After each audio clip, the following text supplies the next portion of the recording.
Chapter 1. The Eye of the Divine. At this moment, Wenxuan was in class, engrossed in the live broadcast of a competition presented by the teacher. In the video, two individuals were commanding their respective beasts in a fierce battle. On the left stood a fiery-haired woman, wielding a blazing dragon. To her right, an opponent controlled a colossal cannon turtle.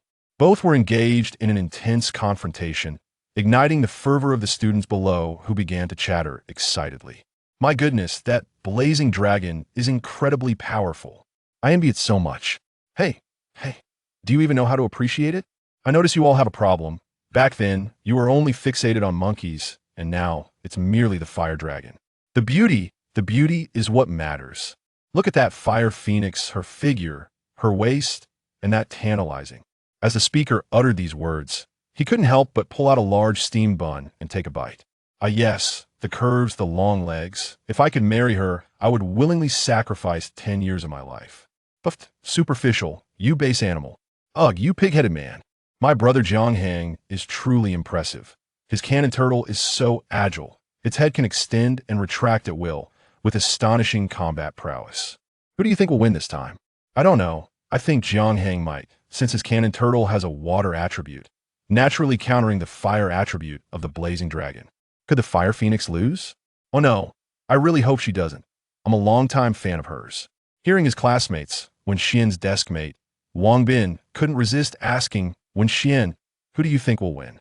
Wenxuan casually replied, in this battle, the fire phoenix will prevail. The fire phoenix will win? Why? Are you a fan of hers like that guy? Fan? Have you ever seen me fan over anyone? True, I dislike pink, which naturally includes fans, though there is one exception. As he spoke, Wang Bin revealed a mischievous grin. A bespectacled individual sitting in front of Wenxuan turned around. He couldn't help but inquire, Wenxuan, why do you believe the fire phoenix will win? That's because the blazing dragon, belonging to the fire phoenix, is of a higher level. The battle of beasts is not as simple as it seems. One cannot solely consider the attributes of the beasts. Sometimes a beast's strength can sufficiently compensate for its attribute disadvantage. At this point, Wenxuan couldn't help but recall a certain master of reverse attributes, whose combat style relied on a single word, reckless.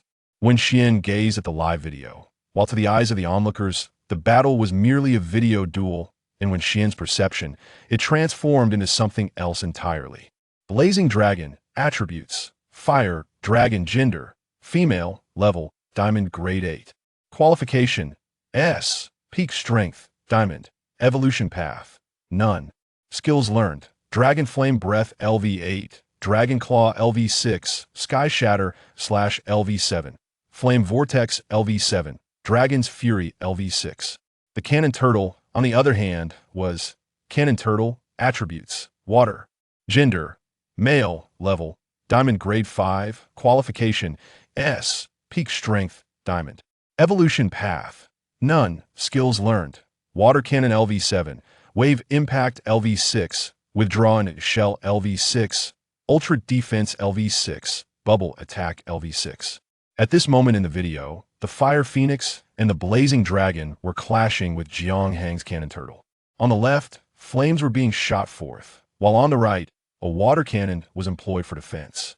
Water can extinguish fire, yet if the fire is intense enough, it can still evaporate the water. The Fire Phoenix's flames successfully shattered Jianghang's Cannon Turtle's water blast, hurtling towards Jianghang. Oh no, the attack trajectory is off. It's heading straight for Jianghang. Attacking the Beastmaster was a cardinal sin, as the competition had regulations against targeting Beastmasters. Upon witnessing this, the crowd gasped in shock. Just then, a blue transparent shield materialized around Jianghang, effectively neutralizing the attack from the blazing dragon. Wang Bin, noticing this, couldn't help but ask, what is that? It's so powerful, able to block the blazing dragon's fire attack. That is Jianghang's Beast Master Shield. Beast Master Shield? What is that? Wang Bin inquired curiously. At that moment, the bespectacled fellow in front instinctively adjusted his glasses. Wang Bin, I usually tell you to study hard, but you never listen. Every Beast Master, upon contracting their first beast, comprehends a unique beast skill, the Beast Master Shield. This shield serves to protect the safety of the Beast Master. As long as the Beast Master possesses mana, the shield remains in place. At such times, the Beast Master is invincible. To defeat a Beast Master, one must eliminate all their beasts. Only then will the shield dissipate. Alternatively, one could wait until the Beast Master's mana is exhausted, causing the shield to vanish. Because the Beast Master's shield and their beast are interdependent, neither can exist without the other. At that point, a Beast Master without their beast is akin to meat on a chopping block, easily manipulated by others. I see now. No wonder everyone wishes to become a Beast Master. The benefits are indeed remarkable. Wang Bin was a poor student, often found in the last row of the classroom, sleeping through lessons. Naturally, he was oblivious to such knowledge. The advantages of becoming a Beast Master extend far beyond this. In addition to possessing an invincible shield, a Beast Master's body is nourished by their beast. As a result, a Beast Master's constitution is distinct from ordinary individuals, allowing them to directly engage in battles alongside their beasts later on. Moreover, Beast Masters can enjoy longevity. Legendary extraordinary Beast Masters are said to live over 1,000 years, some even achieving immortality. The speaker was oblivious, yet the listener was engrossed. Immortality? Wenxuan found this notion particularly intriguing. He too aspired to become a formidable Beast Master. At this moment, Wenxuan was reflecting on the battle that had just transpired. Both the Fire Phoenix and Jiang Hang were renowned Beast Masters. However, Jiang Hang's most formidable beast was not the cannon turtle, but a golden tiger-headed wasp. Alas, the golden tiger-headed wasp, while powerful, was countered by the blazing dragon of the Fire Phoenix. Thus, Jiang Hang had no choice but to resort to his second battle companion for this fight. What he had hoped would turn the tide with a strategic advantage and attributes ended up in a complete defeat. Both sides were indeed formidable, yet Wenxuan felt no sense of despair, because he possesses something that others lack, the Eye of God. It allows him to perceive the information of beast companions, giving him an edge over others and enabling him to contract powerful beasts. Chapter 2. The Green-Skinned Caterpillar. The recent video left Mao exhilarated, prompting him to eagerly inquire of Wenxuan. Wenxuan, do you think I can reach their level? Just as Wenxuan was about to respond, Wang Bin interjected. Mao, if you aspire to attain that realm, it is not impossible. However, the condition is that you must first part ways with your green-skinned caterpillar. As he spoke, Wang Bin couldn't help but glance at Mao's midsection. At that moment, Mao was cradling a massive caterpillar, which was voraciously munching on leaves. It was indeed a green-skinned caterpillar, a magical beast characterized by its entirely verdant hue. Mao's association with the green-skinned caterpillar deterred the girls from approaching him.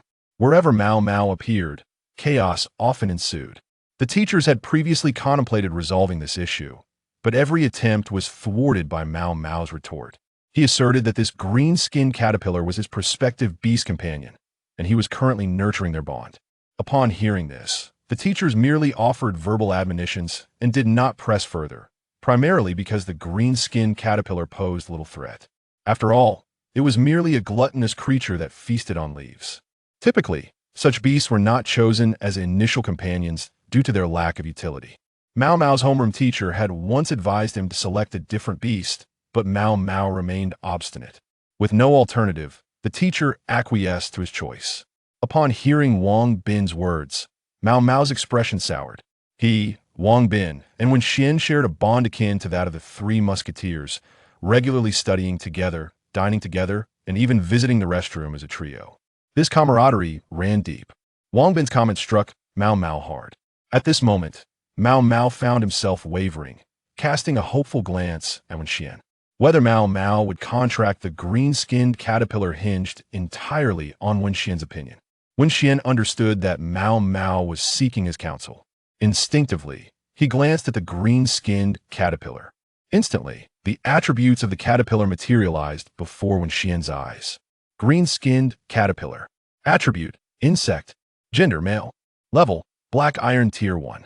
Qualification: S. Peak Power Diamond. Evolution Route: Great Winged Butterfly. Learn Skill: Silk Spitting LV1. Wenxuan quickly assessed the caterpillar's attributes. Had the caterpillar possessed poor qualifications, he would have advised Mao to abandon it. However, the caterpillar's qualification was an impressive S. The qualifications of beast companions are classified as follows: F, D, C, B, A, S, SS, SSS, and SSS. Among them, F represents the lowest quality, while SSS denotes the highest. Qualification dictates the potential of a beast companion, directly correlating with its power ceiling. For instance, since Mau Mau's green-skinned caterpillar boasts an S qualification, its power ceiling is Diamond. This signifies that once the caterpillar reaches the 9th tier of Diamond, its growth will stagnate. Thereafter, advancement will be nearly impossible unless Mau Mau discovers rare resources to enhance the caterpillar's qualifications. Otherwise, the caterpillar's strength will forever be capped at the Diamond 9th tier. You may choose this green-skinned caterpillar. Really? Upon hearing this, Mau Mau felt as though the world had brightened. This green-skinned caterpillar was a birthday gift from his father. However, shortly after the gift was presented, his father vanished. Thus, Mau Mau cherished the caterpillar as if it were a treasure, to the point of obsession. This creature accompanied him in every aspect of life, from meals to other activities. Wang Bin felt a wave of exasperation. He had anticipated that Wenxuan would counsel Mau Mau to discard the caterpillar. To his surprise, the answer was quite the opposite. Wenxuan, as the elder brother in their trio, served as their anchor. In their eyes, Wenxuan embodied intelligence, ensuring that whatever they pursued under his guidance would be successful. He was the epitome of the ideal child, handsome, academically gifted, and with a chiseled physique. If one were to pinpoint a flaw in Wenxuan, it would be his family background.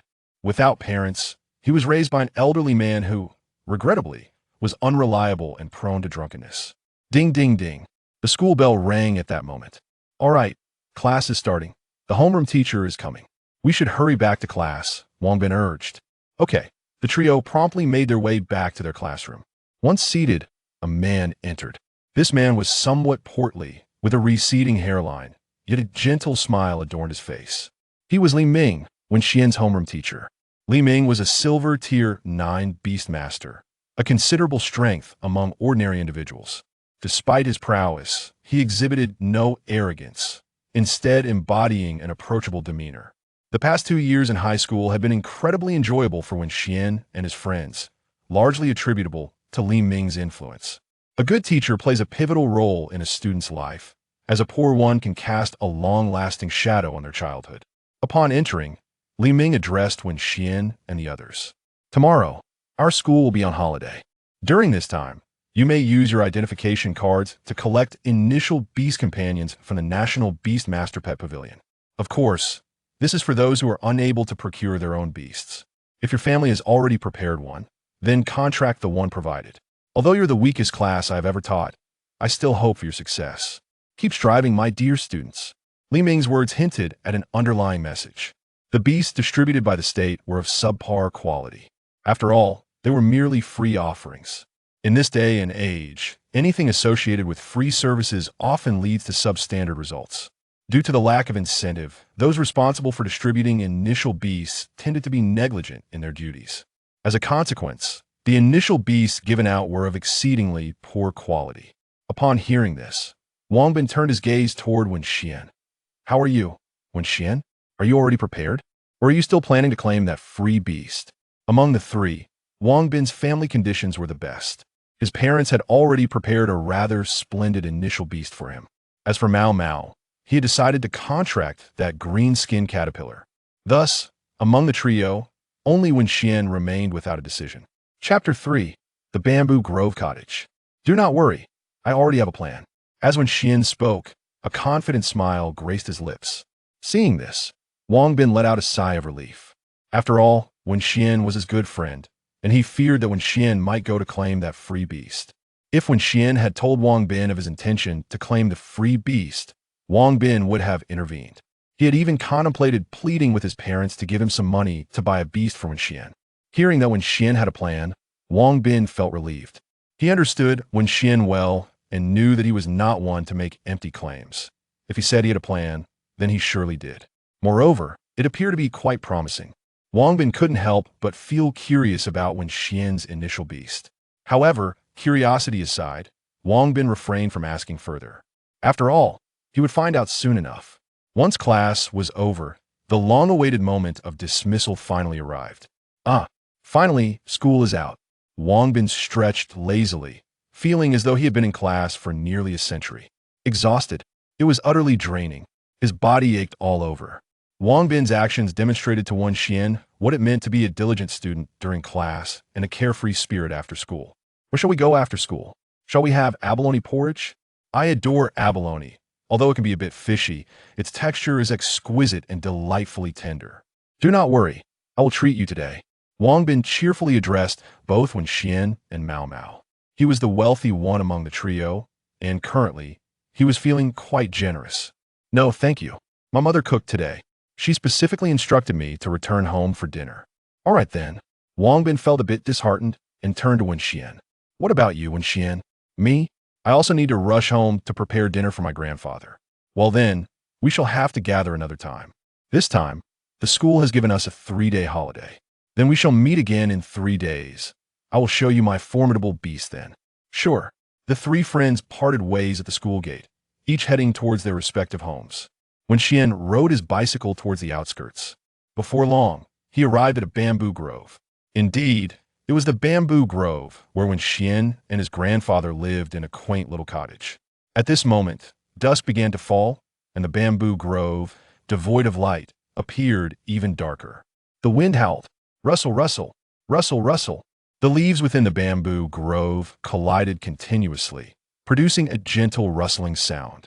Noticing this, Wenxian instinctively tightened his clothing. Suddenly, he heard a rustling noise. Crackle, crackle. That was the sound of an animal treading upon fallen leaves. Wenxian instantly became alert and subconsciously drew a dagger. Whoosh! Just then, a creature suddenly leaped out from the thicket. It pounced on Wenxian, knocking him down. After toppling Wenxian, it did not attack him. Instead, it extended its pink little tongue and began to lick Wenxian's face. All right, a bow. Stop licking me. It was a baby panda, a companion with whom Wenxian had grown up. The plan Wenxian had mentioned earlier referred to this very baby panda. He intended to contract the panda as his initial beast. After playing with the panda for a while, Wenxian stood up. He addressed the panda, saying a bow, let's go home. Pushing his bicycle, Wenxian led the baby panda towards the cottage nestled within the grove. Before long, they arrived at a courtyard enclosed by bamboo. Wenxian opened the door and wheeled his bicycle inside. He called out, "Grandfather, I'm back." "Back already? I have prepared dinner. Come in and eat quickly." Wenxian paused, slightly taken aback. Typically, he would be the one cooking upon returning home. Yet today, his grandfather had surprisingly made dinner in advance. After securing his bicycle, Wenxian walked into the house. Upon entering, he was taken aback by the sight before him. Goodness, had his grandfather won the lottery? There was an abundance of delicious food laid out. Usually, Wenxian and his grandfather lived on simple meals, but today, the table was laden with chicken, duck, fish, and meat. Are you planning to contract a beast? Wenxian hadn't even settled down to eat when his grandfather unexpectedly posed this question. Yes. Good, then sit down and eat. All of this is prepared for you. After eating, go practice the techniques I taught you. As for contracting a beast, we can discuss that tomorrow. All right. After finishing his meal, Wenxian intended to clear the dishes, but his grandfather stopped him. I will handle it today. You go practice. Wenxian was momentarily stunned, filled with confusion. Grandfather, you. The atmosphere in the room suddenly became tense. You brat, what are you thinking? Wenxian's grandfather lightly rapped his head with a tobacco pipe. You don't think I've cooked this huge feast because I'm about to die, do you? I just saw that you were about to contract a beast, and I worried you might be exhausted, which is why I prepared all this. Now, look at how energetic you are. Go wash the dishes. Yes, grandfather. Wenxian smiled, fearing the sudden loss of his grandfather. After tidying up the dishes, Wenxian returned to his room. He did not sleep. Instead, he sat cross-legged and began practicing the techniques his grandfather had imparted. Wenxian was cultivating the carp divine technique. Previously, Wenxian had been curious as to why it was called the carp divine technique. After practicing, he realized that cultivating the carp divine technique imbued his body with a flow of energy that resembled a small carp swimming through his meridians. In this world, everyone aspiring to become a beast master must cultivate techniques. These techniques are employed to refine the physical body and enhance mental strength. The levels of beast masters are distinguished by their mental prowess. According to the words of Grandfather Wenxuan, a proficient beast master must possess both a robust physique and exceptional mental fortitude. In terms of spiritual strength, Wenxuan has already attained the status of a silver-level practitioner. However, this is considered a pseudo-silver status, as a true silver beast master must possess at least one beast of silver rank under their command. Yet, Wenxuan does not have even a single one in his possession. He sits cross-legged, commencing his cultivation.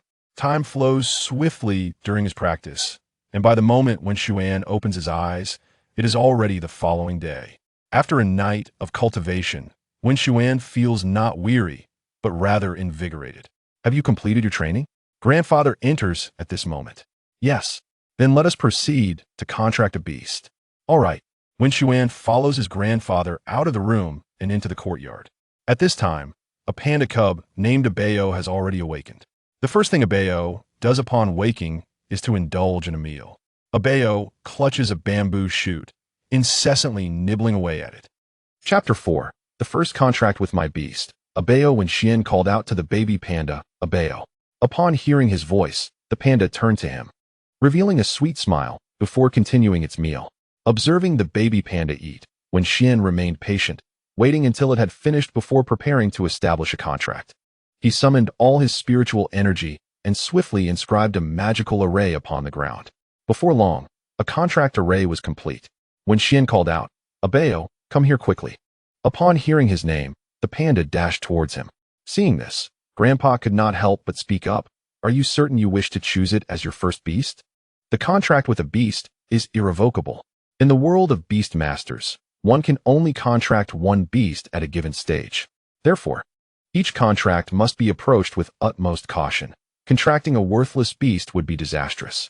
I am certain, Wenxian replied with unwavering determination, while others might hesitate. Upon discovering the attributes of the baby panda, he was resolute in his decision.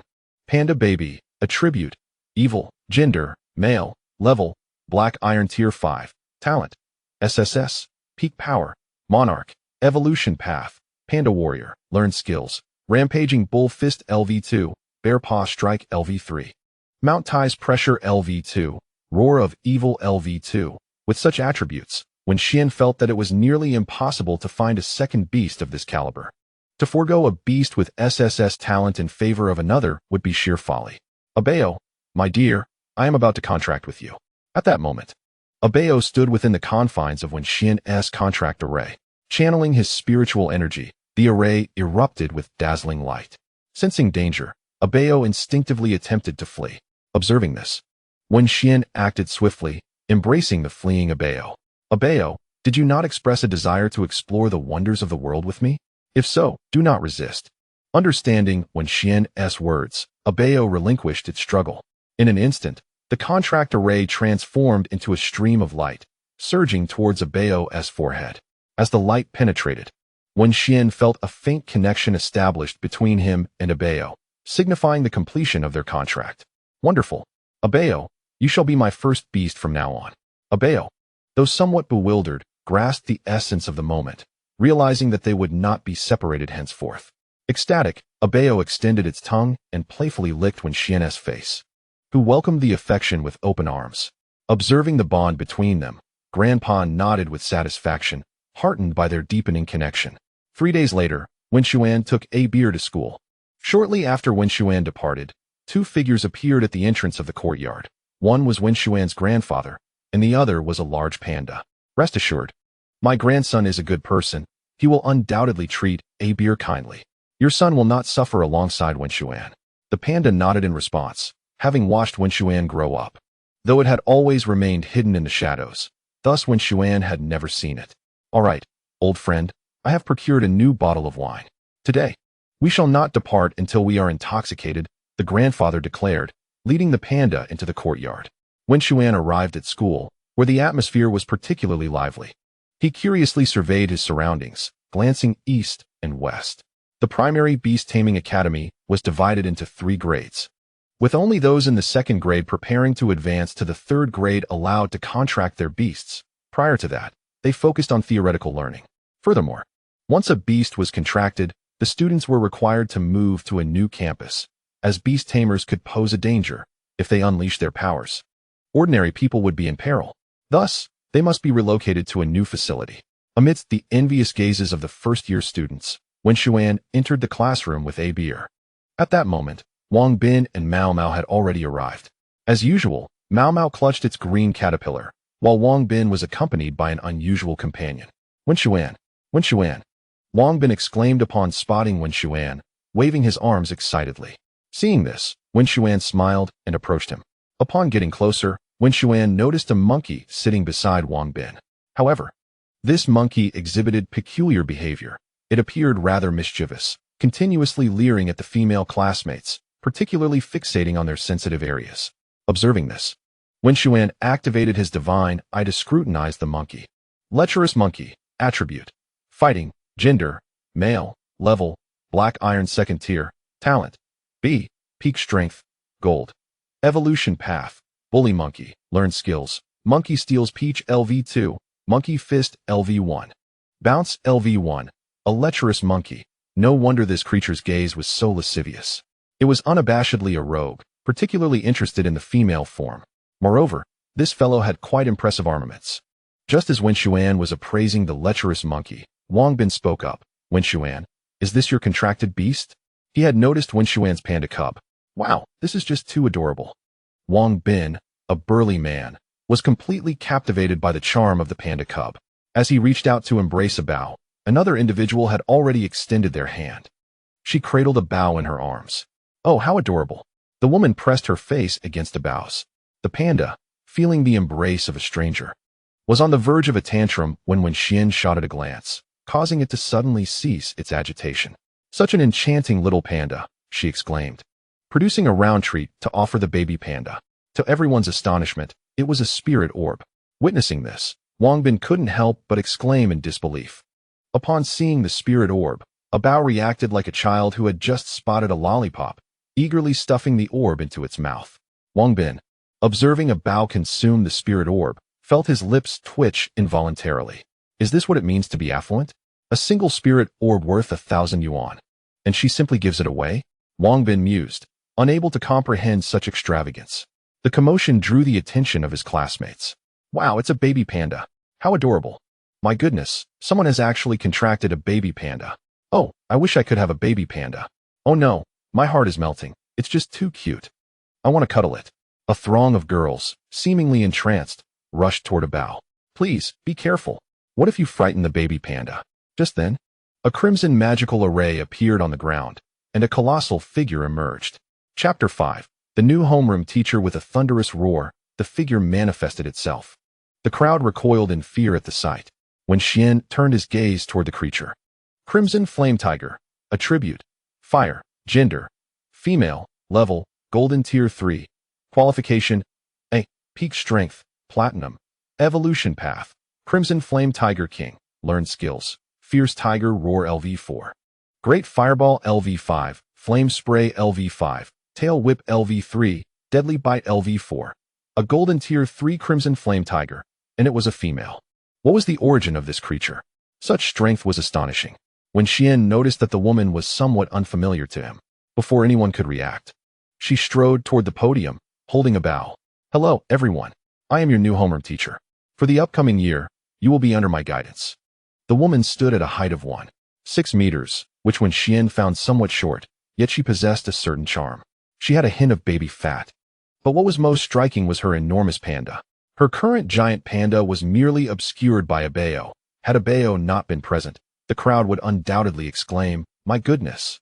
How is this creature's rear positioned on its chest?" Now, I trust everyone has forged a contract with their initial beast companion. Follow me now, the bus awaits downstairs. With that, the woman, cradling a bao in her arms, strolled towards the exit, trailed closely by a blazing red tiger. Observing this, Wenxian and the others promptly vacated the classroom, descending the stairs in pursuit of the woman. They soon arrived at the grand playground, which was brimming with buses. Under the woman's guidance, Wenxian and his companions boarded one of the buses. Once everyone was settled, the vehicle roared to life. The woman, seated at the front on the left, rose to address Wenxian and the others, stating, From this moment forth, you shall officially become beast tamers. However, bear in mind, once you embrace this role, do not let pride cloud your judgment, for being a beast tamer is an exceedingly perilous profession. You may very well lose your lives due to carelessness. You might think I am being alarmist, but after a life or two is sacrificed, you may come to comprehend the gravity of my words. With that, she resumed her seat. The atmosphere grew somber, as the gravity of her words weighed heavily on their spirits. Initially, they were elated at becoming beast tamers, but the woman's admonition cast a shadow over their excitement. Death has always been a profound subject, and most people shudder at the mere mention of it. Wenxian, do you think we will die? Mao Mao, timid by nature, couldn't help but turn to Wenxian and inquire. Die? Upon hearing that word, Wenxian couldn't help but chuckle. We are all mere mortals, and inevitably, we shall all meet our end. However, it matters how one dies. Death can be as light as a feather or as heavy as a mountain. Then how do you wish to die, Wenxian? Mao Mao's straightforward question left Wenxian momentarily speechless. Wang Bin, seated in the front row, turned with a grin. I don't know how Wenxian wishes to die, but I know how I do. And how is that? Mao Mao pressed. Of course, I wish to revel in excess. Dying in the embrace of a woman. You truly lack ambition, Mao Mao replied, feeling somewhat exasperated. What do you mean by lacking ambition? I prefer to die beneath the peony, a ghost of romance. Listening to Wang Bin's lascivious remarks, both Wenxian and Mao Mao turned their heads away, resolutely stating that they did not know this rather rotund individual. The conversation between Wenxian and his companions reached the woman's ears, prompting a subtle smile to grace her lips. After all, she had once traversed a similar path. The bus traveled swiftly, soon bringing Wenxian and his companions to the new campus.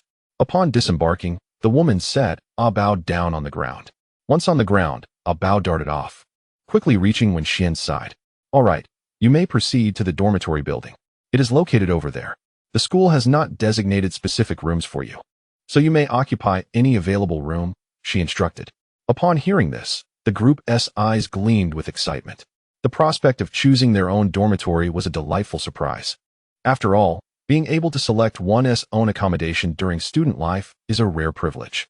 Many had endured 3 years of discomfort due to unfavorable allocations. Charge!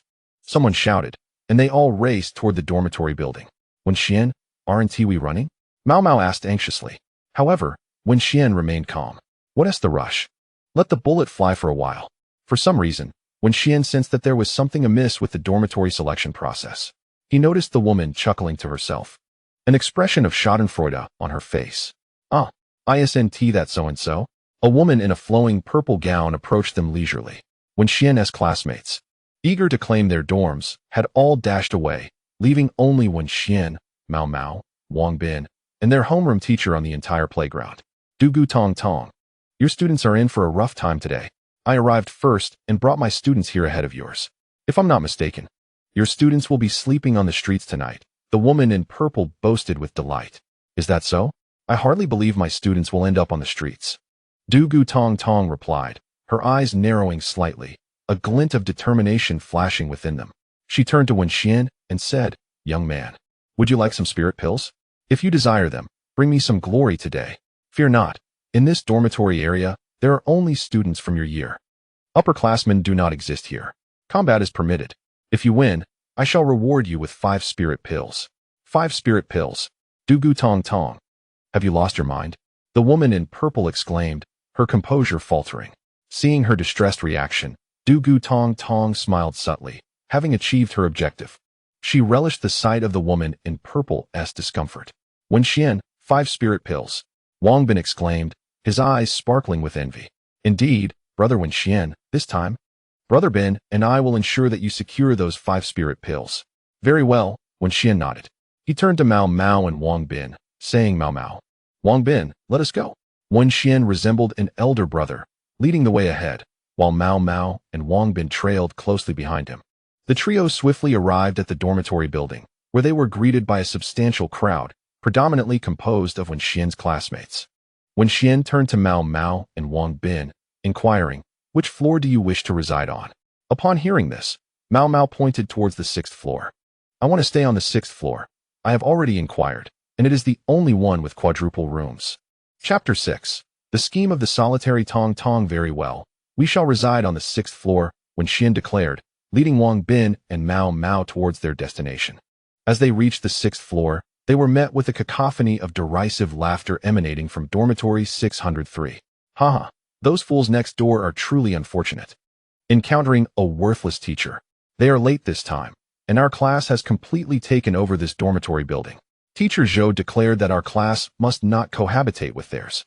How can tigers coexist with sheep? So, when they arrive, we shall drive them out.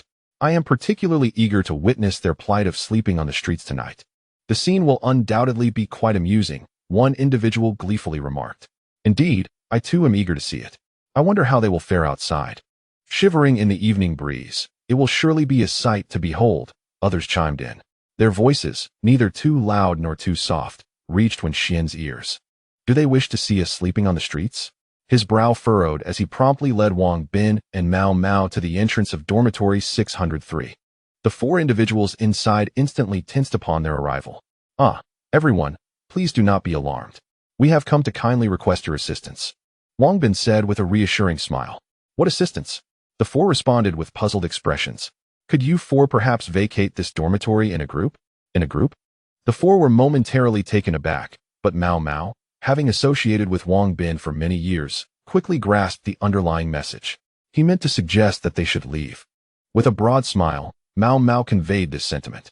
Normally amiable, he had found himself in an unusual predicament today, expressing harsh words with the gentlest demeanor.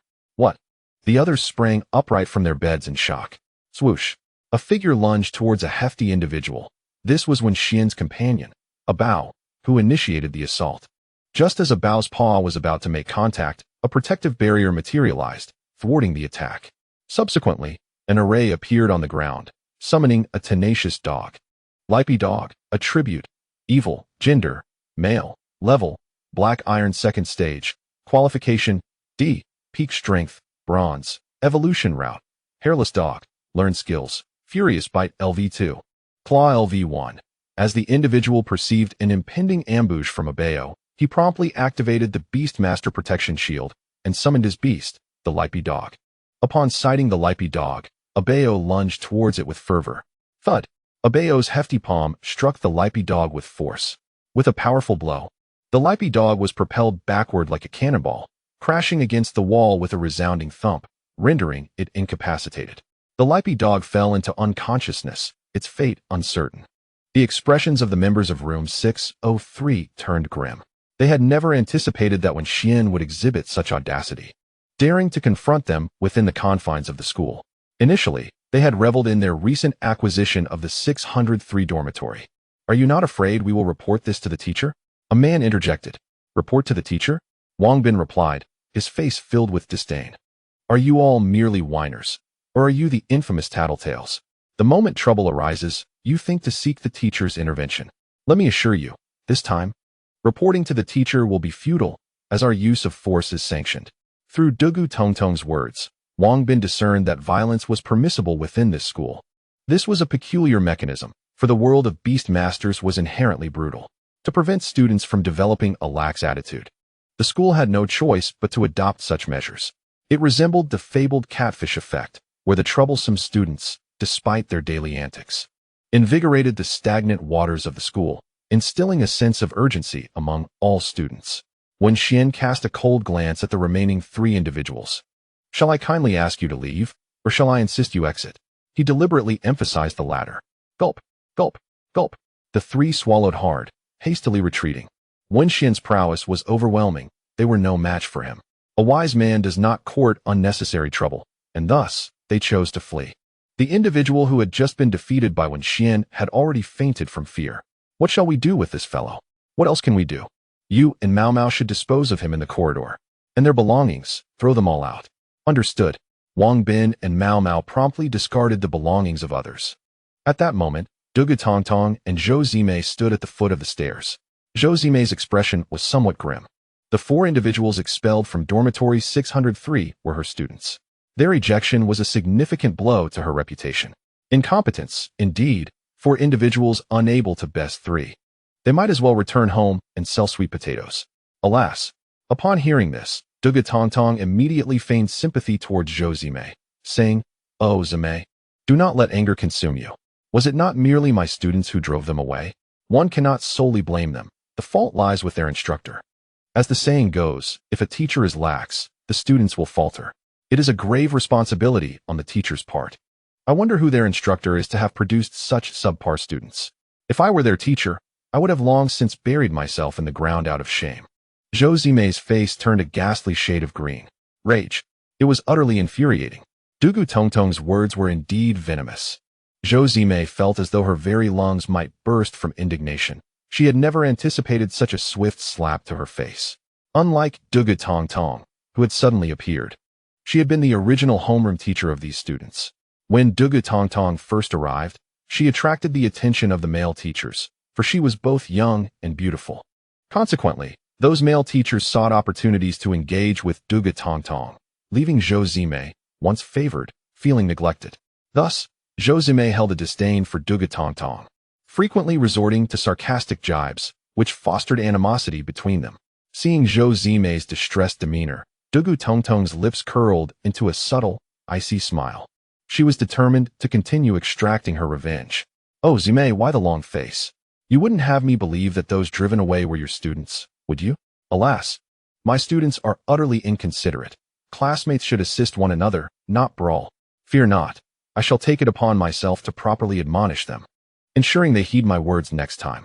Dugu Tongtong's speech was artful. Her mention of next time implied that such a occurrence would likely never transpire again. What future would there be? Non-existent.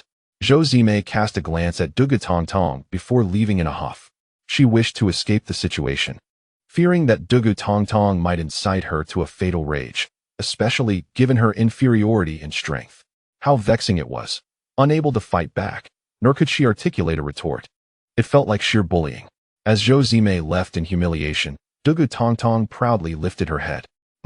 She was still too inexperienced to contend with her. The accomplishments of Wenxuan and his companions soon became known among their classmates. Some audacious individuals eagerly prepared to emulate them, seeking to seize a room for themselves as a dormitory. Chapter 7. The new roommate. Before long, the entire dormitory echoed with the sounds of various battles. After Wenxuan and his companions had settled their belongings, they took their places on their respective beds. Wenxuan, do you think their antics might collapse the entire dormitory? Wang Bin queried, a hint of concern evident in his voice. Before Wenxuan could respond, Mao Mao instinctively adjusted his glasses, the lenses gleaming with a spark of intellect as he interjected, collapse? Not a chance. I conducted thorough research prior to our arrival. The bricks of this dormitory are specially crafted to withstand assaults from beasts of gold rank. With our meager abilities, it would be nearly impossible to bring this place down. Mao Mao, a fervent collector of information, had amassed such intelligence well in advance. Bang, bang, bang. The cacophony of combat persisted for over half an hour before finally subsiding. During this interval, several unwitting individuals attempted to seize Wenxuan and his friend's dormitory, only to be effortlessly dispatched by Wenxuan. After 30 minutes, Wenxuan and his companions reclined on their beds. At that moment, a timid young man shyly entered the room. Instinctively, the trio turned their gazes towards him. Goodness! What a sight! It appeared as though he had been deceived into working in a coal mine. His face was remarkably dark, resembling a yam. To make matters worse, he was clad in tattered burlap clothing, patched in several places. He carried a red snakeskin bag slung over his shoulder, reminiscent of those used by laborers to transport their belongings. Wenxuan and his friends exchanged puzzled glances, intrigued by the origins of this peculiar individual. They were certain he was not one of their classmates. Hello, my name is Zhu Ming. You can call me Zhu Ming or Xiao Ming, like the others. May I stay here? Zhu Ming spoke with a quiver in his voice, revealing his evident social anxiety. He bore visible injuries, suggesting he had been in a scuffle. Upon seeing Zhu Ming's distressed demeanor, Mao Mao felt a pang of compassion and instinctively glanced towards Wenxuan. In this dormitory, Wenxuan was the one in charge. For Zhu Ming to join their ranks, he would need Wenxuan's consent. Wenxuan regarded Zhu Ming, noting the purity in his eyes. This was a good-hearted lad. A thought crossed Wenxuan's mind as he observed Zhu Ming's ragged attire. He felt a sense of empathy. Very well, you may reside here from now on. I have but one stipulation. You must obey the rules. Should you fail to comply, I possess the authority to both admit and evict you. Understood, Zhu Ming nodded earnestly. Upon witnessing Wenxian's agreement, Wang Bin interjected, "From now on, you shall be our little brother. Your name is Zhu Ming, but we shall affectionately call you Xiao Ming. It feels more endearing this way. As long as you obey, we will protect you and ensure that no one bullies you again." Zhu Ming nodded in affirmation. Thus, he took up residence in the dormitory with Wenxian and the others. The dormitory was a spacious four-person room, featuring bunk beds with desks below. Wenxian and Wang Bin occupied the side by the window, while Mao Mao and Xiao Ming settled near the door. The four of them spent the night in slumber. The following day, the quartet was abruptly awakened by a knock at the door. Mao Mao swiftly arose to answer it. To his surprise, it was the esteemed teacher, Du Gutong Tong, who had unexpectedly arrived. "Teacher, is today not a holiday? What brings you here?" he inquired. "What? Am I not allowed to come?" Du Gutong Tong responded, casting a glance at Wenxian. "Prepare yourself, you have 10 minutes. I shall wait outside for you." Wenxian, momentarily bewildered, eventually rose to wash up. The four-person room was quite spacious, complete with a private bathroom. After completing his morning routine, Wenxian approached Du Gutong Tong. "Teacher, your early arrival is rather surprising. I am here to offer you a special opportunity," she stated. "A special opportunity? To be precise, I am here to provide you with intensive training. Let me be straightforward. I have taken a liking to you. Your performance yesterday was commendable, and I believe you are worthy of my guidance. You have two choices. First, you may continue as you are, learning alongside them in a conventional manner. Second, you may become my student, but if you choose this path, you must heed my instructions, for I am quite stringent with my pupils." Wenxian, upon hearing this, did not immediately acquiesce. Instead, he posed the question, "What benefits are there to becoming your student?" Du Gutong Tong smiled subtly. "All the resources necessary for your training will be provided by me." "Very well," Wenxian consented. Who wouldn't relish the prospect of receiving such benefits without cost? "Do not agree so readily. Being my student comes with its own expectations. In a month's time, there will be a freshman competition, and I expect you to secure first place. This victory will be advantageous for both you and me. You may even come to appreciate my guidance in the future." Her words were veiled, hinting at deeper knowledge. Wenxian had not anticipated such a proposition from Du Gutong Tong. "Rest assured, during this month, I shall rigorously train you," she assured him, revealing a chilling smile. Wenxian shuddered involuntarily at her words. "Here, take this," Du Gutong Tong said as she produced 5 small spirit pills and handed them to Wenxian. "These 5 are a reward for the way you stood up for me yesterday. Rest assured, as long as you assist me in securing first place in the freshman competition, I shall reward you handsomely." How does a silver-grade monster crystal core sound? A silver-grade monster crystal core. Wenxian possesses a keen understanding of monster crystal cores, which are exceedingly rare and can only be produced by formidable beasts. Upon utilizing a monster crystal core, a beastmaster may harness the skills contained within. Furthermore, these cores are imbued with considerable energy, allowing the beast to absorb it, thereby conserving substantial training time and enhancing its strength. "Very well, I accept your proposal. Thus, it is settled. You need not worry. The monster crystal core I shall provide you is far from worthless. It has been meticulously selected. Moreover, it is of the dark attribute, perfectly suited for your panda companion. Different attributes of monsters yield cores that contain varying energies. Therefore, when bestowing monster crystal cores upon your beasts, it is imperative to use cores of the same attribute. Using cores of differing attributes may lead to an inability to absorb the energy, resulting in energy residue that could harm the beast's body. Now, let us not linger idly any longer. Follow me." Wenxian trailed behind Du Gutong Tong as they departed the student dormitory, making their way toward a nearby building. Before long, they arrived at the school's combat arena. Although the school does not prohibit students from engaging in battles on campus, most prefer to utilize the combat arena due to its spaciousness, which allows for better performance. Additionally, medical personnel are present to provide immediate care for any injured beasts. The arrival of Wenxian and Du Gutong Tong drew the attention of the students within the arena. Upon seeing Du Gutong Tong, they cast sympathetic glances toward Wenxian. "Look, it's Du Gutong Tong. Has she found a newcomer to train? How enviable. Why didn't she choose me? I am quite capable as well. Indeed, I am not lacking. Why does Du Gutong Tong overlook me? Those who have been trained by her have rapidly flourished into exemplary graduates of our school. Alas, why is there such a disparity among individuals? Exceptional talents abound, yet mentors are scarce. If only someone would nurture my potential, I believe I could graduate at the top of my class. Perhaps even become this year's top scorer in the college entrance examinations.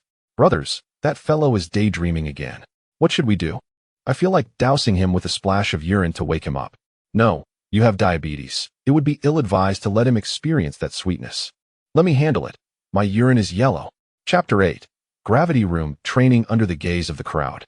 Du Gutong Tong led Wenxuan into a private box adjacent to the combat arena, where numerous training apparatuses awaited them. Du Gutong Tong addressed Wenxuan. Have you noticed those fitness apparatuses? For the next few days, you shall utilize them for your training. Upon hearing this, a hint of disdain flickered across Wenxuan's face.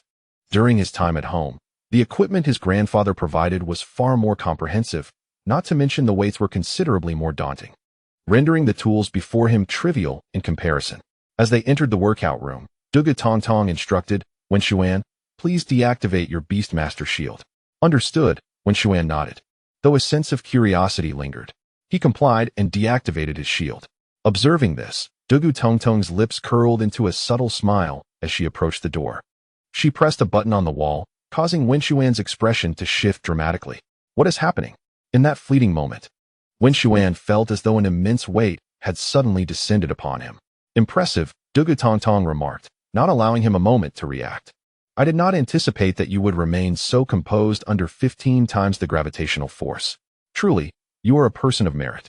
Since 15 times gravity fails to phase you, let us increase it a bit more.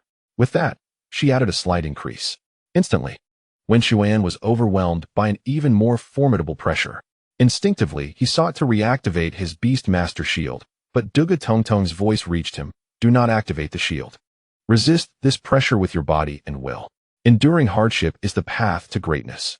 You desire strength, do you not? At her words, a glimmer of determination shone in Wenxuan's eyes. He was willing to endure anything for the sake of strength. He heeded Dugu Tong Tong's advice, relinquishing the shield to confront the pressure with his own body. After a fierce struggle, he eventually collapsed to the ground, drenched in sweat. Beads of perspiration cascading down his forehead, and his breath grew increasingly rapid. To withstand the mounting pressure, Wenxuan began to cultivate the Carp Divine technique.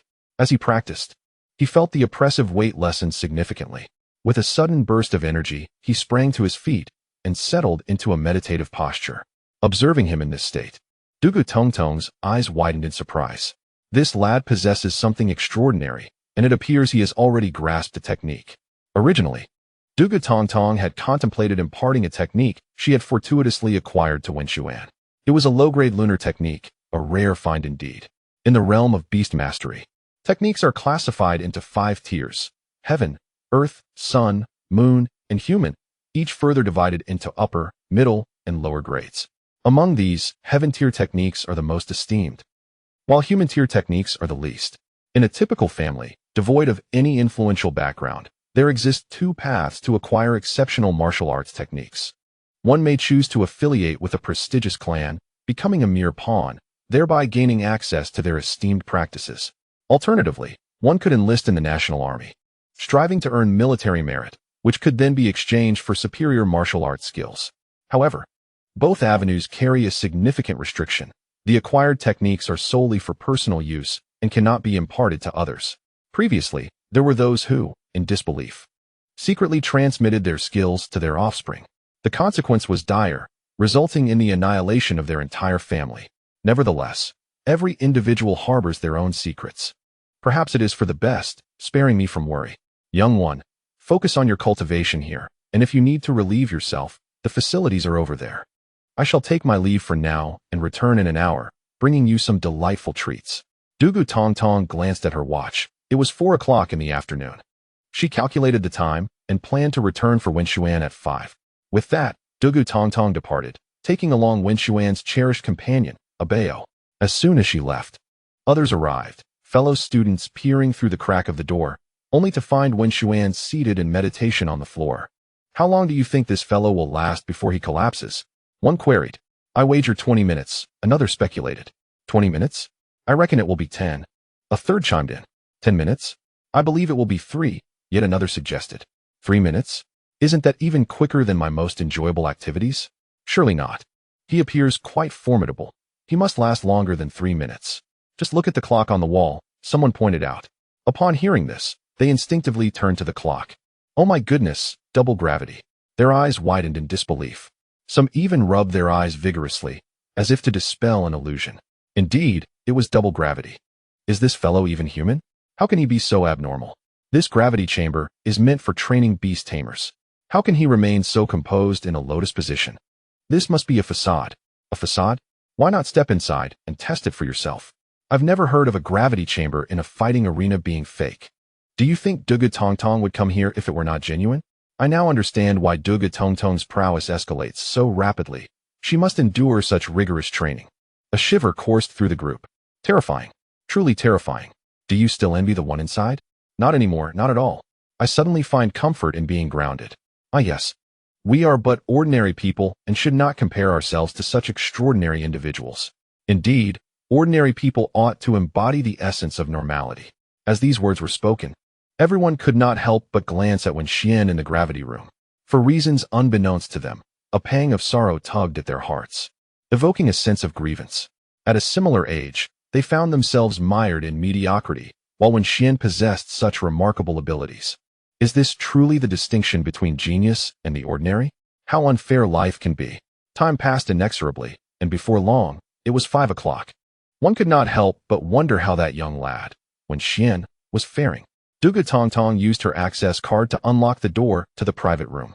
Upon entering, she found Wenxuan still seated in a cross-legged position, and she immediately reached out to deactivate the gravity. With a sigh of relief, as gravity dissipated, Wenxuan felt his body relax. He ceased his practice and began to inhale deeply, gasping for air. That impudent boy. Indeed, you have not disappointed my expectations. Duga Tongtong was exceedingly pleased with Wenxuan's performance. The reason he could endure for so long was simply that his beast master level had reached the first tier of bronze. This bronze tier encompassed not only Wenxuan's mental fortitude, but also his physical strength. Chapter 9.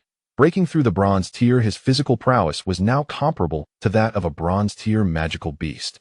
Thanks to the martial arts techniques bestowed upon him by his grandfather, which he had diligently practiced for quite some time. This was the remarkable strength of the Carp Divine technique. While others' beast master techniques primarily enhanced mental power, Wenxuan's practice not only bolstered his mental prowess, but also augmented his physical strength. Excellent. Duga Tongtong was immensely satisfied with Wenxuan's performance. Here, I have prepared something special for you. Quickly, indulge in it, she said, tossing the takeout bag to him. After a lengthy session in the gravity chamber, Wenxuan had expended considerable energy, and his stomach was already growling with hunger. Paying little heed to whether his actions appeared crude, he tore open the takeout bag and eagerly devoured the food within. Slow down, slow down. Don't eat like a starving ghost. After several bites, as the sustenance filled him, he finally began to calm down. He discerned something peculiar. The food provided by Duga Tongtong seemed extraordinary. Upon finishing, his body felt warm and comfortable, as if his vitality had been rejuvenated. Observing this, Duga Tongtong's lips curled into a subtle smile, and she couldn't help but think to herself, that cheeky boy. Has he finally realized? The dish Duga Tongtong had brought was braised pork, crafted from the meat of the silver-tier White Mountain Boar King. During its preparation, numerous precious herbal ingredients had been incorporated, rendering it a genuine medicinal cuisine. All right, cheeky boy, since you have finished, go take a good shower and then rest. Duga Tongtong detected the distinct odor of perspiration emanating from Wenxuan, prompting her to furrow her brows and address him. Very well. Wenxuan stood and made his way toward the door, but after only a few steps, he stumbled, nearly losing his balance. Fortunately, Abeo rushed over just in time to steady him. Thank you, Abeo. Wenxuan expressed his gratitude, turning to face his companion. Together, they departed. As she watched Wenxuan's retreating figure, Duga Tongtong couldn't help but remark, I never anticipated that this fellow's panda cub would possess such remarkable sensitivity. Not to mention its close bond with him. It appears his chances of victory have significantly increased. While walking along the path, Wenxuan inquired of Abeo, Abeo, where did teacher Duga Tongtong take you just now? In response, Abeo began gesturing animatedly. Are you saying that teacher Duga Tongtong treated you to some delectable food? Abeo nodded vigorously. What was it? Upon hearing this, Abeo quickly produced a small piece of purple bamboo from its possession. To Wenxuan's astonishment, it was none other than purple jade bamboo. He had not anticipated that Dugu Tong Tong would be so generous as to provide a bao with such a delicacy. In that moment, he found himself reconsidering his initial impression of her. Perhaps she was not as unkind as he had believed. Upon returning to the dormitory, Wenxian took a shower and, exhausted, fell into a deep slumber. In the days that followed, his routine consisted of training in the gravity chamber and attending classes with Mao Mao and the others. Although he spent considerably more time in the gravity chamber, due to his association with Dugu Tong Tong, the instructors of other subjects were not overly harsh on him. Instead, they regarded him with sympathetic glances. Alas, Dugu Tong Tong's background surpassed that of all the instructors present, rendering them unable to voice their displeasure. Time passed swiftly, and before long, a month had elapsed. In the gravity chamber, Wenxian sat cross-legged, engrossed in his cultivation. Suddenly, the surrounding spiritual energy began to converge toward him at a visibly rapid pace. Meanwhile, Dugu Tong Tong sat in a chair on the second floor, gently stroking a bao's fur. Its coat was so incredibly soft that she found herself irresistibly drawn to it, almost addicted to the sensation. That little rascal has managed to break through again. Dugu Tong Tong was taken aback. Within just 1 month, Wenxian had progressed from the 9th level of black iron to the 1st level of bronze. What cultivation method is he practicing? A hint of envy flickered within her, yet reason ultimately prevailed over her covetous thoughts. After all, usurping another's cultivation technique was the gravest taboo in this world. Wenxian concluded his session and rose to his feet, exhaling a breath of stale air. He stretched out his hand to wipe the beads of sweat from his forehead. A month has passed, and at last, Wenxian has ascended to the 1st tier of bronze. His eyes sparkled with delight. Reaching the bronze rank signifies that he can finally contract his 2nd beast. In this world of beast tamers, one can bind a beast at each stage of their journey. Now that Wenxian has attained the bronze tier, he is entitled to forge a bond with a new beast. His relentless efforts over the past days have not been in vain. He lifted his gaze toward the 2nd floor. With the assistance of the Eye of God, Wenxian discerned the attributes of his companion, a bao. Panda baby, attribute, evil, gender, male, level, black iron 9, talent, SSS, peak strength, king, evolution path, panda warrior, skills acquired, bull fist LV3, bear paw strike LV4, mount high pressure LV3, evil roar LV3, rending claw LV2. Could this be considered a windfall? Throughout the past month, Wenxian dedicated each day to rigorous training, leaving him no time for specialized training with a bao. A bao had been entirely entrusted to Dugu Tong Tong. Initially, Dugu Tong Tong had merely intended to provide casual training for a bao, yet the creature's performance exceeded her expectations. A bao proved to be remarkably disciplined. Every target set by Dugu Tong Tong was not only met but surpassed. How could one not adore such an obedient and charming pupil? Thus, she procured some of a bao's favorite purple jade bamboo as a reward. The purple jade bamboo is a rare treasure, imbued with abundant spiritual energy. After consuming it, a bao undoubtedly reaped immense benefits, particularly under the guidance of Dugu Tong Tong. His strength soared like a rocket. Were it not for the limitation imposed by the beast tamer on their beast's power, where a beast's strength cannot surpass that of its tamer, a bao's prowess might have reached even greater heights. Wenxian removed his sweat-drenched shirt, wringing it vigorously. Just then, Dugu Tong Tong descended the stairs with a bao, catching sight of Wenxian's bare torso. Wow! So fair and so strong. Dugu Tong Tong's face flushed a deep crimson. She dared not gaze at him any longer, merely calling out from a distance. Tomorrow marks the day of our school's outdoor training. You need not attend. Focus on your preparations and strive to make me proud during this training session. Understood. Wenxian nodded in agreement. Chapter 10. Hydration. The following day, Wenxian arrived at the playground punctually, as per Dugu Tong Tong's schedule. The grounds were already teeming with students. After a brief search, he located his class area. Just as he approached, he heard someone calling out to him. Wenxian! Wenxian! Over here, over here! Wenxian lifted his gaze and discovered it was Wang Bin. At that moment, Wang Bin was enthusiastically waving his right hand. Upon noticing this, Wenxian smiled slightly and made his way towards Wang Bin and his companions.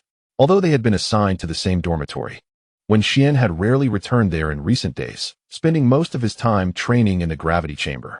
This chamber not only featured bathing facilities but also received regular nourishment from Dugu Tong Tong. imparting to Wenxian a sense of blissful detachment from the outside world. Were it possible, he would gladly continue his training within that chamber. Wang Bin scrutinized Wenxian from head to toe and could not resist playfully patting Wenxian's belly. Well, look at you. It seems like you've become quite sturdy after just a few days. If I didn't know you for so long, I might not even recognize you. At that moment, Wenxian, clad in his school uniform and standing over 6 feet tall, with his handsome features, certainly drew attention. Since his arrival, he had already felt numerous gazes upon him. Following the direction of the stairs, Wenxian noticed several girls. When those girls realized Wenxian was looking at them, they bashfully turned their heads away. Hey, who is that guy? He looks so handsome. Him? You don't know? That's Wenxian. Wenxian? The name seemed unfamiliar to his classmates, as he had seldom appeared in front of them, remaining somewhat of an enigma. I can't believe he is so handsome. Indeed. All right, enough chatter. The teacher is coming. As they spoke, Du Gutong Tong approached the front of Wenxian's class. Clearing her throat a few times, she began. I have no particular demands, just that you all return alive. Remember, this special training comes with a mortality rate. From the moment you chose to become beast masters, you must possess this awareness. We reiterated this point consistently. Being a beast master is synonymous with facing death. It's not a game. And if you fear death or wish to give up, now is the time to withdraw. Du Gutong Tong surveyed the crowd and asked, is anyone considering quitting? It's nothing to be ashamed of. After all, living is more important than anything else. A hush fell over the group. In a world like this, where the opportunity to become a beast master was rare, failing to seize it would be a disservice to their own potential. Du Gutong Tong nodded in satisfaction. Her expression grave. In this assessment, you can only rely on yourselves. Do not expect assistance from others. Now, I want to say more. Class leader, please lead everyone to depart. Wenxian's class leader was a girl with glasses and a few freckles. She was not conventionally attractive, but was grounded and dependable. Under her guidance, the group boarded a large bus. Subsequently, the bus set off, transporting the crowd towards the outskirts. After traversing a considerable distance, the vehicle finally arrived at a vast expanse of grassland. All right, we have reached our destination. I hope you all achieve commendable results. One of the accompanying teachers addressed Wenxian and the others. Once everyone disembarked, the bus departed, leaving Wenxian and his group standing alone in the wilderness. They were like delicate flowers raised in a greenhouse, unaccustomed to such an environment and momentarily at a loss. Wenxian, however, paid them no heed and swiftly scanned his surroundings before setting off in a particular direction. Wang Bin and Mao Mao exchanged glances and followed Wenxian. As for Zhu Ming, he remained frozen in place. Observing this, Wang Bin, exasperated, urged, Zhu Ming, why are you still standing there? Hurry up and catch up. Oh right. Zhu Ming hastily joined the pace of Wenxian and the others. Noticing the hesitation among their classmates, the rest ultimately made a collective decision to follow Wenxian's lead. Wang Bin, spotting their classmates trailing behind, could not help but ask Wenxian, shouldn't we keep an eye on them? Upon hearing this, Wenxian turned to see a throng of his classmates closely following them. No need to worry about them. We shall focus on our own path. The outdoor survival training was scheduled for a week, and each participant was prohibited from bringing provisions. It was evident that Wang Bin had been somewhat dishonest. Before boarding the bus, he had secretly stashed away some supplies, only to be discovered by the seasoned teacher accompanying them, forcing him to relinquish his hidden goods. Wenxian led Wang Bin and the others to a water source. Tonight, we shall set up camp here. While one can survive without food, water is indispensable. Thus, the foremost priority in wilderness survival is to locate a water source. Upon sighting the water, the students who had been following Wenxian instantly became invigorated. Many among them had long been parched and rushed eagerly towards a nearby stream. They knelt by the water, eagerly drinking from the stream. Wang Bin, witnessing this, licked his lips and suggested to Wenxian, shall we not drink as well? Yet, Wenxian shook his head. There is no rush, if we are to drink. We must first boil the water. Boil the water? Wang Bin looked perplexed. Wenxian, sensing his confusion, felt a wave of exasperation. Do you not realize that drinking untreated water can lead to stomach issues? No sooner had Wenxian uttered these words than a fellow student suddenly clutched his abdomen, rolling on the ground in agony. His distress appeared to trigger a chain reaction, as several others soon joined him in their plight. Wenxuan, what on earth is happening? Is there something wrong with the water? The water is fine. It merely harbors a multitude of bacteria.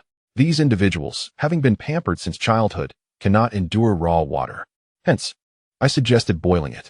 I understand the necessity of boiling the water, yet here we are on the prairie, surrounded by lush green grass. Igniting it is akin to scaling the heavens. Listening to Wang Bin, Wenxuan smiled lightly. Indeed, it is a Herculean task, but we have him. Him? Wang Bin and Mao Mao both turned to Zhu Ming. What use is Xiaoming? He cannot breathe fire. Upon hearing this, Wenxuan felt a wave of disbelief wash over him. Although Xiaoming cannot breathe fire, his beast can. Ah, how could I have overlooked that? Wang Bin exclaimed, slapping his forehead and adopting a look of sudden realization. Wenxuan disregarded Wang Bin and turned to Xiaoming, saying, Xiaoming, please summon your beast. All right. Xiaoming nodded. With a series of hand gestures, a magical array materialized on the ground. And soon, a beast appeared before them. Fire Rock Pig attribute, fire. Rock, gender, male, level, black iron 6th stage, talent, B, peak strength, gold. Evolution route, Fire Rock Pig King, skills learned. Charge LV4, Fireball LV3. Furious Bite LV3. The Fire Rock Pig is a small pig, entirely crimson, with flames blazing from its back.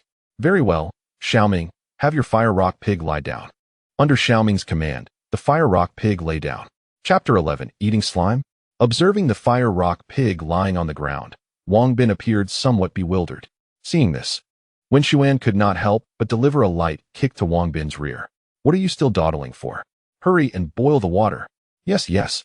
Wang Bin quickly retrieved a large pot from his massive backpack and rushed to the riverbank to fill it with water. Fortunately, Wang Bin had prepared an ample supply of materials. Together, Wenxuan and the others set up the pot. With the assistance of the Fire Rock Pig, they successfully brought the water to a boil. All of them savored the hot water. Finally, I feel rejuvenated. Wang Bin drank several cups of hot water in succession. The other students, witnessing Wenxuan and his group, followed suit, seeking out classmates with fire attribute beasts to collaborate with and use tools to boil water. Unbeknownst to them, their actions were being observed by the teachers. This young man's performance is impressive. Indeed, he is handsome and possesses a sharp mind. Tong Tong, your class has produced a remarkable talent this time. At that moment, Dugu Tong Tong sat nearby, crossing her legs and folding her arms across her chest. She heard the praise from the vice principal, her head held high, revealing a demeanor of pride. After Wenxuan and the others finished their drinks, they gradually noticed the sky darkening. It seemed we would have to spend the night here. Without hesitation, Wenxuan set down his backpack, retrieving a small tent from within, and began to set it up on the spot. Upon witnessing this, Mao Mao and the others also took out their respective tents. Soon, 4 tents were erected. The other classmates, seeing this, followed Wenxuan's example and began to set up their own tents. However, a portion of the students found themselves in a state of bewilderment. As they had not brought tents at all, it appeared they would have to sleep under the open sky, using the heavens as their blanket and the ground as their bed.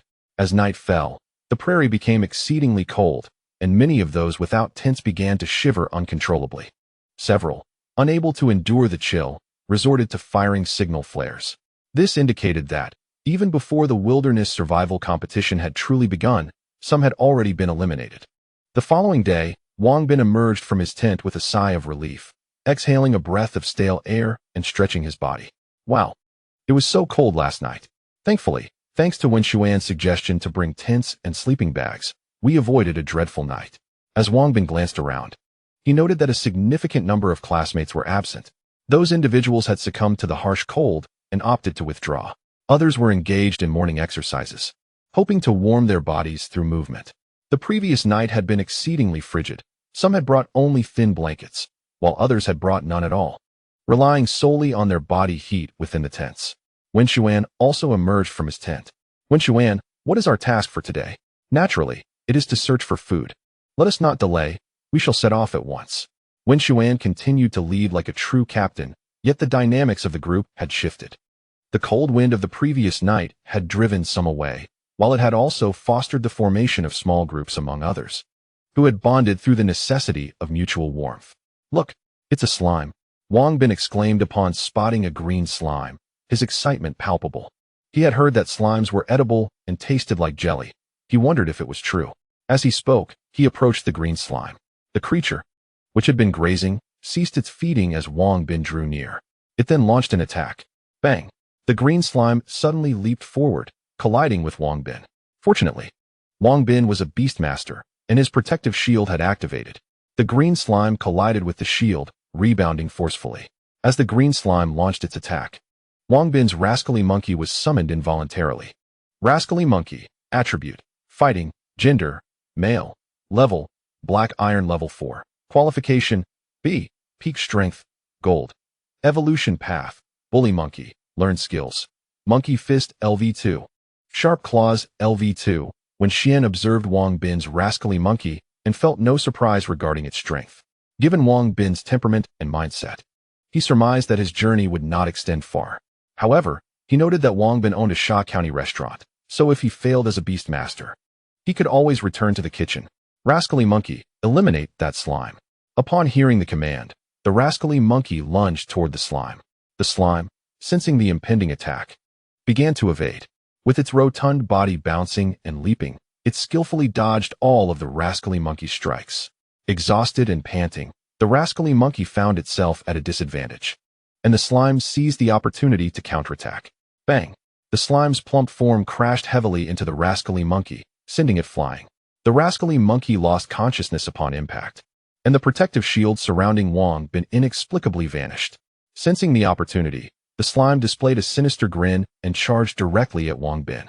Oh no! Wang Bin instinctively attempted to dodge, fully aware that if the slime struck him, it could result in dire consequences. Just as the slime was about to collide with him, a figure appeared with remarkable speed. With its sharp claws, it slashed at the slime.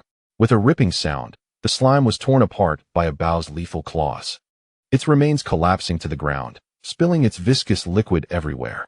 Wang Bin gazed at the remnants of the slime, feeling a twinge of regret. Alas, how did it come to this? What a waste!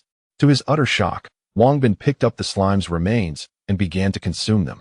The green liquid smeared across his lips, creating a grotesque sight. Wenxuan and the others looked on in disgust, feeling nauseated. How revolting! It's truly appalling.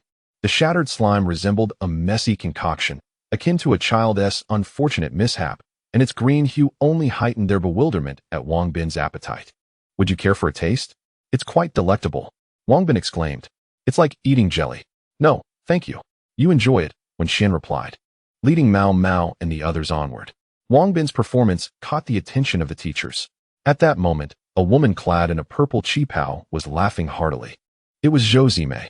With a smile, she addressed Duga Tong Tong. Tong Tong, I never imagined you had such a student with exquisite taste. Quite impressive. I happen to know a hamburger joint that serves secret mini burgers. Your student should definitely give them a try. Chapter 12. He actually drank urine. Zhou Zimei's words darkened Duga Tong Tong's expression with fury.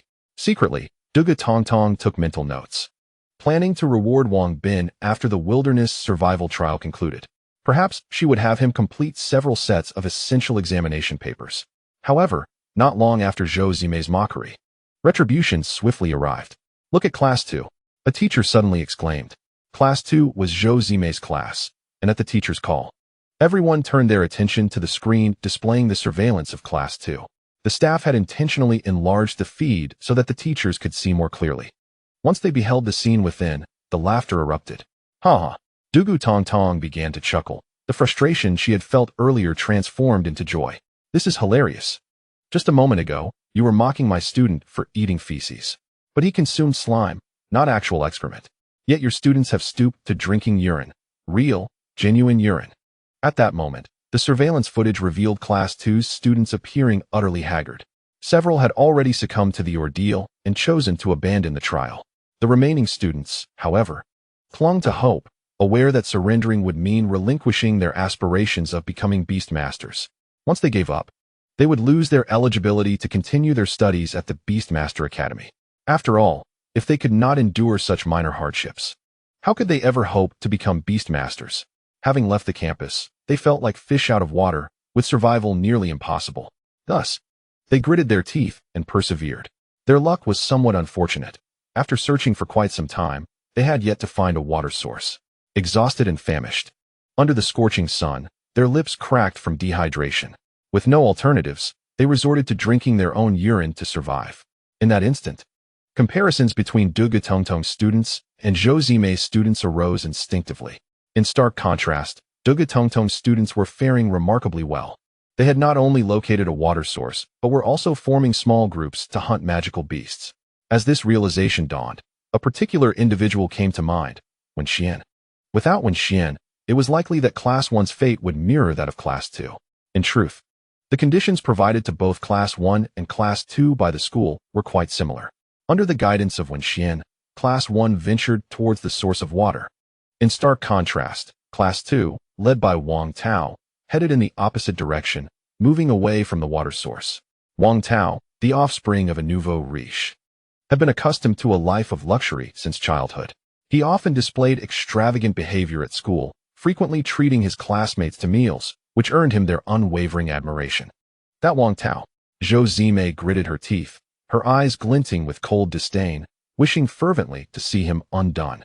She had initially believed him to be talented, only to discover he was nothing but a fool. Meanwhile, Wenxian and his 3 roommates pressed deeper into the wilderness. They bypassed the bouncing slimes and halted before a patch of grass. Wenxian, look, it's a rabbit. A rabbit, Wang Bin exclaimed, overwhelmed with excitement at the sight. His companions, witnessing his exuberance, were tempted to give him a kick. Fortunately, the rabbits displayed remarkable boldness. Instead of fleeing upon seeing Wenxian and his group, they continued to graze peacefully. Wenxian, what is the matter with these rabbits? They seem unafraid of us, one of them inquired. They likely perceive us as no threat. Wenxian replied. Upon hearing this, Wang Bin's temper flared, and he rolled up his sleeves, eager to confront the creatures. However, Wenxian swiftly restrained him. Wenxian, what are you doing? Wang Bin asked. Without uttering a word, Wenxian pointed in a specific direction. Suddenly, a gray wolf emerged from the underbrush and lunged at one of the rabbits. Just as the wolf was about to pounce, a golden wind blade sliced through the air, striking the wolf with precision. The blade cleaved its throat, and a torrent of blood erupted like a fountain. Wang Bin's eyes widened in horror. My wolf! My wolf! A figure abruptly rose from the grass, and in an instant, the rabbits retaliated, launching an assault on him. Within moments, he was torn to shreds by the wind blades. Wang Bin and Mao Mao, witnessing such a gruesome scene for the first time, were compelled to retch. After a while, they regained their composure, gazing at the dismembered remains. Wang Bin, still shaken, turned to Wenxian and said, Wenxian, thank you. If it weren't for you, that could have been me. It's nothing, Wenxian replied. His expression grave. As Dong Gutong Tong had previously remarked, being a beast master comes with peril. If one fears death, they should not pursue such a path. The individual just now was their classmate, possessing commendable abilities, yet regrettably plagued by misfortune. His summoned beast was a black iron-tier gray wolf, which, when faced with a bronze-tier wind rabbit, proved utterly powerless. Consequently, it was instantaneously vanquished. The gray wolf was his companion, upon its demise. He found himself without any summoned beast, leading to the inevitable dissolution of the protective shield that safeguarded him. Thus, he succumbed to the onslaught of the wind rabbits. Wenxian cast a glance at Wang Bin and the others, addressing them with a firm tone. You should retreat. This is not an arena for your engagement. What?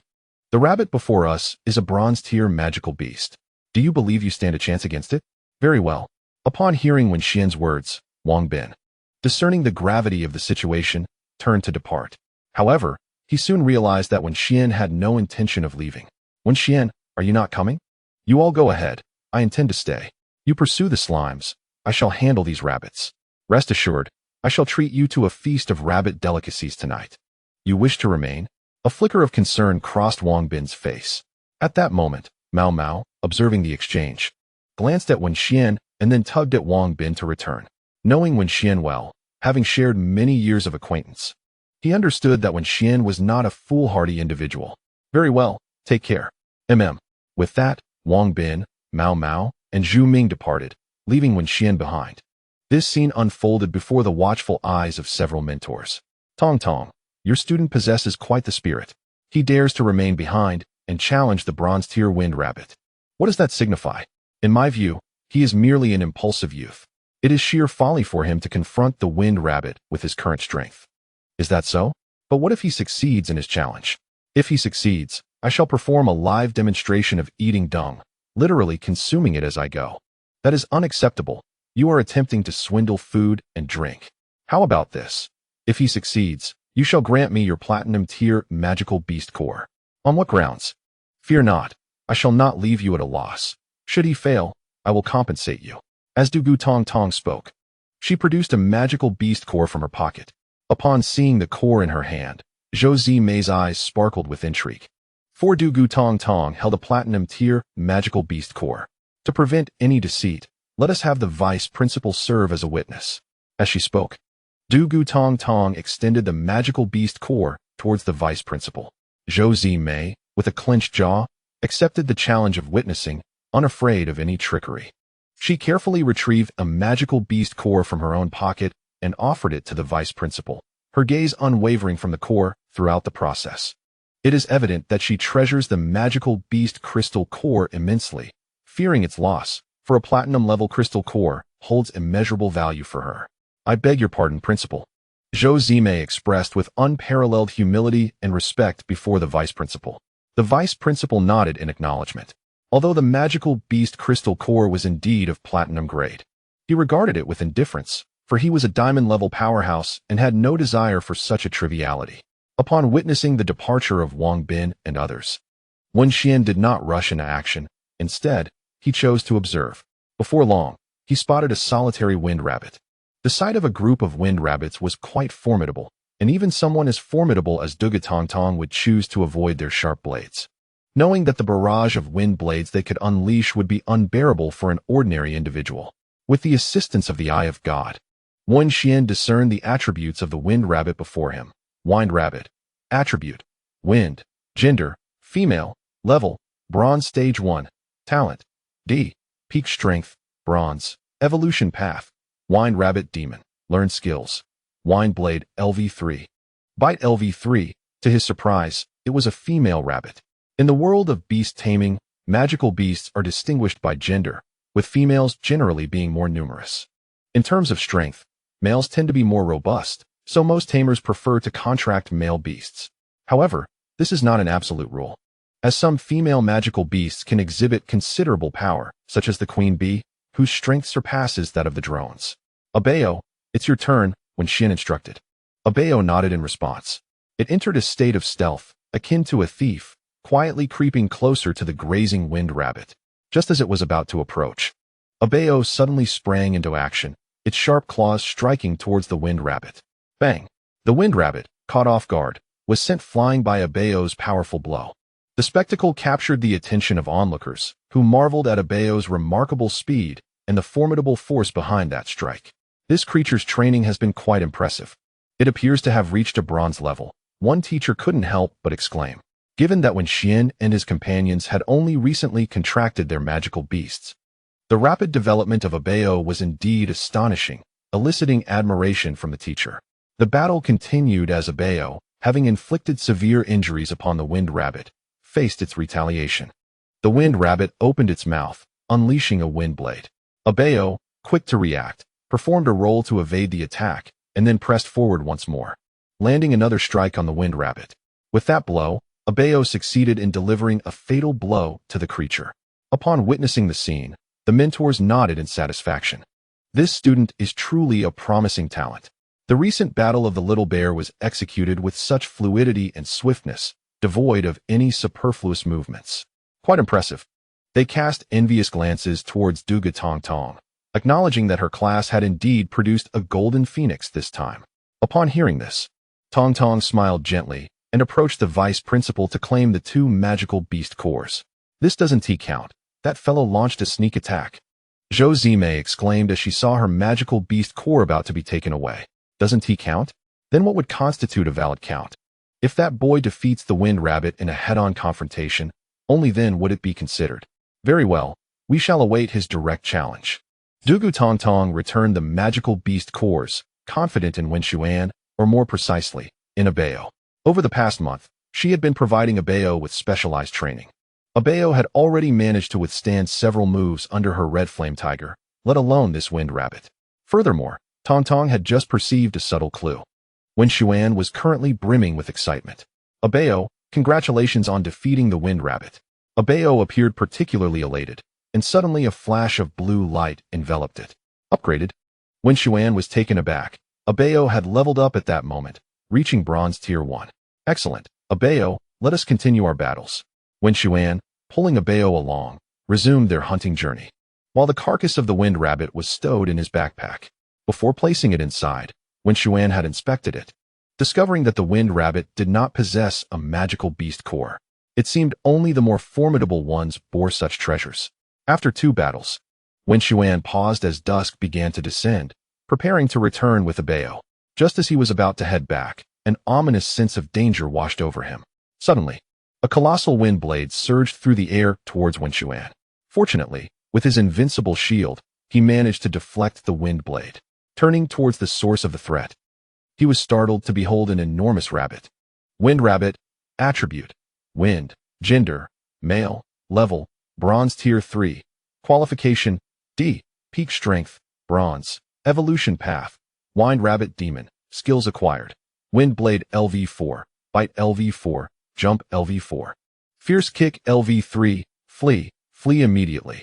Upon seeing the formidable wind rabbit, Wenxuan turned to escape. However, his speed was woefully inadequate. The wind rabbit leaped with ferocity, landing directly in front of him.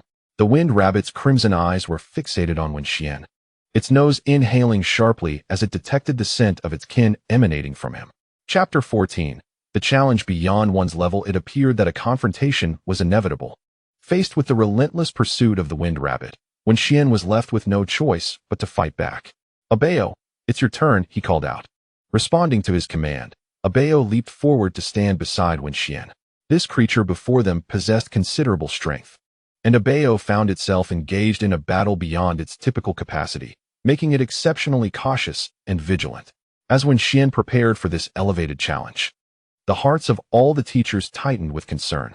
Their undivided attention was focused on Abayo, anxious not to miss any critical details. Previously, Wenxuan had employed a tactic of ambush in his battles, with Abayo stealthily advancing before launching a surprise attack to inflict damage on its opponent and weaken their combat abilities. However, the scenario had changed. This wind rabbit had initiated the provocation and was already on guard. Abayo began to sprint swiftly, adopting an S-shaped trajectory as it advanced. Observing Abayo's approach, the wind rabbit unleashed a barrage of wind blades, but Abayo skillfully evaded them all. After dodging several of these attacks, Abayo finally closed the distance, its massive paw striking towards the wind rabbit. Sensing the impending threat, the wind rabbit leaped nimbly, evading Abayo's blow. The impact of Abayo's missed strike created a deep crater at the spot where the wind rabbit had just stood. The wind rabbit continued its assault with wind blades, yet Abayo's agility allowed it to evade these attacks. Through its actions, Abayo exemplified the notion of a nimble heavyweight, astonishing everyone with its unexpected grace and dexterity. It seemed that this bear cub possessed remarkable potential and that its training had been quite effective, yielding such an impressive specimen. One of the teachers, recognizing this talent, could not help but glance at the principal beside him and suggest, "Principal, perhaps we should send someone to rescue this little one? Losing Wenxuan would be a tremendous waste of talent." However, the principal merely waved his hand dismissively. "Patience, let us observe a while longer." He remained unconvinced that Wenxuan lacked strength, for he was aware that Wenxuan had been trained by the notable Dugu Tongtong. Although he had heard whispers of Dugu Tongtong personally mentoring Wenxuan, he chose to overlook it for her sake. Meanwhile, Abayo continued its battle. After successfully evading several wind blades, Abayo finally seized the opportunity, moving in to deliver a powerful strike against the wind rabbit. However, the wind rabbit seemed to have been prepared, as it forcefully kicked off the ground and soared into the air once again, evading Abayo's grasp. Witnessing the wind rabbit take flight, Wenxuan recognized that an opportunity had arisen. Abayo unleashed Shadow Ball. Panda Cub, type, dark, gender, male, level, bronze tier 1, potential, SSS, peak strength, king, evolution path, panda fighter, learned skills, rampaging bull fist LV3, bear paw strike LV4, mountain press LV3, roar of evil LV3, rending claw LV2, shadow ball LV1. The shadow ball was a new technique mastered by Abayo upon ascending to bronze tier 1, characterized by its dark attributes.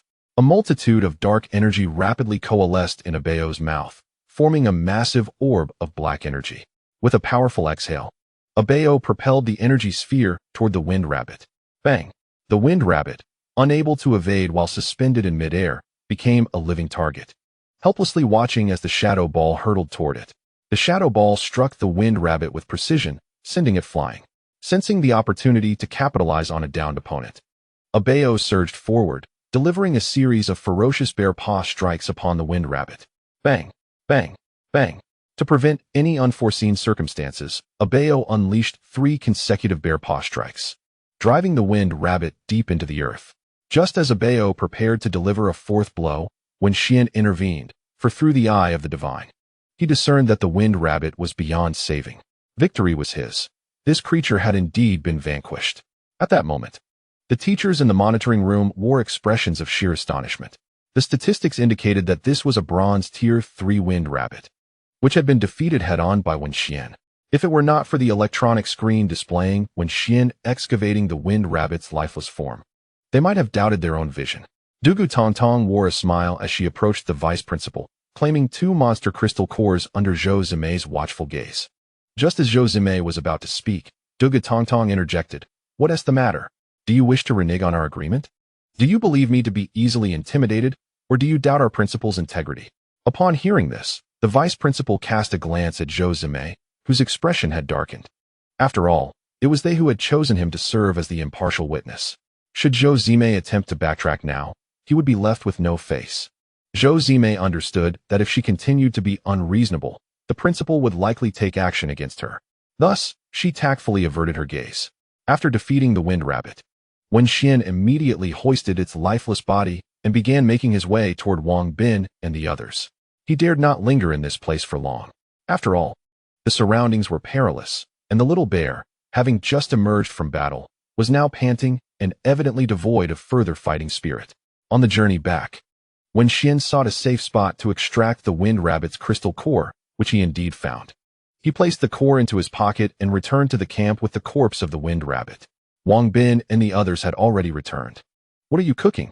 Wenxuan inquired, noticing the bubbling pot that Wang Bin had brought along. Wang Bin, slightly embarrassed, scratched his head. "Slime," Wenxuan responded, feeling rather speechless as the dish seemed eerily familiar. "What's wrong? Are you planning to eat that tonight? What choice do we have? We can't defeat the wind rabbit, so we have to settle for this," Wang Bin replied, appearing somewhat resigned. "All right, enough grumbling. Here, this is for you." Wenxuan set down his backpack and began to take out the wind rabbits one by one. "My goodness, Wenxuan, you are incredible. 1, 2, 3, 4. 4 in total," Wang Bin exclaimed, brimming with excitement upon seeing the 4 wind rabbit corpses, akin to a parched traveler stumbling upon water in the desert. "Enough chit-chat. I'll leave these to you. I'm going to rest," Wenxuan said, entrusting the task of preparing the rabbits to Wang Bin, who hailed from a family that owned a large hotel and was well-versed in handling such matters. Chapter 15. Consuming Wind Rabbit. Meet Wenxuan returned to the tent, retrieving the wind rabbit's magical beast crystal core from his pocket. "Here, Bao, this is for you." He offered the crystal core to Bao. Upon seeing it, Bao opened its mouth and swiftly swallowed the wind rabbit's magical beast crystal core. Once the core settled in Bao's belly, it began to refine it. This particular crystal core possessed wind attributes, which conflicted with Bao's dark energy. Therefore, it could not be absorbed entirely and required an energy transformation process. In this world, energies of different attributes could undergo mutual transformation. Even opposing attributes could be converted, albeit with lower efficiency. For instance, the transformation efficiency between water and fire stood at merely 50%. The efficiency for opposing energies was 50%, while non-opposing energies could achieve 80%. As Bao absorbed the wind rabbit's magical beast crystal core, it could only garner 80% efficiency.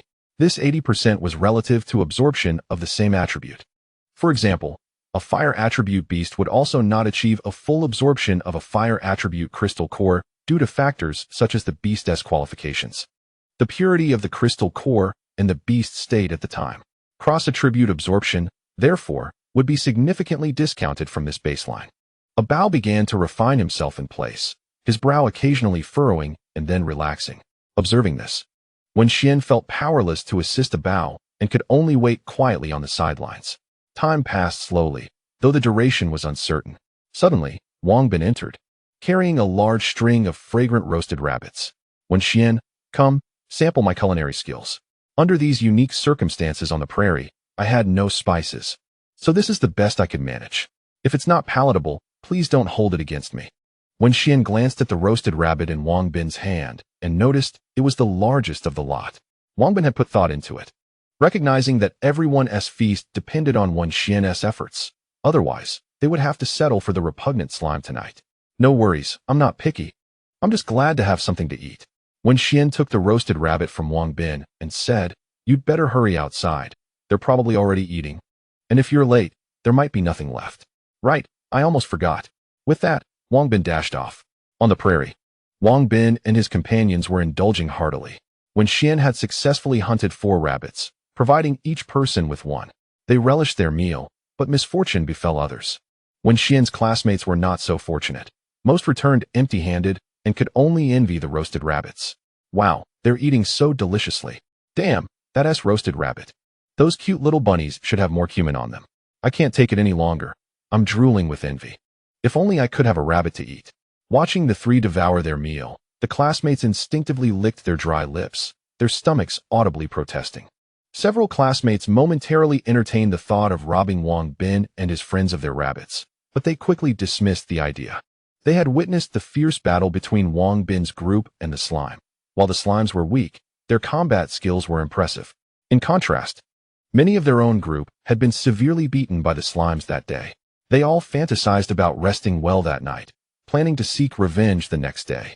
Mao Mao ate swiftly, having the smallest rabbit, and finished first. He noticed the hungry gazes from his classmates and, feeling a pang of compassion, could not refrain from suggesting to Wang Bin, Brother Bin, why don't we share the slime soup with them?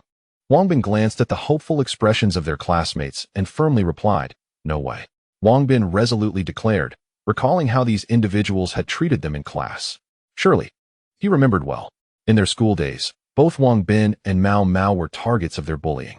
They looked down upon Wang Bin and his companions, expressing disdain in various forms.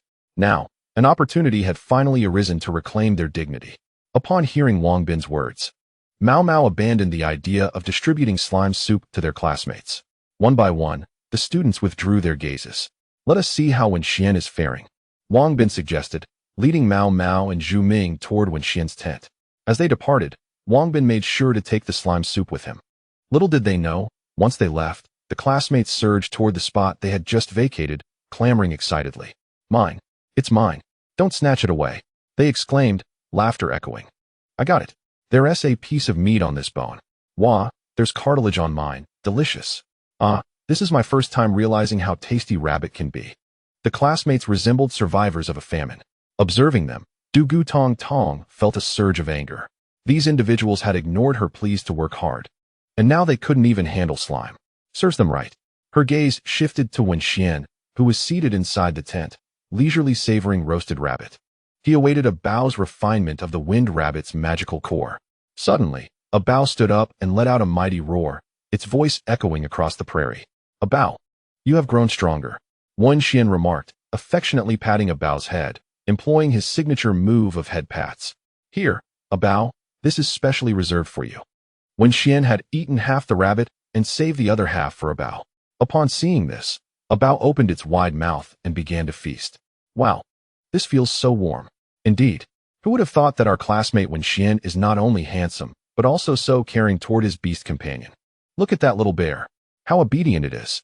It's even sharing its food. A Bao consumed part of the rabbit, but left some for Wenxian. Glancing at the remaining rabbit, Wenxian felt a pang of emotion. Hee hee hee. A Bao grinned at Wenxian, extending its pink tongue to lick him affectionately. A Bao, I've had my fill, the rest is all yours. You need not save any for me. Eat to your heart's content. Tomorrow, I'll rely on you for battle. And we shall catch more. A Bao nodded vigorously in response. Just moments ago, a Bao refined the monster crystal core of the wind rabbit, enhancing its strength significantly. It is believed that before long, it will ascend to the second tier of bronze. Come, a Bao, let me feed you, Wenxian said, placing the remaining rabbit meat into a Bao's mouth. Chapter 16. The attack of the prairie wolves in the days that followed, Wenxian continued to hunt wind rabbits. And a Bao's power increased at a visibly rapid pace. Outside the tent, by the campfire, Wang Bin looked at the wind rabbit meat in his hands, feeling quite disheartened. Goodness, I've been eating rabbit meat for days now. If I keep this up, I might just turn into a rabbit myself. Beside him, Mao Mao also consumed the wind rabbit meat, but he didn't share Wang Bin's complaints. Brother Bin, be grateful for the wind rabbit meat. Just look at others. They are still eating slimes. Mao Mao's words were neither too loud nor too soft, perfectly audible to the classmates nearby. Slimes? Those are even worse.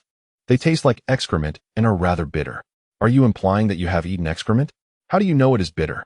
Mao Mao's remarks silenced Wang Bin.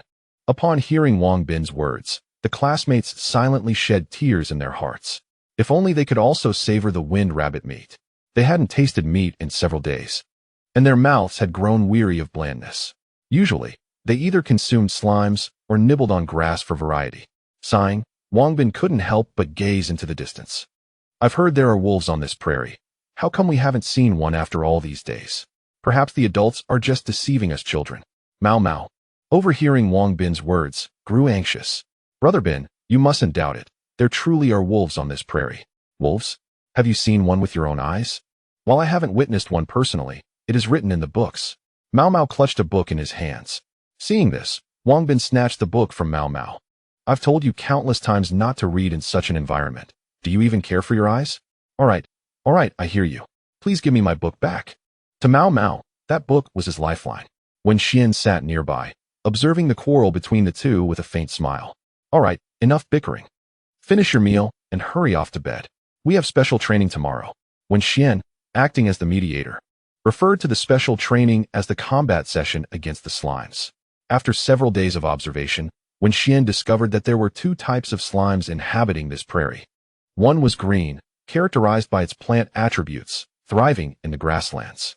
The other was blue, possessing water attributes and preferring the vicinity of water. The strength of the slimes varied greatly, allowing them to choose their targets for battle. After a few individuals finished their roasted rabbit meat, they returned to their respective tents to prepare for sleep. Wenxuan also entered his tent, embracing a bough, and soon fell into a deep slumber. It must be noted that a bough's warmth was particularly soothing, making the act of sleeping beside him an exquisite delight. However, Wenxuan did not slumber for long, as he was roused by a bough. What is it, a bough? Wenxuan inquired, noticing a bough's anxious gaze and frantic gestures.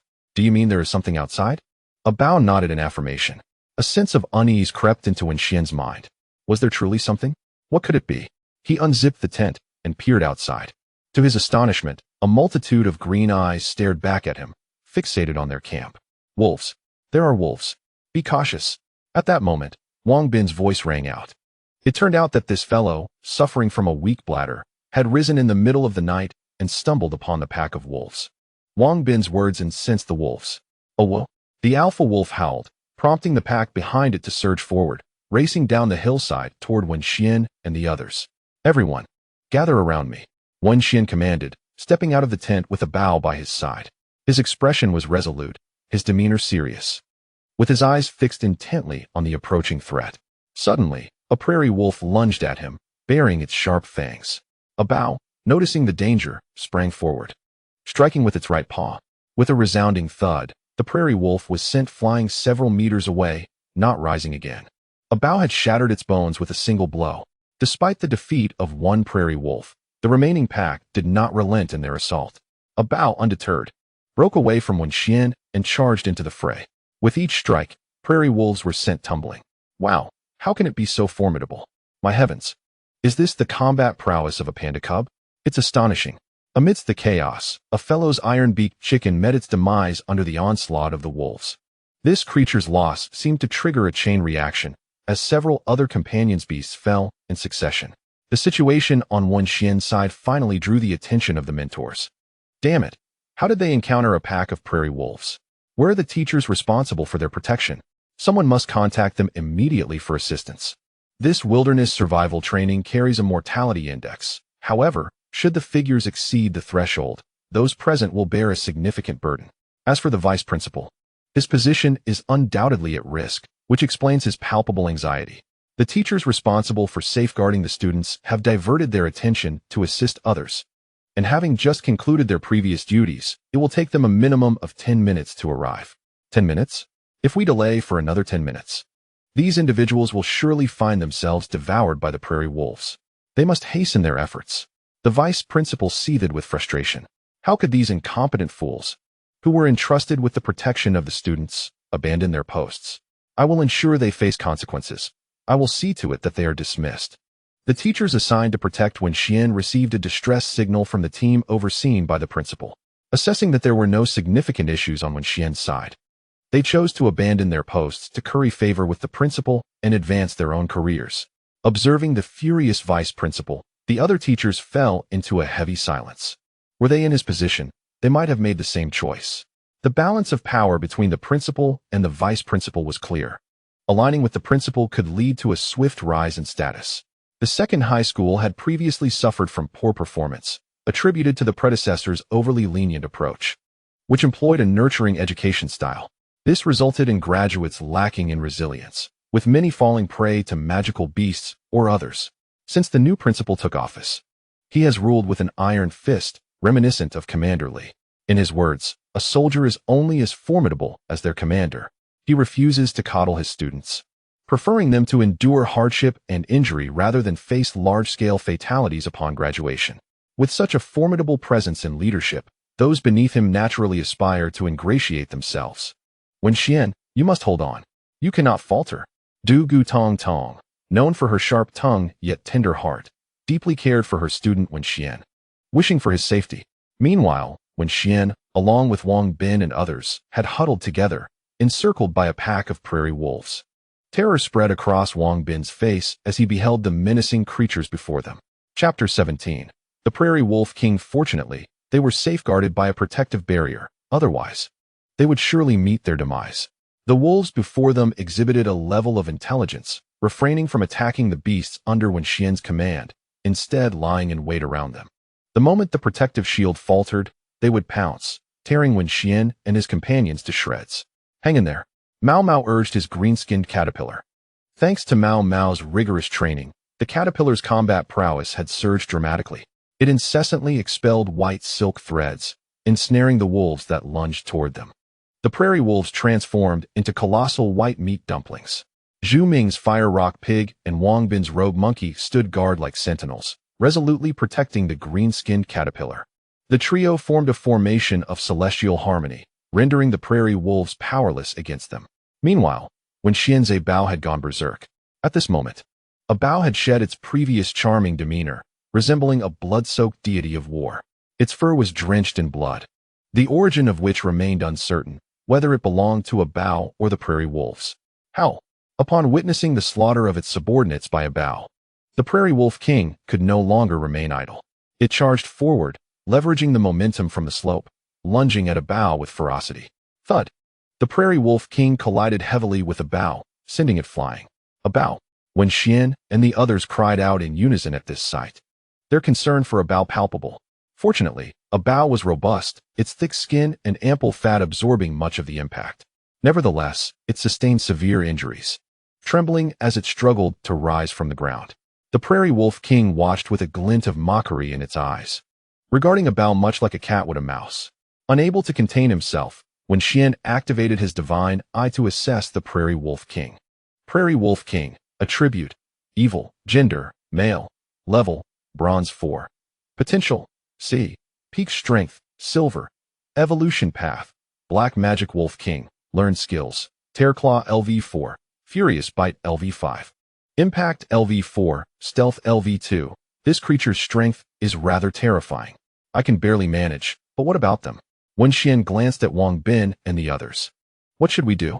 He felt the situation had reached a deadlock. While he could ensure his own survival, the same could not be said for the others.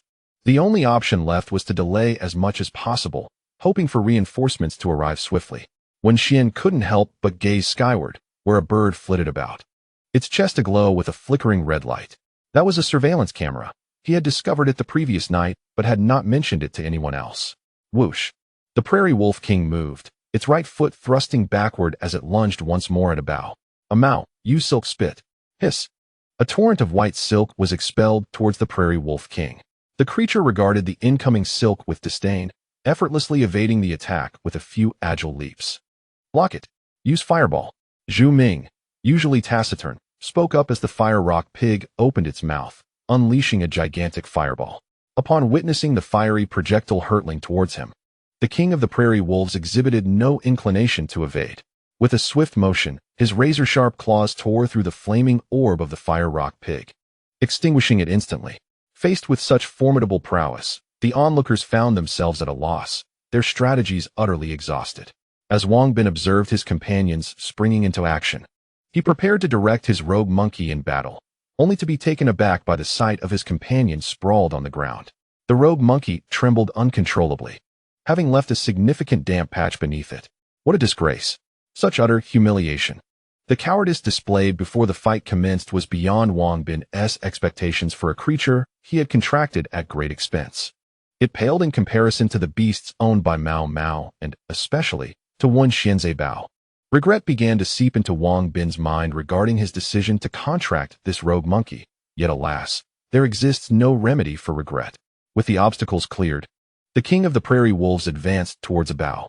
Its sharp right claw lunged forward, prompting Bao to swiftly raise its own paw in defense. The two beastly claws met with a resounding clash.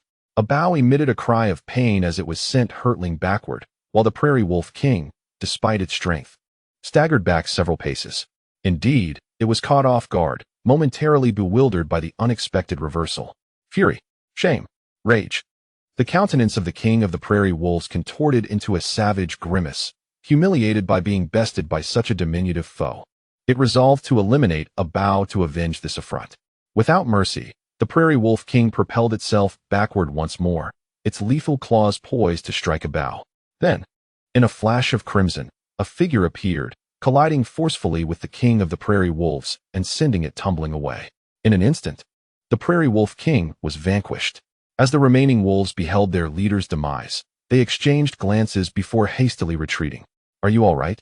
The crowd turned in unison towards the striking silhouette. Upon recognizing her, they could no longer contain their emotions and erupted into tears. Teacher, you have finally arrived. If you had delayed any longer, we might never have seen you again. The tension that had gripped them dissolved in an instant at the sight of their mentor. Wenxian, are you unharmed? The one who had arrived was none other than Duga Tong Tong, who had rushed out from the nearby tent the moment she spotted the pack of wolves. She knew all too well that some of those so-called mentors were not to be relied upon. Indeed, her arrival was fortuitous. Otherwise, Wenxian and the others would have faced dire consequences. Teacher, we are fine, Wenxian said, glancing toward Bao, who had approached the formidable leader of the prairie wolves. With a resounding thud, a massive paw descended, and Bao shattered the wolf king's skull. From within the remnants of the wolf's head, it extracted a black beast crystal and consumed it without hesitation. Bao. Wenxian was astonished that Bao had devoured the wolf king's beast crystal so brazenly. After consuming the crystal, Bao sat quietly on the ground, beginning its process of refinement. Chapter 18. Points credited. After a brief wait, Bao suddenly rose, exuding an overwhelming aura of power. Has it broken through? Wenxian activated his divine eye to scrutinize Bao's attributes. Panda baby, attribute, evil, gender, male, level, bronze tier 3. Talent, SSS, peak strength, king, evolution path, panda warrior, skills acquired, bull's fist LV3, bear paw strike LV4. Mountain press LV3, evil roar LV3, rending claw LV2, shadow ball LV2, stealth LV1. Wenxian noted that not only had Bao's strength ascended to bronze tier 3, but it had also acquired a new skill, stealth. Stealth, vanish into darkness, eluding the enemy's gaze, maneuvering around them to seek the opportunity for a decisive strike. However, the proficiency of this skill was only at LV1. Beast Tamers absorb beast crystals, with a small probability of comprehending the skills contained within. This probability hovers around 10. Naturally, if one absorbs a crystal of the same attribute, the compatibility improves, significantly increasing the chances of acquiring new skills. It is, indeed, a world governed by luck. Regrettably, the skill level of stealth had diminished, indicating that Bao would need to retrain this skill to enhance its proficiency. In this realm of beast taming, skills are categorized into 5 tiers: understanding, familiarity, mastery, proficiency, and expertise. LV1, LV2 denotes understanding, acknowledging the existence of a skill and its general utility. LV3, LV4 denotes familiarity, frequent use without deep comprehension or thorough study. LV5, LV6 denotes mastery, utilizing the skill to achieve specific functions and solve problems, yet lacking finesse, necessitating further practice.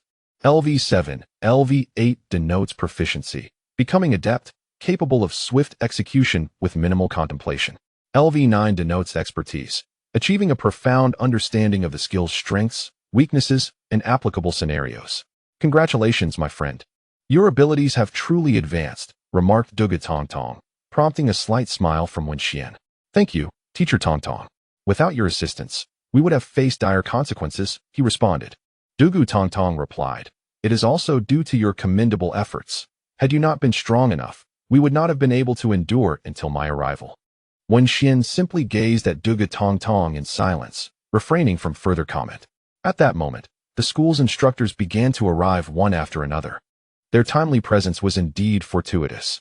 Had Dugu Tongtong not come, they would have arrived just in time to collect the remains of Wenxian and his companions. Now, my friend, go instruct everyone to tidy up. We shall prepare to return, she said. Return? Are we not continuing the trials? Dugu Tongtong turned to observe the students behind her. The scene was one of desolation. Nearly all the students were lamenting their fates. Some had suffered injuries to their beasts, while others mourned the loss of their companions in battle. The fighting spirit seemed to have evaporated, leaving little reason to linger. Dugu Tongtong placed a reassuring hand on Wenxian's shoulder. You performed admirably this time. Upon our return, I shall reward you handsomely. The instructors, accompanied by some upperclassmen, began the rescue and cleanup efforts. Observing the upperclassmen at work, Wangbin expressed his frustration. These opportunistic scavengers are reaping the rewards of our hard-fought victories. The magical beasts, particularly the prairie wolves before them, were indeed treasures in their own right. Their meat was exceptionally tender, a culinary delight, while their pelts made for warm garments. Moreover, the abundance of prairie wolves suggested the presence of valuable magical cores among them. Listening to Wangbin, Dugu Tongtong could not help but roll her eyes. Rest assured, the school will not let you suffer losses. You will each receive a fair share of points, which can be exchanged for fine treasures in the school's vault. Points? Wenxian had heard of these before. It was said that the school's vault held numerous treasures that could not be purchased with money, as they were not for sale. To acquire them, one had to exchange points. Suddenly, the bus arrived to transport Wenxian and the others back to school. Upon alighting, they surveyed their surroundings. To their astonishment, they were met with a flurry of stretcher teams bustling about. Some carried beasts, while others bore injured students. Those being carried were undoubtedly facing the end of their magical beast journeys. Only when a beast is severely injured, rendered incapable of fighting, or killed, will the protective shield surrounding its master dissipate. A few individuals, their heads hanging low, were escorted away by a group of uniformed individuals who were, in fact, the mentors responsible for safeguarding Wenxian and his companions. They paid the price for their foolish actions. This time, they lost their wager. Where do we go now? Mao Mao inquired. Upon hearing this, Wangbin's face lit up with excitement. Where else could we possibly go? Of course, to the third floor of the school cafeteria. Unlike the large communal dining area, the third floor of the cafeteria features a la carte dining. While the dishes here are somewhat pricier, they are markedly more delectable. All right then, let us proceed to the third floor of the cafeteria. Once they arrived, Wenxian and his companions reclined against the sofa backs, a look of contentment washing over their faces after their meal. Phew. Wangbin exhaled deeply. I feel rejuvenated. I have finally come back to life. After enduring over 10 days of roasted wind hare meat, devoid of any seasoning, my palate was on the verge of withering away. As he spoke, a satisfied gaze fell upon the messy table before him, littered with 7 or 8 plates, most of which had already found their way into his stomach. Ding! At that moment, 4 notification chimes sounded simultaneously. Wenxian and the others took out their phones to check. Wow, our points have been credited. It says here that to use the points, we can take our student IDs to the school's treasure vault for redemption. This time, I earned 200 points. How about you all? Mao Mao remarked, glancing at his friends. I got 300, came the response from Zhu Ming, who was as succinct as ever. What about you? Wenxian?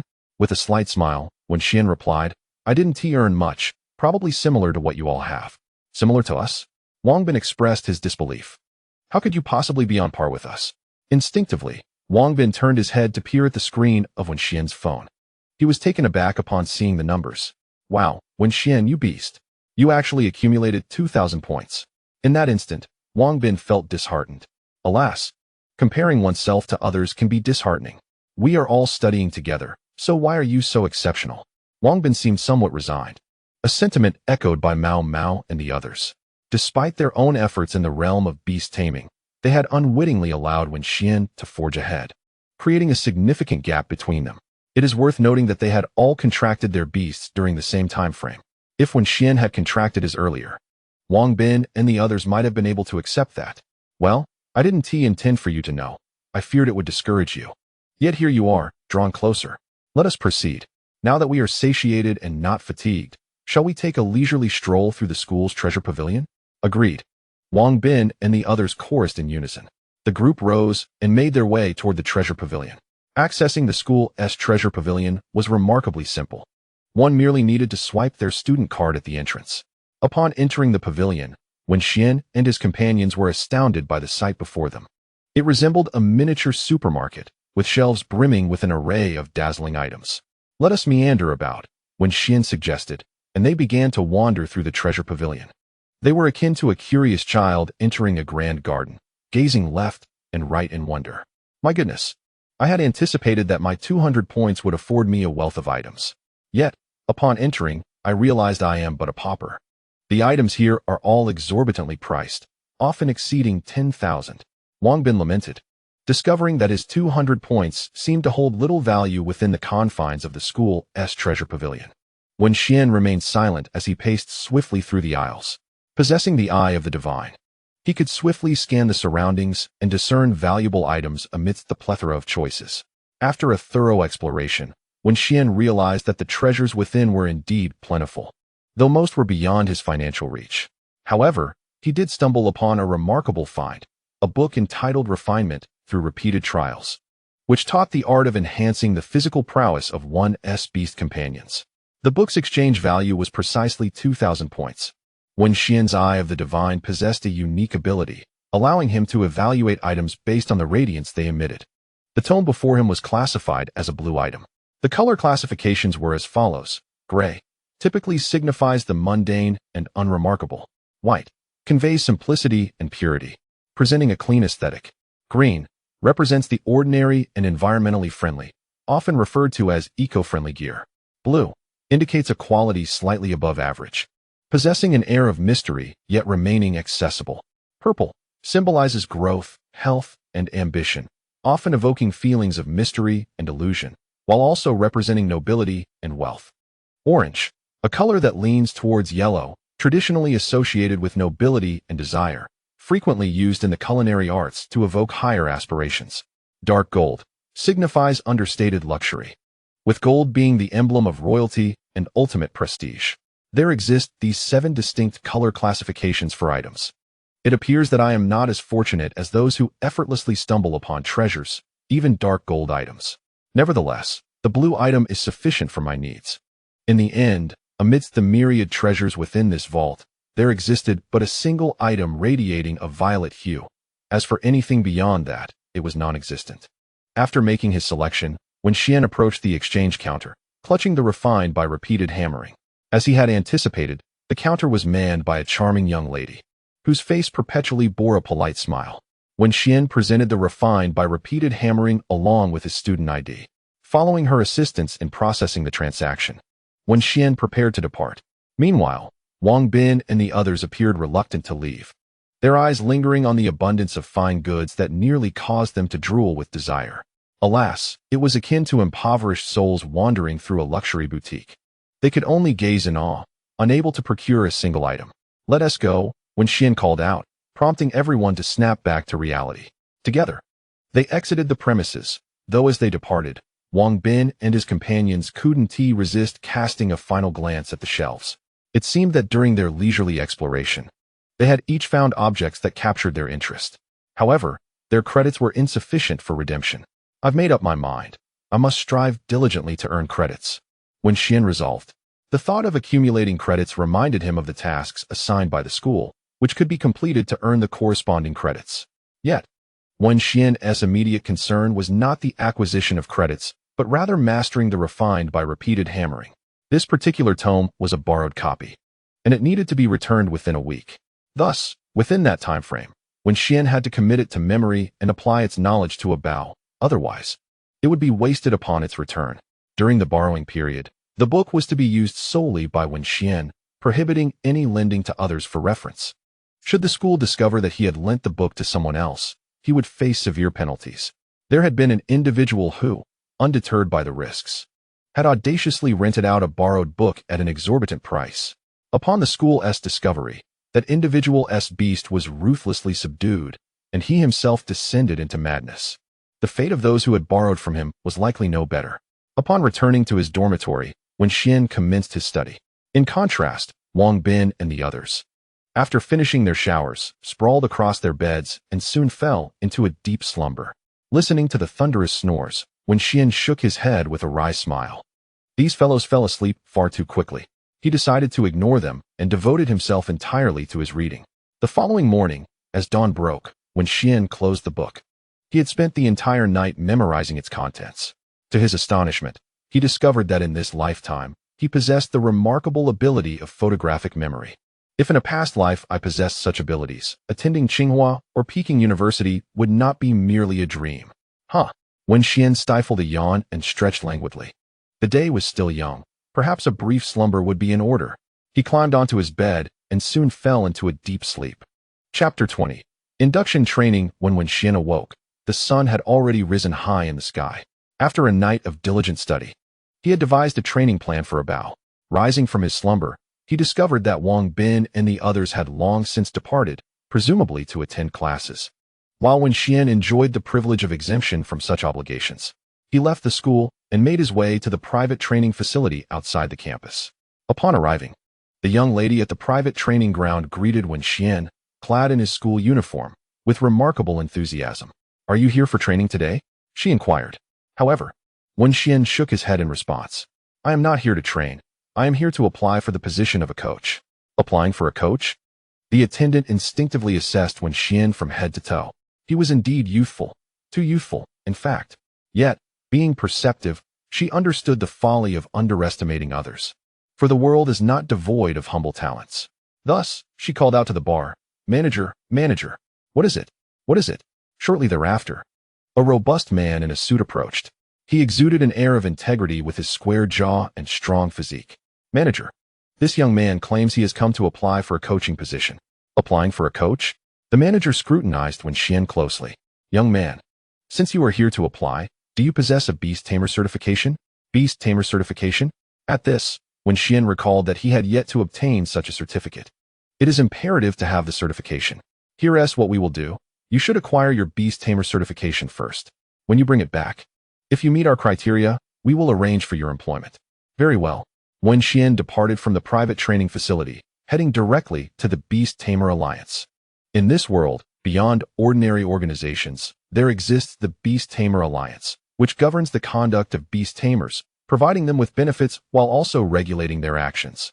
All beast tamers must adhere to the rules and regulations set forth by the Alliance, and any misconduct will result in strict penalties enforced by dedicated personnel. Wenxian hailed a taxi to the Beast Tamer Alliance. Upon entering, he noticed numerous windows within the lobby. He approached a relatively vacant window to register. Afterward, the attendant led him to the testing room for assessment. Emerging from the testing room, a gentle smile graced the attendant's face. Another prodigy has emerged. According to the information, Wenxian is merely 18 years old, yet he has already attained the rank of a Bronze Tier 3 Beastmaster. The ranking of a Beastmaster is determined by the strength of their most formidable beast. Currently, Wenxian possesses a Bronze Tier 3 Panda Cub, hence his classification as a Bronze Tier 3 Beastmaster. Here is your Beastmaster certificate. Please take good care of it. I must say that Wenxian felt exceptionally comfortable during this visit. The demeanor of the service staff was exceedingly pleasant, unlike certain organizations from my previous life, where individuals wore perpetual scowls, as if owed millions. Their expressions were akin to those mourning a great loss, lacking any semblance of service spirit. Upon exiting the Beastmaster Alliance, Wenxian hailed a car at the entrance and returned to the private training facility.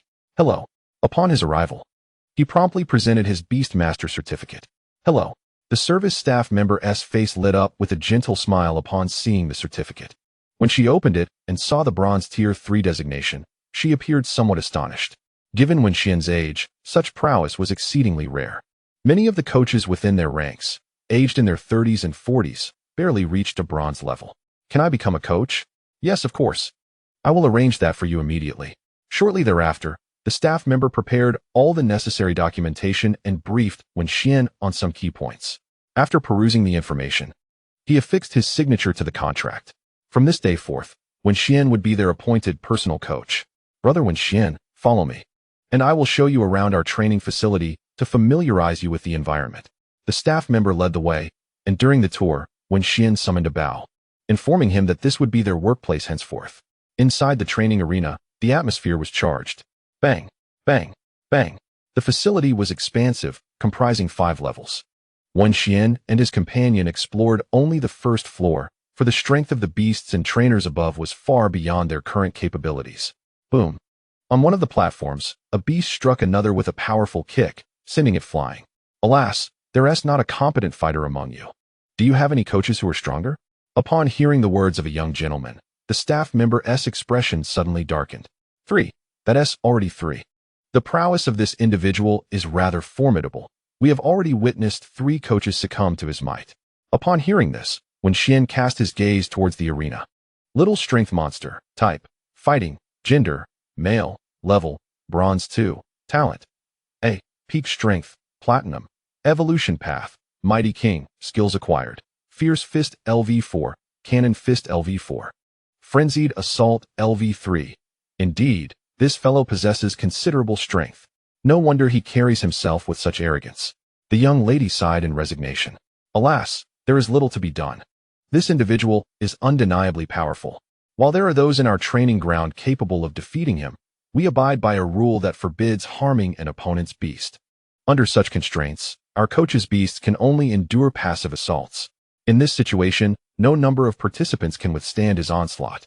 At that moment, the young master on the stage noticed Wenxian in the corner, along with his companion, a Bao. Hey, you over there. Come up and fight me. Don't worry. I'll pay you a handsome sum. How does 1,000 per bout sound? One cannot deny that this young master embodies the stereotype of a wealthy, foolish heir. Wenxian, what do you say? Shall you ascend the stage to test your mettle? Absolutely. Wenxian replied, leading a Bao onto the platform. On their way up, he instructed a Bao to refrain from harming the opponent. Let the contest commence. Upon Wenxian's arrival, the young master commanded his little strength monster to initiate the attack. The creature charged towards a Bao, who, in response, also sprinted towards the little strength monster. In an instant, the two were embroiled in a fierce clash. Crack, bang, thud.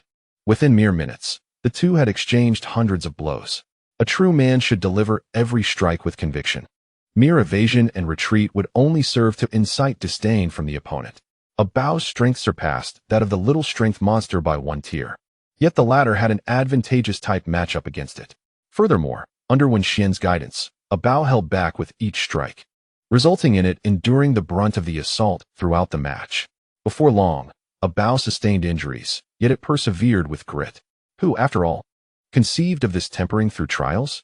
Surely, they must be a masochist. Witnessing a Bao being pummeled, Wenxian contemplated conceding. This ordeal was indeed daunting. Nevertheless, he steeled himself. Without diligent effort in practice, misfortune awaited on the battlefield. If one does not sweat in training, they shall bleed in combat. The earlier encounter with the Prairie Wolf King lingered vividly in his mind. Strength, I yearn for strength. He abhorred the feeling of being at the mercy of fate. Thud. The little strength monster delivered a kick that sent a Bao flying. The young master across the way exhaled a deep breath, feeling an exhilarating sense of relief. Kid, you are quite impressive. You have pleased me greatly. He handed over a generous sum, stating 1,000, and indeed provided 1,000. Thank you. Wenxian said as he accepted the money from the young master's hand. Let us introduce ourselves. I am Lin Zhe. Their hands clasped in a firm handshake. It is a pleasure to meet you. Let us exchange contact information. I shall return in a few days. All right, I shall take my leave now. Lin Zhe departed with purpose, leaving Wenxian alone at the training platform. He made his way towards a Bao, only to discover the creature was battered and bruised. A Bao, I am so sorry.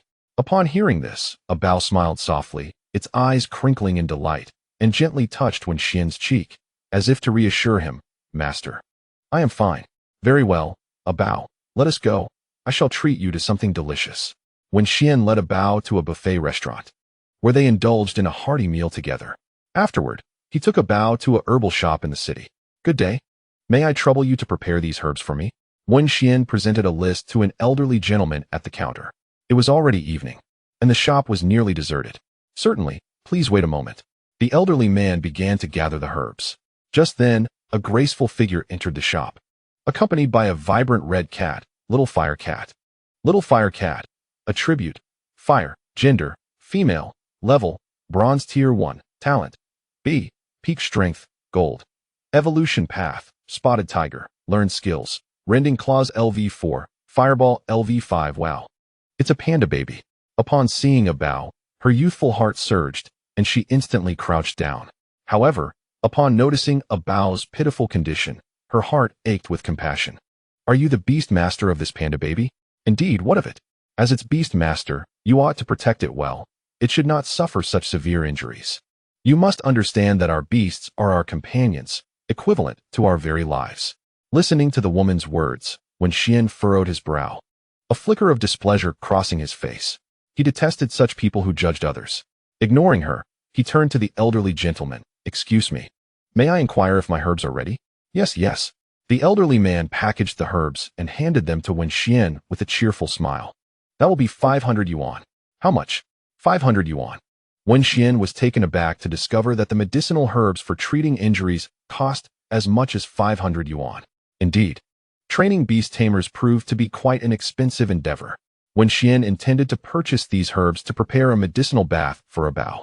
My heavens, 500 yuan for a single session is undeniably steep for Wenxian at this moment. Fortunately, he had a reliable source of income, Linjia. Just moments ago, Linjia had messaged him, stating that they would meet at the usual place 3 days hence, without fail.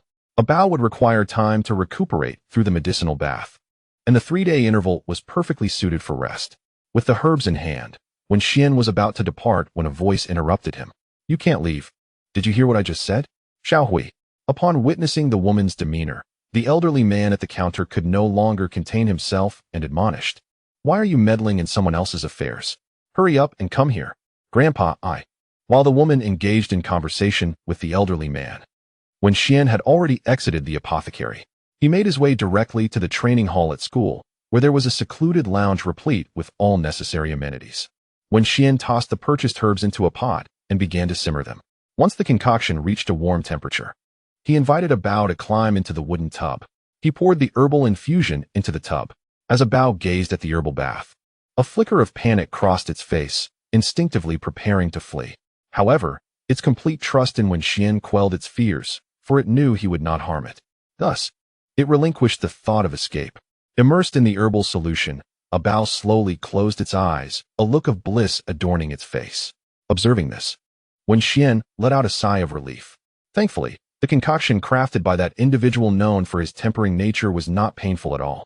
In Wenxian's memory, many body-refining potions felt akin to poison, subjecting one to the torment of countless ants gnawing at them. Bao, how do you feel? 10 minutes later, the color of the herbal infusion had lightened, clearly indicating that Bao had absorbed the medicinal properties. Bao emerged from the tub, exuding an aura of rejuvenation. It felt as though it had undergone a full-body massage, every meridian in its body now unblocked. As long as you feel well, that's what matters. Let us return to the dormitory. Wenxian and Bao made their way back to the dormitory, where the clock had already struck 11. Upon entering, he noticed that the lights were still on, indicating that Wang Bin and the others had yet to retire for the night. He pushed the door open and stepped inside. Chapter 22. Class Battle. Oh dear. Oh dear. As soon as Wenxian opened the door, he was greeted by Wang Bin's anguished cries. Wang Bin, what happened to you? He exclaimed, noticing Wang Bin bruised and battered, sprawled on the bed. You ask about him. Mao Mao cast a glance at Wang Bin and, with a hint of frustration, remarked, it is not entirely their fault. It is mainly Wang Bin who instigated the situation. After school, Wang Bin proposed that they dine out for barbecue, and upon finishing their meal, they returned home. On their way back, Wang Bin encountered a striking young woman, perhaps under the influence of alcohol. He could not resist the impulse to whistle at her, inciting her ire. In response, she summoned her familiar and engaged Wang Bin in combat.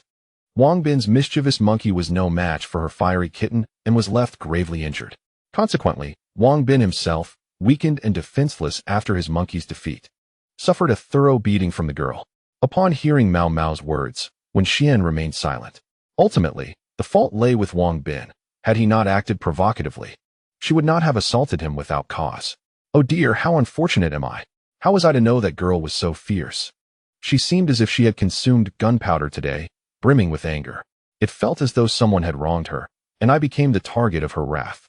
Wenxian suddenly envisioned a particular individual. Surely it could not be that person.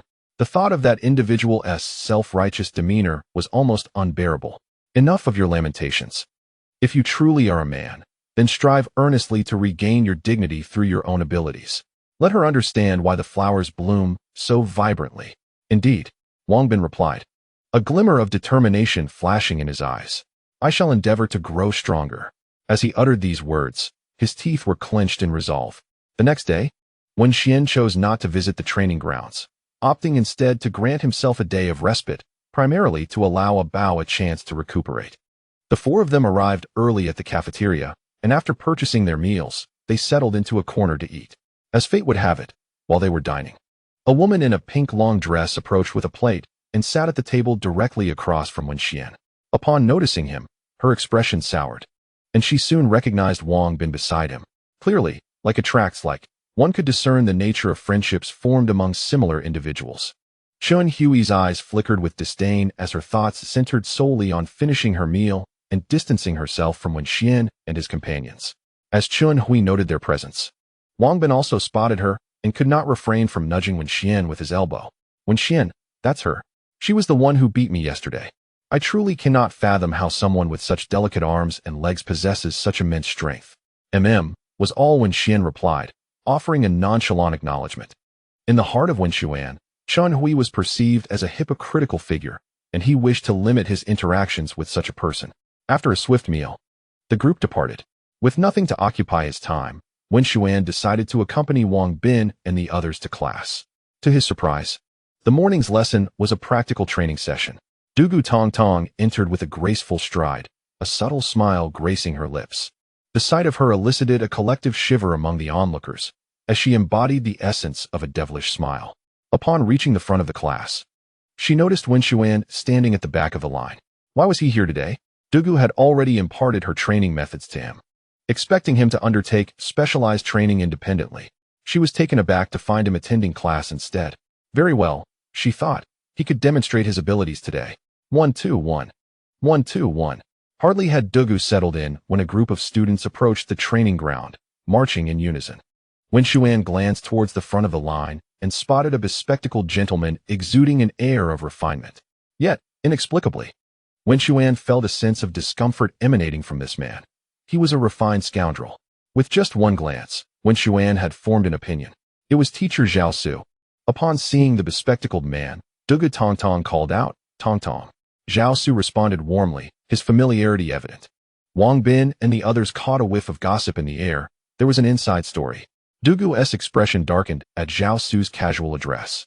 Teacher Zhao Su, please call me by my full name, Dugu Tong Tong. Understood, Tong Tong. Zhao Su replied with a playful grin, prompting Dugu's displeasure to deepen. Without further comment, she made her way to the back of the class. Approaching Wenxuan, she coldly remarked, listen here, today I am not in a good mood. When you take the stage later, don't hold back. Give that group a proper thrashing. If you fail to do so, you know my methods. Understood. Initially, Wenxuan had intended to keep a low profile during the class battle, simply observing from the sidelines. However, Dugu's insistence on him taking the stage changed his plans. Tong Tong.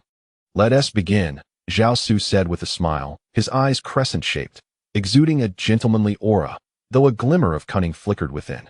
Go Hua, you're up. Zhao Su scanned the class before settling his gaze on a short, dark-skinned student standing at about 1.50 meters. Upon hearing the words, Go Hua nodded and made his way towards the arena. Ha ha.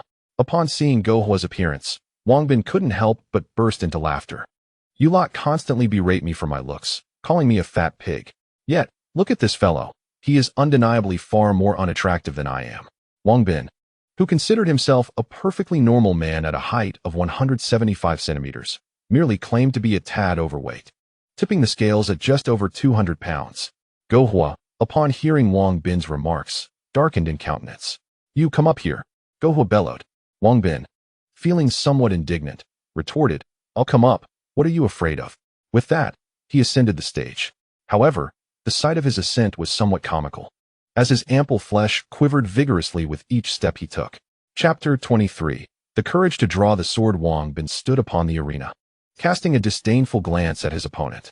"You little 3-inch man, Gu Shupi, in such a state of disarray, how dare you venture out?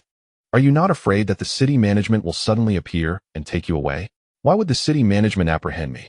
"Because you are ugly and spoil the aesthetics of the city." Gohua's expression turned grim. "You fat pig, your end is nigh."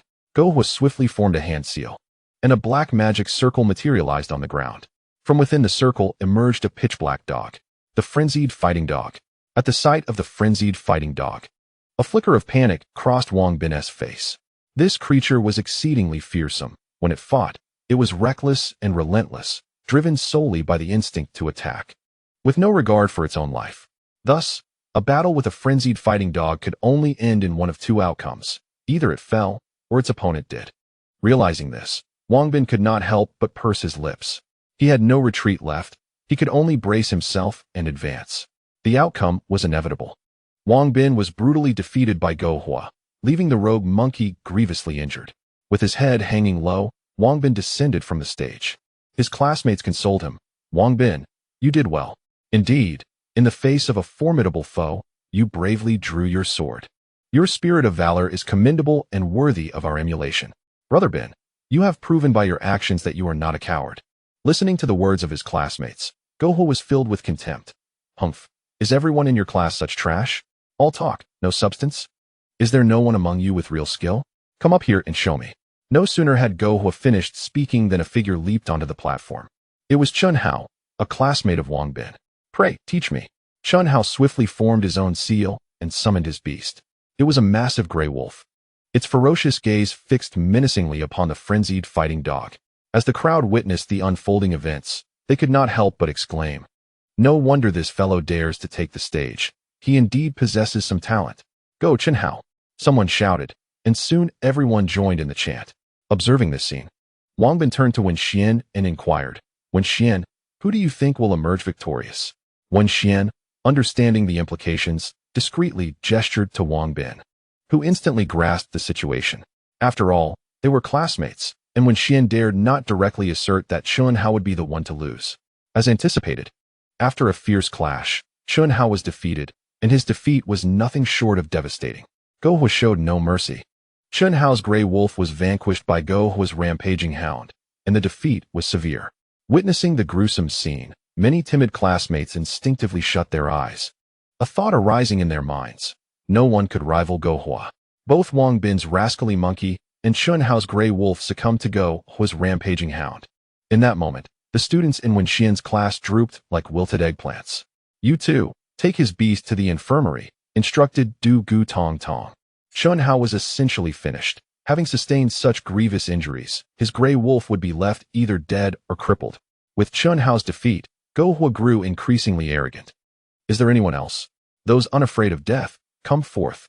He reveled in his own audacity. Witnessing this, Du Gu Tong Tong's expression darkened. "Wenxian, here are 10 spirit pills. Go up there and take him down for me." "All right," Wenxian replied as he ascended the stage. As Wenxian stepped forward, the students from Gohua's class began to murmur among themselves. "Who is this guy? I don't know, but he seems familiar. Too bad I can't recall his name. I just heard them mention he might be called Wenxian." "Wenxian? What a splendid name, and he appears rather handsome." "Not just a bit handsome. He is absolutely stunning. I find him to be the kind of handsome that grows on you the more you look at him." Who would have thought such a striking gentleman would emerge from Class 1? The class to which Wenxian belonged was Class 1, while those around him hailed from Class 6. Upon hearing the girls from his class praise Wenxian's appearance, Gohua's expression twisted into a snarl, an inexplicable surge of resentment igniting within him, jealousy. His jealousy flared as he reflected on how he was perceived as unattractive and shunned by his peers, particularly the girls. Left with no choice, Gohua devoted himself to rigorous training, firmly believing that to attract the attention of the fairer sex, one must strive diligently. He held fast to the conviction that for the less fortunate in looks, knowledge and hard work pave the way to a better life. As long as he possesses sufficient strength, those beautiful women will eagerly flock to him. Come forth, Ah Bao. Wenxian summoned Ah Bao. Upon emerging, Ah Bao yawned and rubbed its sleepy eyes. It had just been enjoying a peaceful slumber in the beast space when Wenxian disturbed its rest. Huff! Ah Bao was quite irate, expressing a desire to vent its frustrations. Ah Bao, unleash your fury without restraint. There is no need for leniency now that the opponent has shown such aggression. Show mercy? What a pretense. The flames of indignation burned even brighter within Gohua, whose singular thought was to have his raging hound tear Wenxian's panda baby to shreds. Raging hound, attack. Bite it to death. Upon hearing this command, the raging hound leapt forward with a powerful thrust of its legs, charging towards Ah Bao. Faced with the sudden onslaught of the raging hound, Ah Bao appeared utterly unfazed. Just as the raging hound was about to close in, Ah Bao sprang into action. With a resounding thud, Ah Bao reached the raging hound, its enormous paw coming down upon the hound's head. With one strike, merely one strike was all it took for Ah Bao to send the raging hound flying, crashing heavily against the wall behind. The spectators below were left utterly astonished by this spectacle. After a prolonged moment of disbelief, they finally reacted. My goodness. His panda baby is incredibly powerful. The two are simply not on the same level. Unbelievable. With just one paw, he has utterly annihilated his opponent's raging hound. How impressive. Truly magnificent. I am in awe. Wenxian is remarkable. Wang Bin, unable to contain his excitement, led the cheers. The other students, witnessing this, began to echo his enthusiasm. As the saying goes, some celebrate while others lament. The students from Class 1 cheered jubilantly, while those from Class 6 wilted like frostbitten eggplants. Chapter 24. Golden card. After Gohua's raging hound was sent flying by Wenxian's Ah Bao, he remained silent, shooting a venomous glare at Wenxian. It is often said that a barking dog does not bite, while a silent one strikes deep. This fellow had clearly harbored resentment towards Wenxian. However, Wenxian paid him no mind, considering Gohua far too weak to pique his interest. Gohua stepped down. Zhao Su observed this with a grim expression, quickly scanning the crowd. Is there anyone among you willing to step up? Upon hearing Zhao Su's words, everyone instinctively took a few steps back. Indeed, Wenxian's display of combat prowess was so formidable that these individuals lacked the courage to face him. I will take on the challenge. A crystalline voice, akin to a celestial melody, resonated through the ears of the crowd. Everyone turned in unison to behold a girl adorned in a flowing pink gown. It was Chenhui. Delight surged through the group. Chenhui had arrived, and this time, their opponent was doomed. Chenhui was the foremost expert in our class. Granted a privilege by the teacher to forego regular attendance and merely appear for examinations, Chenhui gracefully approached the arena, casting a glance at Wenxian before her gaze settled on Zhao Su. Teacher, may I ascend the stage? Certainly. Zhao Su appeared somewhat exhilarated at the sight of Chenhui, believing he finally had an opportunity to reclaim his honor. With a gentle leap, Chenhui ascended the platform with remarkable agility, her movements fluid and harmonious, prompting gasps of astonishment from the onlookers. Once atop the stage, her eyes fixated intently on Wenxian. In response, Wenxian merely turned away, preparing to depart from the arena. What was he about to do? Could it be that he intended to concede? Alas, just as Chenhui was prepared to support him, she found herself disheartened by his apparent cowardice. Where do you think you're going? She called out, unable to restrain herself. Me? I plan to take my dear Ah Bao out for a meal. Chenhui was taken aback by Wenxian's blatant disregard for her. What do you mean? She retorted. Isn't this a class challenge? We only need to fight once. Wenxian dismissed her, recognizing her lack of prowess and the inherent disadvantage of males competing against females.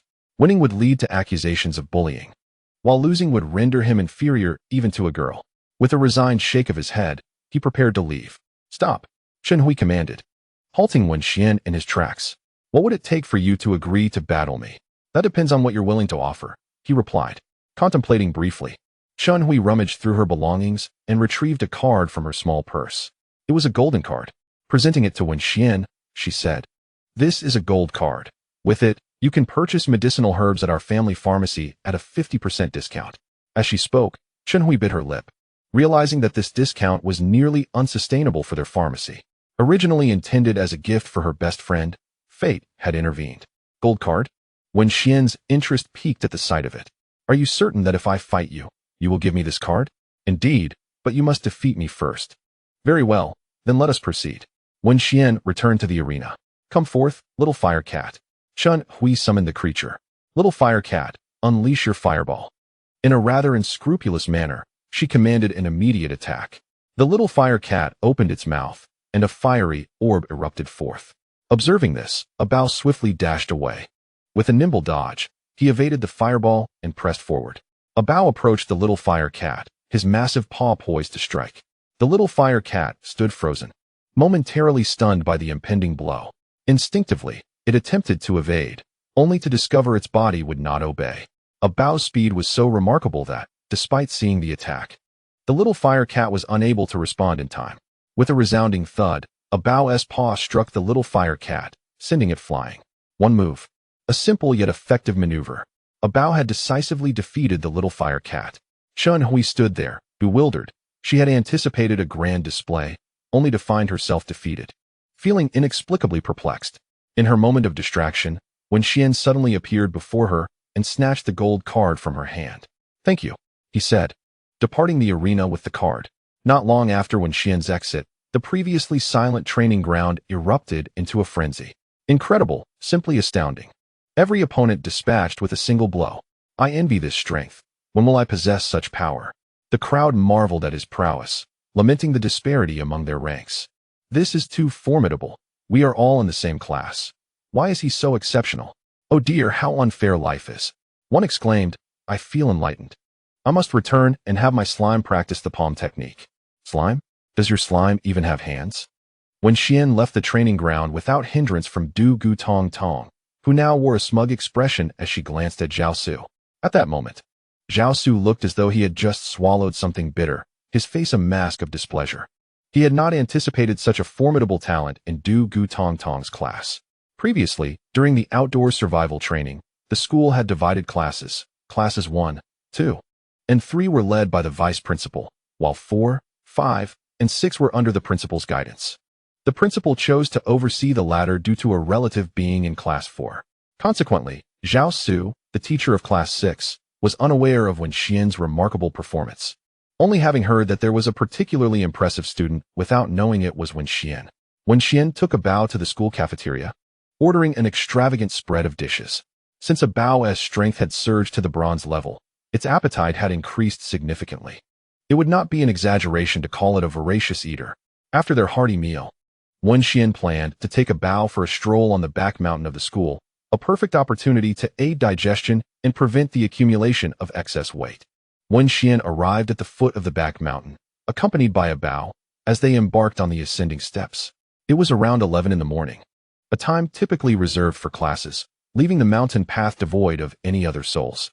Chapter 25. The newcomer competition. Wenxian and Abao climbed the small hill behind the school. Upon reaching the summit, Wenxian noticed that Abao was beginning to pant heavily. Recently, Abao had been living a rather comfortable life, resulting in sufficient explosive power but lacking endurance. It seemed imperative to incorporate endurance training into Abao's regimen. The following day, 2 figures appeared on the school playground, tirelessly running. Indeed, it was Wenxian and Abao who commenced their endurance training.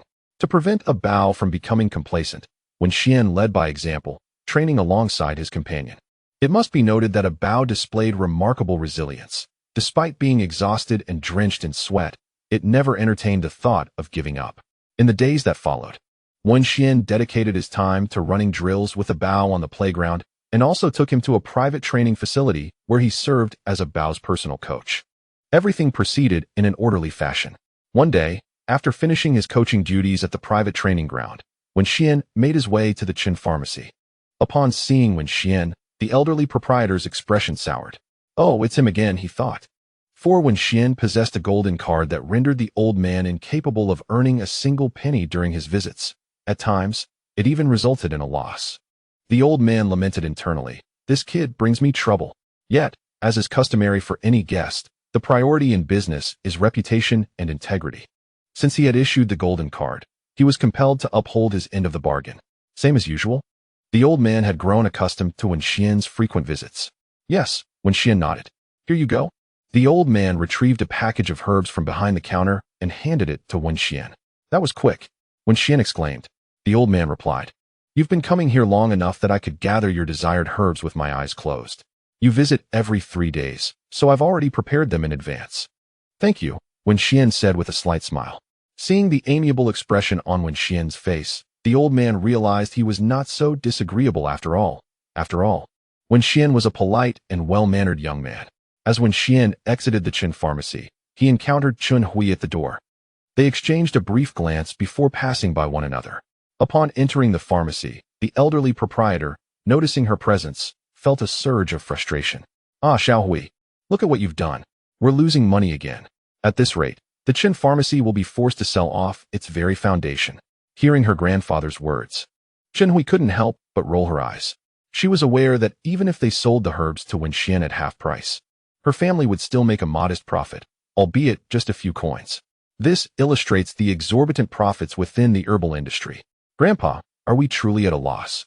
Chen Hui retorted. Upon hearing this, her grandfather displayed a sheepish smile. We haven't incurred any losses. By the way, who was that young fellow just now? Is he the one you fancy? You actually entrusted him with the gold card. He is nothing but a scoundrel. A yawn escaped Wenxian as he sneezed. What is going on? Am I truly susceptible to colds despite my strength? Now a bronze-level beast master. Wenxian found it quite challenging to catch a cold given his current physique. Time always seemed to fly during training. That day, after finishing their practice on the playground, Wenxian and Abao sat on the steps to rest. Suddenly, a fragrant breeze wafted their way. Upon looking up, they found it was Du Gu Tong Tong. Teacher Tong Tong, what brings you here? What's wrong? Am I not allowed to visit? Teacher, you know that's not what I meant. I understand you didn't mean it that way. By the way, do you recall the promise you made to me previously? Promise? What promise? Du Gu Tong Tong couldn't help but roll her eyes at his response. Tomorrow is the new student competition. So, do you have confidence in securing first place? First place? Wenxian instinctively glanced at Abao beside him. Panda baby, attribute, evil, gender, male, level, bronze tier 5, talent, SSS, peak strength, king, evolution path, panda warrior, skills acquired, bull fist LV5, bear paw strike LV6, mountain press LV4, evil roar LV4, rending claw LV5, stealth LV4, iron skin LV6, shadow ball LV4. After days of training, Abao's strength had noticeably improved. Among his peers, Wenxian could be considered a small expert. With my current strength, I should have no problem, he said to Du Gu Tong Tong. She replied, you should still exercise caution. As the saying goes, there are always greater talents beyond the mountains, and I fear unforeseen complications may arise. Rest assured, Teacher Tong Tong. I have faith in my abilities. The next day, Wenxian arrived at the school gymnasium as scheduled. Since Du Gu Tong Tong had already submitted his application to compete, he had nothing further to do. Upon entering the gym, he was taken aback by the bustling atmosphere. The place was alive with chatter, the crowd resembling a cacophony of ducks quacking incessantly. Wenxian. As Wenxuan approached the area designated for his class, he heard someone calling out to him. He lifted his gaze and discovered it was Wang Bin. He made his way over to Wang Bin and his companions. Wenxuan, give it your all. I believe in you. You must showcase our class's prowess, Wang Bin encouraged. At this, Wenxuan smiled faintly. Just then, Mao Mao unexpectedly handed him a small notebook. What is this? Wenxuan inquired. This contains the profiles of the participants in the upcoming competition, Mao Mao replied. Upon receiving the notebook, Wenxuan took a seat and began to read.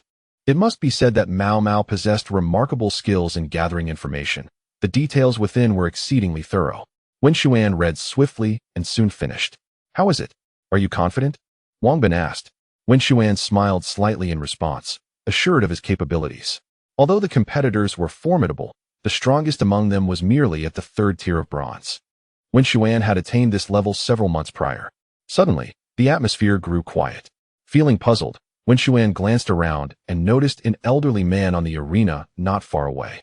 The man, with a serious expression, was none other than the principal of Wenxuan's school. With his arrival, the crowd fell silent, not daring to utter a word. Chapter 26. The football youth. The principal, true to form, delivered a lengthy opening address that seemed to echo the demeanor of all principals worldwide. He droned on for an hour, nearly lulling Wenxuan and the others to sleep, but they had no choice but to endure the monologue. Finally, after what felt like an eternity, the principal concluded his speech and the competition commenced. This year's freshman tournament featured 6 classes, each sending 3 students to compete. Dugu Tongtong registered Wenxuan and then selected the other classmates. The students bore no grievances about Wenxuan representing them, in their eyes. It was only natural for him to participate in this event on their behalf. After several matches, it was finally Wenxuan's turn to take the stage. His opponent was a student from Class 5, clad in football attire, sporting a hairstyle reminiscent of Neymar. "So, you are Wenxuan from Class 1? Ma Yu inquired. Ma Yu is indeed this football youth. "Yes," Wenxuan replied. "I've heard from the girls in my class that you are quite handsome and possess great strength, making you a favorite to win. I wonder if that's true. Whether it's true or not, you will find out soon enough," Wenxuan retorted. "All right." Ma Yu swiftly formed a series of hand seals, conjuring a magical array. Before long, a beast emerged within the confines of the array. Wenxian turned his gaze towards the magical array, and upon witnessing Ma Yu's summoned beast, a smirk involuntarily tugged at the corners of his mouth. Iron Sea Cucumber. Attribute: water, metal, gender, male, level, black iron 8th rank. Qualification: C. Peak strength, silver, evolution route. Copper Sea Cucumber. Learn skills: water gun LV3. Lethal needle LV4, poison needle LV3. It was indeed a sea cucumber. Every boy with a penchant for football seems to have an affinity for them. Iron Sea Cucumber. Unleash poison needle on my panda baby. Under Ma Yu's command, the Iron Sea Cucumber launched the first attack against Wenxian's panda baby. Upon seeing this, Ah Bao began to sprint, successfully evading the poisonous needle attack. Clang! The poisonous needle struck the arena floor, sparking a shower of embers. After dodging the Iron Sea Cucumber's attack, Ah Bao surged forward, swiftly closing the distance. With a mighty paw, he aimed to strike at the Iron Sea Cucumber. Ma Yu, however, remained unperturbed. A subtle smirk curled his lips, revealing a cold smile. Iron Sea Cucumber. Execute lethal needle. The tentacles surrounding the Iron Sea Cucumber suddenly reared up, transforming into sharp iron spikes. Ma Yu wore an expression of triumph, seemingly envisioning the moment when Ah Bao's right paw would be pierced by the Iron Sea Cucumber's deadly spikes. Bang! Ah Bao's paw collided with the Iron Sea Cucumber, sending it flying with a single strike. Boom! The Iron Sea Cucumber crashed heavily into the audience area, embedding itself deep into a chair. The students nearby displayed expressions of horror, for had they not dodged in time, they would have been struck by the Iron Sea Cucumber. Upon seeing the sharp spikes adorning the creature, everyone shivered involuntarily. Being hit by the Iron Sea Cucumber would surely turn one into a hedgehog. How could this be possible? The scenario Ma Yu had envisioned did not materialize. Instead, Wenxian's Ah Bao sent his Iron Sea Cucumber soaring with a single swipe. Meanwhile, the teachers seated at the judges' table witnessed Wenxian's victory over Ma Yu. This young man possesses remarkable strength, having achieved the prowess of a bronze 5th rank at such a tender age, remarked the academic director. As a platinum-level expert, he could effortlessly perceive Wenxian's capabilities. Bronze 5th rank. Upon hearing of Wenxian's strength, the expression of Zhou Zimei, seated among the faculty, turned somewhat grim. She had anticipated that her students would exert themselves to defeat Wenxian in this competition and claim victory. Such an achievement would allow her to hold her head high before Dong Gu Tong Tong. However, she had not anticipated that Wenxian's prowess was so formidable that it left her no opportunity for triumph. Zhou Zimei instinctively cast a glance towards Dugu Tong Tong, only to discover that Dugu Tong Tong was also looking back at her. Their eyes met, and Dugu Tong Tong held her head high like a victorious rooster, exuding pride. Humph, what is there to be so smug about? You'll see what is in store for you soon. As she thought this, Zhou Zimei subconsciously turned her gaze towards a particular direction, where a blue-haired youth donned in a gray casual suit sat. Wenxian had triumphed over Ma Yu and subsequently returned to his class. Wenxian, you are amazing. Keep it up, Wenxian, strive for the championship. Wenxian, you look so handsome. Listening to the cheers of his classmates, Wenxian smiled faintly. The competition continued. The subsequent matches lacked excitement as Wenxian morphed into a formidable force, effortlessly sending all his opponents flying with a mere slap. Before long, he advanced into the top 4. On the arena, 2 individuals were locked in battle, Chun Hui and a blue-haired youth. Chun Hui's expression was grim. Despite her little fire cat reaching the 3rd tier of bronze, she was still no match for her opponent. The blue-haired youth commanded his blue water turtle to attack Chun Hui's little fire cat, much like a cat toying with a mouse. The blue water turtle, a water-type beast, had a distinct advantage over the fire cat and was of the 5th tier of bronze. This was a match devoid of suspense. Yet the blue-haired youth showed no inclination to conclude it swiftly. Seeing her little fire cat being mercilessly battered, Chun Hui noticed it was already gravely injured. Yet it persisted with determination. She bit her lip and finally uttered a heavy phrase, "I concede." After saying this, she withdrew her little fire cat and left without looking back. Huh, is she conceding just like that? The blue-haired youth felt he hadn't yet had his fill of the game. As he defeated Chun Hui, the crowd erupted in fervor. Sun Hao, Sun Hao, Sun Hao. The audience shouted his name in unison. TCH, what is so impressive about that? Our Wenxian is far superior. Wang Bin couldn't help but express his disdain as he watched the showboater on stage. Mao Mao promptly added, exactly. Our brother Wenxian is much stronger. Although they said this, the blue-haired youth was indeed formidable, truly befitting the grandson of the principal. Zhu Ming, typically reticent, was silent until now, when he spoke. It was direct and piercing. The principal's grandson? Wenxian and his companions were puzzled. Yes, didn't you know? We genuinely didn't. Haven't you followed the school's popularity rankings? Sun Hao is the #1 heartthrob, and that list details his personal information. No, Wenxian and the others shook their heads. Wang Bin felt a sudden tightening sensation. Xiaoming, could it be that you have some issues with your sexual orientation? While others are focused on the campus beauty rankings, you are instead fixated on the handsome boy rankings. Upon hearing this, Zhu Ming's cheeks flushed crimson. Surprisingly, he did not attempt to refute the remark, instinctively glancing towards Sun Hao, who was not far off. Chapter 27, A Love That Transcends Species. Sun Hao triumphed over Chun Hui. In light of this outcome, Wenxian was not the least bit surprised. Chun Hui, having been defeated by Sun Hao, resembled a withered eggplant, leaving the scene with a dejected demeanor. To Wenxian, this event represented a fortunate turn of events for her. After all, her life had been exceedingly smooth sailing. It is only through experiencing life's hardships that one learns the value of refraining from meddling in others' affairs. Having completed his match against Chun Hui, it was now Wenxian's turn to compete against another classmate. Amidst the cheers of the crowd, he ascended the stage and gazed across, only to discover an individual of slightly plump stature. His hairstyle resembled that of a watermelon-headed character, exuding an air of sleaziness. He was the class leader of Class 5, named Wu Yuchao. Come forth, Han and I. Han and I? This was the first time Wenxian had heard anyone refer to his beast companion in such an affectionate manner, particularly from a male. Upon seeing his opponent's beast, a smirk involuntarily crept across Wenxian's lips. Pink Gorilla, Attribute, Fighting, Gender, Female, Level, Bronze Tier 4, Qualification, S, Peak Strength, Diamond. Evolution Path, Pink Gorilla King, Learned Skills, Shy Iron Fist LV5, Roar LV4. Guanyin Sitting Lotus LV6. Upon witnessing the attributes of the pink gorilla, Wenxian found himself at a loss for words. Furthermore, when the pink gorilla emerged, it did not remain still but instead rushed towards Wu Yuchao, wrapping its arms around him and planting a kiss on his lips. The crowd stood in shock. Good heavens! This fellow truly has a peculiar taste. To engage with such a pink gorilla. Is this what they call love?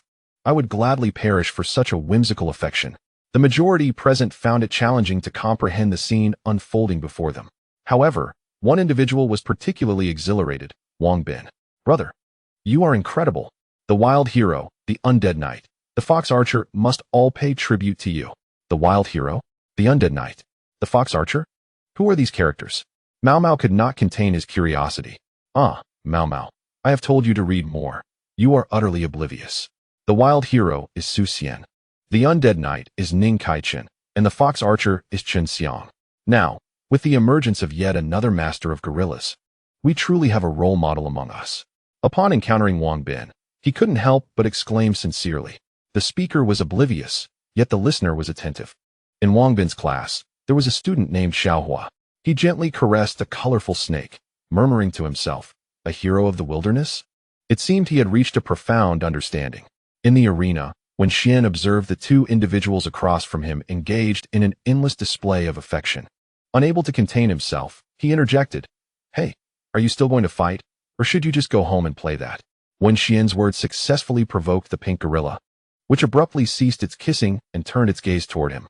With a low growl filled with fury, it charged at Wenxian, intending to deliver a devastating blow with its fist the size of a sandbag.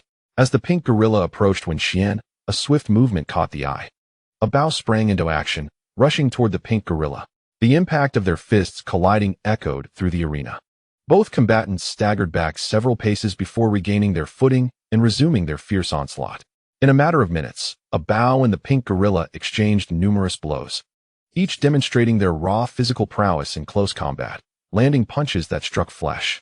Although a bow possessed greater strength, the pink gorilla's attributes countered a bow's advantages. The arena began to crack under the strain of their titanic clash, fissures spreading with each shockwave. Marvelous, absolutely marvelous. A true man should fight with every ounce of strength, exclaimed a burly spectator, his excitement palpable as the battle unfolded before him. The other onlookers shared in his fervor, captivated by the allure of beast mastery. Was this the essence of their charm? The spectacle was nothing short of breathtaking. The clash of might against might produced sounds that, while harsh, resonated with the heart. I can't take it anymore. The goosebumps are overwhelming. My hands itch. I yearn to join the fray. Me too. My mighty eagle is already restless. On the stage, following their collision, a bow and the pink gorilla began to distance themselves. Both were panting heavily, their bodies slick with sweat, yet their eyes remained locked on one another. "Kid, I admire your strength, but this is where it ends," Wu Yuchao suddenly declared. "Pink gorilla, deliver the final blow. Use the Avalokiteshvara lotus position." The audience was left bewildered by this phrase. The pink gorilla sprang into action, utilizing its momentum to leap into the air. With both hands clasped around its thighs and its rear end pointed downward, it prepared to launch its pink posterior toward a bow. The weight of the pink gorilla is considerable, and combined with the gravitational potential energy of its descent, its attack is immensely powerful. If a bao were to be crushed beneath it, his demise would be inevitable. Observing this, Wenxuan quickly pondered and soon devised a solution. A bao activate stealth. Stealth? Wu Yuchao was momentarily bewildered. However, a bao had already entered his stealth mode. Wu Yuchao's eyes widened in disbelief as the situation he had assumed was secure suddenly took a turn. A bao, like an assassin, vanished into thin air. The pink gorilla lost its target midair, yet its attack was already in motion. Left with no alternative, it could only strike aimlessly. Bang! The pink gorilla descended like a meteor, crashing heavily to the ground and creating a substantial crater.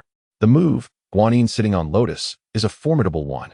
Yet it bears a dreadful downside. The user suffers half of the damage inflicted by the skill. Should the user fail to strike a target, all damage is redirected back to them. This phenomenon is known as backlash, somewhat akin to the 7 injuries fist, but even more fearsome. As smoke enveloped the arena, a large pit emerged before the spectators. Lying within it was the pink gorilla, now incapacitated and severely injured. Henny, seeing the pink gorilla harmed, Wu Yuchao rushed over anxiously to retrieve it.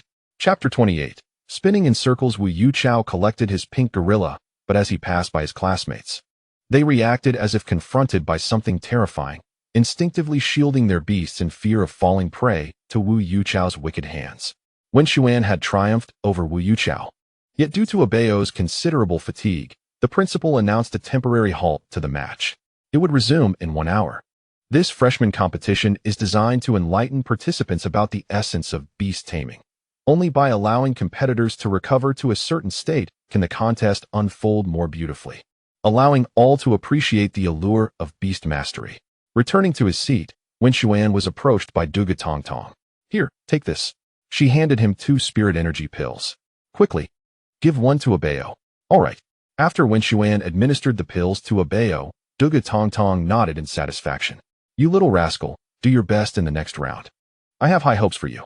Her eyes sparkled with anticipation, though her mind was preoccupied with another matter. She was finally on the verge of acquiring that coveted item. After a brief respite, the final match has at last commenced. Wenxian ascended to the arena, locking eyes with his opponent, Sun Hao. "How are you? Have you rested enough? Perhaps you should take a moment longer, lest when I emerge victorious, others claim my win lacks merit."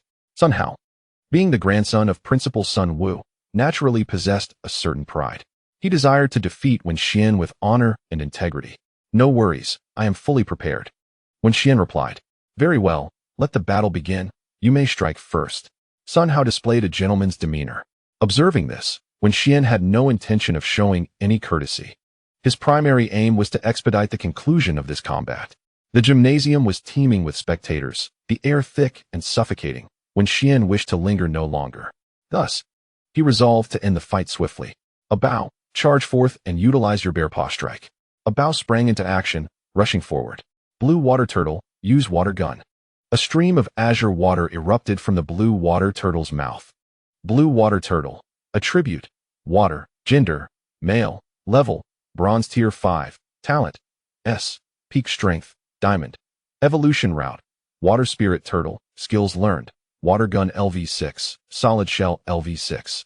Bite LV5. Turtle fist LV5. Wenxian employed the Eye of the Divine to thoroughly assess the blue water turtle's attributes. This creature possessed considerable strength. Chen Hui's defeat was certainly justified.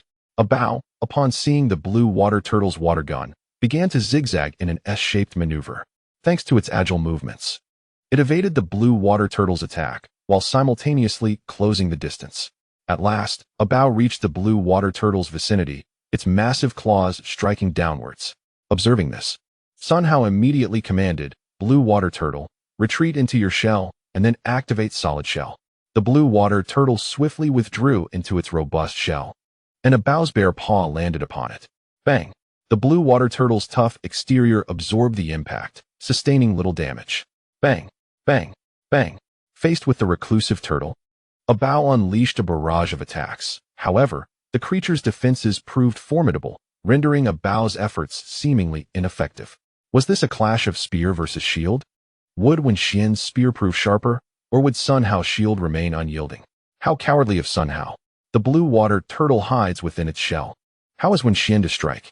Cowardly. This is strategy, do you not understand? Unlike you, who recklessly charges in, solely focused on aggression. Indeed, while Sun Hao had the blue water turtle retreating into its shell, he was employing a tactical retreat, engaging in a battle of attrition. Once a bow became fatigued from its relentless attacks, he would then allow the blue water turtle to counterattack, sealing the fate of the match. Wenxian discerned Sun Hao's intentions clearly. Desiring to wait until my Abeo is fatigued before making a sudden move? How naive of you to think so. Wenxian immediately addressed Abeo. Abeo, seize that creature and commence spinning. Surely, you have played with a spinning top before. Abeo, being astute, comprehended Wenxian's words with remarkable clarity. It grasped one side of the blue water turtle and, with a vigorous pull, overturned it. Clinging to the edge of the turtle's shell, Abeo exerted force, causing the blue water turtle to begin spinning in place. To hasten the turtle's rotation, Abeo relentlessly applied more strength. The blue water turtle spun faster and faster. Stop! Please stop! Sun Hao, witnessing the spectacle, felt a surge of panic. The onlookers noticed Sun Hao's distress, leading to a flurry of discussions. Wow, Wenxian is truly extraordinary. He has devised such a tactic. That blue water turtle must be utterly disoriented now. Indeed, it must be feeling quite dizzy and uncomfortable. I detest feeling dizzy. Once, while traveling by car, I became so nauseous I nearly fainted. Well, I haven't experienced that. I tend to get seasick.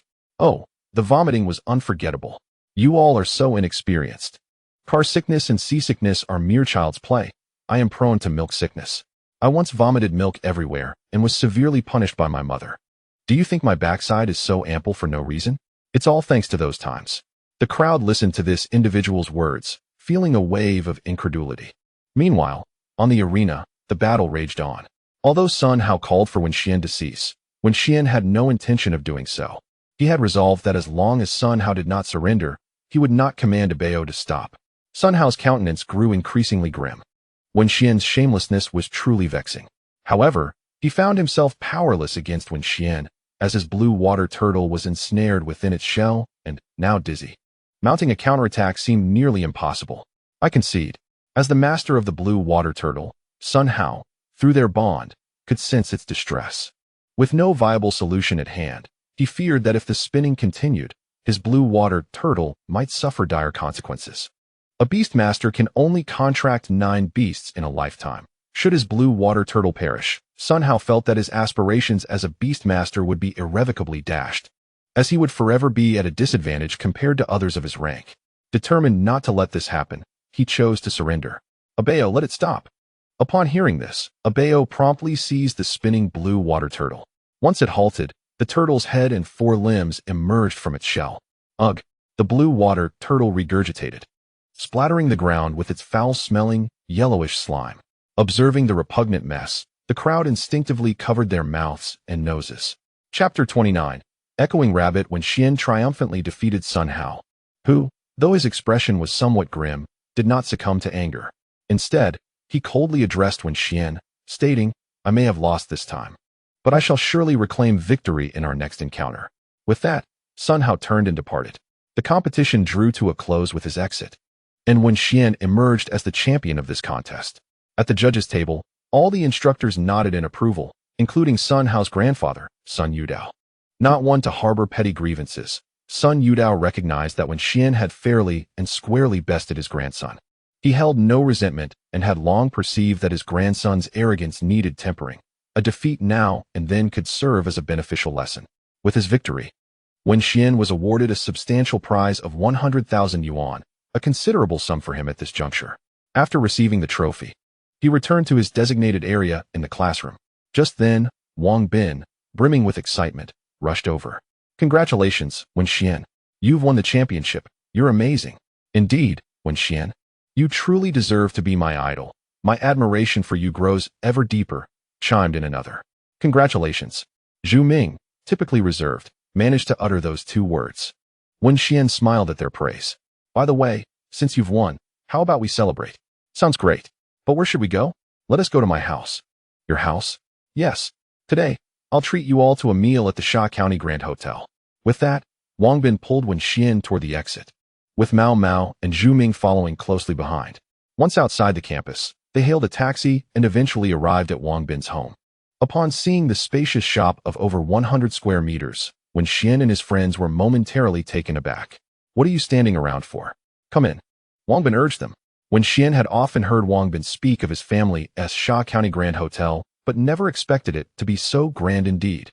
In Wenxian's subconscious, he had always associated Sha County hotels with small family-run establishments, typically no larger than a few dozen square meters. While modest in size, these establishments served as canteens for countless workers, known for their affordability, cleanliness, and hygiene. Under Wang Bin's guidance, they entered the Sha County Grand Hotel. As it was not yet mealtime, the restaurant was relatively empty. Upon entering, they encountered Wang Bin's parents. Seeing them, Wenxuan understood the essence of familial resemblance, as Wang Bin's parents bore a striking likeness to him. However, they appeared somewhat troubled today, wearing expressions of worry. Yet, upon learning that Wang Bin's classmates had arrived, their faces instantly brightened, and they approached with warmth and enthusiasm. Wenxuan discerned their forced smiles. Wang Bin's parents invited Wenxuan and the others to take a seat before heading to the kitchen to prepare a meal. Shortly thereafter, a lavish spread of dishes was served. As they began to eat, Wang Bin suddenly inquired of his mother, "Mom, why aren't there any of my favorite steamed dumplings with minced pork and radish?" Upon hearing Wang Bin's question, his mother felt a pang of anxiety. "They sold out." "Sold out?" Wang Bin's brow furrowed in confusion. This dish was their signature specialty. Logically, there should still be some left at this hour, especially since it was close to noon and not late at night. "Dad, Mom, are you hiding something from me?" His mother's sigh escaped involuntarily. "Alas, it's all because of that wretched rabbit." "Rabbit?" Wang Bin was utterly bewildered by his mother's words. "You see, dear, all the carrots your father cultivated in the field have been ravaged by that rabbit." Upon hearing this, Wang Bin's anger surged. "What? Our carrots are not ordinary. They are the legendary golden carrots. They are fragrant and crisp, akin to fruit, and they have been devoured by a mere rabbit." "Dad, Mom, don't worry. Once I finish eating, I'll take my classmates and we will hunt down that despicable rabbit." "All right." Wang Bin's mother nodded in satisfaction, her face lighting up with a proud smile. Her child had grown up, finally understanding the importance of helping the family. After finishing their meal, Wenxuan and the others followed Wang Bin to their vegetable garden on the outskirts. As they stepped into the garden, they were taken aback by the sight before them. Good heavens, had they been robbed? The garden was in disarray, with most of the vegetables devoured, leaving behind only shredded leaves scattered on the ground. Rabbit, rabbit! Upon witnessing the devastation, Wang Bin's fury ignited. He swiftly scanned the surroundings in search of the rabbit's whereabouts. Suddenly, they heard a series of playful sounds, and upon following the noise, they spotted a rabbit walking upright on its hind legs. It resembled a person, moving with a carefree demeanor while humming a tune as it approached. It's the mimicry rabbit. Mao Mao instantly recognized the creature. In that moment, Wang Bin was consumed by rage. Monkey, he shouted, summoning his mischievous monkey. Go give it a thrashing. At Wang Bin's command, the rogue monkey dashed toward the mimicry rabbit. Oh no, a dog! The mimicry rabbit shrieked, turning to flee. Its speed was astonishing, vanishing in the blink of an eye. As for the rogue monkey, deprived of its target, it could only retreat in disappointment. To his astonishment, that cursed rabbit had the ability to speak human language. At that moment, Wang Bin realized he had been caught up in his emotions.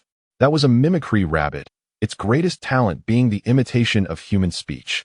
Moreover, it could mimic the sounds of other animals as well. Mao Mao, being an avid reader, considered this knowledge to be trivial. Wang Bin felt a twinge of regret for not capturing the mimicry rabbit. He cast a glance at the others before settling his gaze on Wenxian. Wenxian, let us return. Upon hearing this, Wenxian shook his head. No, I wish to stay. What? You intend to remain? For what purpose? Naturally, to capture that mimicry rabbit. The crowd stood in bewilderment at Wenxian's declaration. Hey, Wenxian, don't be foolish.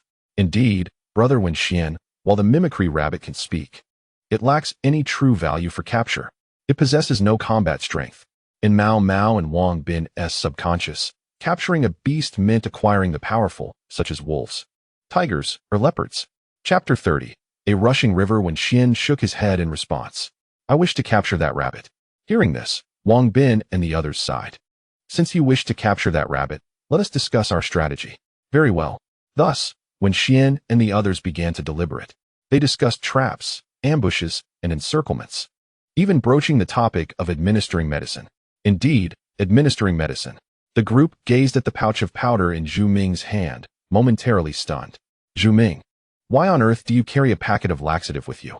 Zhu Ming scratched his head sheepishly. My pet pig occasionally suffers from constipation, and I had no choice but to resort to this. The others were left speechless by Zhu Ming's explanation. This concoction, aptly named a rushing river, had effects as its name suggested. The fact that Zhu Ming fed this to his beast left them feeling a wave of sympathy. Rather than seeking a healer for the pig's constipation, he resorted to a laxative. The fire rock pig was indeed fortunate to be alive after such treatment. And Wenxian found himself in awe. Since we have the laxative, Wenxian turned to Wang Bin, extending his hand. What for? Hand over your golden carrot. Huh? What do you mean, huh? I saw you sneak away with the only golden carrot from your mother's shop before you left. You saw that? Wang Bin felt a surge of exasperation. Despite his initial intention to relish the golden carrot alone, he had no choice but to present it to Wenxian, who required it. Very well, let us commence as planned. Wenxian proceeded to apply the concoction provided by Zhu Ming onto the golden carrot. While doing so, he couldn't help but inquire of Zhu Ming, will that fellow discover this? Not at all. This substance lacks the scent of medicine, instead bearing an earthy aroma. Earthy? Indeed. Then it's settled, as long as it goes undetected.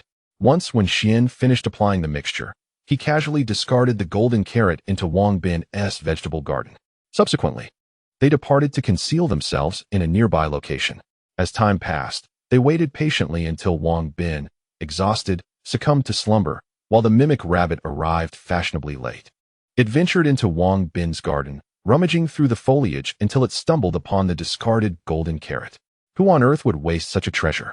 The mimic rabbit, upon discovering the golden carrot, was utterly astonished. After indulging in its first bite, it was captivated by its exquisite taste. It returned daily to pilfer more, ultimately ravaging the entire garden. Instinctively, the mimic rabbit lifted the golden carrot to its nose for a sniff. The onlookers tensed, fearing it might detect something unusual. Fortunately, after sniffing, it found nothing amiss and promptly devoured the golden carrot. Delicious, truly delightful. The mimic rabbit consumed the entire carrot with an insatiable fervor. Zhu Ming, standing beside Wenxian, remarked smugly, you see, I told you, this is my specially formulated laxative. Even my fire rock pig couldn't detect it, let alone that mimic rabbit. Wang Bin, having awakened, overheard Zhu Ming's boast and could not refrain from retorting, "Whether your concoction is effective remains to be seen. I hope you Haven Tea squandered my golden carrot." The mere thought of the golden carrot caused Wang Bin to feel a pang of regret. If he desired another, he would have to wait for his father to cultivate more, which would take at least 3 weeks. As that golden carrot was a new variety developed by his father with a growth cycle exceeding 3 weeks. After the mimic rabbit consumed the entire golden carrot, it suddenly changed its demeanor. "Oh no, my stomach." Its belly began to rumble like a drum. After quickly scanning its surroundings and confirming no one was near, it squatted down. A series of foul sounds erupted, followed by a considerable amount of unpleasantness. Once squatted, the mimic rabbit did not rise again. Wenxuan and the others waited in silence until, after a span of over 10 minutes, the noises eventually subsided, prompting them to approach the vegetable garden. At this moment, the mimicry rabbit had fainted from exhaustion, its tongue lolling outwards. Observing the wretched state of the creature, Wang Bin felt a surge of satisfaction. Unable to restrain himself, he adopted a high-pitched tone, mimicking a delicate demeanor. "Oh dear, I have an upset stomach." "What kind of upset?" "The kind caused by your beloved Amxi." Hearing their mischievous banter, Wenxuan couldn't help but twitch his lips. He glanced at the thoroughly exhausted mimicry rabbit and remarked to Zhu Ming, "Your potion is rather potent. I just hope there's an antidote. I would hate to lose this fellow to an untimely demise." "There is an antidote," Zhu Ming replied as he rummaged through his belongings, finally producing a small pill resembling mouse droppings. "This will do the trick." Wenxuan nodded in acknowledgement. However, the immediate priority was not to administer the antidote, but to tame the creature. He swiftly performed a series of gestures, summoning a contract formation on the ground. As the mimicry rabbit lay unconscious, it instinctively sensed the impending contract, attempting to resist out of sheer biological instinct. Yet its body was too weak from its ordeal. It could do nothing but submit to Wenxuan's will. Ultimately, Wenxuan succeeded in binding the contract with the mimicry rabbit. With the contract successfully established, he smiled contentedly and placed the antidote into the rabbit's mouth. Gradually, the rabbit's condition began to improve. After waiting for over half an hour, the rabbit finally stood up, albeit unsteadily, still reeking of its previous affliction. Observing this, Wenxuan instructed, "You should wash yourself in that small ditch." Having accepted the reality of its new situation, the mimicry rabbit obeyed and made its way to the nearby stream to cleanse itself. During this time, Wenxuan received a bar of soap from Zhu Ming, which he handed to the rabbit. Curiosity piqued, Wenxuan was pleasantly surprised by Zhu Ming's reliability. He seemed like a treasure trove, capable of providing whatever Wenxuan desired. After the rabbit finished washing, Wenxuan tossed it a blanket, advising, "Wrap yourself up, we wouldn't want you to catch a chill." As dusk settled, they began their journey back. After some time, they returned to the dormitory. "Oh, I'm utterly exhausted." Upon entering, Wang Bin collapsed onto the bed like a hefty pig. Chapter 31. A new mentor come forth. Mimicry rabbit. Having just summoned it into his beast space, Wenxuan now released it. The mimicry rabbit emerged, curiously surveying its surroundings. Is this the world of humans? After some time, the rabbit's condition had improved, though a lingering odor still clung to it, likely taking a couple more days to dissipate. At this moment, Wenxuan finally had the opportunity to scrutinize the mimic rabbit. Standing at a height of 1.4 meters, the creature bore a rather unsavory appearance, with eyes that darted around furtively, as if perpetually on the lookout. Utilizing his divine insight, Wenxuan examined the attributes of the mimic rabbit. Mimic rabbit, attributes, plant, rock, gender, male, level, bronze tier 1, talent, SSSR, peak power, extraordinary sovereign, evolution path, rogue rabbit, learned skills, swift legs LV6, mimicry LV9, burrowing LV6, remarkable. The attributes of this mimic rabbit were so exceptional that the moment when Wenxuan laid eyes on it, he contemplated capturing it. Firstly, its talent rating of SSSR indicated that with proper nurturing, this creature could ascend to the realm of the extraordinary sovereign, a pinnacle of existence in this world. Furthermore, it possessed the skill of mimicry at level 9, enabling it to communicate effortlessly with all animals. This aspect was of great significance to Wenxuan, who wouldn't he cherish a rabbit that could converse. The remaining 2 skills were fairly standard, sufficient for Wenxuan's immediate needs. "All right, mimic rabbit, it's time to rest," he declared, waving his hand to return the creature to the beast master space. Upon witnessing Wenxuan's actions, Wang Bin could not restrain his curiosity and inquired, Wenxian, I'm intrigued as to why you are so determined to capture this creature. Nothing much, perhaps I simply like it, Wenxian replied. Like it? Wang Bin furrowed his brow, genuinely questioning Wenxian's sanity, had he not been displaying his usual demeanor. By the way, Zhu Ming, do you still have that laxative? Wang Bin turned to Zhu Ming and asked. Yes. What do you need it for? Zhu Ming responded. Oh, nothing in particular. I just think it's quite effective. If I ever capture a second beast, I believe I could employ this tactic as well. Zhu Ming nodded in understanding, rummaging through a box at the bedside to produce a large packet of the remedy, which he handed to Wang Bin. After doing so, he cautioned, this only works on beasts below silver rank. It becomes ineffective against stronger foes. Only effective against beasts below silver rank? Wang Bin's enthusiasm waned at this revelation, as he had initially hoped to leverage this potion for something grander. Noticing Wang Bin's disheartened expression, Zhu Ming remarked, Oh, this is my version 10. No worries. I'm currently researching, and version 20 will be released soon.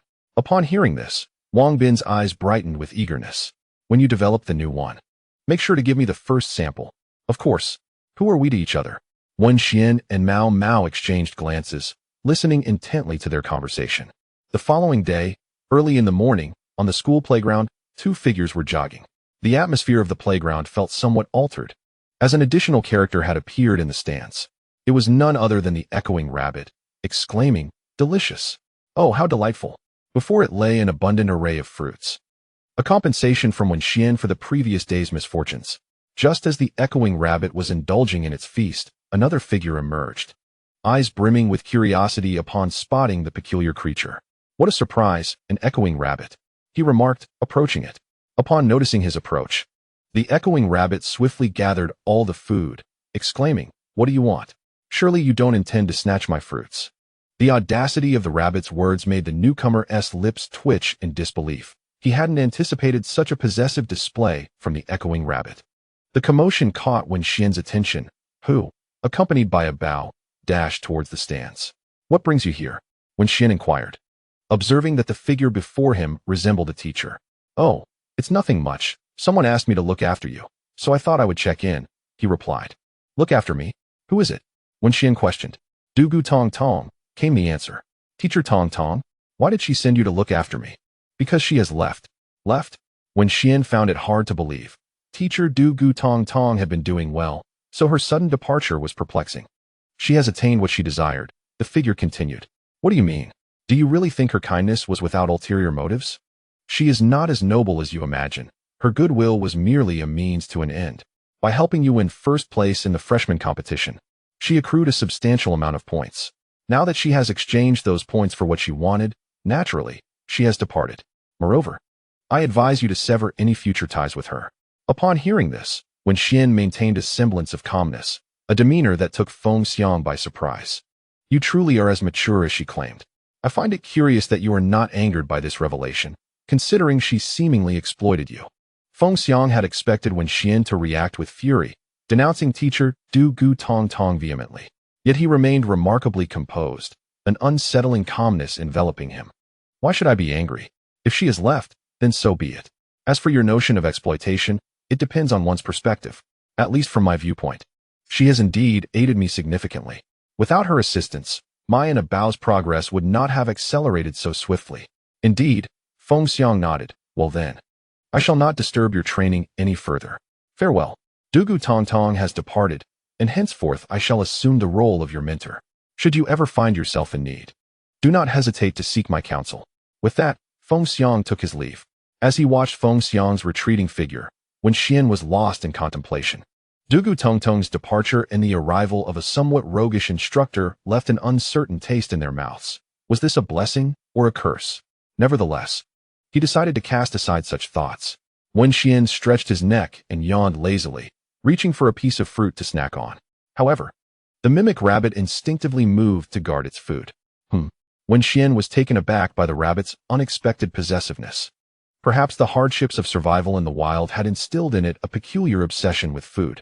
Noticing Wenxian's change in demeanor, the mimic rabbit quickly produced an apple and placed it in his hand, while simultaneously offering a banana to Abao. One must admit, the rabbit's ability to read the situation was rather commendable. Chapter 32. Journey to the Secret Realm. When Xian and his two beasts consumed an entire bag of fruit on the playground. Staring at the heap of fruit peels, he furrowed his brow. It appeared he needed to find some tasks to engage in. Otherwise, he would soon find himself in dire straits. His grandfather allocated him a meager 2,000 yuan each month as a food allowance, which would barely suffice if he were an ordinary student. However, as a beast master, the costs for feeding his beasts and purchasing training materials were considerable. Let us visit the Beast Master Association, he proposed. Inside the association, a bulletin board displayed a myriad of tasks, each promising corresponding rewards upon completion. Upon entering the association, Wenxuan was immediately struck by the bustling scene within. Previously preoccupied with obtaining his Beast Master certificate, he had not taken the time to observe his surroundings. Now, he relished the opportunity to truly absorb the atmosphere. The association was teeming with people, most accompanied by a beast. The variety of beasts was astounding, with strengths ranging widely. Yet one thing was certain, none were so large as to instill fear. The association had strict regulations prohibiting the release of large beasts within the city, as it could incite panic. Thus, it was nearly impossible for Wenxuan to encounter ferocious creatures like a Tyrannosaurus Rex within the association.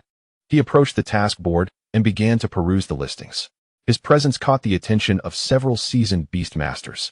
Well, what do we have here? A little one has graced us with his presence today. Indeed, and he appears quite charming as well. Hey, kid, these tasks are only for beast masters. They require considerable experience to complete. This is not childish play. Lives could be at stake.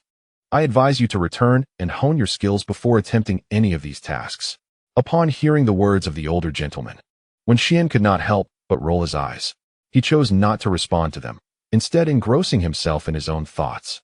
The group of uncles, witnessing Wenxuan's demeanor, erupted in laughter. Why is this little fellow so stubborn, like a bull? Haven't you heard that listening to advice leads to sustenance?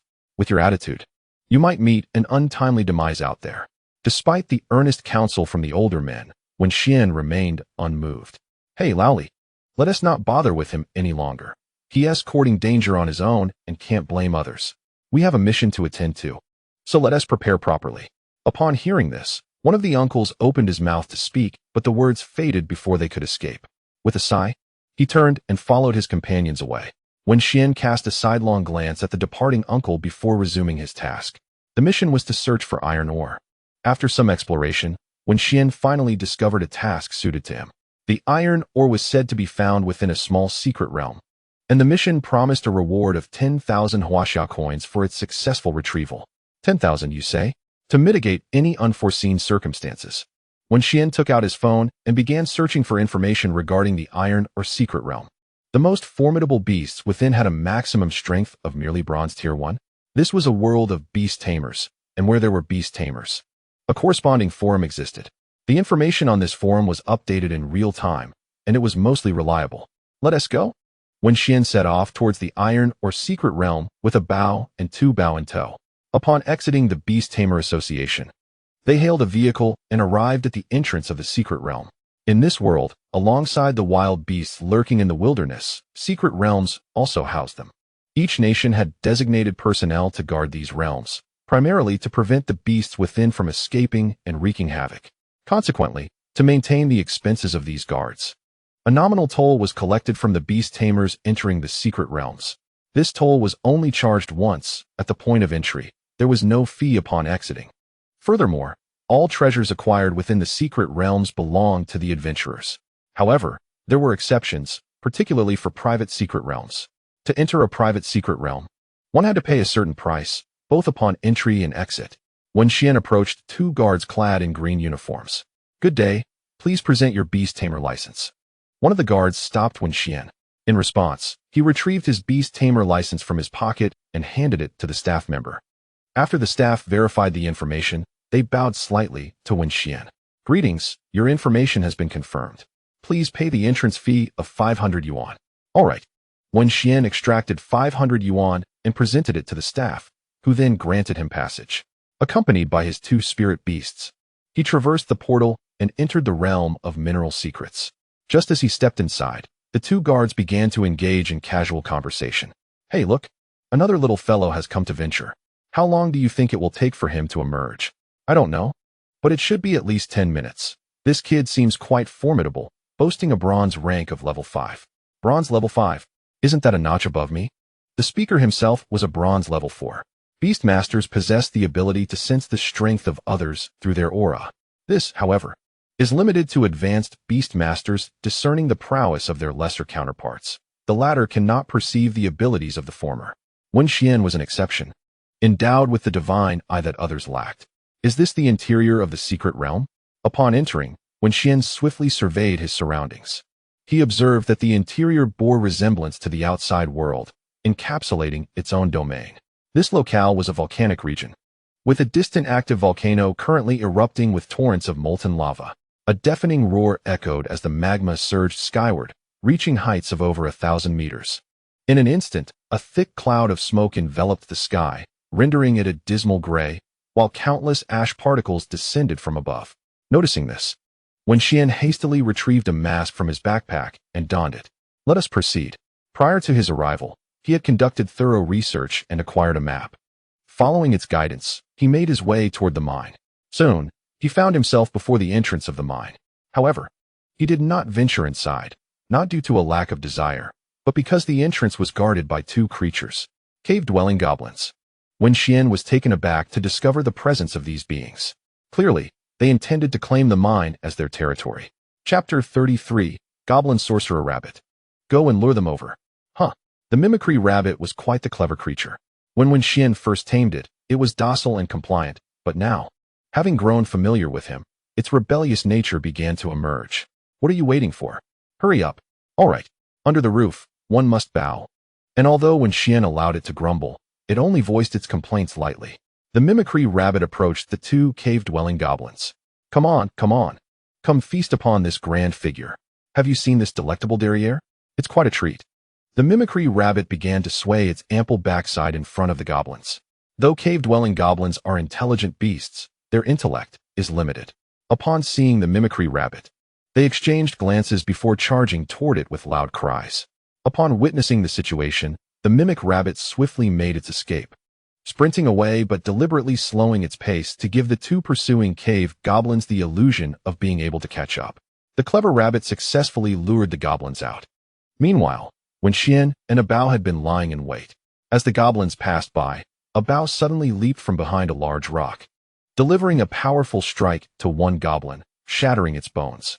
He then pounced on the other goblin and similarly dispatched it with a single blow.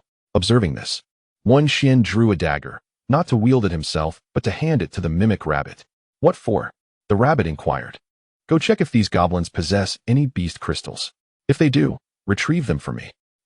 The mimic rabbit was taken aback, realizing Wenxuan intended to use it as a laborer. What is this all about? Don't you wish to eat tonight? The mention of food spurred the rabbit into action, and it hurriedly complied.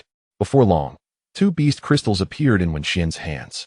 He instinctively glanced at the rabbit, pondering silently. This insipid creature must have invested all its attributes into luck, effortlessly acquiring two beast crystals from merely slaying two goblins. Rabbit, he called. What is it? This is for you. Consume it. Me? The mimic rabbit expressed surprise, harboring a poor first impression of Wenxuan, given how he had coerced it into servitude. The memory of its previous ordeal made it tremble involuntarily, and it felt an inexplicable pang in its stomach. I can't think about that, I can't. Resolving to dismiss the troubling thoughts, the rabbit promptly devoured the two beast crystals Wenxuan had offered. Crunch. Crunch. This taste is rather pleasant. Somewhat reminiscent of hard candy. While eating, the rabbit didn't forget to lick its fingers. Hard candy. Wenxuan couldn't help but twitch his lips, astonished at the rabbit's strong teeth, capable of crushing such hard objects. The cave goblins were creatures of evil and rock attributes, making their beast crystals particularly suitable for the rabbit, ensuring minimal waste.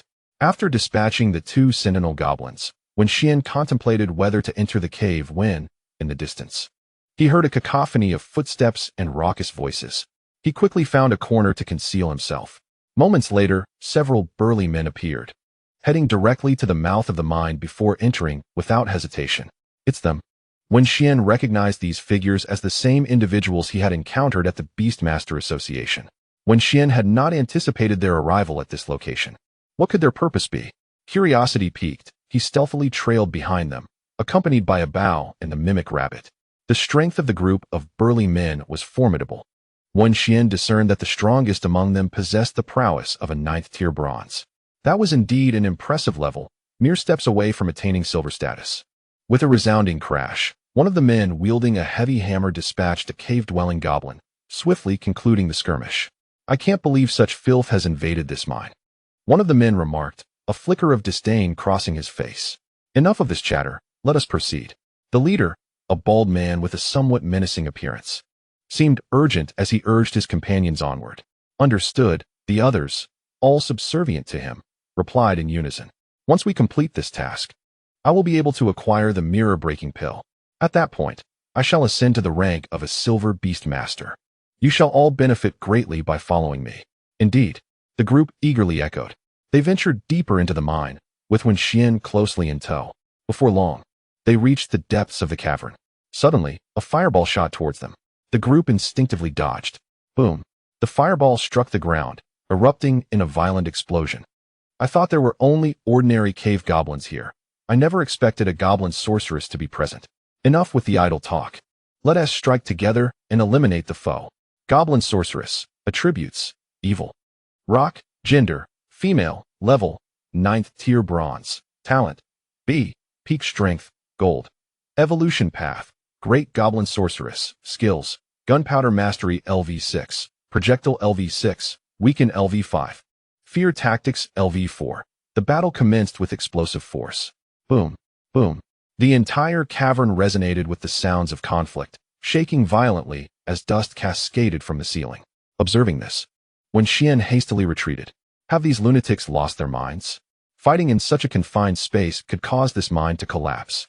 Wenxuan moved swiftly, quickly escaping the mine. However, he did not depart. Instead, he sought a concealed spot to wait patiently. His patience bore fruit after approximately 5 minutes when a figure burst forth from the cave, fleeing into the distance. Mimic Rabbit, pursue that individual. With the eye of the god, Wenxuan swiftly discerned the circumstances surrounding the escapee as soon as they emerged. The fleeing individual is a goblin sorcerer, currently grievously injured. Despite its swift escape, Wenxuan is aware that it cannot run far. The mimic hare possesses remarkable speed, and given the goblin sorcerer's current state, catching up to it poses no challenge. Chapter 34. The mimic hare acquires new skills shortly after the goblin sorcerer dashed out of the mine. Several burly men emerged, their faces covered in dirt and grime. How infuriating! That creature managed to escape. Damn it! My dwarven chief has been severely wounded by that fiend, and it simply ran away. Each of them seethed with rage, wishing nothing less than to devour the goblin sorcerer alive. What shall we do now, boss? What can we do? We return. Return? To where? Of course. Back into the mine. Back into the mine. Are we just letting the goblin sorcerer go? What other choice do we have? This place is vast, and that creature is incredibly fast. Finding it is nearly impossible. Let us adhere to the original plan and locate that item first. With that, they turned and strode back into the depths of the mine. Observing this, Wenxuan glanced at the mine before departing. His priority was to locate the mimic hare and deal with the goblin sorcerer. The mimic hare is Wenxuan's beast companion, possessing a telepathic bond with him, which enabled Wenxuan to successfully locate it. Where's that creature? The mimic hare pointed to a nearby spot. Cough, cough, cough. The goblin sorcerer lay on the ground, incessantly coughing up copious amounts of blood. Clearly, it had sustained significant injuries. Seeing this, Wenxuan remarked, "Let us assist it on its journey." He commanded a bow and the mimic hare to launch an attack. From a distance, a bow opened its mouth, conjuring a black energy sphere, which it then expelled. This was a bow shadow ball. With a whoosh, the black energy sphere sped toward the goblin sorcerer, striking it successfully. Boom! An explosion resonated, already gravely wounded. The goblin sorcerer, akin to a candle flickering in the wind, was further injured by a bow shadow ball, collapsing onto the ground. Yet, it did not relinquish its hope for survival. Instead, it struggled, attempting to rise once more. Suddenly, a figure burst forth from the earth. It was a surprise attack. With a fierce right kick, the mimic hare struck the goblin sorcerer, who was wholly unprepared and was sent flying. The mimic hare had utilized its ability to burrow underground, and then unexpectedly leaped out, delivering a powerful kick to the goblin sorcerer. Thud! The goblin sorcerer collided with a withered tree, its body brought to an abrupt halt. With a tilt of its head, it succumbed to death. It is dead? The mimicry rabbit felt a surge of astonishment, unable to fathom that its single kick could have resulted in such a fatality. Indeed, Wenxuan nodded in acknowledgement. Although some magical beasts possessed the ability to feign death, Wenxuan, being endowed with the eye of the divine, found it nearly impossible for anyone to deceive him. Proceed. Extract its magical beast core. Certainly. Drawing from prior experience, the mimicry rabbit approached the fallen goblin sorcerer, unsheathing a dagger, and began to stab at it repeatedly. Clang, clang, clang. The goblin sorcerer, being a bronze tier 9 magical beast, had tough skin and resilient flesh. It took an immense effort for the mimicry rabbit to finally extract the magical beast core. Here you go. The rabbit presented the extracted core to Wenxuan, adding with a hint of sarcasm, "This dagger is truly difficult to wield." Upon hearing this, Wenxuan couldn't help but cast a disapproving glance at the rabbit. Yet, the rabbit spoke the truth. After all, that dagger was merely a mundane item. No worries, I shall procure a better one for you. Really? The rabbit's eyes sparkled at the prospect, developing an unusual obsession for daggers. Now, enough chatter. Take this and refine it properly. Let us see if you can acquire any skills. Wenxuan returned the goblin sorcerer's core to the mimicry rabbit. Upon receiving it, the rabbit immediately stuffed it into its mouth and began to chew. The magical beast core of the goblin sorcerer was brimming with energy. Once ingested, the rabbit felt a surge of energy radiating from its abdomen, spreading throughout its body. Not daring to be reckless, it promptly sat down to commence the refining process. Wenxuan chose not to disturb the rabbit and instead approached the goblin sorcerer's remains. It is often said that magical beasts are treasure troves. Wenxuan sought to discover whether the goblin sorcerer possessed any hidden riches. Utilizing the eye of the divine, he meticulously searched and eventually uncovered a stone within its pocket. A stone that emanated a silvery glow. Could this be mithril? Wenxuan was astonished to discover a piece of mithril on the goblin sorcerer. Mithril is a valuable material. A mere addition of it during weapon forging could yield an exceptionally sturdy weapon. I cannot believe my luck. He promptly placed it into his backpack. Meanwhile, the mimicry rabbit was still engrossed in refining, its body aglow with a crimson light as energy surged within it. The rabbit's strength visibly escalated at an astonishing pace. In no time, it ascended from bronze tier 1 to bronze tier 3. Quite remarkable indeed. Is this the advantage of attribute adaptation? The rapid enhancement of the mimic hair is indeed related to its accumulation of strength over time.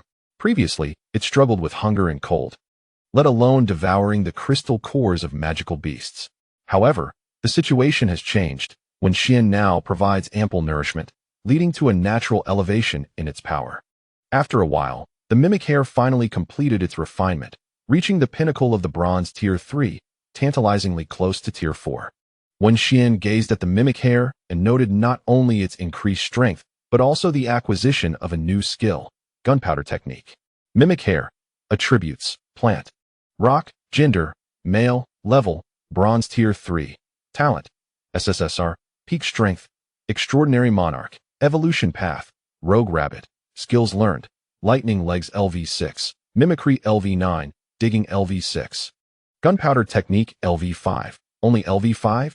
Wenxuan had assumed the mimic hair would achieve complete mastery. Were there outsiders present, they would undoubtedly chastise Wenxuan for his greed. It is already a blessing for a beast to comprehend a skill by consuming magical beast crystal cores. Most beasts start from level 1 when learning skills. For the mimic hair to directly grasp a level 5 skill is indeed a testament to its exceptional talent.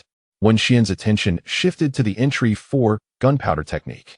Gunpowder technique, the ability to conjure a bomb out of thin air to attack enemies. A bomb. What sort of thing is this?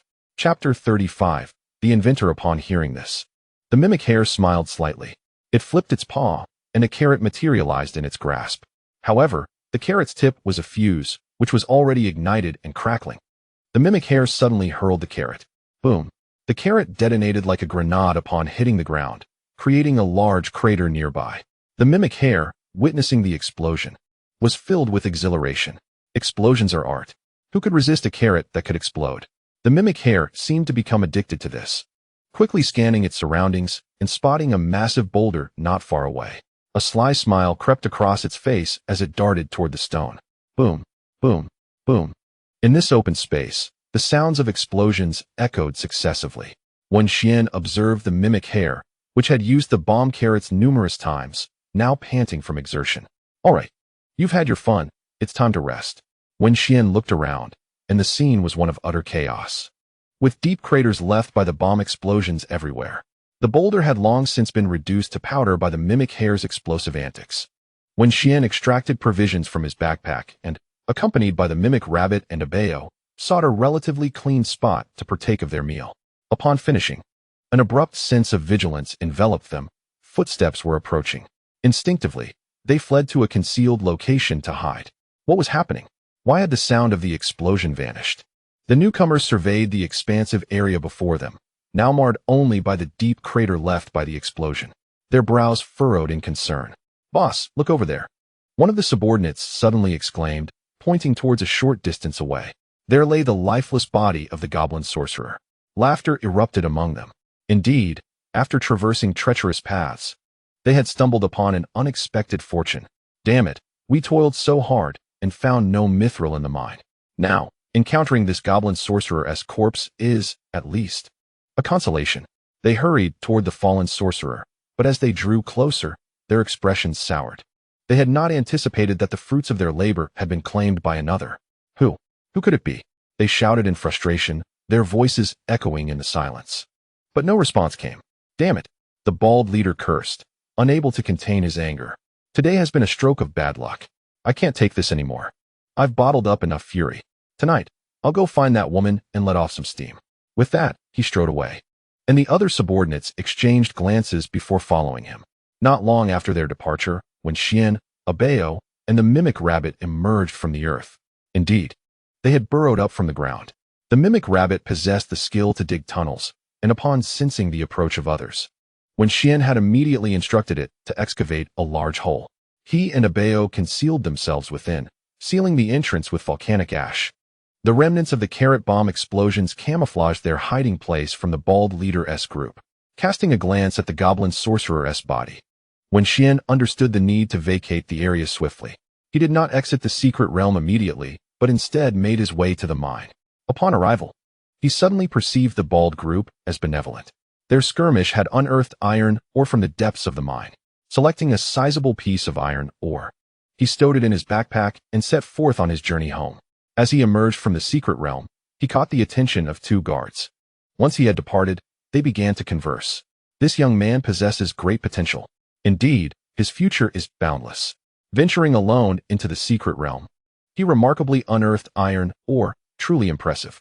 In comparison, those who previously entered the domain seem utterly inconsequential. They are also young, yet while he excels, they merely weep and seek their mothers. Alas, how one's worth is highlighted by comparison. With the iron ore secured on his back, Wenxuan made his way to the Beastmaster Association, intent on submitting his task. In the midst of this process, he fortuitously encountered the individual who had issued the task. This was a long-haired gentleman clad in denim overalls, robust in stature, yet exuding a friendly demeanor, his lips perpetually curled into a gentle smile. Hey, look, the inventor is back. The inventor? Wenxuan mused, sensing the undertone of derision in their remarks rather than genuine praise. What scheme might this fellow be concocting? Oh, whatever it may be, it is likely trivial. If he were to produce something truly useful, I would gladly offer my head as a seat for him. Upon hearing this, the gentleman disregarded the jeers, taking the iron ore Wenxuan had just submitted and departing. Wenxuan, having received his reward, couldn't resist following the gentleman's retreating figure. Upon his entrance, Wenxuan had noticed an aura of brilliance surrounding him, an ethereal glow emitted from the treasures he possessed. At this juncture, it was the first time Wenxuan had encountered someone adorned with such a radiant blue luminescence. After exiting the Beastmaster Association, the gentleman placed the iron ore onto a small vehicle and drove away.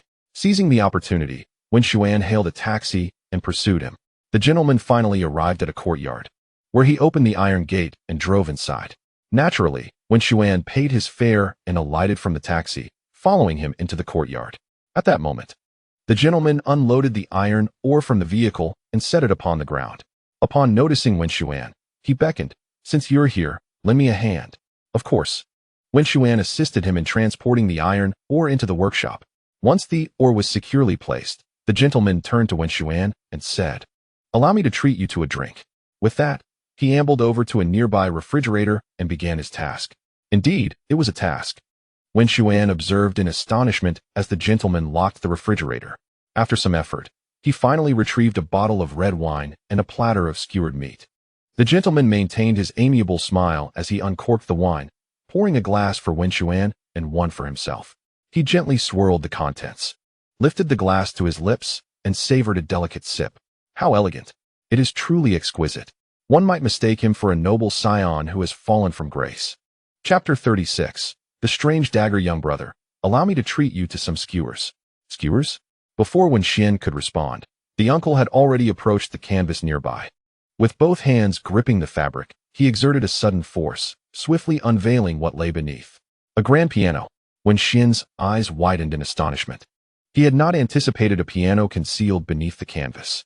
The uncle maintained a charming smile as he laid the skewers upon the piano's surface before taking a seat on the piano bench. Clang!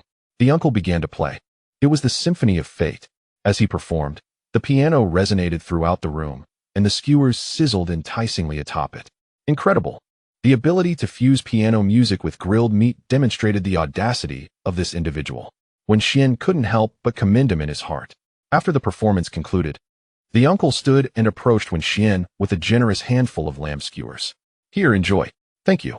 Wenxuan accepted and began to savor the dish. Delicious. He had expected the skewers to be of poor quality, either undercooked or burnt, but to his surprise, they were cooked to perfection. "Isn't it delightful?" "I think so too," the uncle remarked, devouring a skewer with gusto.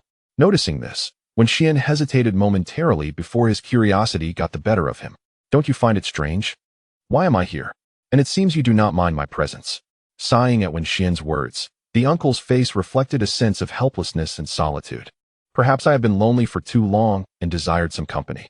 Understanding the uncle's sentiments, Wenxuan nodded in agreement. After all, as an inventor, who wouldn't yearn for recognition of their creations? Yet, the uncle's inventions were often deemed trifles, leading to frequent criticism. The two began to enjoy the lamb skewers. Once finished, the uncle straightforwardly addressed Wenxuan. "Did you come to see me for a specific reason?" "Not much. I merely wish to request your assistance in crafting a weapon." "Rest assured, I will offer compensation. Just state your price." "You wish for a weapon? What kind do you desire?" "A dagger, one that is particularly sharp." The uncle smiled slightly at this. "This is within my expertise, but I have one request." "What is that?" "You must provide the iron ore for crafting. As for the labor costs, I shall waive them." "I have enjoyed our conversation today. Let us consider ourselves friends." "Very well." After speaking, the elder uncle realized that Wenxuan had no intention of leaving. He had initially assumed that Wenxuan would continue his quest for iron ore, but to his surprise, he remained right there. "May I use this to forge a dagger?" the elder uncle inquired, instinctively glancing at the object in Wenxuan's hand. Upon seeing it, the uncle's composure shattered. His eyes widened with astonishment as he hurried over to Wenxuan, snatching the stone from him. "This is mithril." The uncle felt a shiver run down his spine. Goodness, such a large piece. Even a mere hint of mithril in ordinary weapons would render them incredibly durable. The uncle could hardly fathom the possibilities. "Yes, young brother, rest assured, leave it to me. Wait here while I craft it for you." Observing the uncle's urgency, Wenxuan felt a pang of anxiety. What if he forges something bizarre for me? The uncle entered the workshop, diving into the forging process. To transform this piece of mithril into a dagger, he devoted immense effort, laboring from dawn until dusk, grateful for the roasted lamb skewers he had consumed earlier. "Done, done," he exclaimed, bursting with excitement. "After all this hard work, I've finally succeeded." Wenxuan, who had nearly dozed off outside, was jolted awake by the elder's exuberance. "Come, young brother, try it." As he spoke, the elder uncle handed the dagger to Wenxuan. "What is this?" Wenxuan asked, perplexed as he gazed at the small saw that had been forged instead of the dagger he had envisioned. "A dagger?" "Indeed, just press the switch on top." Wenxuan, intrigued, pressed the switch, and instantly, the entire dagger whirred to life. The sound of a chainsaw filled the air. "Goodness!" Wenxuan exclaimed in disbelief. He had sought a dagger, yet the elder uncle had fashioned a chainsaw instead. "Did you not desire a dagger that could slice through iron like mud? This is it. No ordinary dagger could compare to this one. You can test it over there on that iron plate." Though filled with skepticism about the inventor's capabilities, Wenxian felt reassured by the radiant appearance of the dagger in his hand. Can you believe this? It's a purple weapon. However, he was still taken aback by the dagger's appearance. Mithril was typically silver-white, yet the elder had crafted it into a rather unattractive black chainsaw. Ugly. The dagger in his hand was undeniably unsightly. Yet, Wenxuan, being an optimistic soul, quickly reconciled himself to this reality. The dagger's lack of aesthetic appeal had its advantages, as it would not draw undue attention. He approached a piece of iron plate, activating the switch and gently making contact. With a crisp sound reminiscent of sharp scissors slicing through denim, he was astonished by its smoothness. In that fleeting moment, Wenxuan comprehended the meaning of cutting through iron as if it were clay. He began to wield the dagger with abandon, effortlessly slicing the iron plate into 7 or 8 smaller pieces. Ah, what a treasure indeed! Upon inspecting the dagger closely, he discovered it was embedded with a magical beast's crystal core. What purpose could this serve? Certainly, it was crucial, for the dagger's sharpness was entirely reliant upon this crystal core. Its principle lay in converting the energy within the crystal into kinetic energy that propelled the blade. Wenxuan nodded in understanding. Indeed, it resembled a power saw. Nevertheless, that was of little concern, as long as it proved effective. By the way, if this magical beast's crystal core were to be depleted, could it be replaced? Yes, one simply needed to find a wind attribute crystal to embed within. Ah, I see. Chapter 37. A provocation. Wenxuan sheathed the dagger, preparing to bid farewell to the elder. At that moment, the elder, with a broad smile, addressed Wenxuan. In total, it comes to 5 million. 5 million. Wenxuan's eyes widened in disbelief. Anger welled within him. He had allowed the other party to set the price, but he could not condone such exorbitant demands. Was he being treated like a fool? Did you not say you wouldn't charge? Wenxuan inquired. Forging is free, but the iron plate incurs a fee. That was a product of my hard labor, the elder replied. Upon hearing this, Wenxuan activated his divine eye to scrutinize the iron plate, only to find it was merely an ordinary piece of iron. Enough with your nonsense. Here's the deal. I just forged the dagger for you, and I shall take the remaining scraps as payment. We will consider this settled, the elder proposed. Wenxuan suddenly grasped the situation. He had initially thought he had misjudged the elder. Instead, it was the elder's modesty that compelled him to seek those precious silver scraps, albeit hesitantly resorting to such a tactic. The weapon had been forged, and the silver scraps were mere refuse to Wenxuan. Why would he carry away garbage? Very well. You may have those, he conceded. Really, the scraps, worthless to Wenxuan, held immense value for the elder. Indeed. Thank you kindly. The elder added, young man. Should you wish to forge anything else in the future, feel free to seek me out. I will forge it for you free of charge. The elder was an inventor at heart, relishing the opportunity to tinker with various creations. He found joy in the task, which is why he was willing to forge for Wenxian. After some polite exchanges, Wenxian took his leave. Rather than returning directly to school, he ventured into a nearby forest. Come forth, Echoing Rabbit, he summoned. What is it? Echoing Rabbit yawned, clearly having just awakened from a deep slumber in the beast space. This is for you. A bow already possesses formidable offensive capabilities and requires no weapon. Its enormous paw serves as the finest instrument of combat. However, Echoing Rabbit is quite different. Although it has recently acquired the skill of gunpowder technique, it remains fundamentally a ranged attack ability. If it encounters an adversary in close quarters during a battle, it would find itself in peril. Therefore, Wenxian decided to bestow a dagger upon Echoing Rabbit. Echoing Rabbit took the dagger from Wenxian's hand, inspecting it with curiosity. All right, enough staring. Give it a try. Give it a try? Yes. Just press the button on top. Echoing Rabbit complied, and with a click, the dagger activated. A piercing sound resonated as the dagger vibrated in its grasp. Intrigued, it instinctively nudged the dagger against a nearby tree. Swish! The dagger effortlessly sliced through the tree. Crack! Boom! The tree collapsed, leaving Echoing Rabbit momentarily dazed. Well, don't just stand there in astonishment. Adapt quickly. Upon hearing this, Echoing Rabbit grinned, revealing a mischievous smile. It transformed into a tree-chopping fiend. Had Bear 1 and Bear 2 been present, they would have surely shed tears. Echoing Rabbit surpassed even Baldy in its fervor. After a brief period of exuberance, Echoing Rabbit returned to Wenxian, still toying with the dagger, seemingly enamored with it. All right, from now on, the task of collecting magical beast cores will be entrusted to you. Huh? What do you mean, huh? If you are unwilling, Hand the dagger over to me, and I shall give it to a bow. Echoing Rabbit, alarmed by the suggestion, quickly tucked the dagger away, as if fearing it would be taken from it. Let us go home. With Echoing Rabbit in tow, Wenxian made his way back to school. Along the way, he attempted to return Echoing Rabbit to the beast space. But it refused, expressing a dislike for being confined there. Wenxian had no choice but to acquiesce to its wishes. Fortunately, Echoing Rabbit was not a large beast, otherwise, even if it resisted, it would have to remain within the confines, for there were regulations in the city prohibiting the release of large beasts, as they could incite panic. As Wenxuan just returned to the dormitory, he found Wang Bin and the others gathered in a circle, their expressions somewhat grave. Notably, Zhu Ming bore visible injuries. His face bruised, evidently having been assaulted. What happened to you? Ah, it's that scoundrel again. We were queuing in the cafeteria when a fellow suddenly cut in front of us. Seeing this, Zhu Ming immediately confronted him. Before they could exchange more than a few words, they resorted to violence. Zhu Ming was no match for his opponent, and his fire rock pig was defeated by the water mouse. Zhu Ming also received quite the beating. Upon hearing this, Wenxuan frowned slightly. Beside him, Mao Mao indignantly remarked, "It's just our bad luck. The other party's strength should be comparable to Zhu Ming's.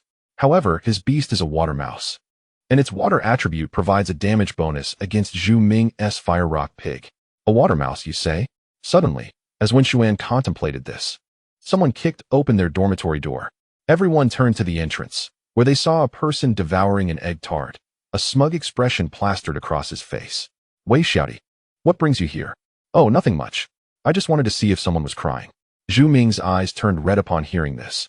His expression one of barely contained rage, as if he wished to devour the other alive. Observing Zhu Ming's reaction, Wenxuan felt a surge of anger as well. How dare he bully them like this? It was the other party who had cut in line, yet he acted so arrogantly. Oh, what's wrong? Not satisfied? Come on. Let us have a proper match. Whoever backs down is a coward. A match? Very well. Shall we spar then? Upon noticing Wenxuan's sudden change in demeanor, the person realized he was dealing with someone from this dormitory. Wenxuan was the new king, so he was familiar with him. What's the matter? Are you afraid? Wenxuan, sensing the silence, decided to provoke him. Who's afraid? It's just a match, after all, but I'm feeling a bit unwell today. I think I may have eaten something bad, so let us postpone our sparring for another day. With that, the individual dashed away without looking back. Chapter 38. Enemies on Narrow Roads. Pa.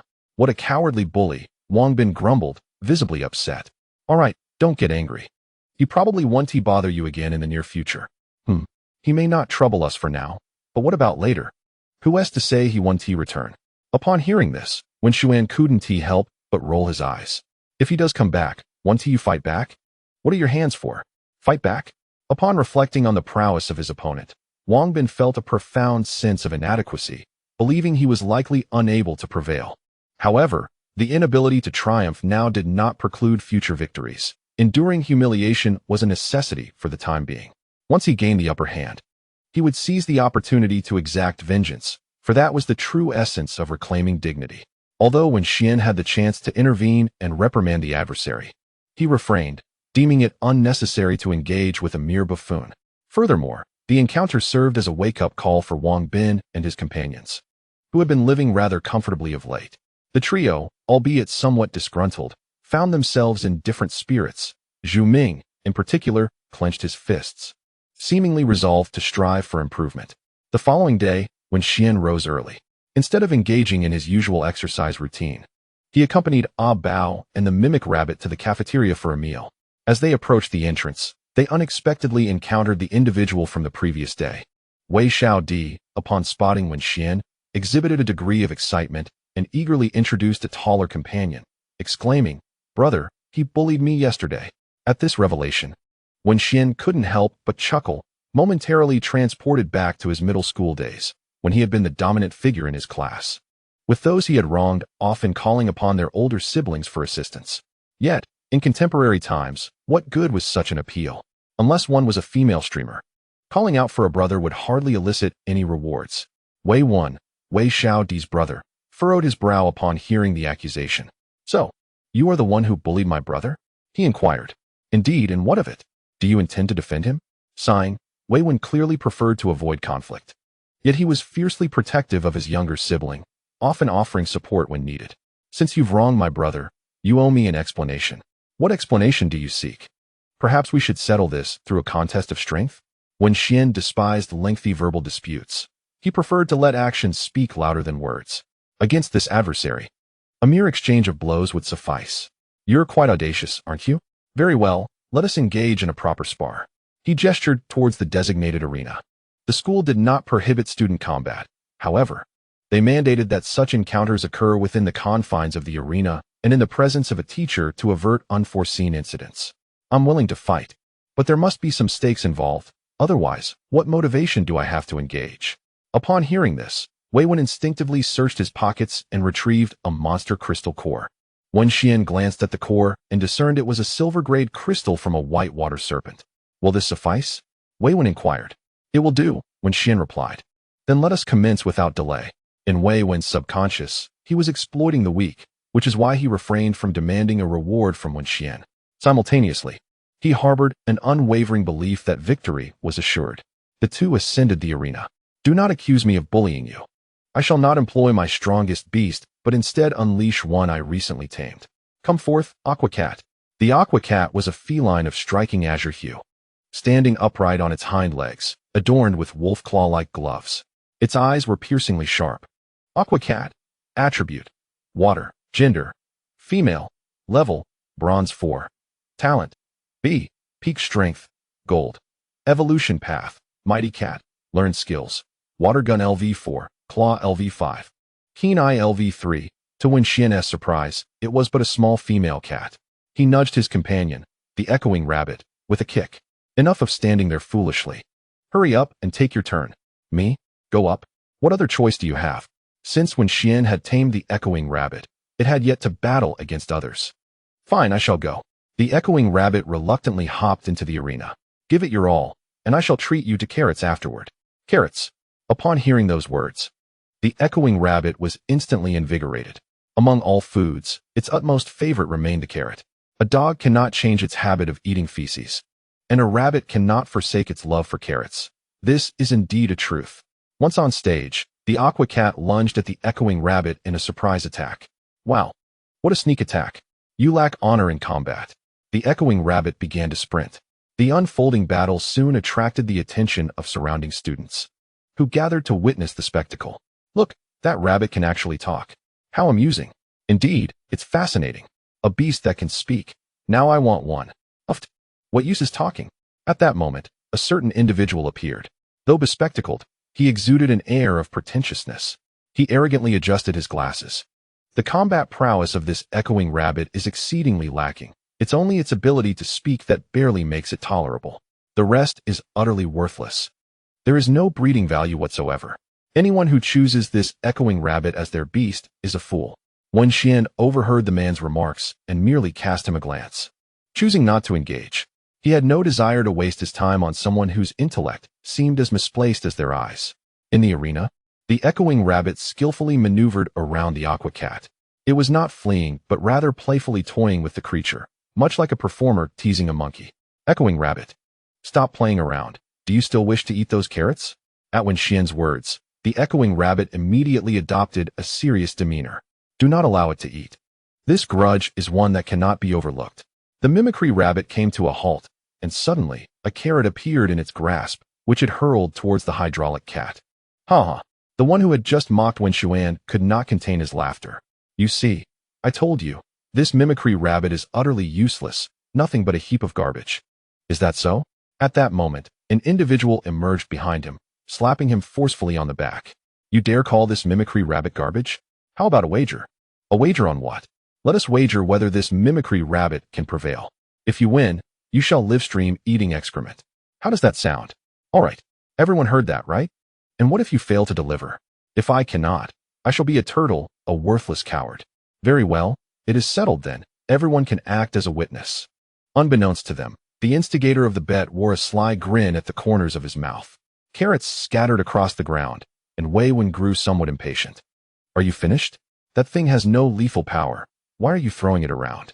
No lethal power? Chapter 39. The Green-Furred Caterpillar and the Thornflower. Mimicry Rabbit. Let him see if this carrot possesses any lethal force. The mimicry rabbit nodded in response. Boom. A deafening explosion erupted. In that fleeting moment, all the carrots detonated simultaneously, creating a massive crater in the arena. What on earth? The crowd gazed in terror at the arena. The shockwave from the explosion sent them sprawling. What transpired? Why did the arena explode? At this moment, smoke filled the arena. After a while, as the smoke dissipated, the hydraulic cat was revealed, gravely injured, lying quietly in the deep pit like a lifeless feline. Hydraulic cat, Wei 1, disregarding everything else, immediately summoned the hydraulic cat into the beast containment space and hurried towards the school infirmary. As for Wenxuan, he approached the teacher and took the magical beast crystal core that Wei 1 had given him. Mimicry rabbit, let us depart. Under the gaze of the crowd, Wenxuan descended from the arena. Only upon entering the cafeteria did the crowd erupt in cheers. Wow, he is so handsome. The explosion was pure artistry, a resounding boom. It was simply breathtaking. My goodness, what was that technique just now? Is this the combat power of the mimicry rabbit? Where is that person who called the mimicry rabbit garbage? Step forward. At that moment, the one who had ridiculed Wenxuan stealthily prepared to slip away from the crowd. However, a chubby little hand pinned him down. What are you doing? Let me go? Let you go? Sure, but first, you must fulfill your promise. What promise? In a public live broadcast, an outrageous scene unfolded. The speaker, Wang Bin, addressed Mao Mao, who was not far away. Mao Mao, why don't you hurry over? Coming. Mao Mao, donning a mask and holding a spittoon, approached. Ugh, what is that awful smell? Oh my goodness, it's excrement. What on earth is happening? Wang Bin exclaimed, astonished at the bizarre situation. He grabbed the individual responsible, who struggled against his grip. Fortunately, at that moment, Zhu Ming extended a helping hand and swiftly subdued the culprit. Wang Bin, what should I do now? The distressed Wang Bin inquired. What else but this? In the horrified gaze of the onlookers, Wang Bin unceremoniously placed the spittoon atop the offender's head. A collective retching ensued as one individual could no longer contain herself and vomited, triggering a chain reaction among the crowd. Ha! Wang Bin laughed heartily as he, along with Zhu Ming and Mao Mao, made their way to the cafeteria. Just then, Wenxuan, having just finished his meal, couldn't help but ask Wang Bin, what is happening outside? Why are there so many people gathered? I have no idea. Wang Bin feigned ignorance. Seeing this, Wenxuan chose not to press further, feeling the gnawing pangs of hunger. Eating was his foremost priority. After finishing his meal, Wenxuan contemplated a visit to the Beastmaster Association to accept a new task and earn some extra income. This time, however, his purpose was specific. He aimed to venture into the forest. He intended to seek out a beast of plant affinity to procure a magical beast crystal core. The chattering rabbit, a beast of both plant and rock affinity, possessed a skill to burrow into the ground, yet lacked any plant-based skills. Had the chattering rabbit possessed such abilities, battles would conclude far more swiftly. Familiar from previous visits to the Beastmaster Association, Wenxuan navigated the task board with ease and eventually found a suitable quest to locate the sweet fruit. This delightful fruit, adored by the curl cat, was a highly coveted delicacy. The curl cat, characterized by its pure white fur and curly coat, held little breeding value, typically sought after only by the wealthy. Recently, a task had been posted by a breeder seeking sweet fruits, offering a reward of 10,000 for each one found. How splendid it must be to squander wealth in such a manner. Wenxuan accepted the task, setting off towards the secret location of the sweet fruit with his companions. A Bao and the chattering rabbit. Two beasts and their master arrived at the leafy forest. Ah, what a delightful experience. The chattering rabbit, upon entering the leafy forest, was filled with joy, bouncing around exuberantly. Ha ha. It began to run, basking in the warm sunlight. The mimicry rabbit dashed ahead, while Wenxuan followed closely behind with Ah Bao. They ventured into the forest of green leaves. Inside, the trees were extraordinarily lush, each towering over 10 meters. Upon entering, Wenxuan looked up and discovered that the verdant canopy above resembled a colossal umbrella, shielding the sunlight. As he took a gentle breath, he was enveloped by a delightful aroma of green leaves, refreshing to the soul. This place was a natural oxygen bar. Suddenly, a series of explosive sounds echoed, bang, bang, bang. Curiosity piqued. Wenxuan turned his gaze towards the commotion, spotting other adventurers engaged in fierce battles with their summoned beasts against wild magical creatures. He chose not to approach, opting instead for a different path. He was on a mission, not seeking confrontation, so he endeavored to avoid any interactions that might lead to conflict. After wandering through the forest of green leaves for a while with a Bao and the mimicry rabbit, an object suddenly dropped from the treetops. The mimicry rabbit, quick to react, brandished its dagger and slashed at the intruder. With a swift sound of tearing, the creature was cleaved in two. It was a green-skinned caterpillar. Familiar with such creatures, Wenxuan recognized it immediately. At that moment, he heard a series of crunching sounds and looked up. To his astonishment, the treetops were crawling with green-skinned caterpillars. They had congregated, transforming into a voracious machine, devouring every leaf in sight. Suddenly, a green vine lashed out, striking one of the caterpillars and sending it plummeting. Wenxuan turned to see the assailant was a thorn flower, accompanied by a multitude of others, all launching an assault on the green-skinned caterpillars. The caterpillars, not to be outdone, quickly organized a counterattack. In an instant, chaos erupted between the two factions. Observing the fray, Wenxuan chose not to intervene and swiftly fled the battleground, watching from a safe distance. The conflict raged on for an entire hour before finally subsiding. The thorn flowers emerged victorious, albeit at a considerable cost. Once the green-skinned caterpillars retreated, the thorn flowers also withdrew. Chapter 40. The Search for Sweet Fruit in Nature. All beings coexist in a delicate balance, forming a food chain. The green-skinned caterpillars voraciously consumed the leaves, wreaking havoc on the trees, while the thorn flowers defended the trees by attacking the caterpillars. After both parties had departed, Wenxuan, accompanied by a Bao and the mimicry rabbit, returned to the battlefield. Gazing at the strewn corpses, Wenxuan addressed the mimicry rabbit. "What are you waiting for? Quickly, assist me in extracting the magic beast cores from these creatures." The mimicry rabbit, reluctant and resentful, begrudgingly undertook laborious tasks. This time, fortune did not favor it.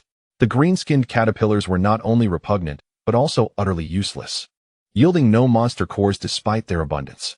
In contrast, the thorn flower produced 3 monster cores. At this moment, the mimicry rabbit puffed up its cheeks, appearing as though it had been wronged by Wenxuan. "You are not doing this solely for my benefit. These items are meant for you.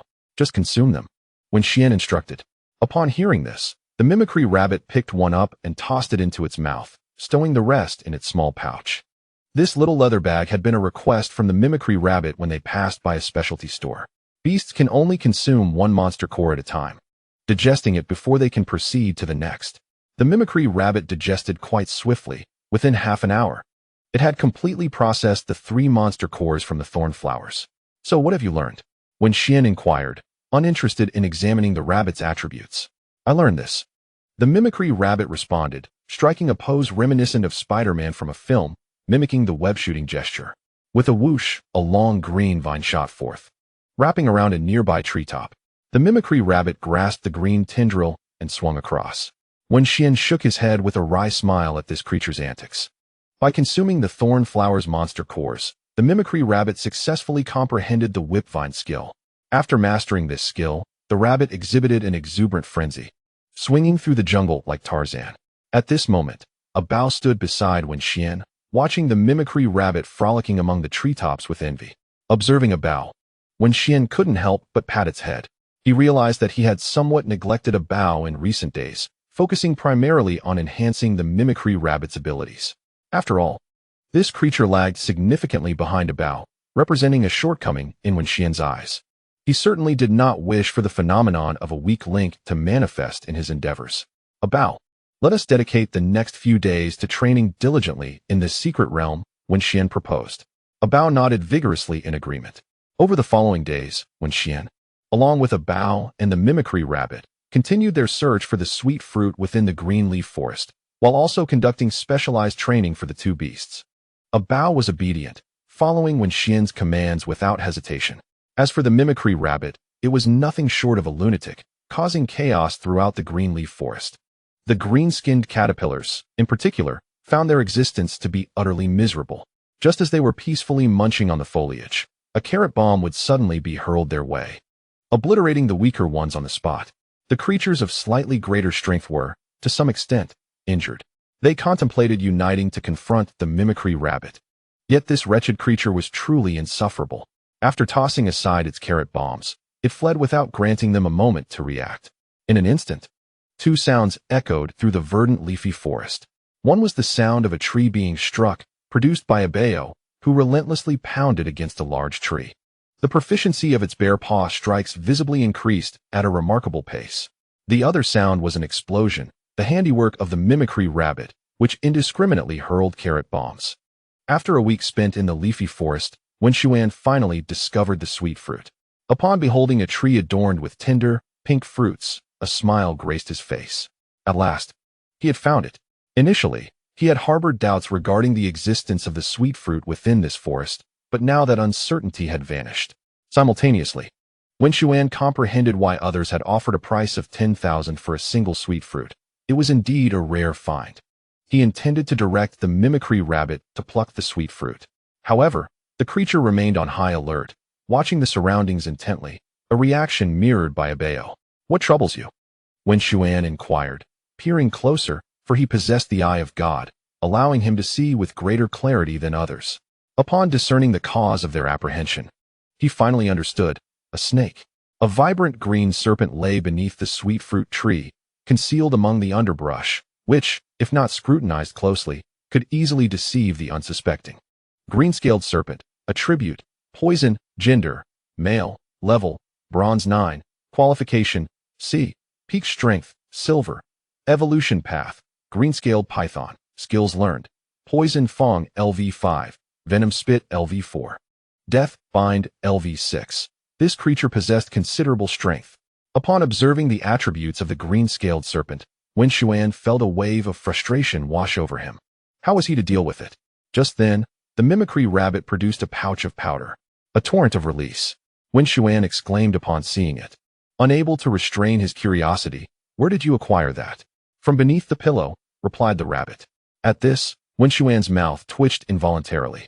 He had not anticipated that his mimicry rabbit was a thief, having pilfered Zhu Ming's powder. "Is one pouch sufficient, or shall I fetch another?" Listening to the rabbit's words, Wenxuan instinctively scrutinized it. This creature, seemingly harmless in appearance, possessed a heart full of malice. "One pouch is hardly enough. It requires at least 3. "Then let us use them all. I have 5 pouches on hand." "No need. 3 will suffice. You overestimate this green-scaled serpent. Let us embark on a quest to discover if there exists anything of use." After a brief interlude of over 10 minutes, Wenxuan returned with the parrot rabbit and a bao. At this moment, the parrot rabbit radiated with excitement. The green-scaled serpent before them was finally poised to experience what it had previously endured. With a series of chirps, the parrot rabbit held a struggling black-furred mouse in its grasp. It sprinkled the creature with a substance akin to a cascade of cumin, enveloping it entirely. "Away with you!" the parrot rabbit exclaimed, seizing the mouse by its tail and flinging it towards the green-scaled serpent. Typically, serpents lie in ambush for their prey, waiting for days on end. It was evident that this green-scaled serpent had been lurking for quite some time, and upon spotting the incoming mouse, it disregarded any potential hesitation and swallowed it whole. Chapter 41. The Black Market. Upon witnessing this, the parrot rabbit couldn't suppress its laughter, seemingly envisioning the serpent's imminent discomfort. One must admit, the concoction crafted by Zhu Ming was remarkably potent. Not long after consuming the mouse, the green-scaled serpent began to react. A series of explosive sounds erupted, accompanied by a foul odor.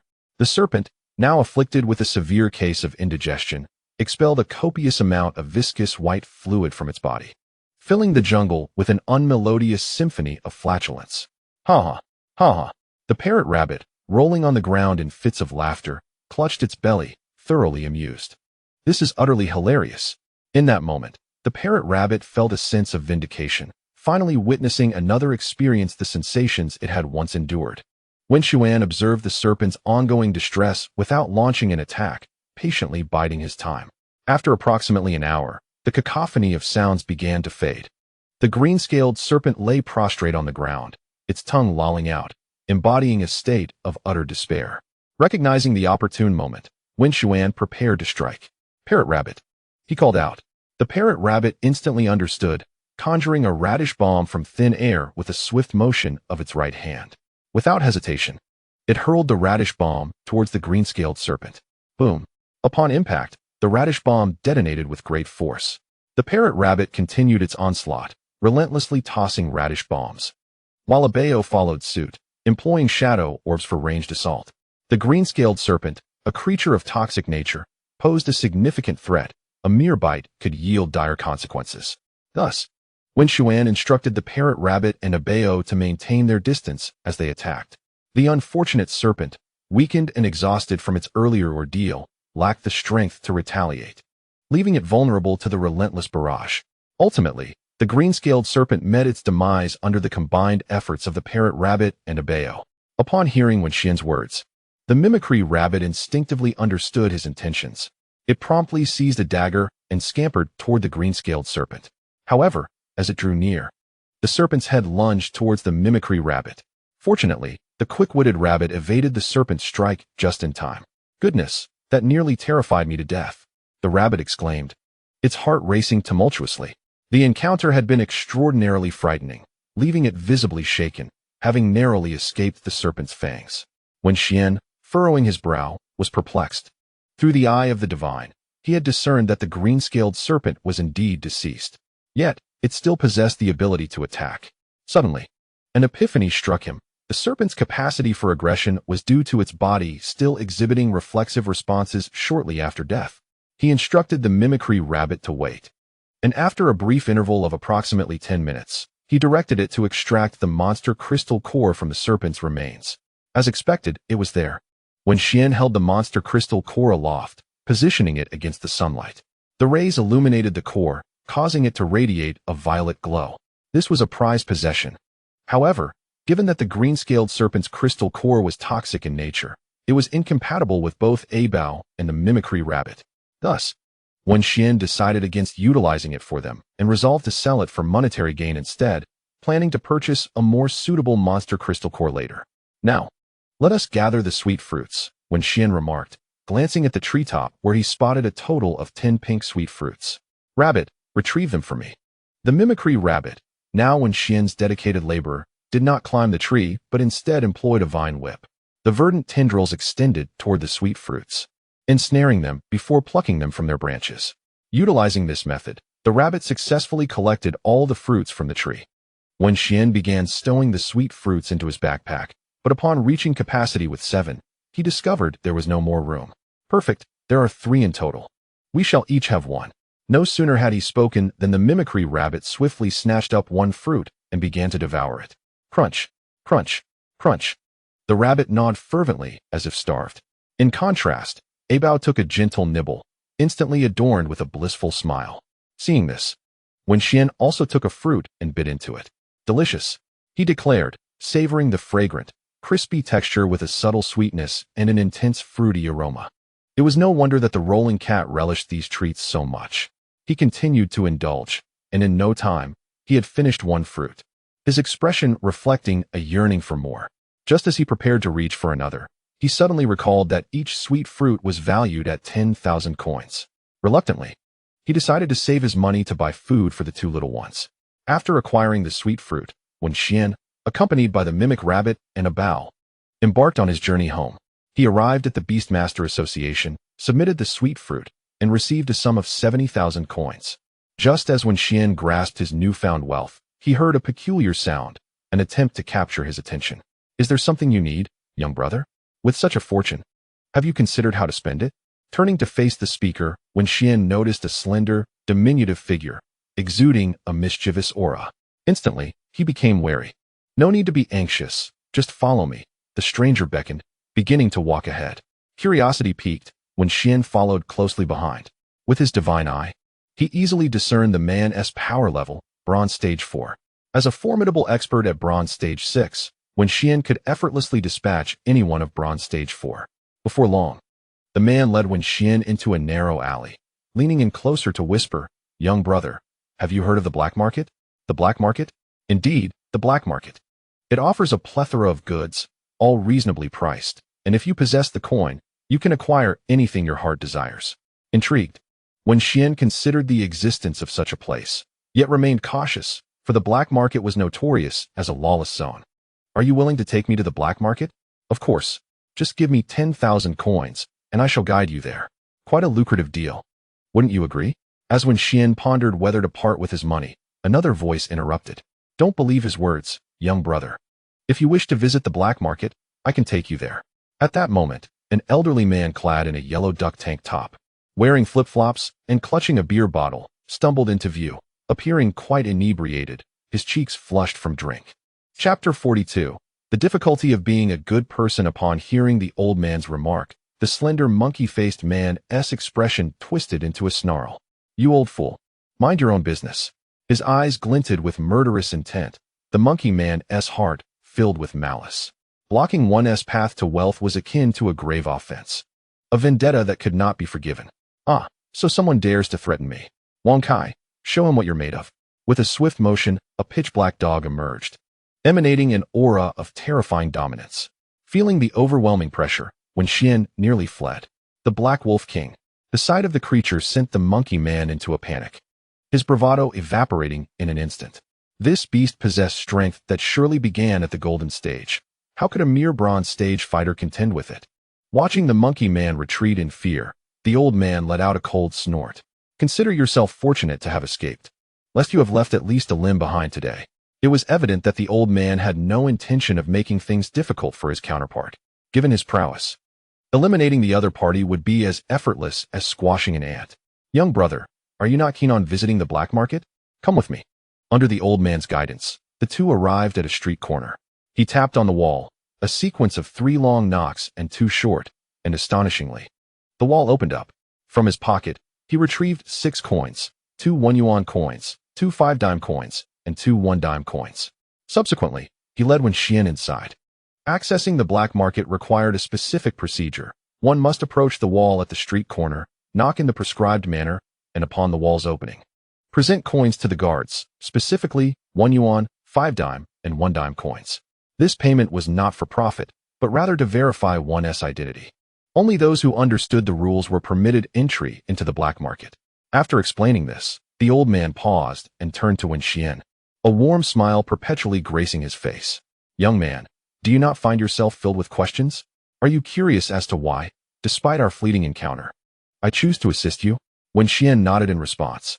Because you bear a striking resemblance to my grandson. As he spoke, nostalgia filled the old man's eyes. Yet, he was not as fortunate. During an expedition into a perilous realm, his grandson had fallen prey to a beast.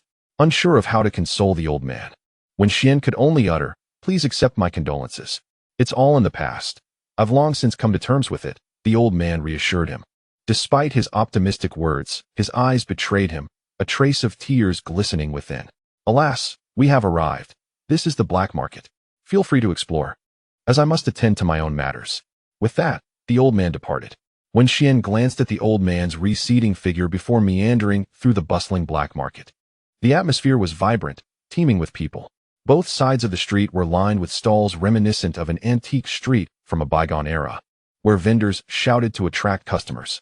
Upon inspection, Wenxuan noted the plethora of items available, though most were of little worth.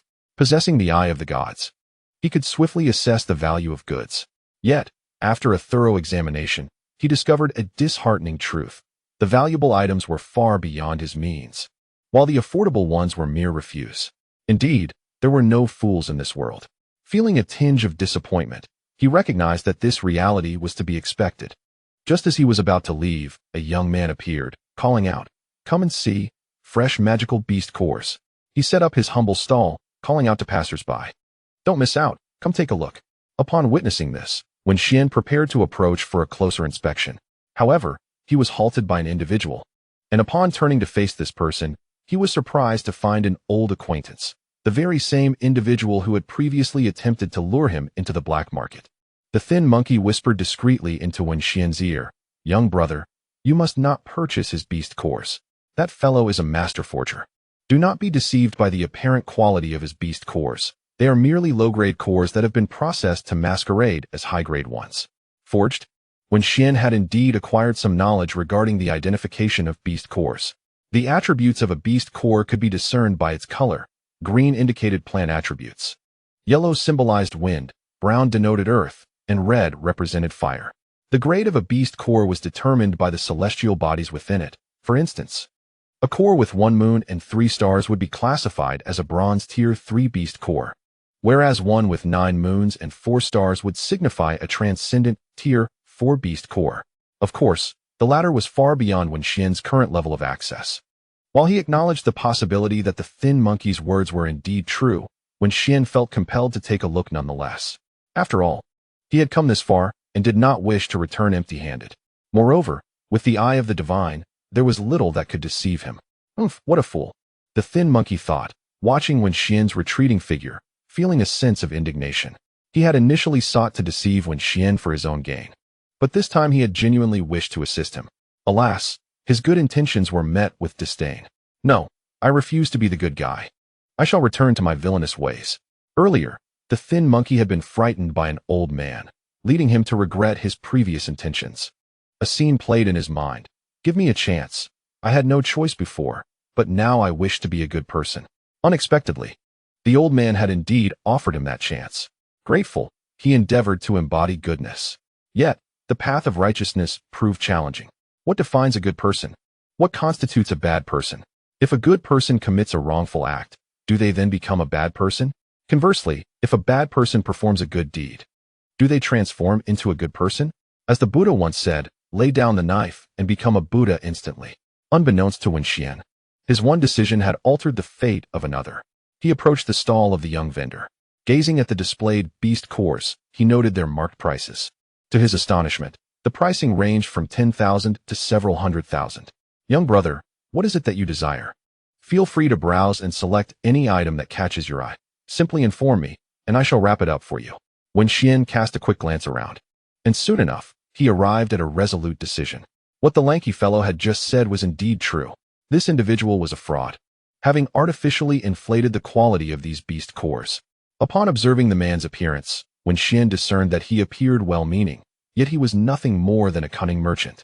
Chapter 43. The Devouring of Magic. How do you find it, my young friend? Are you satisfied with any of these? At this, Wenxian shook his head. No. What you are selling is all counterfeit. Aren't you afraid I will report you? His words caused the merchant's complexion to shift dramatically. On what grounds do you make such accusations? You will bear the consequences of your reckless claims. You call my words reckless? Are you brave enough to summon an expert for verification? The mere suggestion of an expert made the merchant's face pale. These words might deceive novices newly entering the black market, as they were gullible and flush with cash, lacking the experience to discern quality. To him, they were merely plump lambs ready for slaughter. However, he hadn't anticipated that this individual before him would be so astute. What do you wish to do then? Nothing much. I merely wish to know if you possess any other beast cores. I find these unworthy. If you have others, do show them to me. Should I find them satisfactory, we may negotiate a price. If the price is right, I shall gladly purchase them. Very well, the merchant conceded, wishing to avoid escalating the situation. Although many present were aware of his sales of counterfeit goods, the black market had an unwritten rule. Once a sale is made, he bears no responsibility. If one ends up with a counterfeit, it is merely their misfortune. There had once been an individual who, claiming to be a master beast tamer, attempted to cause a ruckus in the black market. In the end, he was turned into a specimen, displayed on the wall nearby. Having learned from such precedents, everyone kept to themselves. The young merchant then produced a beast core from his pocket, entirely black in hue. It was of the evil attribute. Wenxian's interest was immediately piqued. As he examined the beast core in his hand, the young merchant's thoughts drifted back to that morning. He had set out early, intending to set up his stall in the black market with the beast cores. However, in the jungle, he encountered a spherical creature, black in color, with a single eye and bat-like wings. The creature bared its sharp fangs, preparing to attack him. At that moment, his fiery dog sprang into action, unleashing a fireball that swiftly dispatched the creature. He then extracted the beast core from the fallen foe. Since the young merchant had only recently acquired this beast core, he had yet to process it. What do you think of this one? He asked, given that the creature was of such feeble strength. The young merchant believed its abilities would be equally unimpressive. In this world, it is almost impossible to discern the skills recorded within a beast core, unless one encounters its master in the throes of battle. Although Wenxian was eager to acquire such knowledge, he feigned indifference. He cast a fleeting glance at the vendor and murmured, "You aren't attempting to deceive me with some worthless trinket, are you?" "Of course not. Did you not notice the crescent moon and a star upon it?" "This is a bona fide bronze tier beast core," the vendor replied, though his eyes darted nervously. Deep down, he regarded this beast core as mere refuse, despite its classification as a bronze-tier specimen. The cores displayed at his stall, though tampered with, inherently possessed higher grades than the one before him. "Very well, I shall take this one," Wenxuan declared.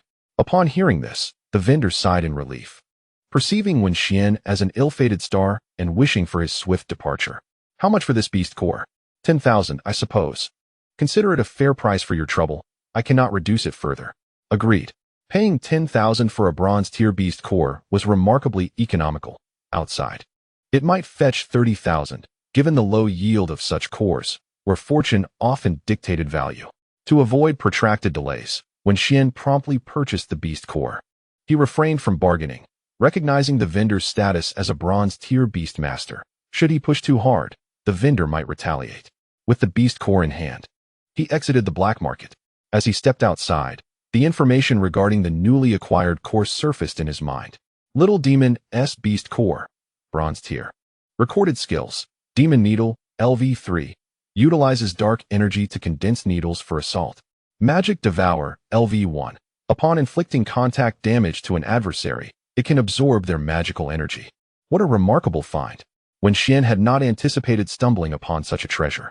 Had that vendor known the core contained these skills, he would undoubtedly be filled with regret. A bow, Wenxuan summoned his companion. Having previously used numerous beast cores on his mimic hair, he felt it only just to bestow this one upon a bow, especially given its dark attribute, which aligned perfectly with a bow's nature. A bow opened its mouth and consumed the beast core Wenxuan offered. As a bronze-tier core, a bow assimilated it swiftly, and soon after, a glimmer of blue light enveloped it. Wenxuan was astonished to discover that a bow had leveled up once more. Baby Panda. Attribute: Evil. Gender: Male. Level: Bronze Tier 7. Qualification: SSS. Peak Strength: King. Evolution Path: Panda Warrior. Learned Skills: Bull Fist LV5. Paw Strike LV7. Mount Tai Crush LV4. Roar of Evil LV4. Rending Claw LV5. Stealth LV4. Iron Skin LV6. Shadow Ball LV4.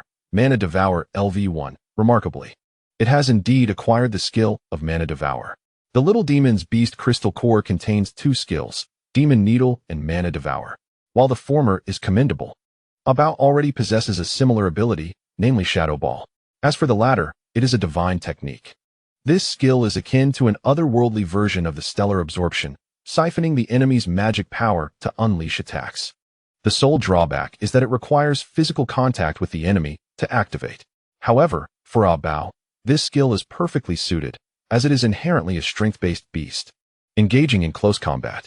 Suddenly, a song echoed in Wenxuan's mind. Without guns, without cannons, the enemies forge for us. Combat between beasts necessitates the expenditure of magical energy. With this skill, as long as Abao inflicts damage on the enemy in close quarters, it can absorb a portion of their magic power. At LV1, it siphons a mere 1% of the opponent's magic. Though modest, this skill has the potential for upgrades. In other words, as its level increases, the amount of absorbed magic will escalate. This time, it feels like a treasure trove has been uncovered. Contentedly, Wenxuan strolled towards the school, already harboring a new objective, to take Abao into battle. This way, the proficiency of the Mana Devour skill could swiftly enhance. Chapter 44. I grant you points. Wenxuan returned to school with Abao and the Echo Rabbit. In his hand, he held an ice cream, while the Echo Rabbit nibbled on a carrot and Abao munched on tender bamboo shoots. The trio ambled leisurely along the path to the dormitory, their demeanor starkly contrasting with that of their peers. At this moment, the students on the road wore furrowed brows, whispering among themselves. I can't take it anymore. That fellow is far too arrogant. Indeed, he shows us no respect. Oh, if only my strength were greater, I could stand up for our school. Why don't our teachers send out the seniors? Then that student from First High wouldn't be able to act with such impunity. First High? Acting with impunity? Wenxuan is currently a student at Second High in Guang City, in his second year. Next year, he will be a senior, preparing to take the college entrance examination and embark on a new chapter in life. The strength of the two prestigious schools in Guangzhou, number 1 high school and no. 2 high school, is quite comparable. In a bid to vie for the scarce resources available, a competitive rivalry has emerged between them. Similarly, the students from both institutions harbor mutual animosity. From their perspective, it appears that the students from number 1 high school have initiated the confrontation. and it seems our side is at a disadvantage. At this moment, Wenxuan noticed Wang Bin and his two companions approaching him with an air of indignation. Wang Bin, Wenxuan called out. Upon hearing that familiar voice, Wang Bin seemed to have found his savior. Wenxuan, Wenxuan, he exclaimed, visibly excited, as if he had glimpsed the dawn. Hurry to the gymnasium. The students from number 1 high school have come to challenge us. Damn it, when our guys went up, they barely exchanged a few blows before being taken down. The teacher intended to send senior students to teach that arrogant fellow a lesson, but the vice principal intervened, believing we would lose face if we sent seniors to fight. If they won, it would be deemed an unworthy victory. If they lost, it would be an even greater embarrassment for us. Wenxuan, upon hearing this, maintained an expression of calm indifference, as if it were of no concern to him. Just then, he heard someone call his name and turned to find Feng Xiang approaching. Teacher, what's the matter? Feng Xiang's expression was equally grim. He had just witnessed the match and felt an overwhelming urge to step in and deliver a sound thrashing to that insufferable individual. The audacity of that person was infuriating, showing no respect whatsoever. However, he refrained from intervening, fully aware of his position as a teacher. Wenxuan, go to the gym and give that guy a good beating. If you win, I'll reward you with 500 points. Before long, Zhou had also arrived, though she had previously had a personal dispute with Duga Tongtong. The current situation involved an external threat against their school's students, which was an affront to all the teachers within the institution. I'll contribute too. She chimed in. Wenxuan glanced around and noticed that the homeroom teachers from 6 different classes were present. If each were to offer him 500 points, that would amount to 3,000 points. The allure of points was quite significant for Wenxuan, as they could be exchanged for valuable items in the school as treasure trove. All right, Wenxuan acquiesced, recognizing that this was an opportunity to serve his school and bring it honor, especially given the hopeful expressions on the teachers' faces. He turned and made his way towards the nearby gymnasium. As Wenxuan entered the gym, he witnessed a student being defeated. Ha, worthless. All of you from No. 2 high school are nothing but trash. What a pathetic school, daring to compete with us from number 1. Do any of you wish to come up and get beaten? On the stage, the student surveyed the crowd with a condescending gaze. He stood like a figure of authority, gazing down upon the crowd with an air of arrogance. Is he truly so pretentious? Wenxian murmured softly. Wenxian, that fellow, you must give him a good thrashing. Yes, make him comprehend why the flowers bloom as they do. His arrogance is boundless, Wenxian. Give him a beating so severe that even his own mother would fail to recognize him. Very well. Under the watchful eyes of the audience, Wenxian ascended the stage. At that moment, all gazes were fixed upon him. Wenxian has arrived. The crowd erupted in excitement. Oh, how wonderful.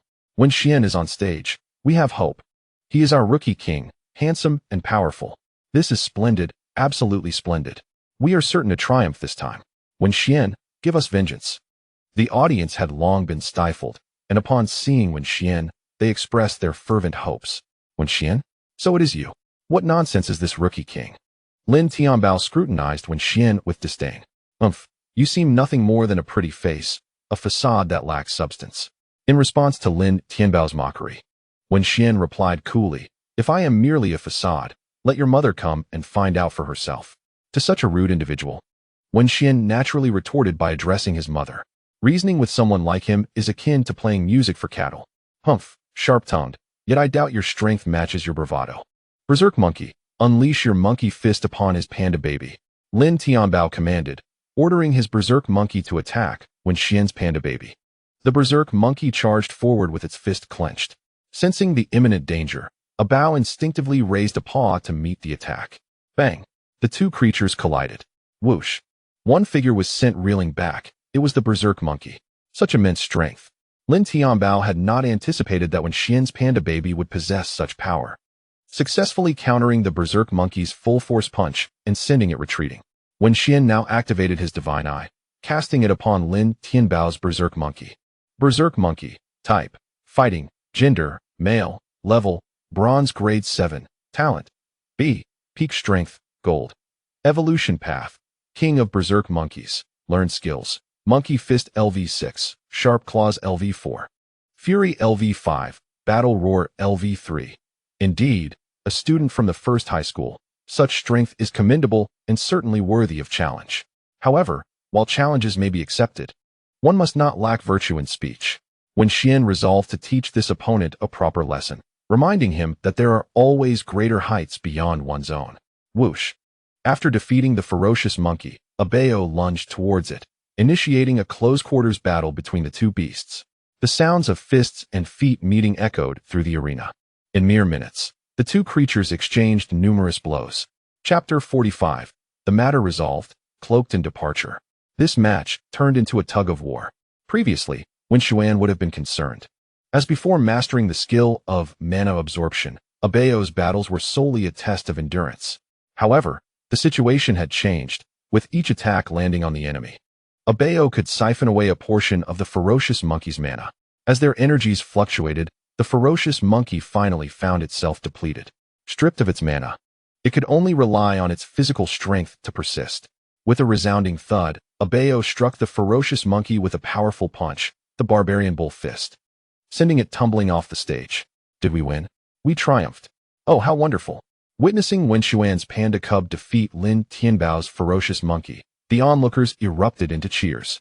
Their previously repressed spirits now soaring with the thrill of victory brought forth by Wenxuan. Observing the severely injured ferocious monkey, Lin Tianbao gritted his teeth, feeling a pang of dissatisfaction, for at that moment, Abeo was barely flickering like a candle in the wind. The ferocious monkey, a fighting-type beast, had an inherent advantage against Abeo. Come forth, stone-armored rhinoceros. While the crowd was still reveling in the victory, Lin Tianbao summoned his second beast. With a whoosh, the stone-armored rhinoceros opened its mouth, launching a massive boulder towards Abeo. Watch out, Wenxuan. How despicable. What a disgusting tactic to launch a sneak attack. Lin Tianbao revealed his true colors. Winning is all that matters. Your opinions are irrelevant. Just as the boulder seemed poised to strike Abeo, a green vine shot through the air like a whip, ensnaring the boulder mid-flight. I heard someone was about to strike my boss. How could I, as a loyal subordinate, not intervene? The crowd turned in unison towards the speaker, only to discover a rabbit had spoken. A rabbit can talk? Lin Tianbao exclaimed in shock. Where did you spring from? Deep in the mountains. Do you have no knowledge of the world, not even recognizing a mimic rabbit? Indeed, with your lack of knowledge. How did you manage to attend a school like Yizhong? Surely, you must have taken shortcuts, the crowd mocked. Hearing their derision, Lin Tianbao's expression darkened. He indeed had entered Yizhong through connections. Nonetheless, his strength was genuine, yet at that moment, no one seemed to take notice of it. The mimic rabbit hopped onto the stage, assisting Abeo back to Wenxuan's side. Then, turning to face the armored rhinoceros, he declared, "You dare to ambush my esteemed elder. You are doomed." The armored rhinoceros, upon hearing this, displayed a flicker of disdain upon its visage. Who among the populace would fear the threat of a mere rabbit? Oh, how audacious to underestimate me. Allow me to impart a lesson upon you, it thought, as the rabbit charged forward. Observing the impending confrontation, the armored rhinoceros propelled itself backward with a powerful thrust, resembling a heavy tank as it barreled toward the rabbit. The rabbit nimbly leapt aside, evading the rhinoceros's assault. The ground reverberated with a drum-like thud as the rhinoceros's hefty feet struck the arena. It pivoted and charged at the rabbit once more. The two combatants akin to a bullfighter and a bull, with the rabbit assuming the role of the bullfighter. Each charge from the rhinoceros narrowly missed the rabbit, illustrating the adage that a hair's breadth can lead to a vast difference in outcome. Unbeknownst to the rhinoceros, that hair's breadth was intentionally orchestrated by the rabbit. Wenxian gazed at the armored rhinoceros through the divine eye. Armored rhinoceros, attribute, rock, gender, male, level, bronze 4. Talent, C. Peak strength, silver, evolution path, ironclad rhinoceros, learned skills, rampaging charge LV4, flying stone LV5. Armored technique LV3. After several failed attempts, the rhinoceros was left panting. Little bull, you are faltering. This won't do. You must train harder. The rabbit flashed a devilish grin. Suddenly, a green vine lashed against the armored rhinoceros, causing it to emit a cry of pain. Despite its efforts to retaliate, even at its prime, it found it impossible to land a blow on the rabbit, let alone now. The rabbit began to toy with the armored rhinoceros, delivering a strike with the vine whip whenever the rhinoceros sought respite. The vine whip, being of plant nature, inflicted enhanced damage upon the rhinoceros, causing it considerable agony. At that moment, The audience's expressions shifted dramatically. A demon. This is a devilish rabbit, they exclaimed in terror. How frightful. To possess the strength to vanquish the opponent, yet choose to torment them instead. Thank goodness I am not the one battling. I fear I might perish from frustration. This is thrilling, truly exhilarating. This is the battle I long to witness. Someone shouted, igniting a wave of excitement among the crowd. Such comfort, such delight. Thank you, Wenxuan, for presenting us with such a magnificent match. Overcome with joy, the spectators wept with elation. Observing the scene, Wenxuan offered a slight smile. Fully aware that it was time to bring this battle to a conclusion, he addressed the mimicry rabbit, saying, "Stop playing around, grant it a swift end." Very well. Although the mimicry rabbit uttered these words, a glint of ferocity flickered in its eyes. Despite having followed Wenxuan for merely a few weeks, Wenxuan had bestowed upon it the warmth of a home, and Bao was the elder brother of this household, who treated it with exceptional kindness. The audacity of the armored rhinoceros to bully its elder brother was utterly unforgivable. With a sudden leap, the mimicry rabbit sprang to the rear of the armored rhinoceros. It reached out with its right hand, conjuring a massive carrot from thin air. The rabbit's proficiency in explosive magic had reached impressive heights. Previously, it had resorted to tossing smaller carrot bombs to conserve magical energy. However, the circumstances had changed, as Wenxuan sought a swift resolution. At that moment, there was but a single opening behind the armored rhinoceros, and with a vigorous thrust, the rabbit forcefully shoved the enormous carrot into the cavity. It then executed a powerful backward leap, distancing itself. Boom! A resounding explosion echoed. The lesson from Mama Chrysanthemum had commenced. Thud! The armored rhinoceros collapsed to the ground, its rear utterly mangled by the rabbit's carrot bomb. Those in proximity to the arena suffered misfortune, as countless grains of rice mixed with blood splattered across their faces. The battlefield was shrouded in a haze of smoke. Whoosh! The mimicry rabbit returned to Wenxuan's side, who was then leading a Bao towards the exit of the gymnasium. Where is everyone? The crowd soon realized Wenxuan was missing, leaving only the stunned Lin Tianbao, who sat helplessly on the ground. There he is. As the spectators spotted Wenxuan making his way out of the gymnasium, they gasped in awe. Wow, such charisma. Observing Wenxuan's towering figure, their eyes sparkled with admiration. Is this what it means to be a big shot? The phrase departing after the deed is done, concealing oneself and one's name, must surely refer to him. Chapter 46. Journey to Golden Bay. As Wenxuan stepped out of the gymnasium, several teachers approached him eagerly. Wenxuan, Wenxuan, they called out affectionately, having witnessed the spectacle of his battle. Incredible, truly remarkable. He showcased the prowess of the second high school, looking at the beaming teachers before him. Wenxuan smiled gently and remarked, "Teachers, I have finished the fight and emerged victorious. Are you?" He rubbed his hands together. The teachers, understanding the implication, promptly pulled out their phones and credited Wenxuan with points. Within the school, points could be transferred to others. Students could earn points, as could teachers.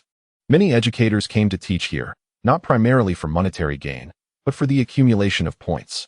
For the treasures within the vault could only be exchanged with points. If they were driven by financial motives, with their abilities, becoming millionaires would have been well within their reach. Upon witnessing the points credited to his account, Wenxuan ceased to linger and proceeded directly towards the treasure chamber. Along the way, the chattering rabbit and Bao both appeared to be in a state of despondency. Bao was somewhat better off, but the chattering rabbit was truly exaggerated in its demeanor. It hunched over as if on the brink of death. Had Wenxuan not possessed the eye of the divine, which allowed him to perceive the chattering rabbit's true condition, he might have genuinely believed it was nearing its end. Enough with the theatrics. It's not that grave, Wenxuan remarked. How could it not be? I nearly met my demise. The chattering rabbit retorted. Moreover, to unleash that colossal carrot bomb, I was nearly drained of all my energy.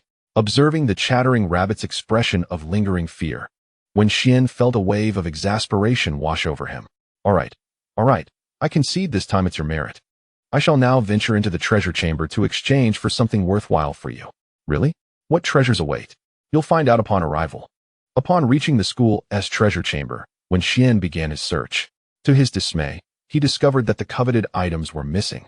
There had been a purple object within the chamber, but now it was nowhere to be found. It must have been exchanged by someone else. Continuing his search, he ventured into the area designated for monster crystal cores, intending to procure a skill that would replenish the chattering rabbit's magic. This creature's explosive technique was far too depleting of magical energy. Although he previously possessed a magic devour, monster crystal core, it had already been utilized by Abeo. Wenxuan had contemplated bestowing this core upon the chattering rabbit, but upon further reflection, he promptly dismissed the idea. Firstly, the core was of the evil attribute, which would be incompatible with the chattering rabbit, potentially rendering it incapable of learning the skill. Furthermore, Wenxuan had already promised Abeo a worthy skill. Ultimately, Abeo was his first tamed beast, and their bond was naturally stronger than that with the chattering rabbit. Thus, he felt no regret in granting it to Abeo. After thoroughly searching the monster crystal core area, Wenxuan noticed that while there were many cores available, none possessed the quality he sought. "What are you searching for, young man?" Wenxuan looked up in response to the voice, only to find an elderly man with white hair before him. The old man bore a serious expression, exuding an aura of formidable power, a formidable presence. Wenxuan thought instinctively, activating his eye of the divine to assess the man. To his astonishment, the elder was of the Diamond 7th rank. This individual was the strongest he had ever encountered in real life. "Nothing much. I merely seek a monster crystal core that possesses a magic recovery skill." Magic recovery? Upon hearing these words, the old man's brows furrowed in contemplation. Clearly, he was deep in thought. Soon, he spoke to Wenxuan. "Monsters with magic recovery skills are exceedingly rare. The magical beast core, once it appears, becomes the object of everyone's fervent desire. Hence, it is certainly not to be found here." With a hint of disappointment, Wenxuan prepared to leave. Just as he reached the doorway, the old man called out to him, "Young lad, if you wish to retrieve magic skills, you might want to try your luck at Golden Bay." A magical water creature's beast core had previously been discovered there, and such beasts possessed the ability to restore magic. Magical water creature? Very well, thank you, Wenxuan replied and departed. As he watched Wenxian's retreating figure, the elder murmured to himself, "Young man, let us see if fortune smiles upon you, and you can uncover the beast core of the magical water creature. Though this is merely a world of beast taming, it holds the same principles as the realm of cultivation, where luck plays a crucial role. It seems that in every place, one must rely on fate. Only those blessed by fortune truly reach the pinnacle of life." Wenxuan exited the treasure chamber and did not return to his dormitory. Instead, he left the school and hailed a cab to Golden Bay. After approximately an hour's journey, he finally arrived. Upon disembarking, he understood why it was named Golden Bay. The golden-hued sand shimmered under the sun's rays, and the scenery was nothing short of breathtaking.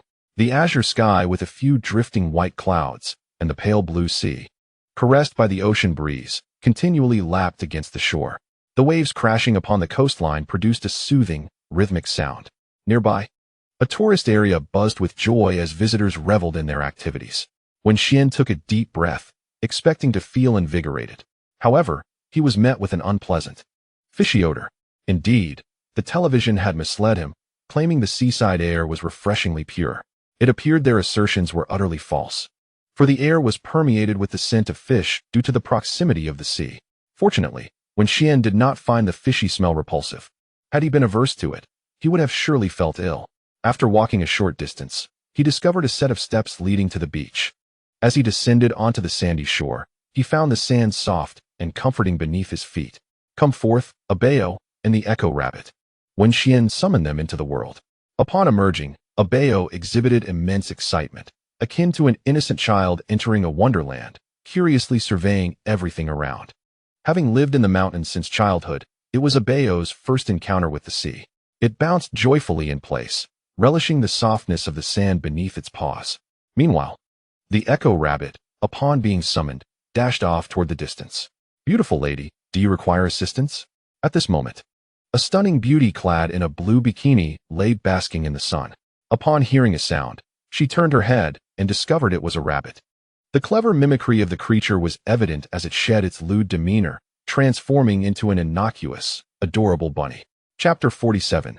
Beach Volleyball. Little bunny, you can actually speak. The beauty's face was a canvas of astonishment. The clever rabbit, noticing her reaction, continued, "My dear, may I apply sunscreen on you?" "Of course, please do."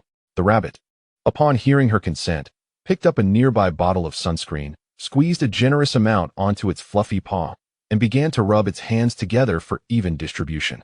It then proceeded to gently apply the lotion onto the beauty's skin.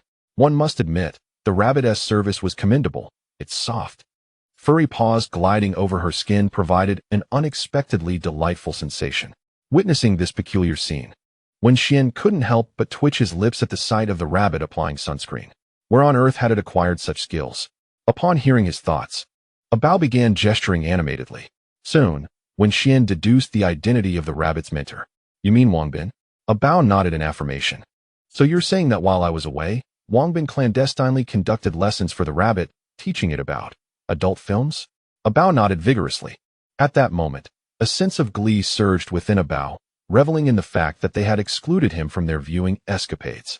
It turned out that Bao had once caught Wangbin and the rabbit sneaking video sessions in their dormitory. Out of curiosity, Bao had wanted to join, but was shooed away on the grounds of being underage. At that time, feeling quite indignant, Bao had contemplated reporting them to Wenxuan. However, just then, Mao Mao had appeared, taking Bao to the school cafeteria for some refreshing bamboo shoots. With the promise of food, Bao promptly forgot about the impending complaint. Wangbin, what exactly have you taught my clever rabbit? Wenxuan felt a twinge of regret, wishing he had brought both his spirit beasts along during his training sessions. He intended to summon the rabbit back, but as he walked halfway, he halted. The rabbit's face was illuminated with a blissful smile. Never mind, let it enjoy a day of freedom, he decided, turning back with a bow. They first checked into a seaside inn, then visited a nearby clothing store to purchase tank tops, beach shorts, and flip-flops, along with 2 pairs of sunglasses, one for Wenxuan and another for Bao. Before long, the duo reappeared on the beach, with Wenxuan leading Bao towards the sea, intent on indulging in a refreshing swim. Handsome, handsome. As Wenxuan heard the voice, he turned towards the source and discovered a group of women engaged in a game of beach volleyball. Could you kindly throw the ball over to us? One of them asked. Glancing around, Wenxuan was surprised to find a volleyball at his feet. Just as he bent down to pick it up, one of the women on the opposite side spoke again. Oh, why bother picking it up, handsome? Why not join us instead? We're short one player. And another friend over there wants to join as well. Sure, Wenxuan replied, eagerly joining the group to play volleyball with the lovely ladies. The ball danced gracefully through the air, creating a visually delightful spectacle. However, Wenxuan harbored a lingering concern. He feared the beautiful players might inadvertently collide with the ball, as such an occurrence would be against the rules. After a while of spirited play, the group paused. Wow, you're amazing, one of the women exclaimed, breathless. She hadn't anticipated Wenxuan's skill, which left her perspiring profusely. Ladies, let's swim in the sea. It will wash off the sand and sweat. Sounds good. Come join us. Handsome, they beckoned. All right, Wenxuan agreed, following the women into the ocean where they began to swim. After some time in the water, one of the beauties suggested, how about a swimming race? Let's see who can reach that buoy first. Count me in, Wenxuan responded. As the race commenced, everyone swam with fervor towards the buoy. The women glided through the water like graceful mermaids, yet Wenxuan's speed surpassed theirs. He moved effortlessly, his fair skin glistening under the sun's rays, visible beneath the water's surface. Ultimately, he claimed victory as the first to reach the buoy. Xian, a voice suddenly called out. Curiosity piqued. Wenxuan scanned the surroundings and spotted the chattering rabbit lounging on a float nearby. This mischievous rabbit appeared utterly content, sporting sunglasses and reclining on a pink float, sipping a glass of orange juice. Hey there, a soft voice called, drawing Wenxuan's attention. To his astonishment, he realized the figure before him was carrying not one, but 2 large watermelons. Darling, what's wrong? The chattering rabbit mimicked human speech, swimming over to the woman. She's tired. All right, let us head back, it said, leading the beauty towards the shore. Witnessing this, Wenxuan clenched his teeth in frustration. As the other beautiful women swam to Wenxuan's side, they exclaimed, wow, handsome guy. You're so fast. However, Wenxuan felt that their words were not a compliment, but rather an insult. Suddenly, one woman let out a piercing scream and sank beneath the waves. Upon witnessing this, Wenxuan sprang into action, diving into the ocean in a bid to reach her. It was likely she had cramped up, after all. They had just played beach volleyball without proper stretching, and it was no surprise that she would cramp up abruptly. Wenxuan reached the lady and grasped her, pulling her towards the surface. Just then, a massive creature approached them through the water. A shark. Wenxuan was taken aback to discover a shark in these waters. Emerging from the waves, he shouted to the distant figure of the mischievous rabbit, "You foolish rabbit. Hurry over here. If you don't come quickly, you might end up as the main course." The playful rabbit, though mischievous, understood the gravity of the situation. Upon hearing Wenxuan's call, it changed its expression and leaped into the water, swimming swiftly towards him.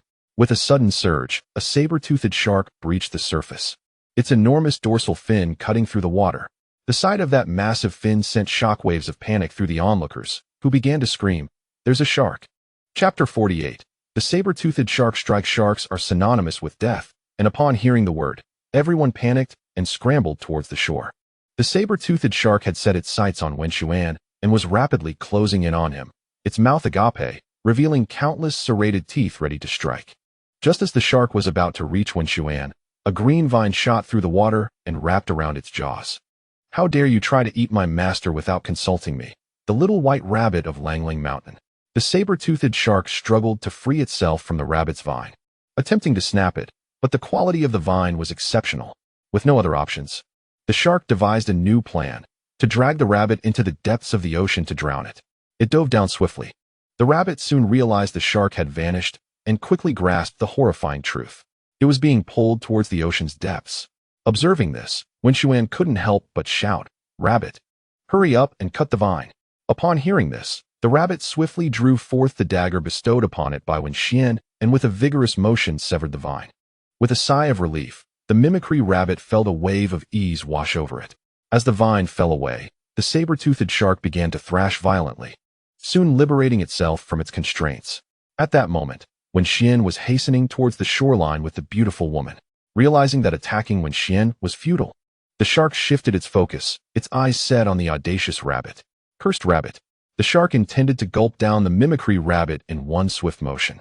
It lashed its tail with ferocity, resembling a torpedo freshly launched, propelling itself towards the rabbit. "Ah, master, save me!" the mimicry rabbit cried out, hastening towards Wenxuan as the saber-toothed shark closed in.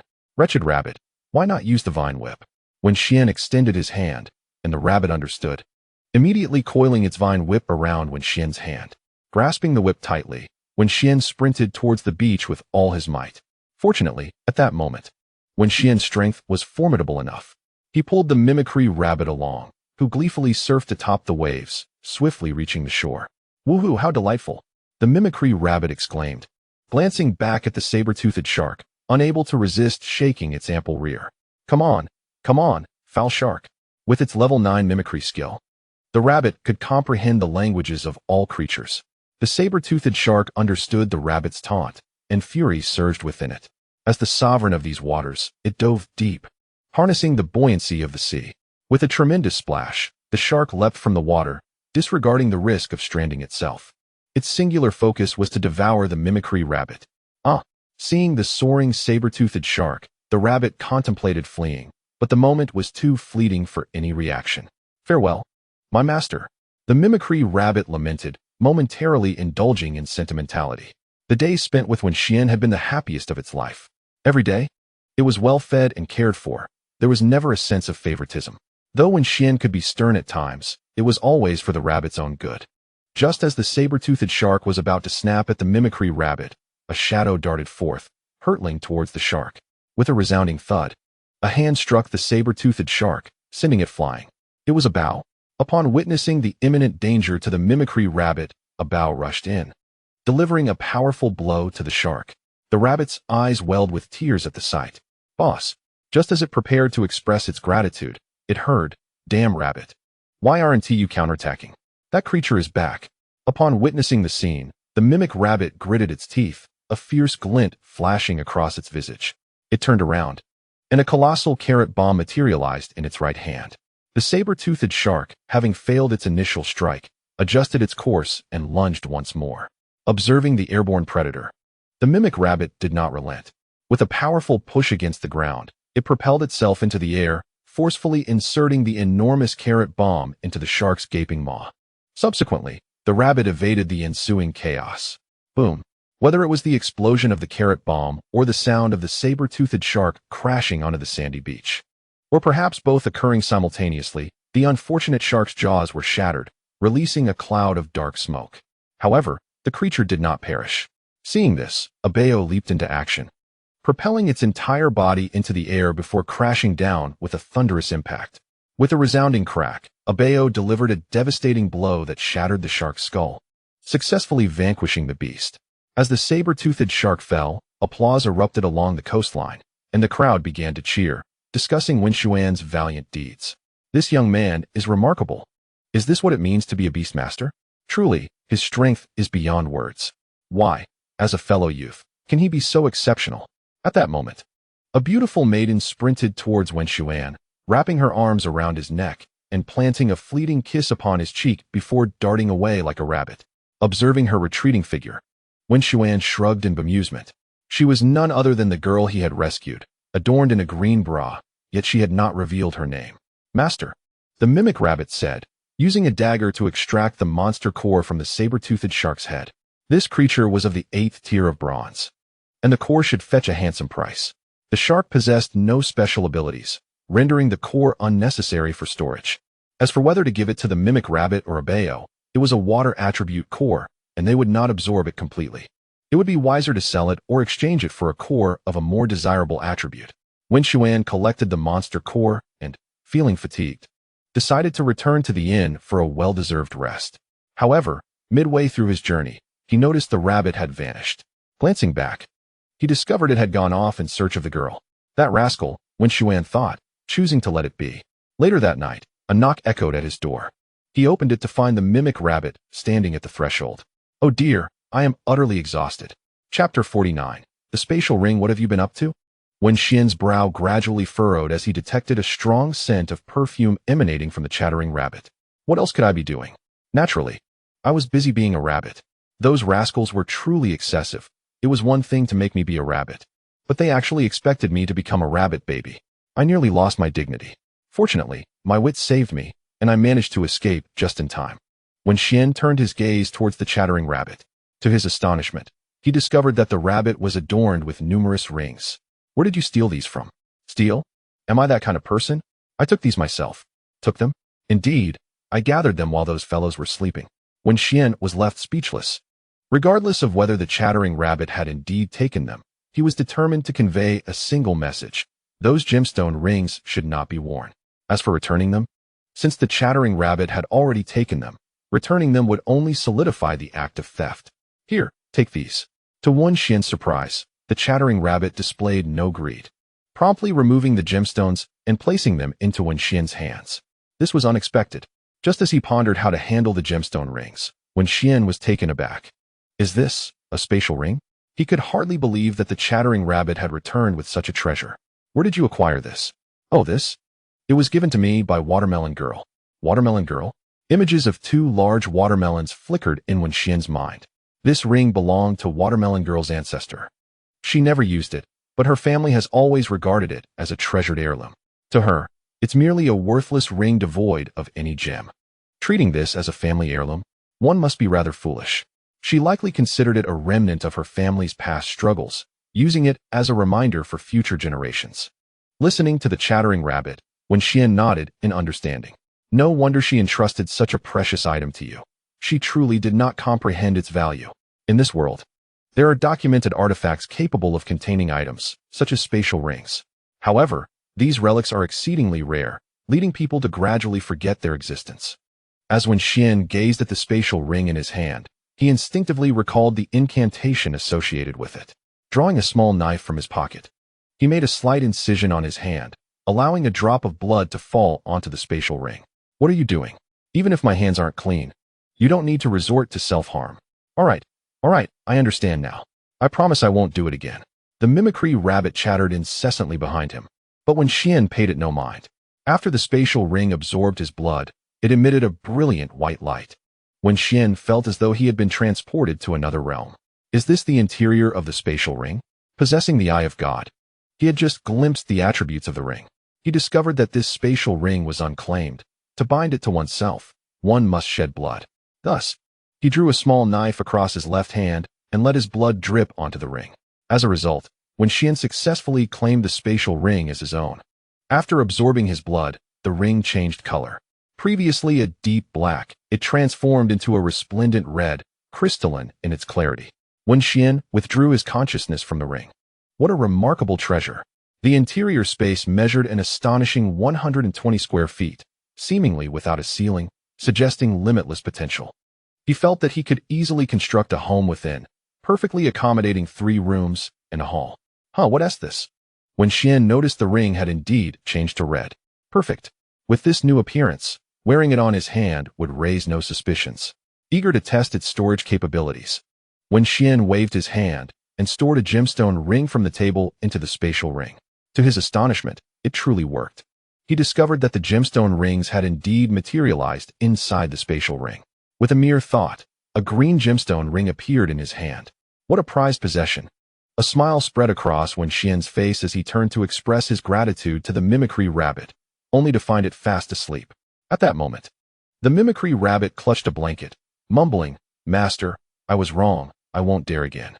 I promise I won't steal from others. Please don't drive me away." Seeing this, Wenxian approached the sleeping rabbit and gently patted its head. "Thank you, little rabbit. You did well this time."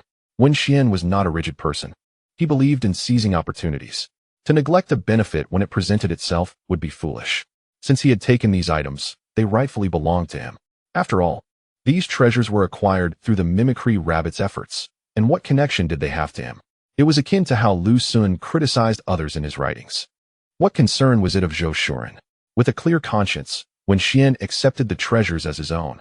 The following day, Wenxian awoke to a weight pressing down on him.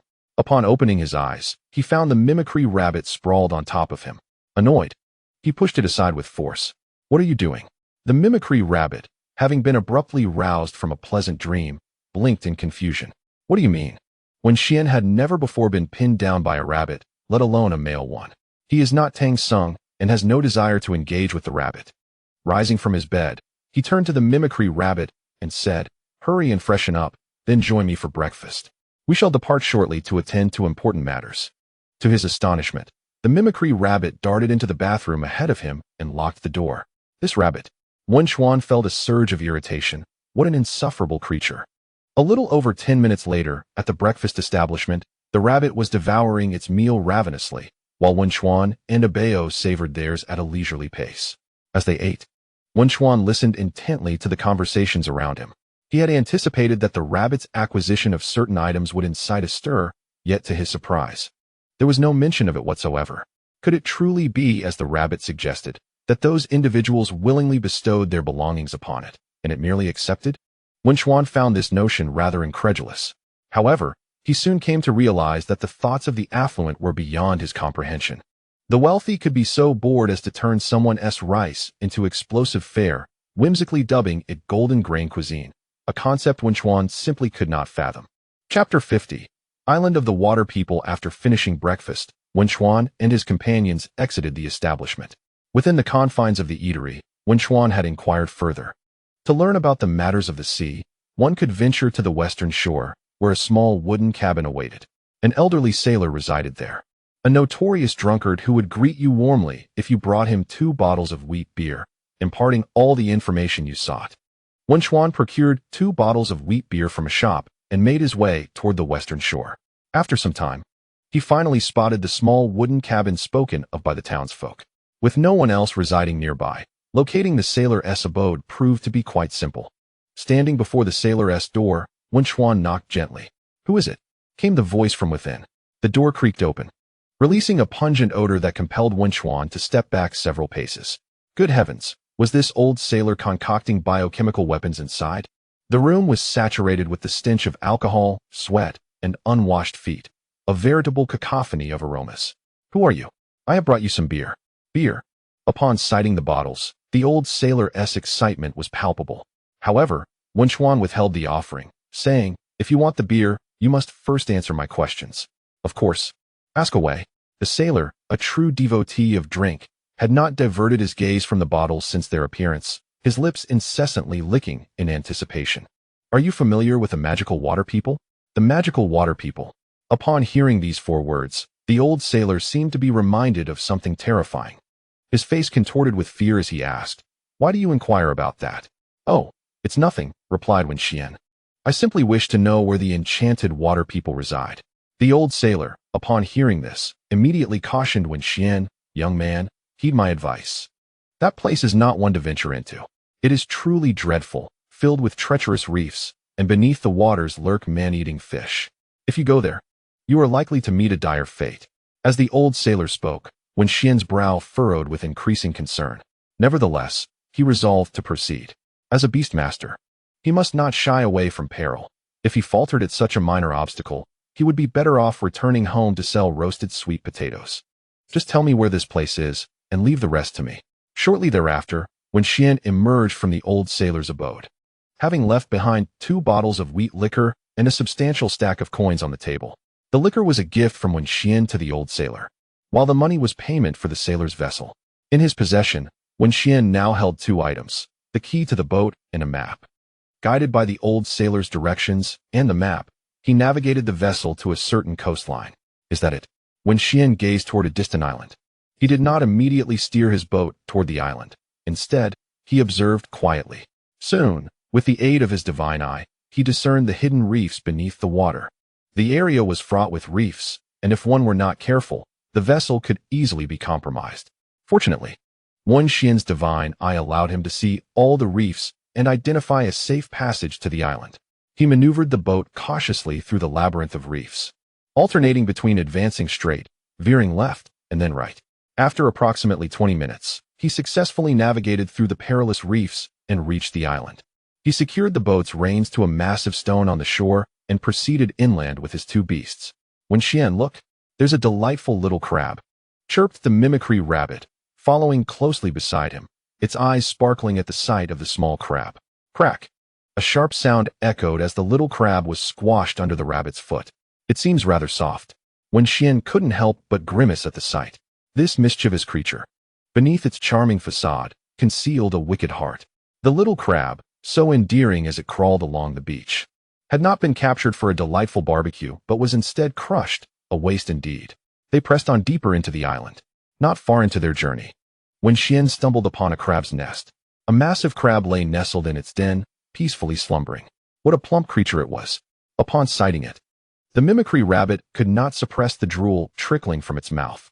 Observing this, Wenxuan could not help but exclaim, "Rabbit, don't you only consume carrots?" "Who said that?" replied the mimicry rabbit, wiping the saliva from its chin. "That applies to ordinary rabbits. I am the legendary omnivorous rabbit." For a moment, Wenxuan was at a loss for words, as he noticed his companion Abeo was also fixated on the crab. Whether rabbits were indeed omnivorous was uncertain to Wenxuan, but he was sure that pandas were.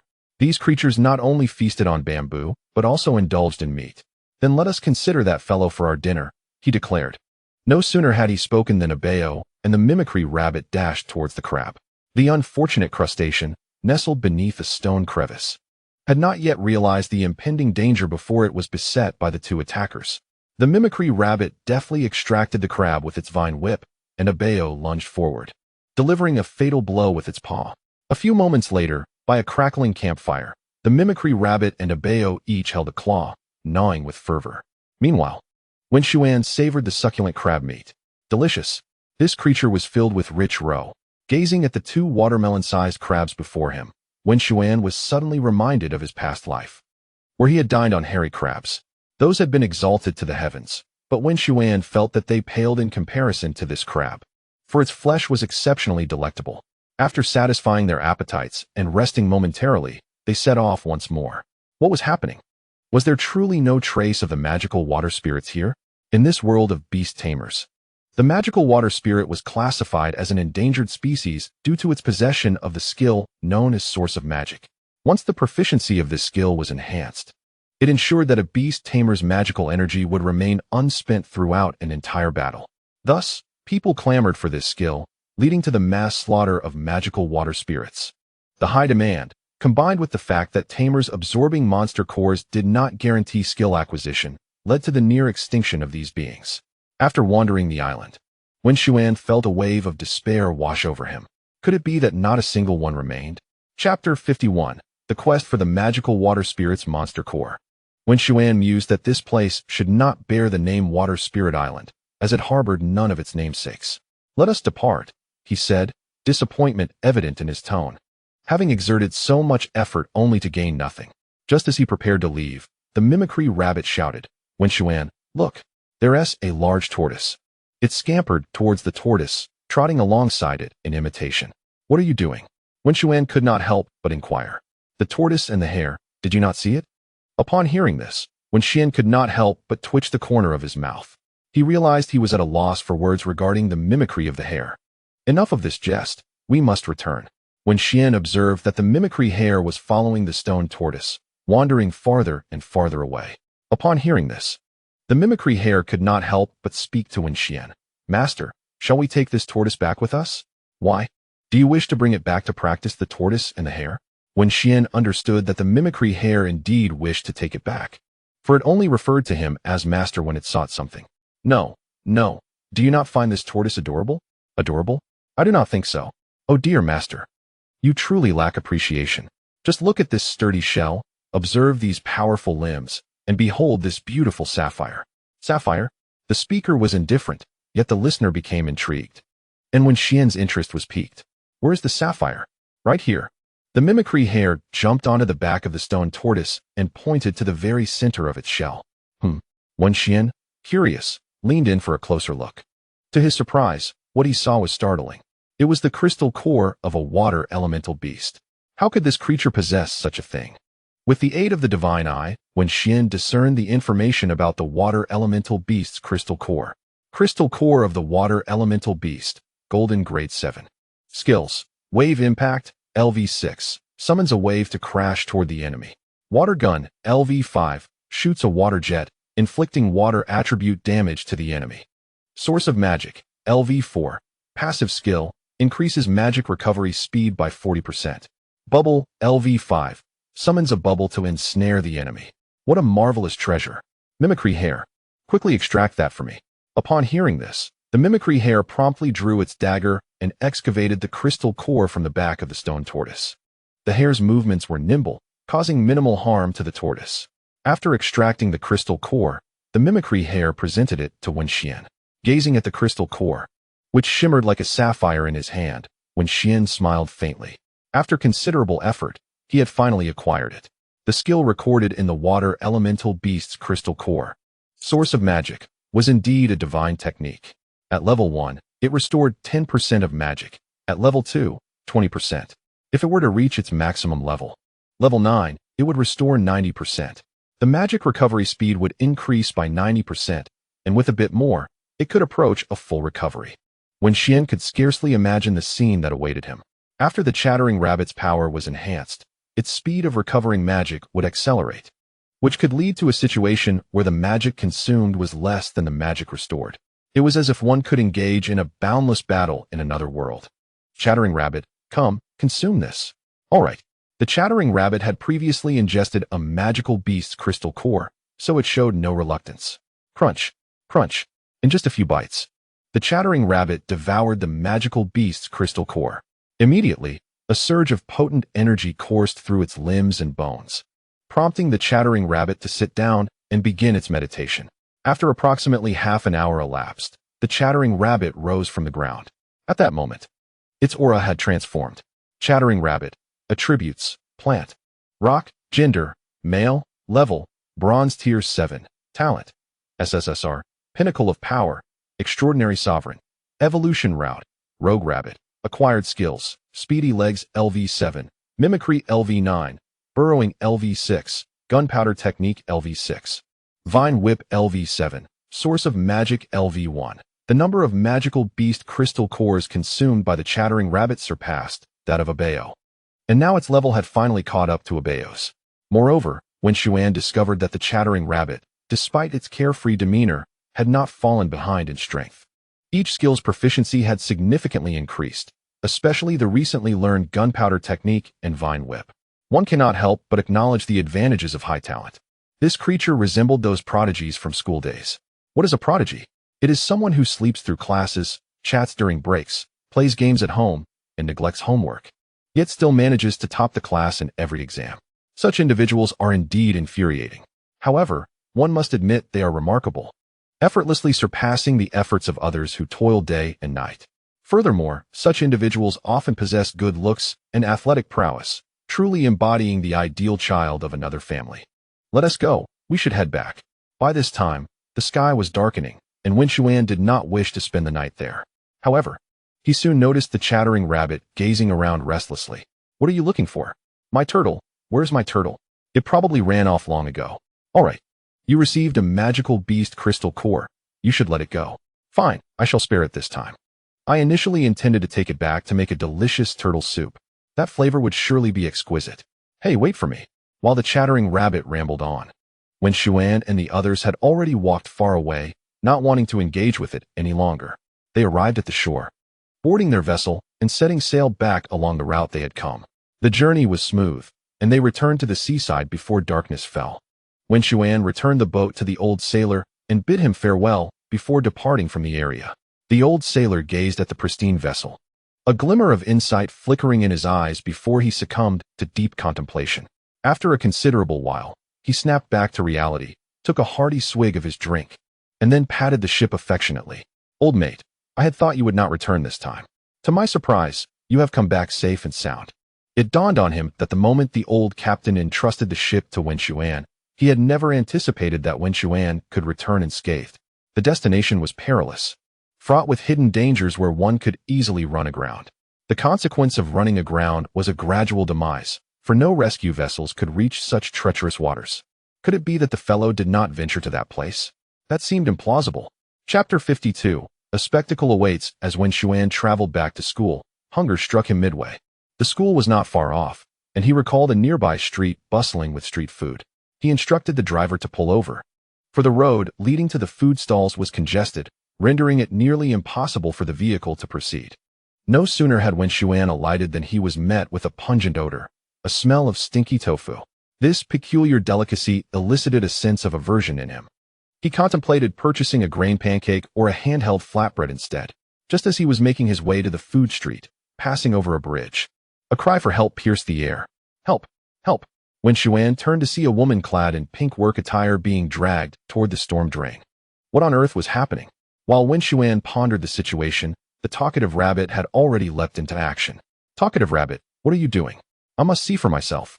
Just as Wenxuan prepared to voice his concerns, the rabbit dashed into the storm drain. With no other option, he took a bow and followed the rabbit into the depths below. With a click, he turned on his flashlight. Since acquiring the spatial ring, he had purchased various items to store within it, including a flashlight. As he ventured deeper into the storm drain, he muttered under his breath, "That troublesome rabbit, always bringing me trouble." As Wenxuan delved further, he discovered that the storm drain was not as foul as he had anticipated. Instead of the expected filth, he found it remarkably clean. Thank goodness, there are none of those wretched things. Had there been, I doubt I would have ventured in. Upon entering, he realized the storm drain was a labyrinth of interconnected pipes. Which way should he go? While he pondered, he sensed the rabbit's presence in the left pipe. Thanks to their contract, he made his way toward the left passage, only to find the rabbit leaning against the wall, gazing intently ahead. "Rabbit, what are you watching?" "I am currently witnessing a captivating scene, one I had previously encountered in a film presented to me by Wang Bin." Upon hearing this, Wenxuan peered inside, illuminating the area with his flashlight for better visibility. To his astonishment, a creature, entirely shrouded in green with pointed ears, was attempting to strip a woman of her garments. Clearly, it harbored nefarious intentions. A goblin. How could such a being manifest in the city? Wenxuan's curiosity piqued, for the city was patrolled by the city guard, established specifically to thwart the incursion of wild beasts into urban confines. As far as Wenxuan recalled, goblins possessed no females, only males, who would abduct females of other species for mating, thereby producing progeny. It must be noted that the genetic fortitude of goblins is indeed formidable. Even if paired with a dragon, the offspring would still be goblins. This brought to mind a certain species, which, regardless of the color of its mate, invariably produced offspring of a soy sauce hue, bullfrogs. "Rabbit, will you not intervene?" "Intervene? Why should I? Do you not find this spectacle enthralling? Moreover, the woman lacks beauty. Thus I am even less inclined to act." Wenxuan felt a wave of exasperation. He had not anticipated that Rabbit would be so fixated on appearances. He had imagined Rabbit would take on the role of a gallant hero, yet it merely chose to spectate. Nevertheless, having stumbled upon this scenario, Wenxuan could not remain passive. "A bow, eliminate that creature for me." Upon hearing this, a bow charged toward the goblin. With a resounding thud, a bow struck, and the goblin, caught in the throes of its depravity, was swiftly dispatched before it could react. Observing the unconscious woman, Wenxian sighed, then addressed the mimicry rabbit, "Rabbit, carry her and follow me." "What?" The mimicry rabbit appeared bewildered. It had merely come to witness the drama unfold, but unexpectedly found itself laboring. The mimicry rabbit lamented, "My heart is heavy." Wenxian and a bow led the way, while the mimicry rabbit trailed behind, cradling the woman. Just as they neared the cave's entrance, Wenxian cautioned, "Everyone be vigilant. Ahead lies the lair of that creature." No sooner had he spoken than 3 figures, accompanied by their respective beasts, entered from outside. Wenxian swiftly assessed the situation and discerned the strength of the newcomers. The black-haired woman at the forefront exuded golden prowess, while the 2 behind her possessed silver strength. They appeared to be members of the city guard, identifiable by their attire. As the 2 groups converged, a palpable tension enveloped the atmosphere. "Are you the infamous flower thief that has recently been whispered about? If I were to deny it, would you believe me? Do you think I would?" The speaker was the lone male among the trio, exuding an air of arrogance. At this moment, he appeared exceedingly excited, as if he had discerned Wenxian's prowess, and thus sought to impress the 2 women before him. "Young man, surrender yourself obediently," the man declared with a grin, while his companion, Lake Bao, stood poised for action, seemingly ready to strike at the slightest movement from Wenxian. "Do you truly believe that I am responsible for this?" Wenxian inquired, directing his gaze towards the leading woman.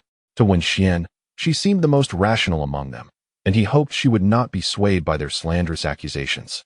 "Is it not for me to say?" she responded. "Since the situation has unfolded thus, you shall accompany me. Fear not. I shall not wrong any innocent nor let any villain escape." The dark-haired woman maintained a stern demeanor, exuding an air of unwavering authority. "Very well, I trust you. I will go with you." Wenxian understood he could not match the strength of the individuals before him, particularly that of the dark-haired woman, a master of golden caliber. No matter how formidable he had become, it was impossible for him to challenge someone so far beyond his level. Following this trio, Wenxian arrived at the garrison of the city guard. "Oh, Dengjia, have you captured that flower thief?" A man with a cigar dangling from his mouth leered. "Indeed, I have apprehended the flower thief," one of the men in the group suddenly chimed in. Upon hearing this, Deng Jia furrowed her brow, a flicker of displeasure crossing her face. "Gao Tianzi, what nonsense are you spouting? When do we catch a flower thief? Is that not the case? Look at this lad. With his delicate features and youthful visage, he must be the flower thief." Gao Tianzi exclaimed, astonished by Wenxian's appearance, realizing that he was indeed more handsome than himself. This was unacceptable. In his world, no one was permitted to outshine him in looks. Moreover, he sensed a looming threat. What if Deng Jia were to take a liking to Wenxian? After all, girls often favored such fair-skinned, delicate young men. Gao Tianzi was plagued by a severe paranoia, considering anyone stronger than himself as a potential rival. Deng Jia led Wenxian into an office, poured him a glass of water, and said, "You may have to bear with us for a moment. Once that woman awakens, we will clarify the situation before deciding whether to release you." Chapter 53. Collecting honey. Wenxian waited in the office. After a while, Gao Tianzi swaggered in, sporting a lecherous grin. "Kid, this time you're done for. How dare you engage in such antics? Prepare to face the consequences." Wenxian, however, chose to ignore Gao Tianzi. Engaging with such a fool only emboldened him further. "Oh, quite the pretender, aren't you?" Gao Tianzi suddenly hurled the cup of water in his hand towards Wenxian. Instinctively, Wenxian raised his hand to deflect it, sending the cup flying. The scalding water splashed onto Gao Tianzi, causing him to yelp in pain. While every beast master possesses a magical shield, activating it requires an expenditure of magical energy. Consequently, it is common for individuals to refrain from engaging the shield. Thus, Gao Tianzi found himself drenched in hot water. "You're finished, kid. If I don't beat you to the point where even your mother wouldn't recognize you, I'll change my surname." As he spoke, Gao Tianzi summoned his trusty creature, preparing to attack Wenxian. At that moment, he felt a sudden chill. Instinctively, he glanced towards the entrance, only to discover someone leaning against the doorframe. "Go on, keep fighting, don't mind me." Wenxian looked towards the figure at the door and was astonished to find that it was an old acquaintance, none other than Feng Xiang. "Ah, Gao Tianzi, why have you stopped?" Feng Xiang said, although he had already assumed a stance of aggression. It seemed that at any moment, his wild beast would charge in to give Gao Tianzi a thorough beating. "Captain Feng, what brings you to this side?"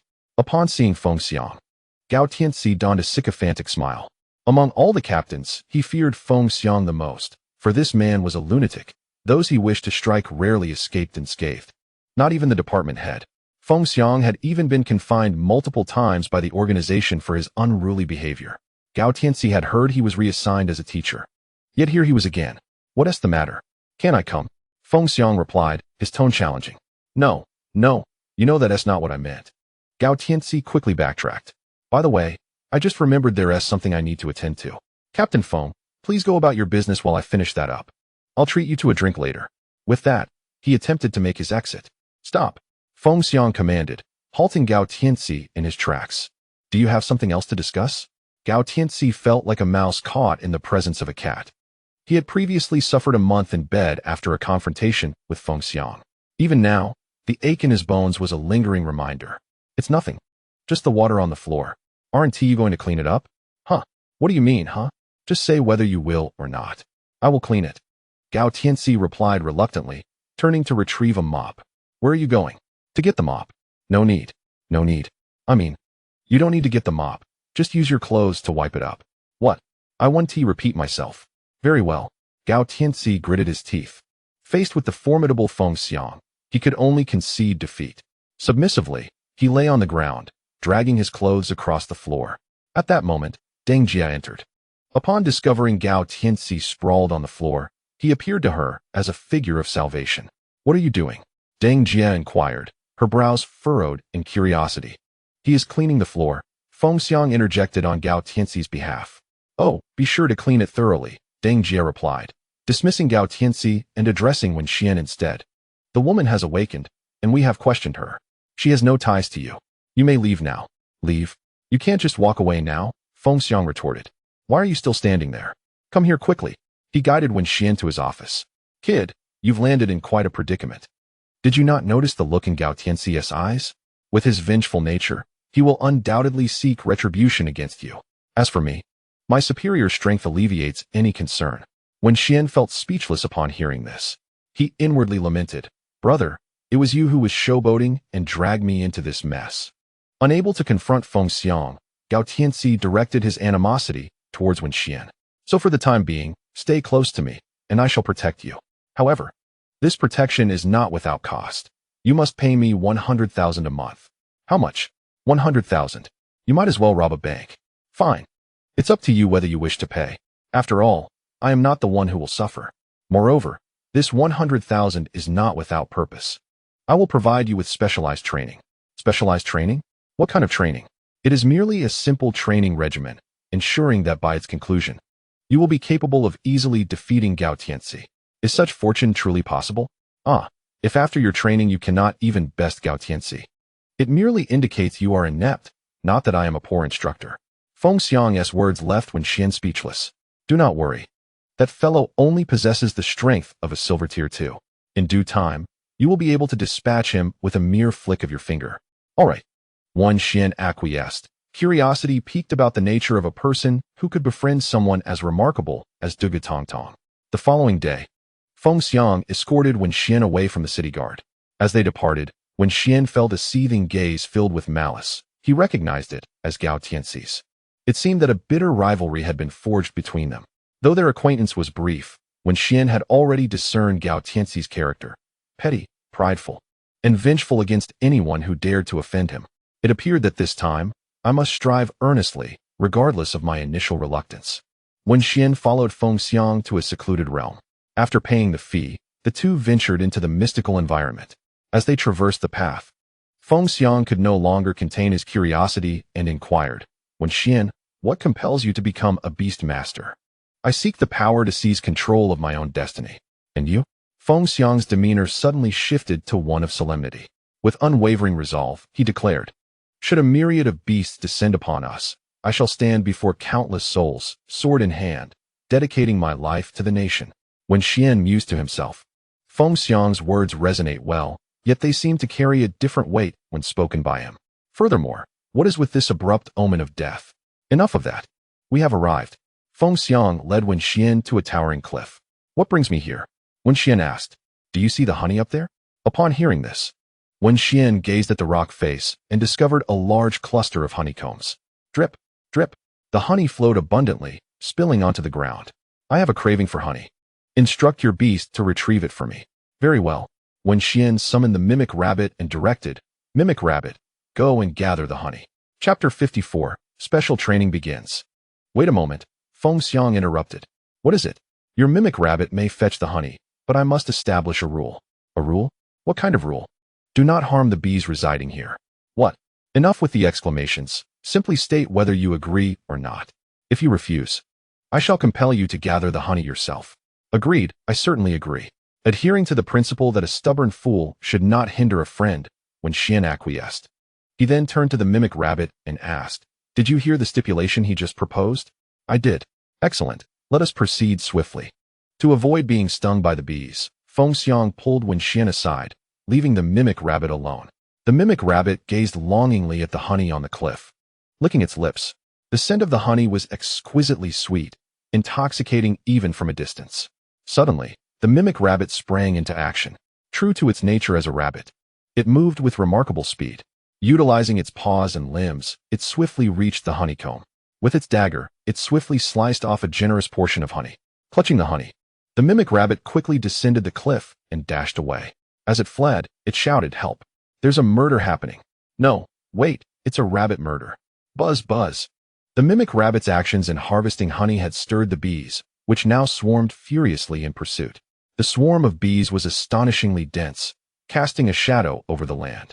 Fortunately, the mimicry rabbit possessed the skill of swift legs, enabling it to sprint ahead with remarkable speed. Several times, it contemplated tossing carrot bombs behind, yet recalling Wenxuan's admonition, it refrained. Clutching honey, the mimicry rabbit managed to lead the bees away for quite a distance before they finally departed in disgruntlement. Once the last of the bees had vacated, the mimicry rabbit exhaled a sigh of relief. Phew, that was terrifying. At that moment, a hand unexpectedly slapped its shoulder. Startled, the mimicry rabbit leaped back, covering over 3 meters to distance itself from the figure. It regarded the wild gorilla before it with a wary expression. Mimicry rabbit. It is us. Upon hearing Wenxuan's voice, the rabbit instantly relaxed. Ah, it's you. You nearly gave me a heart attack. All right, quickly hand over the honey. And then you can go fetch more. Huh, I have to go again. Indeed, as mentioned, this is part of your special training. Very well. The mimicry rabbit passed the honey to Wenxuan and then turned to resume its honey-gathering endeavors. The rabbit's previous foraging had drawn the attention of a multitude of bees, which heightened their vigilance. Alas, the mimicry rabbit's speed was too formidable. Before they could react, it had collected even more. In the following days, Fengxiang assigned a new task to the mimicry rabbit, no more honey gathering, but rather to lead the bees. A peculiar sight emerged within the jungle, an entire swarm of bees relentlessly pursuing a single rabbit. Phew, phew, phew. The mimicry rabbit managed to evade the bees and returned. Oh dear, I'm utterly exhausted. I'm done. I won't do it anymore. Oh really? Do you not wish to savor the carrot honey tea? At the mention of carrot honey tea, the mimicry rabbit's eyes sparkled. This delightful concoction was a specialty of Fengxiang, made from carrots, honey, and milk tea. When these 3 ingredients were artfully blended, a cup of unassuming yet exquisite carrot honey tea was born. Ever since the mimicry rabbit had tasted this tea, it had become quite addicted. So, will you still train? Of course, as long as you prepare it for me. Very well. Just a moment. I will make it for you right away. Fengxiang set up a workbench and began crafting the carrot honey tea, all the while humming, You love me. I love you. Upon hearing this, Wenxuan opened his eyes, glanced at Fengxiang, and then closed them again to continue his cultivation. After a while, the mimicry rabbit received the carrot honey tea from Fengxiang's hands. Suddenly, it noticed an unsettling issue. Did you not wash your hands after using the restroom this morning? Indeed. There is no water here. How could I wash my hands? EW. The mimicry rabbit had just taken a large sip of carrot honey tea, only to regurgitate it shortly thereafter. Upon witnessing the rabbit's comical predicament, Fengxiang couldn't help but chuckle. Ha ha ha, I was just teasing you. Do you believe me? I might go and eliminate all those bees. Over the past few days, the mimicry rabbit had discerned one crucial fact. Fengxiang held a particular fondness for the bees in this vicinity. Well, if that's your intention, then by all means go ahead. Once you've finished, you shall never again savor carrot honey tea. Why is that? Because honey is an essential ingredient in carrot honey tea. Do you think this honey is ordinary? These bees are legendary sweet bees. And the honey they produce is a treasure, renowned for its health-boosting and beauty-enhancing properties. This delicacy is exceedingly rare and cannot be purchased with money. Health-boosting? Beauty-enhancing? The mimicry rabbit instinctively glanced at its own body, striking a few poses. No wonder I've noticed my physique becoming quite robust lately, and my fur has grown increasingly lustrous. It must be the effect of that honey. Otherwise, by the way, I've been preoccupied with amusing the bees. Where is my leader? There, look over there. Following Feng Xiang's pointed finger, the rabbit was taken aback. Abeo was struggling to push a massive boulder up the hill, each step proving to be an arduous effort, reaching a point of considerable difficulty. Ultimately, Abeo managed to roll the enormous stone to the top of the slope and, with a powerful shove, sent it tumbling down the hillside. After the exhausting task, Abeo collapsed onto the ground. Observing Abeo's laborious endeavor, the mimicry rabbit could not refrain from addressing Feng Xiang. Coach, could you prepare another cup of carrot honey tea for me? Why, don't you already have one? Consuming too much of this can lead to bedwetting. It's best to limit your intake. It's not for me. It's for my leader. Your leader? At this, Feng Xiang instinctively glanced toward the distant Abeo. Give it to him. I've prepared something special for him, quite different from yours, yet equally unique. With that, Feng Xiang produced a cup of milk tea. Upon seeing this, the mimicry rabbit eagerly seized the milk tea and dashed toward Abeo, calling out, "Leader, take a break. Enjoy this milk tea and quench your thirst." Observing the rabbit's retreating figure, Feng Xiang felt a sudden sting in his nose, and his eyes grew slightly misty. Chapter 55. I am not a perverse rabbit at this time, when Xian, having completed his training, approached the table to drink some water. Feng Xiang looked at Wenxian with a hint of envy, remarking, "Kid, I find myself somewhat jealous of you. You have managed to cultivate two such understanding beasts. Both Abeo and the mimicry rabbit are exceedingly obedient. Whatever tasks Wenxian assigns them, they dutifully fulfill, exerting themselves without a trace of laziness. In contrast, Feng Xiang gazed into the distance, where stood a tree large enough for two people to embrace. Beneath its shade lay a black gorilla, napping with its back turned toward the trunk. Occasionally, it would extend its right hand and scratch its rear. High above, perched on a branch, an owl dozed peacefully. Two dogs, Feng Xiang's other companions, had mysteriously vanished. The mere thought of these creatures filled Feng Xiang with a sense of exasperation. In his quest to train them, he had often found himself beseeching various deities, as if they were his ancestors. Feng Xiang was akin to a cat slave from another realm. More accurately, he was a beast master enslaved by his charges. The chattering rabbit approached Abao, holding a cup of milk tea. "Boss, here is the milk tea." "Thank you." In Panda language, "You're welcome. As my leader, it is only natural for me to show you respect." The chattering rabbit settled beside Abao, and the two shared a moment sipping tea together. As the chattering rabbit glanced forward, it was met with a shocking sight. "Boss, did you do all this?" Abao nodded in response. "This is incredible." The chattering rabbit could hardly believe its eyes. Before them lay a vast pit, once overgrown with weeds, now entirely filled with stones. It was as if Abao had single-handedly relocated every stone from the mountainside to this pit. This was Feng Xiang's training regimen, to fill the pit with stones.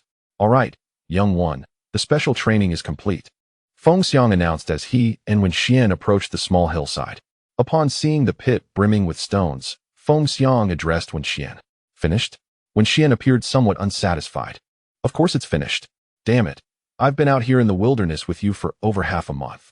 If I stay any longer, I might lose my mind. Do you know how long it's been since I've seen a woman? I desperately need to release some pin-up energy." Feng Xiang's words left Wenxian speechless. Sensing Wenxian's expression, Feng Xiang couldn't resist teasing him. "Kid, you're not still a fledgling, are you?" Wenxian's cheeks flushed at the remark. "Ha ha. I guess correctly. What do you say? Would you like me to take you to experience it? It's quite delightful." At that moment, Feng Xiang resembled a dubious uncle trying to lure a young girl to see goldfish, his expression as lewd as it could be. "You go on your own." "I have no interest in that," Wenxian replied. "No interest? You simply don't know the joy it brings. All right, I won't tease you further. I'm off. You should head back soon too." With that, Feng Xiang summoned a wolf dog and rode away. Watching Feng Xiang's retreating figure, Wenxian couldn't help but shake his head. This guy. He withdrew his gaze and directed the eye of God towards Abeo. "Panda baby, Attribute: Evil. Gender: Male. Level: Silver Tier 2. Qualification: SSS. Peak Strength: King. Evolution Path: Panda Warrior. Learn Skills: Bullfighting Fist LV7, Panda Paw Strike LV9, Mount Tai Crush LV5, Roar of Evil LV4, Rending Claw LV5, Stealth LV4, Iron Skin LV8, Shadow Ball LV3, Mana Devour LV2. Abeo had made significant progress in strength, and the levels of its skills had also considerably increased. As for the Chattering Rabbit, Attribute: Plant. Rock. Gender: Male. Level: Silver Tier 1. Qualification: SSSR. Peak Strength: Extraordinary King. Evolution Path: Rogue Rabbit. Learn Skills: Swift Feet LV9, Mimicry LV9, Digging LV7, Gunpowder Technique LV6, Vine Whip LV7, Mana Spring LV4. This fellow's specialized training involved chasing bees, supplemented by the nourishing food provided by Fengxiang. Its strength had also reached Silver Tier 1. Due to its frequent use of the Swift Feet skill, it had reached maximum proficiency. The skill, Mana Spring. Whenever the Chattering Rabbit expended mana, its experience points would increase. Along with its proficiency, which had now reached LV4, it could enhance the mana recovery speed of the Chattering Rabbit by 40%, which was quite remarkable. The only regret for Wenxuan was that the Chattering Rabbit's Gunpowder Technique skill had not improved over the past half-month, as it had only been fleeing and avoiding combat. Chattering Rabbit, let's go. Where to? I will take you to experience some joy. Experience joy? Might it be? The Chattering Rabbit revealed a sly expression, already envisioning the pose it would adopt. More than 10 minutes later, the Chattering Rabbit's expression became vacant. It stared at the beehive perched atop the nearby treetop, feeling utterly speechless. Wenxuan, though I am a rabbit, I am not perverse. How could I possibly emulate that fellow in attempting to invade the beehive? The Chattering Rabbit recalled a news story it had come across a few days prior, which had left it laughing uncontrollably. Who suggested you invade the beehive? I meant for you to confront the hornets within. Haven't you been clamoring to fight these days? Confront the hornets? The Chattering Rabbit gazed at the massive beehive before it. The beehive was overwhelmingly large, resembling an enormous pile of dung, and it hung precariously from the treetop. The tree itself was impressive, managing to support such a heavy weight without bending. Go forth, Chattering Rabbit. Wenxuan had already taken refuge to one side, activating his protective shield, rendering the formidable hornets powerless against him. As for Abao, Wenxuan had safely stored him in the beast space.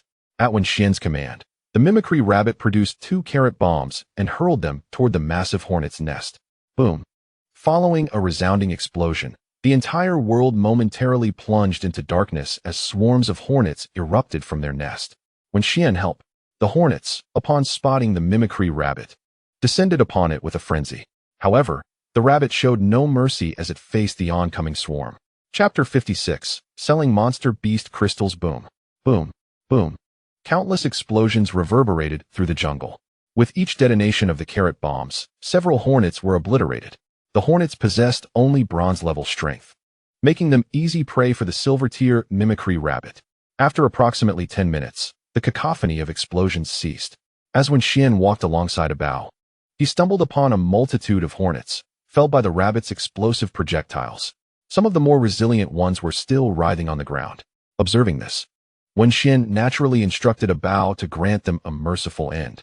In a bid to uphold the virtue of frugality, Wenxuan began to search the fallen hornets for monster beast crystals. Fortunately, his divine eye allowed him to discern which corpses contained the coveted crystals, significantly hastening his collection efforts. Midway through his search, the Mimicry Rabbit approached him, cradling several monster beast crystals in its hands. This little creature touched Wenxian's heart, as it was the first time he realized how considerate the rabbit could be. Upon organizing his findings, Wenxuan discovered he had acquired 23 monster beast crystals from the hornets, averaging at the bronze 4th tier. If sold, they could fetch over 900,000, as each crystal was valued at more than 40,000. It was a pity that the yield from these hornets was so low. Wenxuan couldn't help but voice his discontent. Alas, there was no one around. Otherwise, they would surely be astonished by his remarks. With such a high drop rate, he felt unsatisfied. Let us return and sell these, so we can buy some delicious treats for you, Wenxuan declared as he and Abao, along with the Mimicry Rabbit, set off on their journey homeward. He made his way directly to the square of the Grand City, intending to find a shop that sold monster beast crystals. Affordable monster beast crystal shop, Wenxuan read aloud from the sign before him. If one were to sell monster beast crystals, this national chain store was the place to go. Renowned for their integrity, every transaction here was conducted with honesty and fairness. Due to the misdeeds of the unscrupulous, those ill-intentioned have been dealt with. The enigmatic proprietor behind the affordable beast crystal shop remains a mystery. No one knows his true identity. However, it is widely acknowledged that he conducts business with integrity. There was once a chain store that defrauded its customers, and he swiftly dispatched individuals to dismantle that establishment. The manager of that store, along with his family, vanished without a trace. Since that incident, all staff members at the affordable beast crystal shop have adhered strictly to honest business practices, greeting every customer with a warm smile. Welcome to the affordable beast crystal shop. At the entrance stands a young lady clad in a black uniform, possessing a certain beauty, with a courteous smile ever present on her face. Sir, what service can I assist you with today? Oh, I am here to sell some beast crystals. Do you accept them? Indeed, we do. Then, could you kindly assess the worth of these beast crystals for me? Wenxuan produced a large bag filled with bumblebee beast crystals. Certainly. The staff at the affordable beast crystal shop are highly trained professionals, and despite the multitude of beast crystals before them, they maintained their composure, displaying no trace of surprise. This caused Wenxuan to regard the establishment with newfound respect. Good day, sir. The total value of your beast crystals amounts to 980,000. According to our store policy, there is a processing fee of 10%. A processing fee? That would be 98,000. Correct, sir. Will you proceed with the sale? Yes. Wenxuan was well aware of the market conditions. This shop was indeed the most equitable. Although the processing fee seemed steep, it was reflective of the risks they undertook. The precise skills inscribed within each beast crystal remained unknown, and only the species and its former strength could be ascertained. Consequently, some beast crystals proved challenging to sell. Nevertheless, the affordable beast crystal shop welcomed every customer without hesitation, which is the cornerstone of their business philosophy, contributing to their ever-growing success. In this world of beast tamers, where vast expanses exist, information disparities thrive. What may be deemed worthless in one locale could be considered a treasure in another. Wenxuan sold his beast crystals to the affordable beast crystal shop, receiving 882,000 yuan in return. By the way, may I take a look at the beast crystals you have in store? Of course. We would be delighted to show you. The sales assistant's eyes sparkled at Wenxuan's request. Since he was selling beast crystals, there was little profit for her. However, if he intended to purchase, her commission would be substantial. Please, follow me. The sales assistant led Wenxuan directly to the section dedicated to golden beast crystals.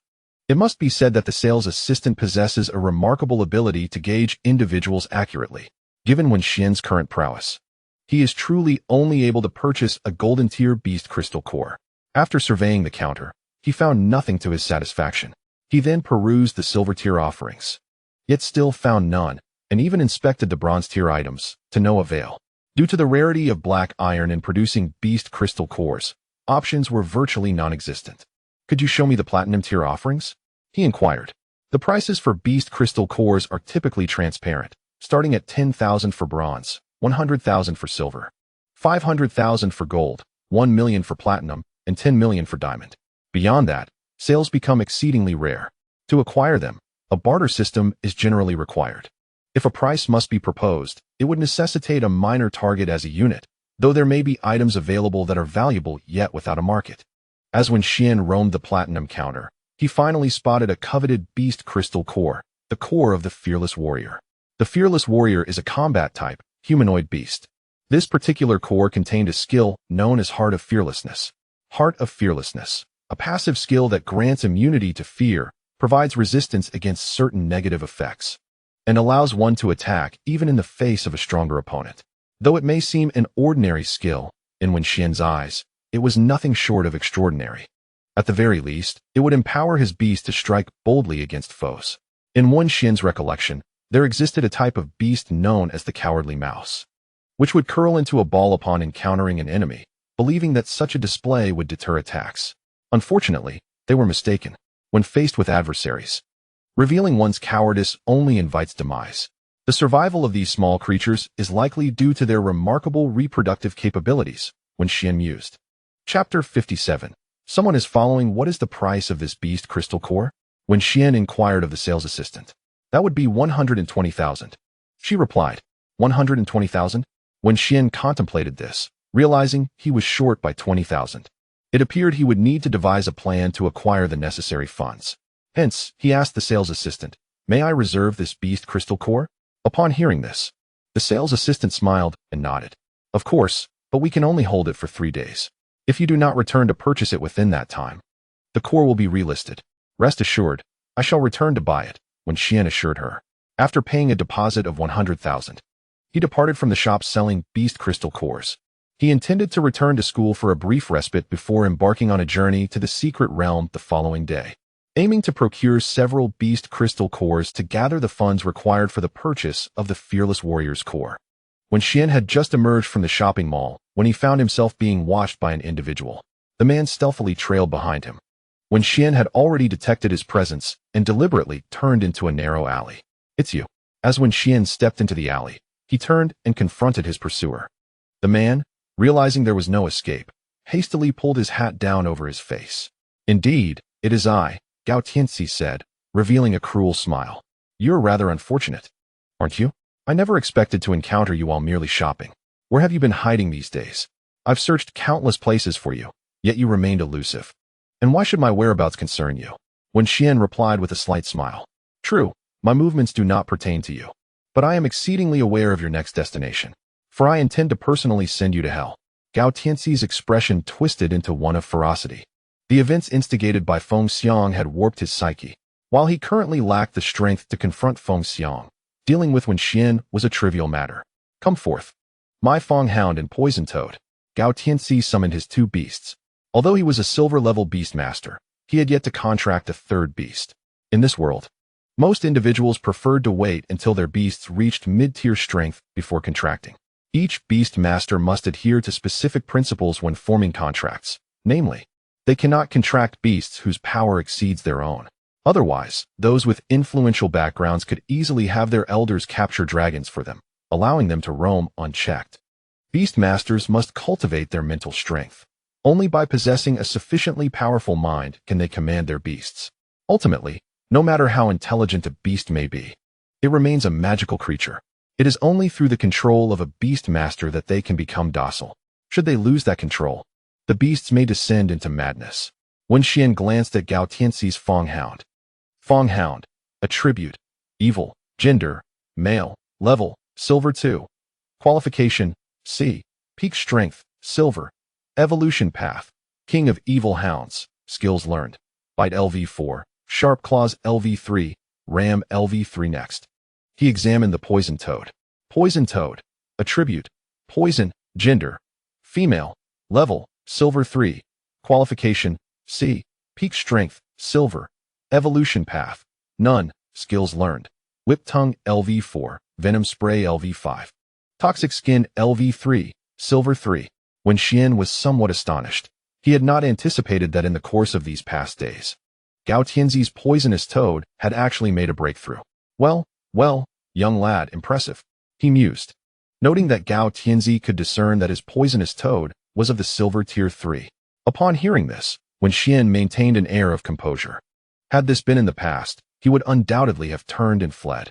However, now, possessing the strength of silver tier 2, he felt no fear towards Gao Tianxi. "Come forth, a Bao and the Echo Rabbit." Wenxian summoned them with authority. He addressed a Bao and the Echo Rabbit, saying, "A Bao, that black dog is yours. Echo Rabbit, you shall deal with that toad." "What? Why must I confront that toad? It is exceedingly ugly, covered in sores." The Echo Rabbit's face was one of distaste, as it felt the goosebumps rising on its skin. "Very well, you can handle the black dog." Upon hearing this, the Echo Rabbit glanced at the ferocious canine, its sharp fangs and menacing demeanor causing it to exclaim, "I suddenly believe dealing with that toad is quite preferable." In an instant, visions of being chased by the black dog flooded its mind. "All right, the toad is yours. Be cautious, that creature is toxic." "What?" Without allowing the Echo Rabbit a moment to react, Wenxian gave it a gentle kick, sending the Echo Rabbit several paces toward the poisonous toad. The toad, a vivid purple, inflated its white air sacs with each breath. "Brother, can we converse amicably?" The Echo Rabbit implored upon seeing the toad. However, the toad appeared not to comprehend, responding instead with a long, slimy tongue. With a swift motion, the toad extended its pink tongue, aiming to ensnare the Echo Rabbit as if it were an insect, intending to swallow it whole. Hey, are you serious? Seeing the tongue hurtling toward it, the Echo Rabbit quickly bent backward, evading the attack. Seizing the opportunity while the toad retracted its tongue, it declared, "Since I'm here, allow me to bring you a little gift." Carrots appeared in both its hands, each transformed into a sticky bomb, which it promptly affixed to the toad's tongue. The toad, realizing the predicament, grew flustered. However, its tongue was beyond its control, and it inadvertently swallowed both carrot bombs. Boom! The explosions resonated within the toad's belly, causing it to bloat dramatically as a plume of dark vapor erupted from its mouth. Toxic Toad, Gao Tianzi, witnessing his creature's grievous injury, found himself in a state of alarm. He never anticipated that Wenxian's prowess would be so formidable. What is this young man all about? How could his strength escalate so rapidly? The response to Gao Tianzi came in the form of the vine whip wielded by the Mimic Rabbit. In Chapter 58, eliminating Gao Tianzi, the Mimic Rabbit now maneuvered the vine whip with utmost precision. It ensnared the Toxic Toad's legs, and with a swift tug, dashed forward. The toad was dragged along the ground, leaving a trail of blood in its wake. The Mimic Rabbit raced to the end of the alley. Due to inertia, the Toxic Toad's momentum did not cease. Boom! It crashed against the wall at the alley's end, meeting its demise. All done. The Mimic Rabbit clapped its hands nonchalantly, and then turned its gaze towards a Bao, who had also concluded his battle. After a fierce struggle with the toothy hound, a Bao delivered a powerful strike to the hound's waist. A sharp crack echoed. The hound's waist was shattered by a Bao's blow. Much like a wolf, the hound possessed a resilient exterior but a vulnerable core. Its waist was its Achilles heel, akin to the critical spot of a snake. Touch it, and it would surely perish. Staring at the fallen beasts, Gao Tianzi stood frozen in disbelief. He had anticipated a slaughter, yet he found himself the one wounded. Gao Tianzi, in a frenzy, turned to flee. Observing this, a glint of coldness flashed in Wenxian's eyes as he exchanged a knowing glance with the Mimic Rabbit. The rabbit, having lived in the wild for years, understood the brutal law of the jungle. It employed its swiftness to chase after Gao Tianzi, producing a sharp dagger. In a flash of cold light, under Gao Tianzi's incredulous gaze, his throat was slit. Thud! He fell heavily to the ground. Hiss! A torrent of blood gushed from his neck, quickly soaking the earth beneath him. As Wenxian gazed upon the lifeless Gao Tianzi, his expression darkened. After all, this was his first experience with such an act. However, he understood that it would not be his last, for this was a world that devoured the weak. Here, strength reigned supreme. Might is the undeniable truth. Suddenly, a figure leapt down from the top of the alley, clad in a black jacket. He cast a cold glance at the deceased Gao Tianzi before turning his attention to Wenxian. Wenxian regarded the man warily, never expecting that his inaugural act of taking a life would be witnessed.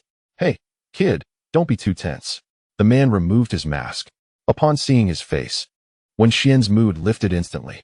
Teacher Feng, is that you? Ha ha ha, good job, kid. You managed to take out this fellow all on your own. Very well. You have embarked on your journey. Teacher, do you not hold any resentment towards me? Resentment? Why would I harbor any ill feelings towards you? With my capabilities, eliminating him would be as effortless as crushing an ant. My deliberate choice to spare his life was merely to use him as a whetstone for you. And you, my lad, should you decide to take his life, carry no burden of guilt. As Feng Xiang spoke, he approached the lifeless body of Gao Tianzi. With his gloved hand, he began to rummage through the corpse. Soon, he unearthed a package resembling flour. Behold, this substance has surely been sufficient to condemn this fellow multiple times over. While Gao Tianzi may have found forgiveness for other transgressions, his dealings in this matter render his demise entirely justifiable. Now, hasten back. I shall manage things here. All right. Thank you, Teacher Feng. With that, Wenxian departed. Observing Wenxian's retreating figure and then glancing at the body of Gao Tianzi, Feng Xiang could not suppress a sigh. This lad is truly remarkable. By heaven, to remain so composed on his first act of killing is astounding. Feng Xiang reminisced about his own inaugural experience. He had vomited several times and endured nightmares for many nights thereafter. During the day, the mere sight of meat would evoke nausea, leading him to retch uncontrollably. With the passage of time, those feelings gradually waned. This lad surpasses me. He shall undoubtedly advance farther than I ever could. For some inexplicable reason, a sense of pride welled up within Feng Xiang. Perhaps he had already regarded Wenxian as his foremost disciple. Wenxian returned to the school, the night already enveloping the campus, with the dormitory lights extinguished. However, a faint glow emanated from within, accompanied by a voice that reached Wenxian's ears. The casino is now live, featuring alluring dealers. Wenxian attempted to open the dormitory door, only to discover it was locked from the inside. He knocked gently, and immediately, the sounds within ceased. "Who is it?" Wang Bin called out from the other side of the door. "It's me, Wenxian." Wang Bin arose and approached, unlocking the door. "Wenxian, why are you returning so late? You nearly frightened me to death. I thought it was the teacher." Observing Wang Bin's anxious demeanor, Wenxian felt a mix of amusement and exasperation. "What are you doing awake at this hour?" "Wang Bin, let me tell you. There is no such thing as harmless gambling. All gambling is peerless. The moment you engage with it, misfortune is assured." Upon hearing this, Wang Bin immediately responded, "Wenxian, you understand me. I am a good person. I vowed from a young age to never align myself with gambling or drugs." Wenxian nodded. He then approached his bedside, preparing to gather his belongings and leave. "Where are you off to?" "I am heading to the training room." Wang Bin appeared somewhat astonished. "Why are you so diligent? It puts the rest of us to shame." Upon hearing this, Wenxian gently patted Wang Bin's shoulder and earnestly advised, "Brother, strive diligently and refrain from engaging in mischief. It could lead to trouble." After saying this, Wenxian departed. "Trouble? What sort of trouble?" Wang Bin found Wenxian's words rather peculiar. After Wenxian exited the dormitory, he regretted his earlier decision to spend the night there. Inside the dormitory, Zhu Ming was snoring like thunder, while Mao Mao was also asleep, grinding his teeth. As for Wang Bin, he was a night owl, staying up late to watch movies. The air within the dormitory was rather unpleasant, filled with the stench of feet, sweat, and a faint fishy odor. Hence, Wenxian resolved to go to the training room, which housed a lounge. The lounge contained a bed, previously used by Du Gu Tong Tong, but now occupied by Wenxian. He merely needed to bring a blanket to manage for the night. Upon arriving at the lounge, Wenxian took a shower in the adjacent bathroom before settling down to sleep. The following day, he awoke from his slumber, intending to venture into the secret realm with the mimic rabbit and a bow. Wenxian planned to procure a few more monster crystal cores to gather the remaining funds. Just as he stepped out of the lounge, he encountered Feng Xiang. Chapter 59. A large snake, you little rascal. I knew you would be here. Feng Xiang had just visited Wenxian's dormitory but found him absent, leading him to deduce that Wenxian must be here instead. "Teacher Feng, what brings you to me?"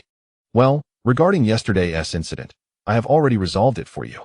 I reported your action against Gao Tian CI, along with his misdeeds. The higher-ups not only chose not to punish you, but also awarded you a bonus." With that, Feng Xiang produced a bank card and handed it to Wenxian. The password is the last 6 digits of the card number. Once you have this card, you can directly transfer the funds at the bank. Upon hearing this, Wenxian nodded and accepted the card. "Thank you, Teacher Feng. I owe you one." Feng Xiang waved his hand dismissively. "Oh, there's no need for thanks. You are my student. It is only natural for me to assist you." After exchanging pleasantries with Feng Xiang, Wenxian proceeded directly to the bank, successfully transferring the funds from the card. He then made his way to the shopping mall to purchase a monster crystal core. The sales assistant watched Wenxian's retreating figure in a daze. "Xiao Xia, what are you staring at?" Another sales associate noticed that the young woman attending to Wenxuan was fixated on the entrance, which was now devoid of any presence. She had not been observing anything in particular. Xia, regaining her focus, was somewhat astonished. She had not anticipated that Wenxuan would manage to gather such a sum so swiftly. Merely one night had sufficed for him to amass 200,000. Was this the allure of a beast master? Xia felt a pang of envy. Unfortunately, she lacked the innate talent of a beast master. In this world, the concept of fairness was non-existent. When children reach the age of 5, the state sends individuals to assess them. Those with the potential to become beast masters are selected for specialized training schools, while those without such gifts are relegated to conventional educational institutions. Regrettably, Xia belonged to the latter group. Wenxuan spent 120,000 to successfully procure the beast core of the fearless warrior. His sole desire now was to locate a secure place where a Bao could consume this beast core. After exiting the shopping mall, he hailed a cab and returned to school. heading straight for the training room. This was a platinum-grade beast core, rich in energy, hence Wenxuan's cautiousness. After locking the door, he summoned a Bao. Come, a Bao, consume this. Wenxuan handed the beast core of the fearless warrior to a Bao. Upon seeing it, a Bao extended its hand and accepted the core, swiftly swallowing it whole. As the core entered its stomach, a Bao sat down and began to refine it. Wenxuan's expression shifted to one of tension. The beast core contained other skills, and during this refinement, a Bao might acquire additional abilities, or it might gain nothing at all.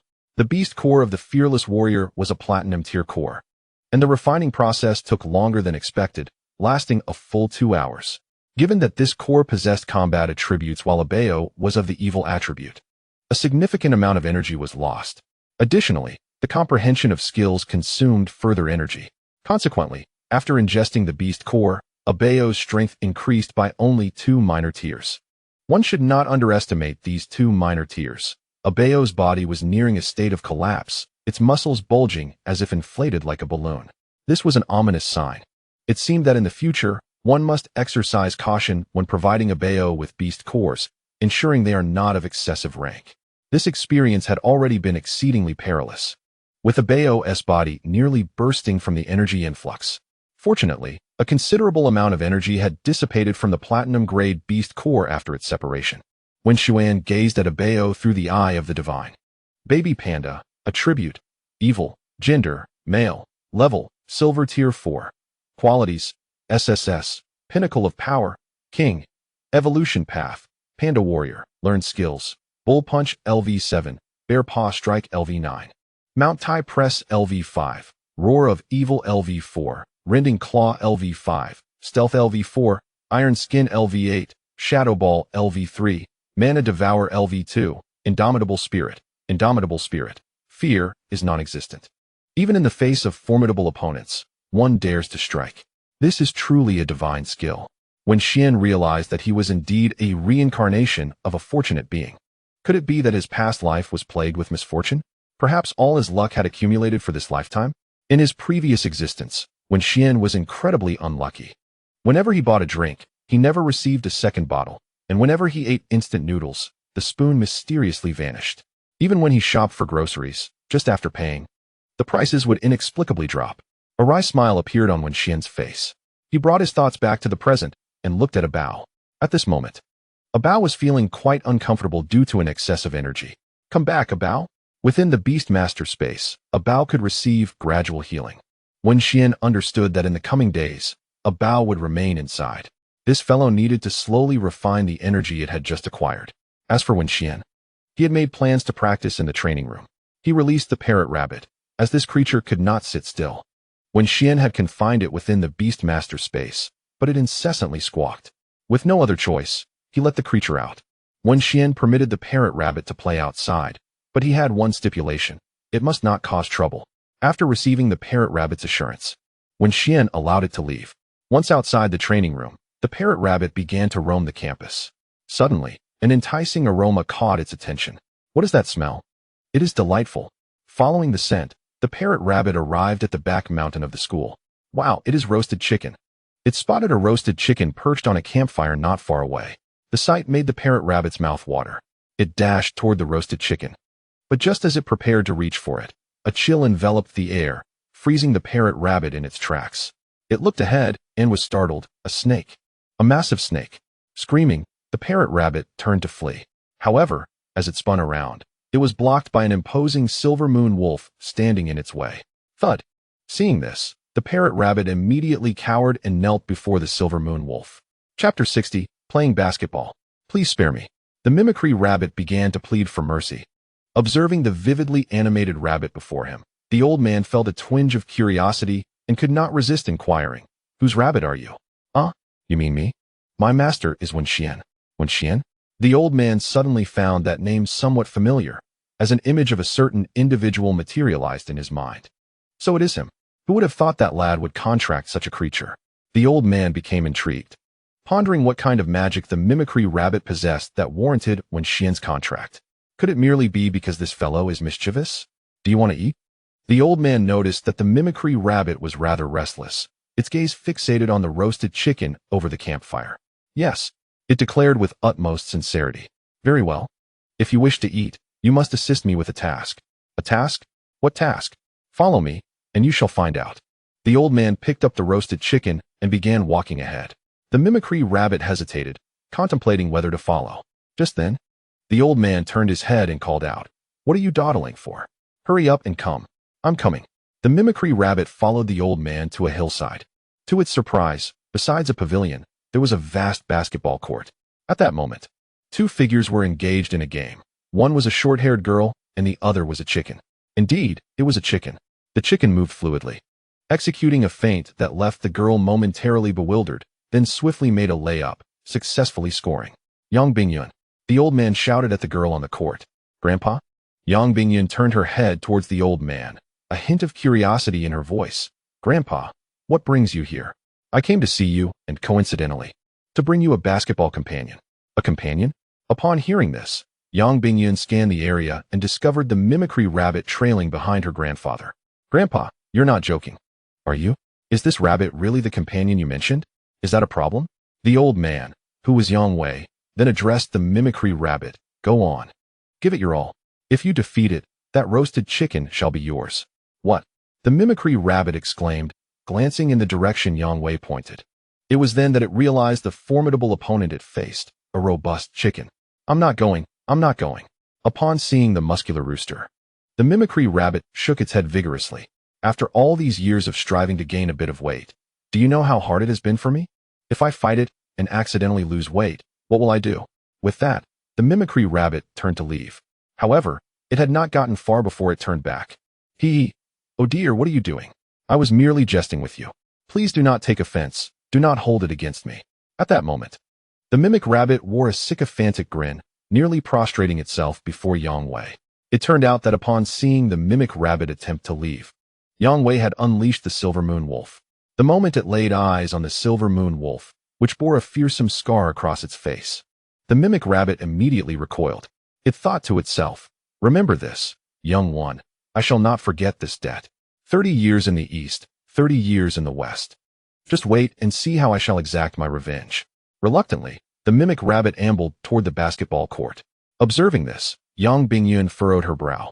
Her expression filled with uncertainty. "Grandfather, can it really manage?" "Indeed, it certainly can. If your robust rooster can play basketball, how could it not? Rest assured, there will be no issues." Despite his words, Yang Bingyun remained visibly anxious. "Grandfather, my robust rooster has trained with me for 30 months. This fellow, however, appears to have never encountered a basketball. Each beast tamer possesses a unique method of training their beasts. Some take their beasts into battle, others to climb mountains, and some even to read books. Yang Bingyun's approach for her sturdy rooster has been through basketball. They have played together for 30 months, during which her skin has darkened, yet her physique has strengthened. Basketball is an excellent sport, not only fortifying the body but also enhancing coordination." At that moment, the robust rooster held a black basketball in its grasp.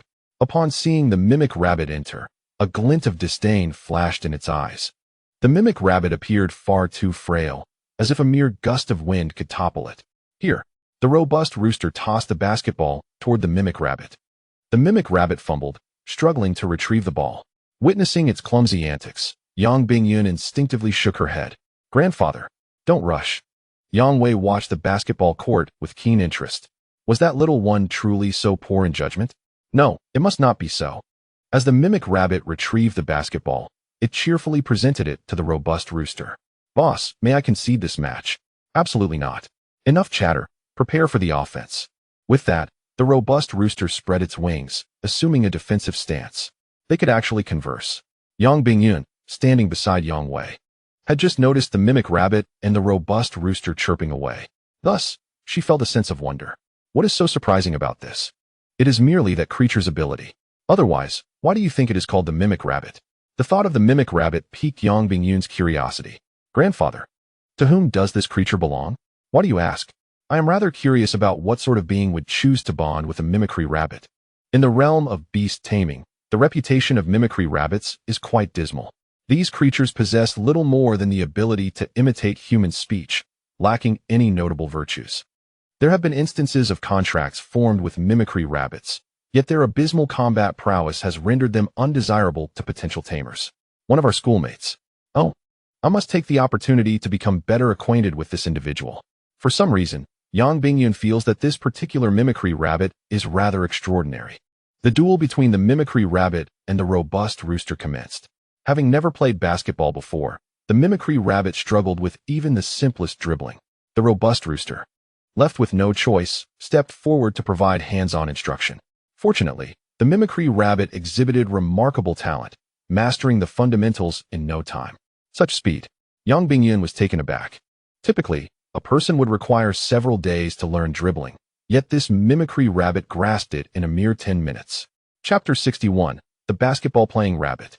How did its owner nurture such a formidable mimicry rabbit? In this world, a powerful beast often leads to the assumption that the beast tamer is equally adept, having trained the creature well. Much like how dogs are believed to be well-trained rather than inherently intelligent, so too is the case with the mimicry rabbit. The contest between the mimicry rabbit and the robust rooster captured the attention of students hiking nearby, who paused to observe. Look, there's a rabbit and a chicken playing basketball. Where? Where? Over there. As they followed the direction of the pointer, they discovered a chicken and a rabbit engaged in fierce competition on the nearby court. How peculiar. Strange happenings occur every year, yet this year seems particularly rife with anomalies, such as a chicken and a rabbit playing basketball. Moreover, it appeared that both possessed commendable skills. I believe the chicken displays superior technique. It seems to have practiced for quite some time. The chicken may be stronger, but have you not noticed that the rabbit is growing increasingly formidable? Upon hearing this, the crowd began to scrutinize the mimicry rabbit closely. Goodness, what is this rabbit? While others falter, it seems to improve with every play. Although the mimicry rabbit faced multiple blocks from the robust rooster, each setback only drove it to learn and adapt. Its movements became increasingly refined, and its speed quickened. As the match progressed, the robust rooster began to feel the pressure. This rabbit must be a monster. Could it have feigned incompetence all along? This thought briefly crossed the robust rooster's mind, but it quickly shook its head, dismissing the notion. He is a basketball virtuoso. If he cannot discern whether his opponent is feigning, then perhaps he should abandon the game altogether. He is indeed an anomaly. The robust rooster reached this conclusion. Soon, the match reached its climactic moment. The agile imitation rabbit, with its nimble footwork and swift movements, finally approached the hoop. Suddenly, it leapt into the air, propelling the basketball towards the net with remarkable force. A slam dunk. Astonishingly, this rabbit could dunk. My goodness, how impressive. Is the imitation rabbit truly this formidable? It's making me want to acquire one myself. As the basketball descended to the ground, the robust rooster stood in utter disbelief. Defeated. He had lost to a creature that had only touched a ball for the first time. The rooster's pride was severely wounded, struggling to comprehend the peculiar prowess of the rabbit before him. At that moment, it bounded over to Yang Wei. Now can I have the roasted chicken? Yang Wei was also somewhat taken aback, but upon hearing the imitation rabbit's request, he handed over the roasted chicken. It smells delightful. The imitation rabbit sniffed eagerly, preparing to depart with the chicken. Aren't you going to eat? No. I shall take it back to share with Wenxuan. Who is Wenxuan? Yang Bingyun inquired with curiosity. Wenxuan is my master. He is truly wonderful. With that, the imitation rabbit began to leave. Just then, two figures approached from a distance. Rabbit! Rabbit! It was Wenxuan, who, having completed his training, realized the imitation rabbit had vanished, and thus followed the sensation to find it. I'm over here. Upon seeing Wenxuan, the imitation rabbit was filled with joy and dashed towards him. You wretched rabbit, where have you been? I've been searching for you for half the day. Don't you know that in these times, everyone prefers spicy rabbit heads? What if you caught the attention of nefarious individuals? I'm sorry, the imitation rabbit said, scratching its head. By the way, where did you get that roasted chicken? Wenxuan, noticing the chicken, felt a twinge of exasperation, fearing that the rabbit had pilfered something else. It was brazen enough to carry it openly, as though inviting attention. That person gave it to me, the imitation rabbit said, pointing at Yang Wei.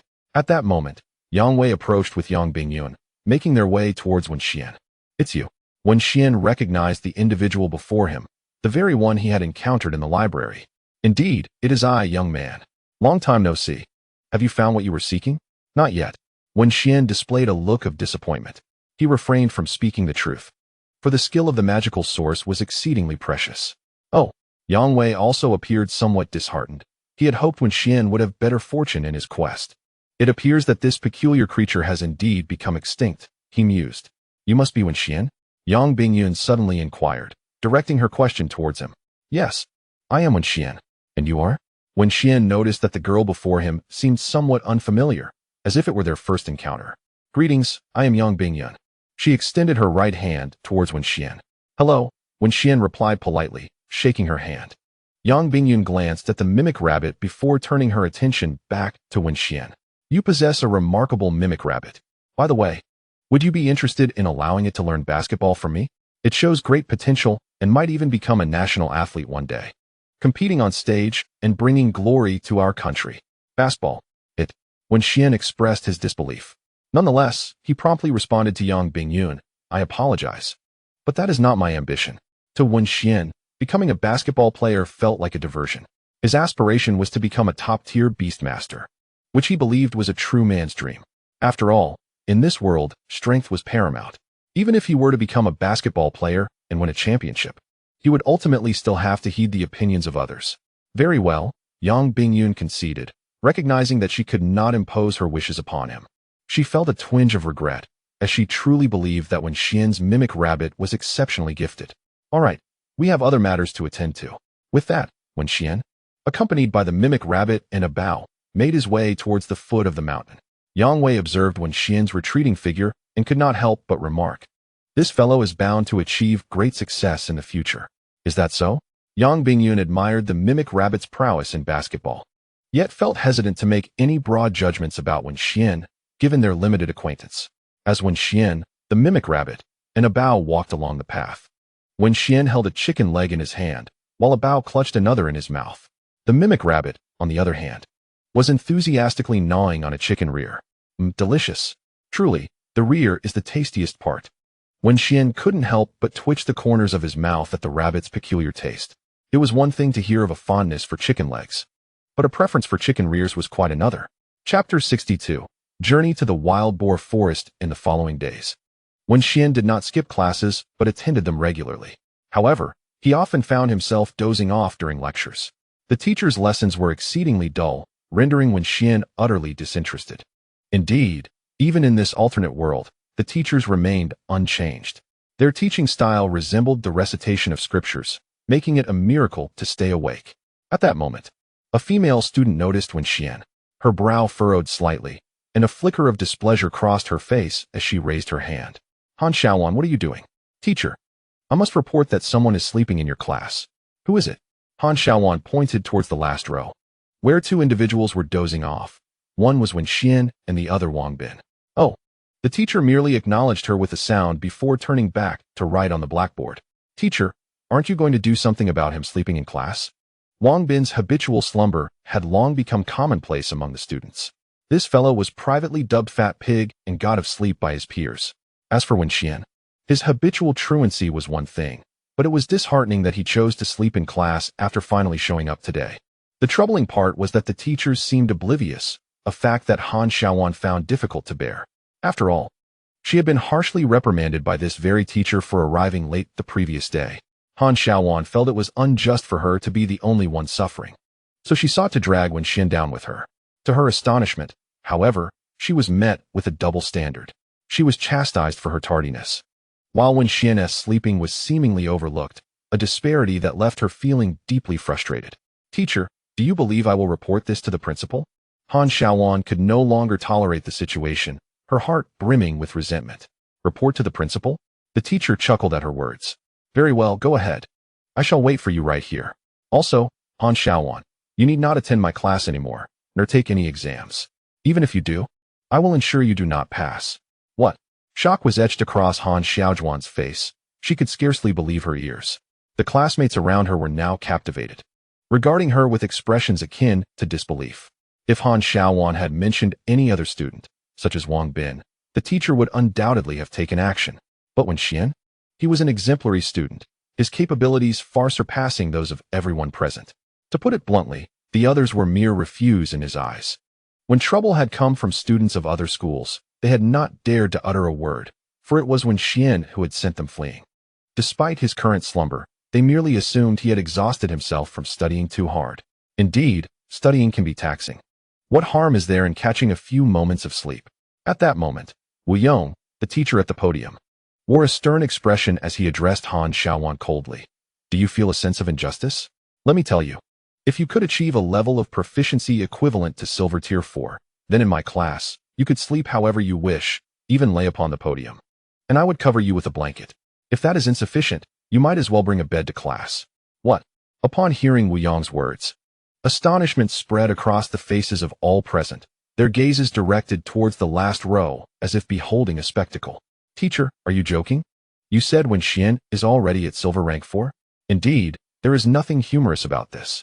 As you all know, I never jest. Upon hearing Wu Yong's words, a wave of astonishment swept through the crowd. They were acutely aware of Wu Yong's character. He was a scholar of the old school, the kind who had one foot in the grave, rarely smiling, and certainly not prone to frivolous talk. It's true. My goodness, how old is he? And he has already reached Silver Rank 4. Boo-hoo.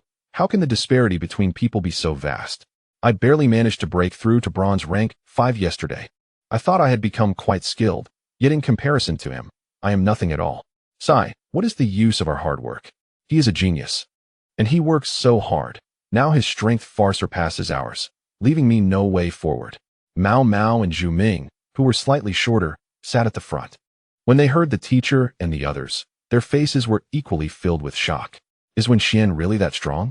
Truly worthy of being my leader? Mao Mao gazed at Wenxuan with starry eyes. Zhu Ming felt a twinge of envy towards Wenxuan, though he kept it hidden.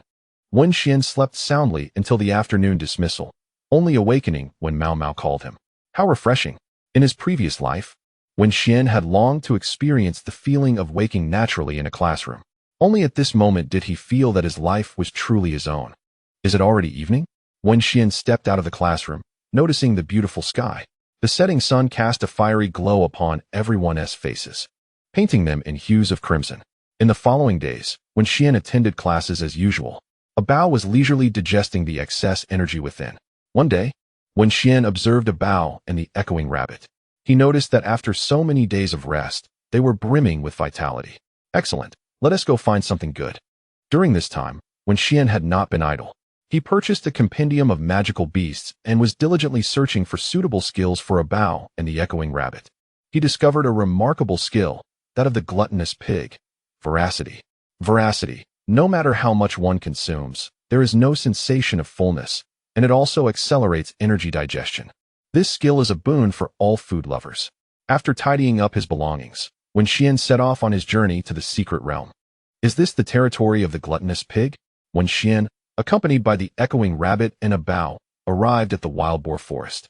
They tread carefully through the underbrush. Soon, a small wild boar came sprinting toward them, seemingly unafraid. Upon encountering Wenxuan and his companions, it merely cast a fleeting glance before resuming its focus on devouring the fallen wild fruits beneath a tree. The appearance of these fruits was rather unappealing, some even rotting, teeming with writhing white maggots. The mimicry rabbit, observing this, displayed a face full of disdain. What an insatiable appetite this creature possesses. How dare it consume such fare? Seemingly oblivious to the impending consequences of an upset stomach. Thankfully, we are rather merciful. To spare it from the agony of diarrhea, we shall roast it today. I have long heard tales of the exquisite taste of roasted piglet, but until now, I had yet to seize the opportunity. Today, I shall indulge my palate to the fullest. Chapter 63. Learning to glutton. The mimicry rabbit immediately ensnared the little wild boar with its vine whip. The verdant tendrils coiled around the boar, binding it tightly. The little boar emitted a wail akin to that of a slaughtered pig. Ha ha ha. Cry all you want. The more you wail, the more exhilarated I become. With a wicked grin, the mimicry rabbit approached the bound boar, a dagger clutched eagerly in its paw, eager to prepare the boar over the campfire. Just then, the earth trembled as a colossal figure charged forth from the distance. Its immense strength flattened every tree in its path. The mimicry rabbit glanced toward the approaching beast. Good heavens! It was startled to see a gigantic wild boar bursting forth from the thicket. It was the gluttonous pig. Wenxuan recognized this formidable creature. At that moment, the gluttonous pig's eyes glowed a fierce red as it beheld the little wild boar, now pitiably bound, and occasionally emitting mournful cries. This little creature was appealing for help, seemingly recounting its tragic plight. Upon hearing the boar's lament, the gluttonous pig's fury escalated. It shifted its gaze to the mimicry rabbit, aggressively pawing the ground twice before lowering its body into an attacking stance. It's all a misunderstanding. If I said this was a mistake, would you believe me? Though the mimicry rabbit uttered these words, it was met with the gluttonous pig's fierce charge. Help! This is murder. The mimicry rabbit took off in a sprint. Possessing the skill of flying legs, it dashed away with remarkable speed. However, the gluttonous pig was not to be underestimated, despite its gluttony. It held a unique ability, gluttony, which allowed it to digest food rapidly and absorb its nutrients. In the heart of the jungle, a scene unfolded. The mimicry rabbit darted ahead, deliberately veering toward the denser thickets, particularly those with clusters of small trees, believing this would hinder the gluttonous pig's advance. However, it underestimated the strength and defense of the gluttonous pig, a creature akin to a heavy tank. In its lexicon, the notion of turning seems non-existent. Even when confronted with obstacles, it charges forth unrelentingly, smashing through anything in its path. The mimicry rabbit, accompanied by the gluttonous pig, sprinted through the jungle, their pace unyielding. In terms of endurance, the corpulent gluttonous pig proved no match for the nimble rabbit, and soon it halted, panting heavily. The mimicry rabbit turned to look at the gluttonous pig, which was now gasping for breath, its body drenched in sweat and its skin reddened from exertion. "Why have you stopped chasing?" it queried, leaning against a sturdy tree, adopting a rather mischievous demeanor. The gluttonous pig, gritting its teeth, renewed its assault. Observing this, the mimicry rabbit exclaimed, it's time for slaughter." "No, wait, it's rabbit slaughter." Their competition resumed, but during the chase, the gluttonous pig tripped over a stone. Crash! It fell heavily to the ground. That fall proved to be its undoing. It was simply too exhausted to rise again. The mimicry rabbit approached with a sly grin, brandishing a dagger aimed at the pig's neck. With a swift thrust, blood gushed forth, and the rabbit successfully dispatched the gluttonous pig. At that moment, Wenxuan and a bow approached from a distance. Witnessing the mimicry rabbit butchering the gluttonous pig, its fur now stained crimson. Hearing the commotion, the rabbit became alert, glancing toward Wenxuan and company. Upon realizing their identity, it relaxed its vigilance. "Oh, it's you. Quickly, come here. I want roasted pig brains, roasted kidneys, and roasted pig tails." With the dagger in hand, the mimicry rabbit excavated the pig's brains and kidneys. Where's the pig tail? It was a sow. So where could it be? Oh, woe is me, my chance to grow larger. The rabbit lamented, visibly disappointed. Wenxuan, unfazed, stored the gluttonous pig's carcass in his spatial ring and promptly set up a campfire to begin roasting. Soon after, delicious, truly delightful. I've discovered that the kidneys and brains are exceptionally tasty, though slightly gamey. The flavor is just right. Quite splendid. The only regret is the absence of a pig tail. Otherwise, I could have grown even larger. Observing the mimicry rabbit in a state of blissful enjoyment, Wenxuan felt a twinge of curiosity about whether it truly was a rabbit. He took a bite of the roasted pork skewer while holding the beast core, a trophy from the gluttonous pig slain by the rabbit. Gluttonous pig, beast core, silver tier 5, skill, charge, LV 5. Utilizing its full strength, it charges at the enemy. Gluttony, level 4, capable of swiftly absorbing consumed food, transforming it into personal nourishment. Sharp fangs, level 5, teeth as sharp as daggers, penetrating the flesh of foes and inflicting significant damage. Rough skin, level 4, slightly enhances defensive capabilities. This is a dark red monster crystal core. The dark red hue signifies a fighting attribute. The recently encountered gluttonous pig is purely of the fighting attribute, hence its body is muscular with minimal fat. Its meat is remarkably chewy and succulent. Linguistic rabbit, come, partake in this. Wenxuan tossed the gluttonous pig's monster crystal core to the linguistic rabbit. The rabbit, unabashed, promptly stuffed it into its mouth, crunching it down with ease. Quite tasty, it remarked, even as it continued to gnaw on a roasted pig kidney. Wenxuan glanced at the linguistic rabbit. Linguistic rabbit, attributes, plant, rock, gender, male, level, silver, tier 3. Qualification, SSS-R, peak strength, extraordinary monarch, evolution path, rogue rabbit, acquired skills, speedy legs LV 7, mimicry LV 9, burrowing LV 6, gunpowder art LV 6, vine whip LV 7, magic source LV 4, gluttony LV 2, This creature has indeed mastered the gluttony skill. Delicious, truly delightful. Wenxuan observed that after acquiring the gluttony skill, the linguistic rabbit had transformed into a voracious eater, shoveling large quantities of roasted pork skewers into its mouth. Before long, all the skewers Wenxuan had prepared were devoured by the linguistic rabbit. Burp. The rabbit emitted a satisfied belch, and its previously round belly deflated with the sound. So soon, has it already digested? Wenxuan looked at the linguistic rabbit with concern, fearing it might turn into a gluttonous specter. Gluttonous specters are quite terrifying, as they incessantly consume food to stave off the torment of insatiable hunger. Rabbit, are you all right? I'm fine. What could possibly be wrong? With those words, Wenxuan sighed in relief, anxious that the gluttony skill might have adverse effects. Since there were none, Wenxuan planned to acquire one for Abeo as well. Chapter 64. The wealthy in the forest having satisfied their hunger, Wenxuan and his companions prepared to set off, intending to hunt the wild boars within the wild boar forest. However, this time, fortune was not on their side. After searching for the better part of the day, they had yet to find any trace of the gluttonous pigs. What is happening? This place is renowned as the wild boar forest. There should be plenty of gluttonous pigs here. Yet, after such a prolonged search, not a single one had been found. Unbeknownst to them, evening had already descended. The chattering rabbit bore upon its shoulders the small wild boar it had previously captured. Why are you still carrying it? You might as well slay it now and let me store it in the spatial ring, suggested Wenxuan. No, I crave freshly roasted suckling pig, so it cannot be killed just yet. Suddenly, the chattering rabbit came to a halt. What is the matter? Inquired Wenxuan. I'm hungry, let us eat here. All right. After walking for quite some time, Wenxuan realized he too felt a pang of hunger. Place that creature on the ground. I shall take care of it while you gather some firewood. Understood. With a thud, the chattering rabbit dropped the wild boar on the ground. Wenxuan, brandishing a dagger, began to prepare the meat. Thanks to his spatial ring, he possessed an array of seasonings. He set up a campfire and placed the prepared wild boar atop it. Commencing the roasting process, the flames crackled beneath, causing the boar to sizzle and release its savory juices. So fragrant.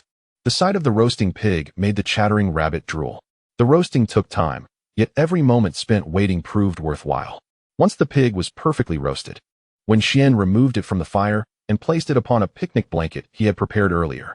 With his dagger, he sliced off a hind leg and presented it to the chattering rabbit with a stick. The roasted leg was still scalding hot, preventing Wenxuan from handling it directly.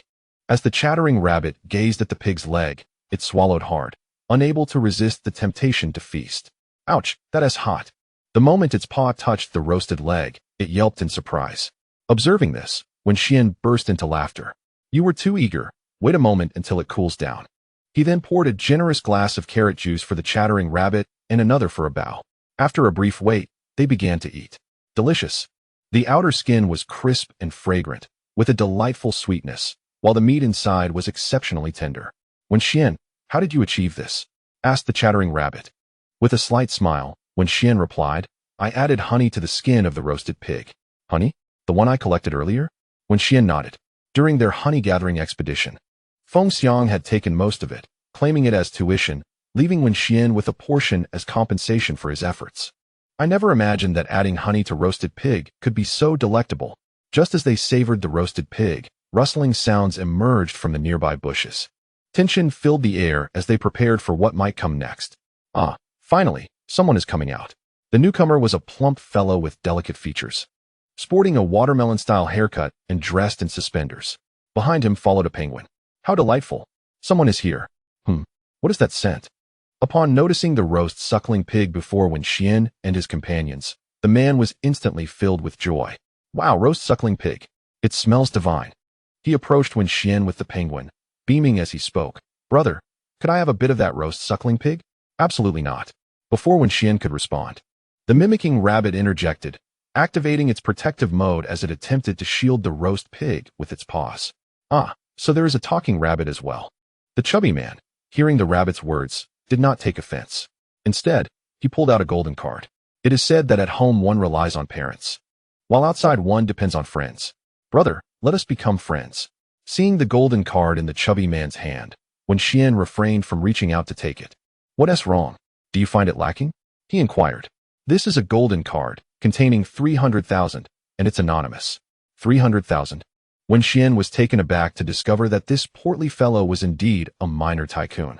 Given such generosity, Wenxian felt no need to be polite. The amount of money was inconsequential. What mattered to him was the prospect of friendship, especially with affluent individuals. Wenxian accepted the chubby man's card and, using a dagger, sliced a large piece of meat from the roast pig. He offered the piece, which was from the pig's rear, a part they were not inclined to eat, to the chubby man.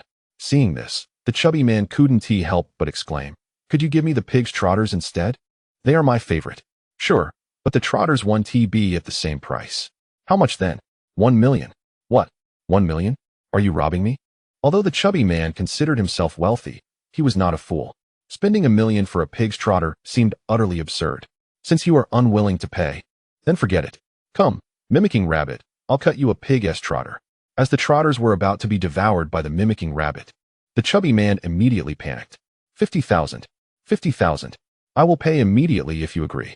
All right, but you must transfer the funds right away. What? The chubby man appeared somewhat astonished. Don't think I don't know. Your card is likely empty, isn't it? Upon hearing this, the chubby man revealed an awkward smile. How did you know? Don't take others for fools. Hearing this, the chubby man had no choice but to take Wenxian seriously. He had previously used this tactic to deceive many, acquiring numerous valuable items from them. However, he had not anticipated that his foolproof strategy would fail against Wenxian. Left with no options and driven by hunger, he reluctantly proceeded to transfer the funds to Wenxian. After transferring the funds, Wenxian instructed the chattering rabbit to toss the pig's trotter to the portly man. The man eagerly clutched the trotter and began to gnaw on it. Delicious. Truly delectable. He devoured it with the fervor of a famished soul, finishing it in a whirlwind of gluttony. Even after consuming it, he appeared unsatisfied. What do you think? Should I get another one? Yes, of course. All right, 500,000. Upon hearing this, the portly man immediately suppressed his cravings.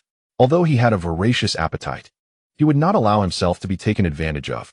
If you are not eating, then it must be consumed by someone else, right? No need, it eats this. As he spoke, the man produced a glimmering gold coin and flicked it into the air. The penguin opened its beak wide and swallowed the coin in one gulp. Chapter 65. The gold-swallowing penguin. Wenxian observed the penguin intently. Gold-swallowing penguin. Attribute: metal, gender, male, level, silver tier 5, talent, SS, peak strength, master, evolution route, none, learn skill, recharge, LV7. What's this peculiar penguin? Wenxian pondered, finding it somewhat odd. Ultimately, his gaze settled on the skill of the gold-swallowing penguin. Recharge, LV7. Young one, do you wish to grow stronger? Then recharge. Strength comes with investment. Upon witnessing this, a phrase suddenly surfaced in Wenxian's mind. Invest money to gain power. Without funds, one is left empty-handed. Hey, you wouldn't happen to be surnamed Ma, would you? Indeed, how did you know? The portly man appeared somewhat excited. Oh, I forgot to introduce myself. I am Ma Xiaobiao. Just like 1 horse, 2 horses, 3 horses, Ma Xiaobiao. Wenxian felt a wave of exasperation, because Ma Xiaobiao's name was rather convoluted. He addressed him directly. I shall call you Ma Kun then. Ma Kun. That works. It's simple and memorable, certainly easier than my name. All right, from now on, you shall be Ma Kun. Ma Kun's eyes remained fixated on the roasted piglet. What's the matter with you? It's just a roasted piglet. It shouldn't affect you this way. Wenxian thought that with Ma Kun's wealth, he must have indulged in roasted piglets countless times by now. Yet this fellow still appeared reluctant to part with it. Brother, do you not know? Know what? Are you unaware of the value of this roasted piglet? What on earth? The truth is, the meat of this gluttonous pig is exceptionally delicious, which has drawn much attention, leading to a rampant slaughter of these pigs. Consequently, the population of gluttonous pigs in this wild boar forest has drastically dwindled. Now, around the periphery of this forest, one can hardly spot a gluttonous pig. Do you not think this is worth something? However, I assure you, I am not deceiving you. This roasted suckling pig is worth no more than 600,000 outside. I spent 500,000 merely to acquire one of its forelegs, which I believe is a fair price. Wenxuan nodded, sensing that Ma Yichun was not lying. By the way, what brings you here? Me? I'm here for training. Training? Yes, an examination is approaching, so I need to prepare thoroughly. Examination? What kind of examination? Wenxuan inquired, curiosity piqued. Ma Yichun scrutinized Wenxuan for a moment. Brother, Judging by your appearance, you must be in the second year of high school now. Yes. Wenxuan affirmed with a nod. Are you aware that every university conducts special recruitment each year? Special recruitment? Upon hearing this term, Wenxuan recalled memories from his past life. Indeed, many universities had their own admissions processes, allowing students who passed their assessments to enroll early, thus avoiding the common entrance examination and saving considerable time. I've never heard of it. Since you're unfamiliar, let me enlighten you. I plan to participate in the special recruitment at Jiangnan University. Jiangnan University? In Wenxuan's mind, 3 prestigious universities in the Dragon Country stood out: the Imperial Capital University, the Magic City University, and then Jiangnan University. He was surprised that this fellow aimed for Jiangnan University. Why is that? Because there are plenty of lovely ladies there. Ma Yichun grinned lewdly at this revelation. Don't you know that the southern regions nurture the most charming individuals? The girls from the south are vibrant and often prefer not to venture north. One reason is the distance from home, and another is that Jiangnan University is relatively easier to get into compared to Imperial Capital and Magic City. At this point, Ma Yichun eagerly offered, "So, brother, what do you say?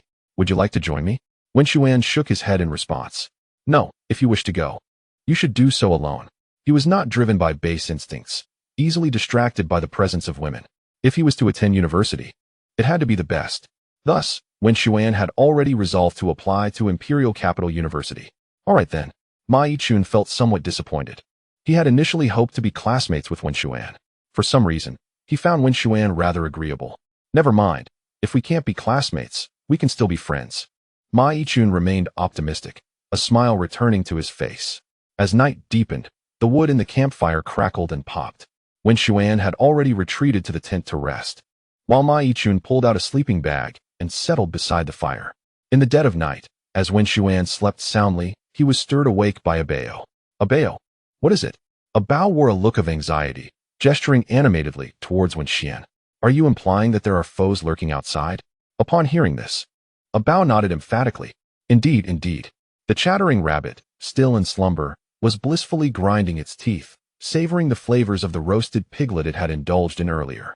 Observing this, Wenxuan could not help but give the chattering rabbit a gentle kick. Awaken, for the guardians have arrived. Huh. The chattering rabbit stirred awake, rubbing its sleepy eyes before following Wenxuan out of the tent.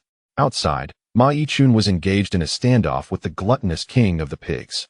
King of the pigs, attributes, combat, gender, male, level, silver grade 7, talent, B, peak strength, gold.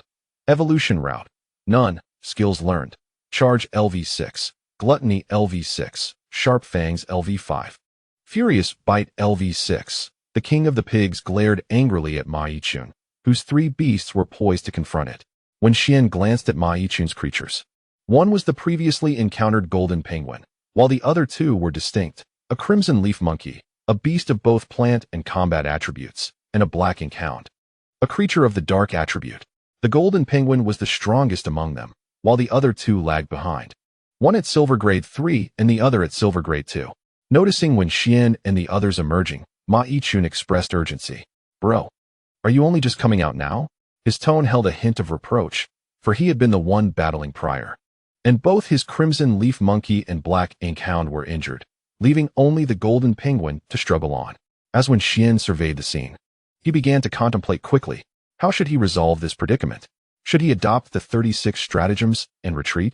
The king of the pigs was wholly focused on Ma Yichun, and since Wenxuan was merely an acquaintance, there was no need to risk his life in solidarity.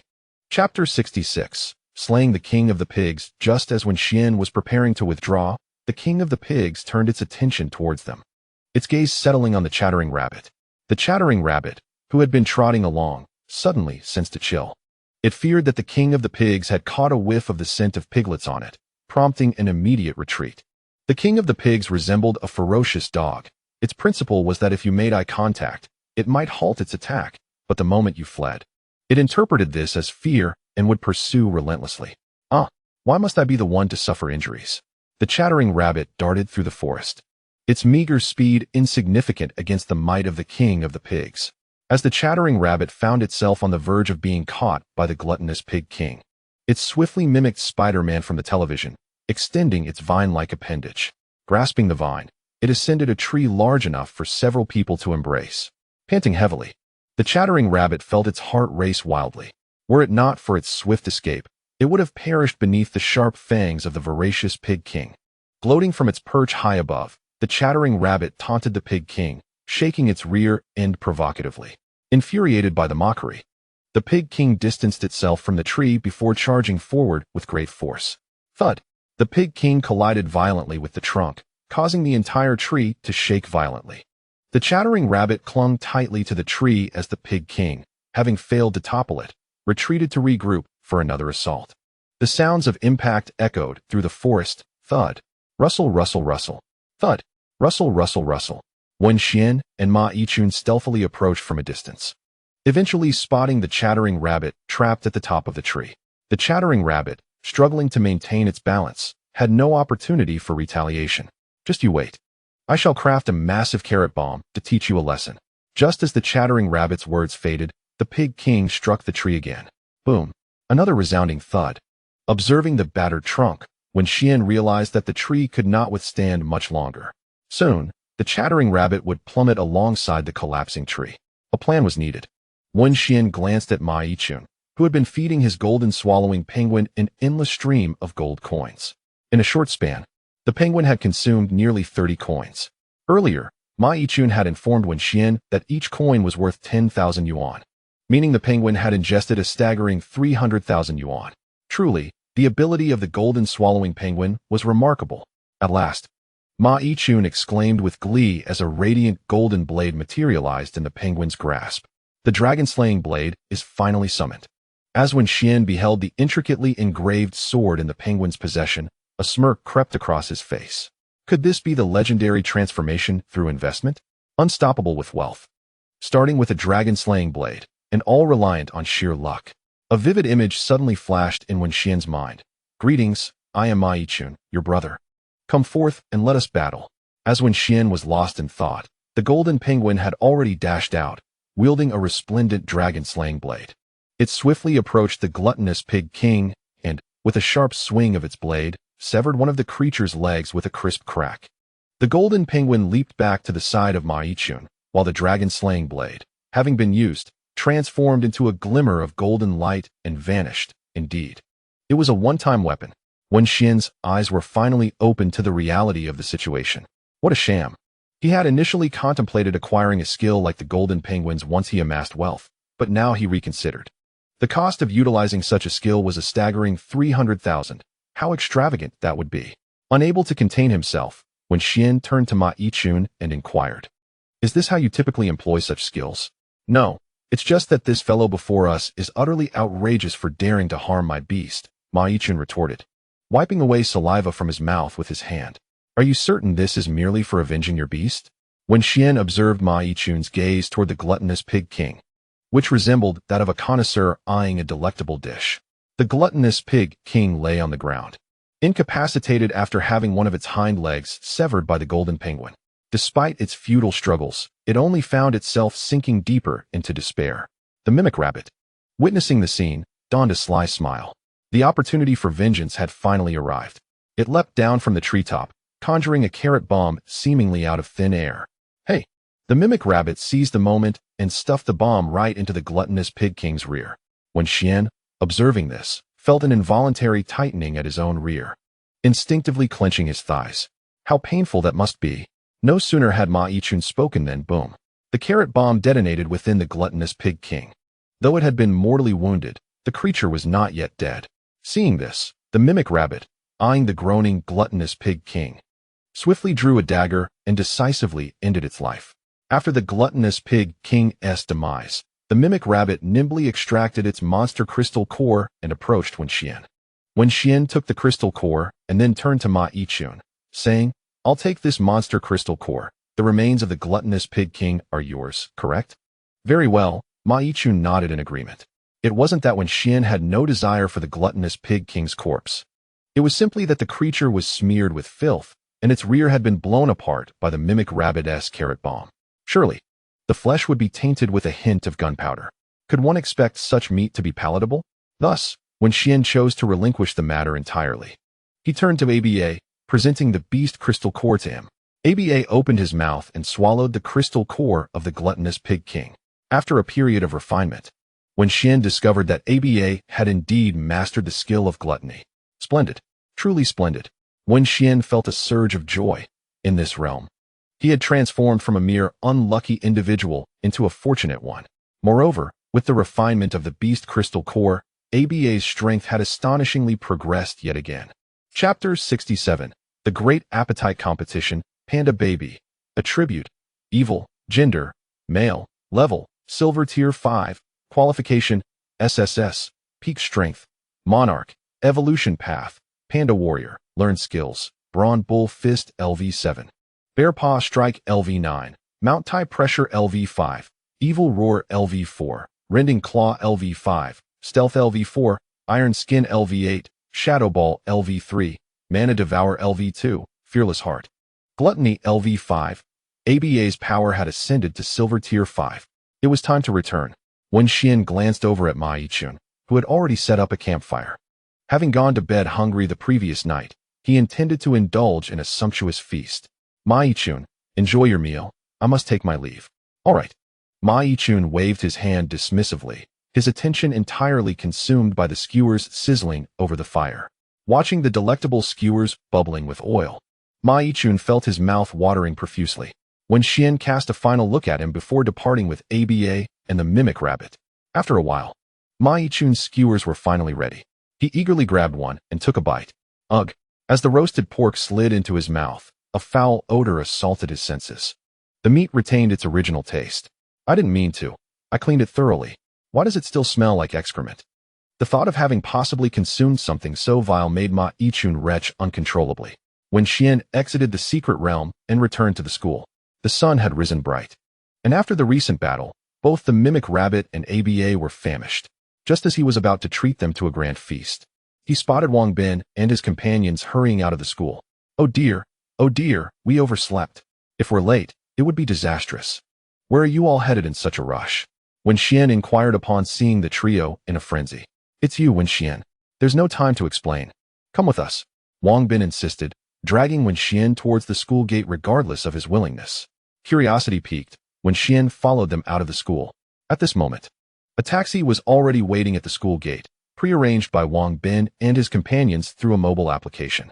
Once they entered the vehicle, Wenxian began to inquire. Where are we headed? There's a food festival taking place at Wui Square. Today, a competitive eating contest is set to unfold, and we plan to participate.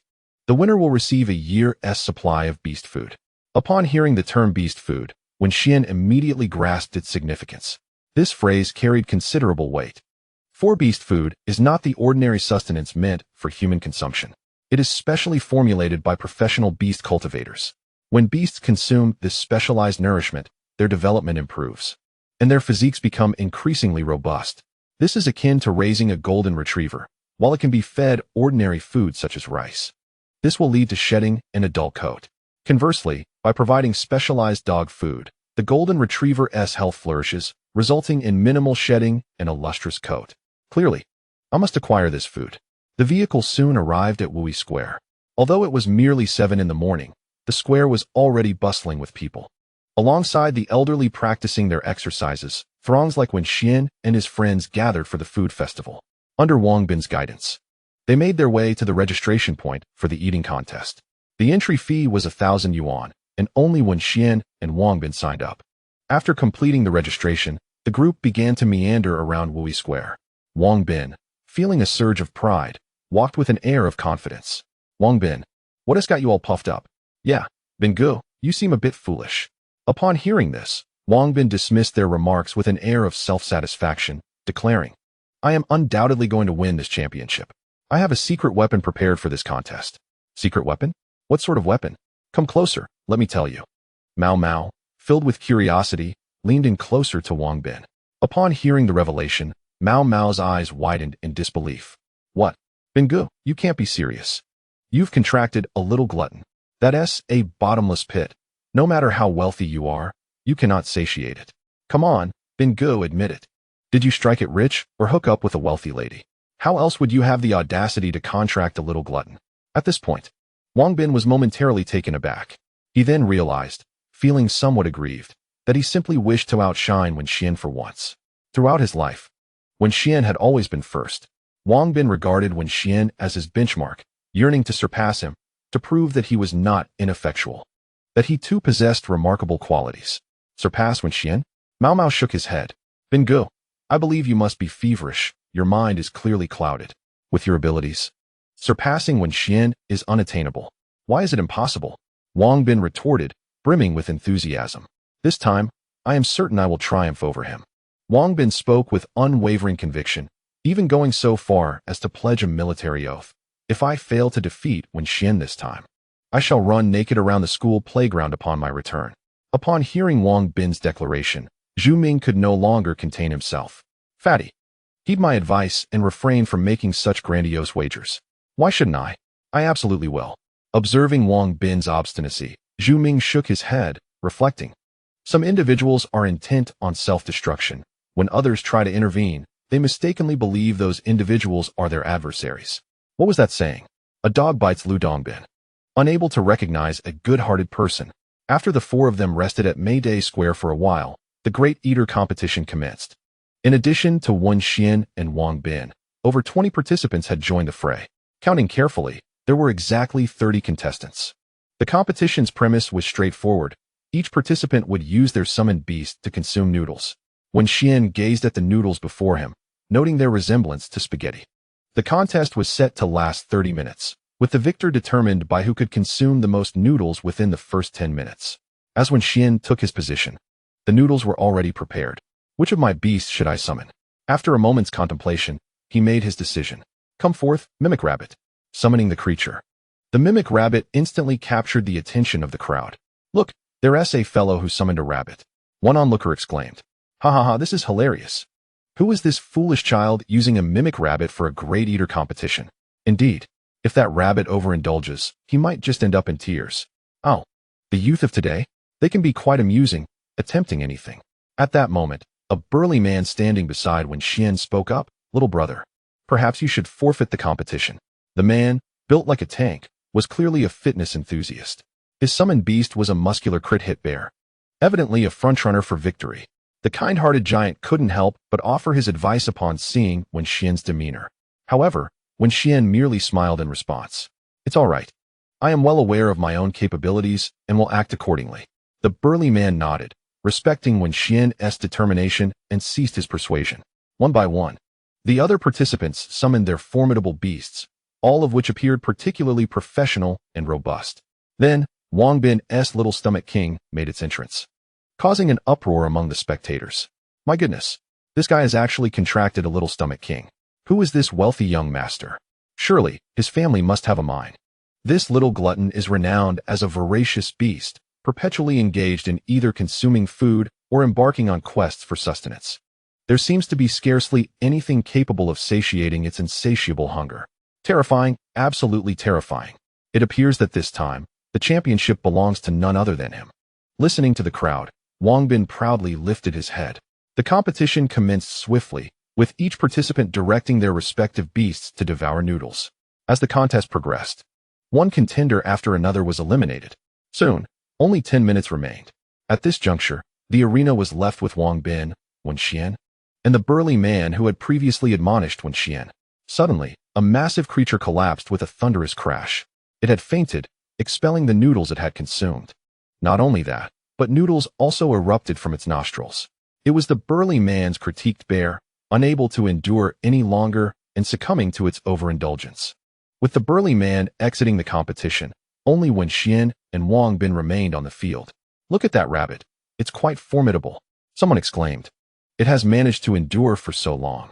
Indeed, it was rather absurd, and one could hardly discern any signs of fatigue from its demeanor. Goodness, what on earth is that creature's stomach made of?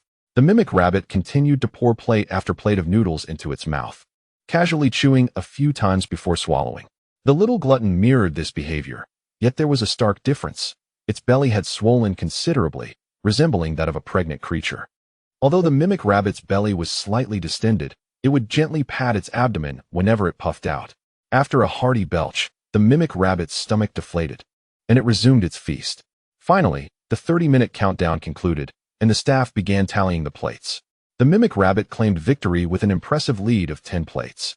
Despite the little glutton's capacity for consumption, it struggled to manage such an overwhelming quantity at once, resulting in a noticeable slowdown in its eating pace. I lost, Wang Bin exclaimed, somewhat incredulous. Mao Mao and Zhu Ming approached Wenxian and Wang Bin with great glee. Brother Wenxian, you are truly remarkable. Mao Mao gazed at Wenxian with stars in his eyes.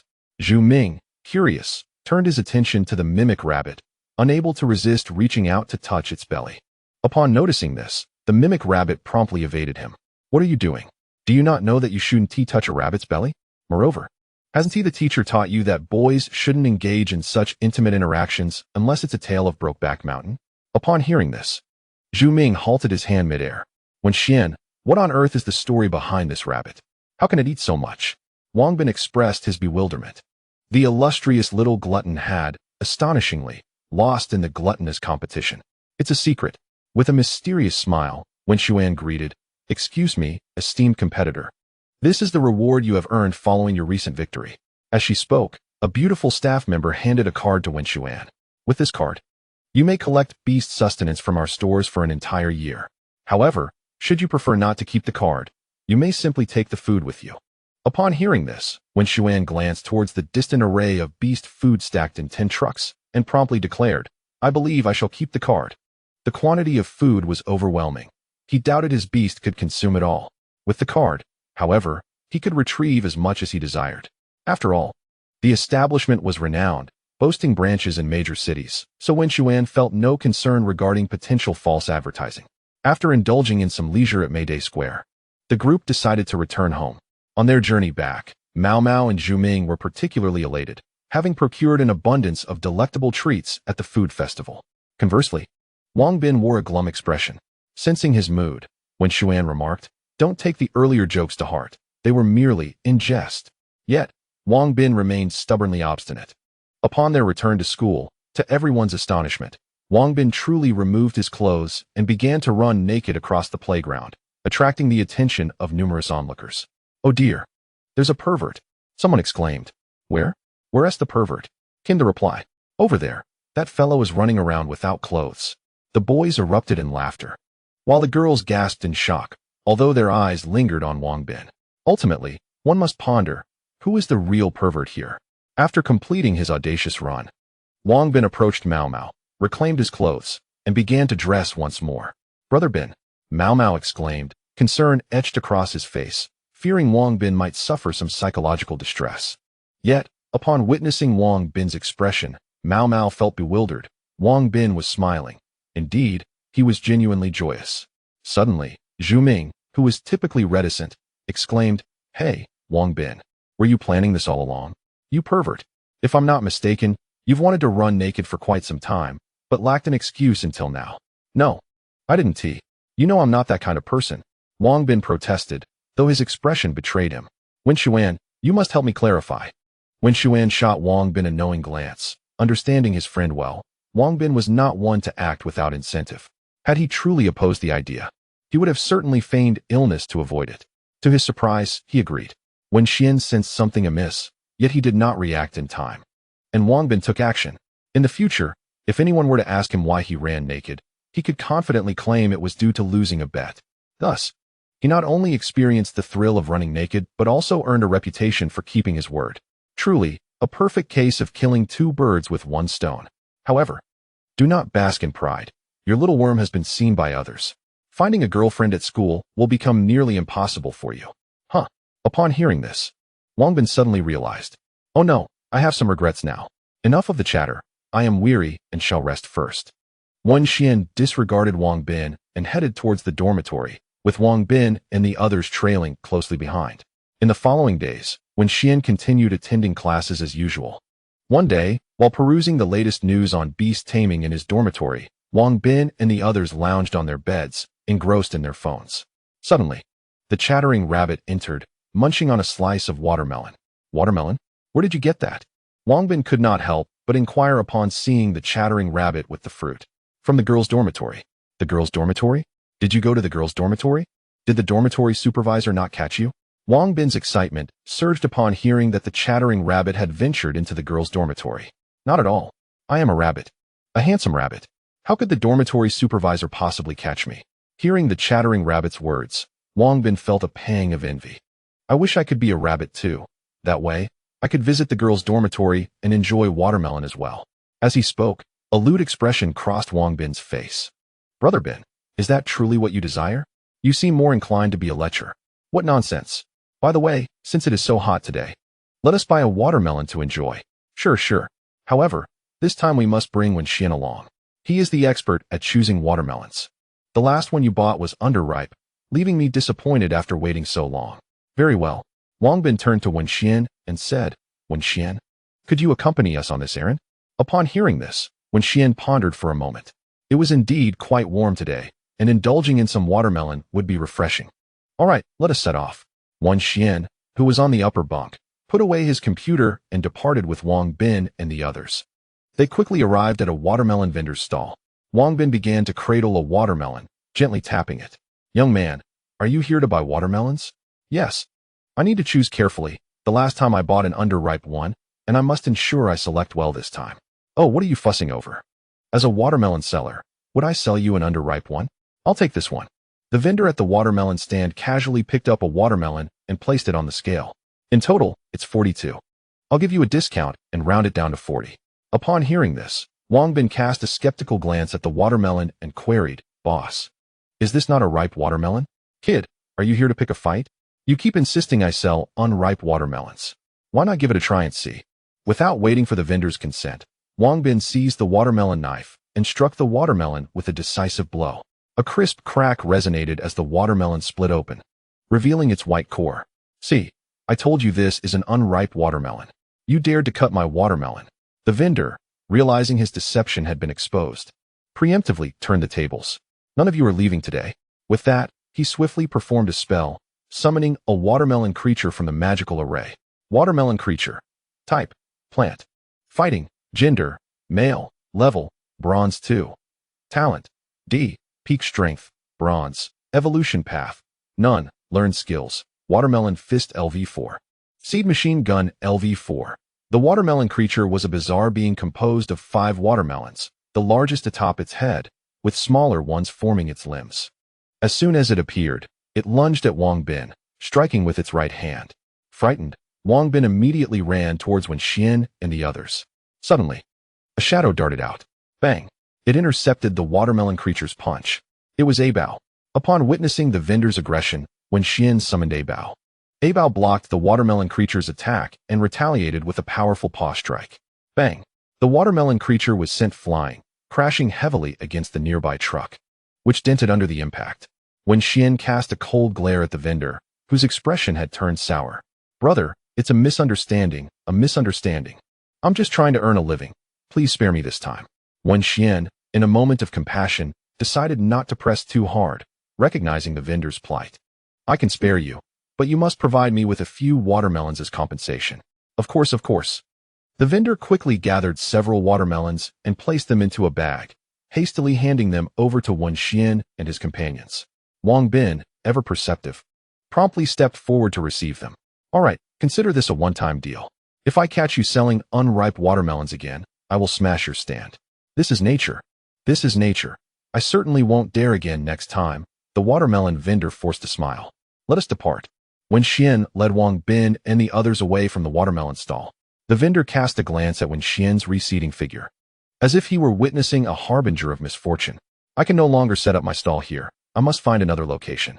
With that, he began to pack up. Wenxian and Wang Bin soon arrived at their dormitory. After washing the watermelon, they sliced it open and began to eat. Delicious, truly sweet. Mao Mao exclaimed, his mouth dripping with juice. As he devoured the fruit, he remarked, this time, we owe it all to Brother Wenxian. Otherwise, we would have been stuck with unripe melons. Indeed, that vendor was utterly outrageous, attempting to deceive us.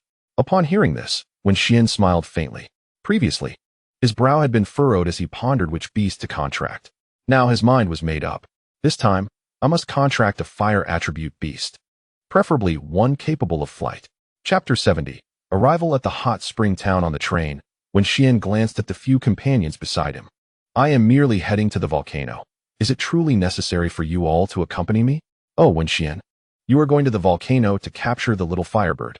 Our purpose is different. We are preparing to enjoy the hot springs. Indeed, after researching, Wenxian discovered that the little firebird was the most suitable for him. This creature could fly and possessed both wind and fire attributes. After 3 stages of evolution, it would become the formidable fire feather eagle, a beast one could ride. Wenxian could already envision himself soaring on the back of the fire feather eagle. The little firebird's habitat lay atop the volcano, while Wang Bin and the others were en route to a place known as Hot Spring Town. Where there are volcanoes, there are bound to be hot springs. When people discovered these springs, enterprising individuals sensed an opportunity. Thus, hot spring establishments began to emerge alongside the springs, gradually forming a small town. This is the origin of Hot Spring Town. After a day-long train journey, Wenxian and his companions finally arrived at Hot Spring Town before nightfall. I can't take it anymore. I'm utterly exhausted. Wang Bin, burdened with numerous bags, struggled to catch his breath due to his considerable weight. Bingo, I think you should consider losing some weight. Lose weight? What are you talking about? I believe my figure is quite splendid, so full-bodied, and I possess a QQ that many girls lack. With that, Wang Bin playfully shook his body. It must be said that Wang Bin's QQ indeed elicited envy from many girls, especially in an era where flatness was all too common. Dear young gentleman, having traveled from afar, I am certain you must be weary. Would you care to visit my family's hot spring inn for a soak? A woman appeared, her hair styled in an elegant bun, clad in a yukata, exuding a unique charm. That sounds wonderful. Upon encountering the enchanting beauty, Wang Bin felt as though his soul had been ensnared. It must be said, however, that she indeed possessed a remarkable allure, exuding a lingering charm. Follow me. The proprietress beckoned as she led Wenxian to her hot spring inn. Darling, we have guests. Ah, they have arrived. A burly man emerged from within. Though robust and dark-skinned, he stood at a modest height of only 5 feet 3 inches. What? She is married? Wang Bin murmured softly upon seeing the innkeeper's husband, unable to suppress his astonishment. Goodness, this must be a real-life version of Wu Dalong and Pan Jinlian. Enough chatter, let's move along, Wenxian urged Wang Bin, wary of his loose tongue and the trouble it might invite. After entering the changing room and shedding their garments, they proceeded to the shower for a cleansing wash before immersing themselves in the hot spring pool. Ah, this is revitalizing. Wang Bin reclined in the warm waters, feeling as if he were floating in bliss, far more comfortable than anything else. Wenxian and the others also settled by the pool's edge, unable to resist the temptation. Wang Bin began to tickle Mao Mao, who was reveling in the sensation. Ha ha, Brother Bin, no please, Mao Mao exclaimed, laughter spilling forth. Wang Bin's mischievous expression grew more pronounced as he declared, let me have a look. Stop it, Wang Bin, Wenxian interjected firmly. At this moment, both Wang Bin and Mao Mao turned their gazes toward Wenxian, who, in his natural state, displayed his fair skin and well-defined 8-pack abs, eliciting gasps of admiration from Wang Bin and Mao Mao. As their eyes wandered lower, they were momentarily stunned. Oh my! Wang Bin found himself at a loss for words. Finally grasping why Wenxian had playfully called him Little Earthworm, it was as if he were a candle seeking to rival the moon, deliberately courting discomfort. After their soak in the hot spring, the group enjoyed a meal before retreating to their respective rooms for rest. As night deepened, Wenxian intended to sleep but was abruptly awakened by the sounds of poetry emanating from the neighboring room. My dear husband, just a moment, he grumbled, as the late-night recitations rendered him unable to find slumber. Perhaps a stroll would help. Donning his clothing, Wenxian departed the hot spring inn and stepped into the bustling streets. Although night had fallen, the hot spring town remained vibrant. Vendors lined the sidewalks, hawking their wares, predominantly Odin, claiming to be prepared with spring water that could nourish the kidneys and prolong life. Wenxian refrained from sampling these delicacies, wary of the prospect of kidney stones, given the excessive minerals in the spring water, rendering it undrinkable. Can't sleep either, young man? A voice inquired, prompting Wenxian to turn his gaze toward the speaker. Upon encountering the figure before him, Wenxian's eyes widened in astonishment. What was happening? How could he possibly be here? The individual in front of him was none other than the husband of the female proprietor. If he was present here, then what about the one in the inn? A sudden chill crept over Wenxian as he contemplated the implications. Indeed, he had been restless and had stepped out for a leisurely stroll. Well, how fortuitous. I, too, find myself unable to sleep. Why not accompany me on a walk? Certainly. Wenxian and he began to meander together, engaging in casual conversation. Through their dialogue, Wenxian learned that this man was named Wu Lang, a name reminiscent of the legendary Wu De Lang, albeit with one character omitted. After walking for some time, Wenxian turned to Wu Lang and inquired, "Wu Lang, do you know where I might find the little firebirds?" Little firebirds? Wu Lang, having grown up in this hot spring town, was relatively familiar with the surroundings.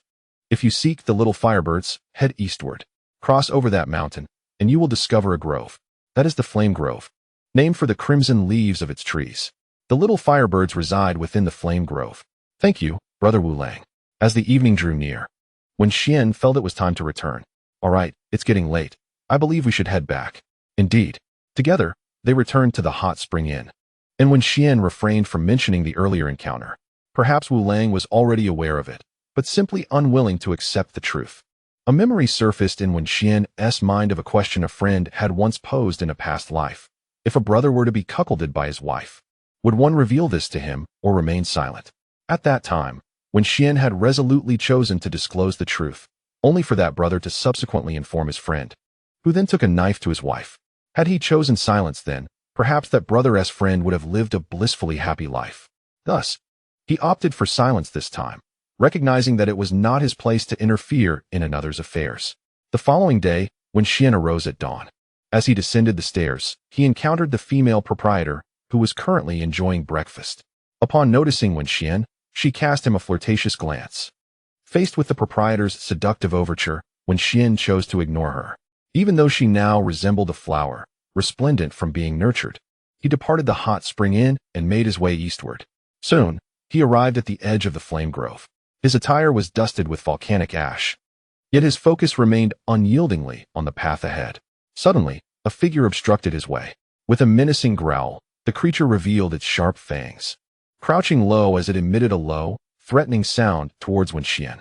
Fire Wolf, Attribute, Fire, Gender, Male, Level, Bronze Tier 3, Qualification, D, Peak Strength, Bronze, Evolution Path, Flame Wolf King, Learned Skills, Fireball LV4, Fiery Bite LV5, Howl LV3. Suddenly, the fire wolf sprang into action, lunging towards Wenxian. As the ferocious creature charged, A Bao was prepared to intervene, but was halted by the chattering rabbit. "Allow me," declared the chattering rabbit, dashing towards the fire wolf. The fire wolf bared its sharp teeth, flames igniting in its mouth. It opened its gaping maw, preparing to bite down on the chattering rabbit. Observing this, the chattering rabbit smirked slyly. "Bite me? Very well, let me offer you this." Unbeknownst to the fire wolf, the chattering rabbit produced a massive stone and forcefully shoved it into the creature's mouth. The stone lodged firmly in the fire wolf's throat. The fire wolf began to thrash about, rolling on the ground in evident agony, yet it could not expel the stone. Ultimately, it succumbed, choking to death. "Rabbit, what was that?" Wenxian inquired. "Something I've recently learned," replied the chattering rabbit nonchalantly. Chattering rabbit, Attribute, Plant, Rock, Gender, Male, Level, Silver Tier 4, Qualification, SSS-R, Peak Strength, Extraordinary Monarch, Evolution Path, Rogue Rabbit, Learned Skills, Swift Legs LV9, Mimicry LV9, Burrowing LV7, Gunpowder Technique LV8, Vine Whip LV8, Mana Source LV5, Gluttony LV6, Flying Stones LV4. In recent days, the chattering rabbit had grown significantly stronger, its SSS-R qualification finally manifesting. Through its actions, it demonstrated to Wenxian the essence of brilliance and genius. Any efforts appeared futile in comparison to this remarkable creature. "You just defeated the fire wolf using the Flying Stone skill, did you not?" Wenxian asked. "Indeed," the chattering rabbit replied with casual ease. Wenxian couldn't help but twitch his lips.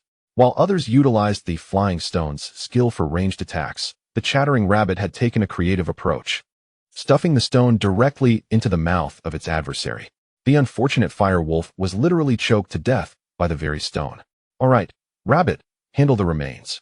Skin it, and see if there are any monster cores." The chattering rabbit approached the fire wolf with a dagger in hand. Its movements were fluid, and in a matter of moments, a complete pelt of the fire wolf emerged. Unfortunately, there was no monster core to be found. After securing the fire wolf's pelt, Wenxian, accompanied by A Bao and the chattering rabbit, continued their journey. They ventured into the fiery forest. "Chirp, Chirp, chirp. After a while, Wenxian suddenly heard a cacophony of calls. Upon hearing this sound, he felt a surge of exhilaration, for it was the call of the little firebirds. He looked up at the trees and discovered numerous little firebirds perched upon the branches. I must search diligently to ascertain which little firebird possesses the finest attributes. Thus, Wenxian began his examination. After a thorough search, he came across a slightly larger specimen. This one is promising, boasting an S-grade aptitude, far surpassing the others. A little firebird with S-grade aptitude is indeed a rare find. Among all the firebirds in the trees, this one had the highest potential. Just as Wenxian was about to capture the little firebird, a roar erupted from the jungle. Not far away, a tiger, engulfed in blazing flames, charged down the mountainside. It was a flame tiger, and a golden tier 1 at that. Upon witnessing this, Wenxian immediately turned and fled with a bow and the chattering rabbit. A golden tier flame tiger was far beyond their current capabilities. The appearance of the flame tiger startled the flock of little firebirds, causing them to take flight in all directions. After running a considerable distance, Wenxian glanced back and, upon seeing no trace of the flame tiger, let out a sigh of relief. Indeed, the wilderness is fraught with dangers, and one must remain vigilant at all times. At that moment, the attributes of the flame tiger flashed in Wenxian's mind. Flame tiger, attribute, fire, gender, female, level, golden tier 4, aptitude, B, peak strength, golden, evolution path, crimson flame tiger, learned skills, tiger claw LV7, flame roar LV6, fireball LV6, rending claw LV7. This flame tiger appears formidable, yet its strength has already reached its limits, constrained by its aptitude. Sighing in frustration, Wenxian lamented his misfortune today. Just then, he noticed a little firebird hopping on a nearby rock. It was the one he sought. Filled with joy, Wenxian quickly approached the little firebird alongside a bough and the chattering rabbit. However, before they could get close, the little firebird spotted them and flitted away in haste. Blast it! Wenxian exclaimed, unable to contain his frustration. It seemed he would have to return and devise a plan. He resolved to create a wire net to capture the little firebird. Just as he was about to head back, he heard a voice. Wait a moment. What is it?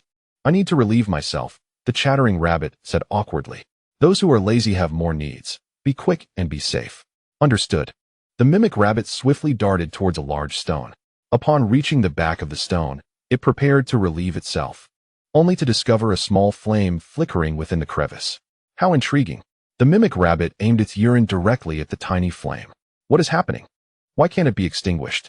Just as the mimic rabbit pondered this, the small flame soared towards it. Reacting quickly, the mimic rabbit dodged the fiery assault. Goodness! I nearly faced annihilation. The mimic rabbit already had few companions. If it were struck by that flame, it would have been akin to a worm roasted by fire. Fortunately, it evaded in time. Mimic rabbit, what are you doing? Is it really taking you this long to relieve yourself? Wenxian, do you think I desire this? It's all because of that little creature. That creature? Chapter 72. Taming the small flame. Wenxian turned to follow the direction pointed by the mimic rabbit and discovered a small flame, glaring at the mimic rabbit with an expression of indignation. Possessing the eye of the divine, Wenxian instantly discerned the attributes of the small flame. Small flame, attribute, fire, gender, female, level, black iron level 8, talent, SSS-R, peak strength, extraordinary sovereign, evolution path, great fireball, skills acquired, small fireball LV3, flame charge LV3, fire devourer LV9, an SSS-R talent small flame. My luck is astonishing. Although this creature's next evolutionary form is a great fireball, its third form, the flame doll, is particularly formidable. The flame doll resembles a red-haired child, wielding a fiery spear, capable of contending with dragons. Moreover, Wenxian discovered that this small flame possessed the Fire Devourer skill at LV9. This meant that all fire-based attacks would be ineffective against it. I must tame it. With this small flame, who would need a small firebird? Mimic Rabbit, it's up to you. You can only injure it, not kill it. Understood. Oh, I almost forgot to mention, refrain from using fire-based attacks. Otherwise, it will grow stronger. What? No sooner had Wenxian's words left his lips than the Mimic Rabbit hurled a carrot bomb. Boom. The carrot bomb landed before the small flame, erupting in a tremendous explosion. A cloud of dust enveloped the area. When the dust settled, the small flame emerged unscathed, charging towards the mimic rabbit. It had absorbed the energy from the carrot bomb, and its flames blazed even more fiercely. Help! The mimic rabbit began to flee. Upon seeing the mimic rabbit attempt to escape, the small flame immediately became agitated. The fellow had just drenched it with urine. He felt compelled to eliminate the mimic rabbit to extinguish the fire raging within him. The little flame began its relentless pursuit. As it closed the distance to the mimic rabbit, the rabbit's lips curled into a subtle smirk. Suddenly, it pivoted, revealing a stone in its hand, which it hurled towards the little flame. Bang! The flame, unable to evade, was struck directly by the rabbit's rock-throwing skill. In one swift move, the mimic rabbit severely injured the little flame, and this was while it had held back its full strength. The rock skill inflicted a damage bonus on the flame. Wenxuan, accompanied by a bow, approached the little flame. He swiftly performed a series of hand seals, and soon, a magical array appeared beneath the little flame. Wenxuan commenced the contract. The little flame, intent on resisting, found itself too gravely wounded to escape Wenxuan's binding power. At last, the contract array solidified, and Wenxuan successfully bound the little flame to himself. Observing the feeble little flame on the ground, Wenxuan immediately retrieved a bottle of healing potion from his spatial ring and began to apply it. This potion was a valuable elixir, costing a staggering 100,000 coins for such a small vial. Yet its effects were evident, with just a few sprays. The little flame's injuries visibly healed at an astonishing rate. After being contracted by Wenxuan, the little flame became significantly more docile. The mimic rabbit approached as well. Upon seeing the rabbit, the little flame reacted as if it had encountered an enemy, bouncing eagerly, prepared to launch another attack. Little flame, stop! Hearing Wenxuan's command, the little flame begrudgingly halted. Let us depart.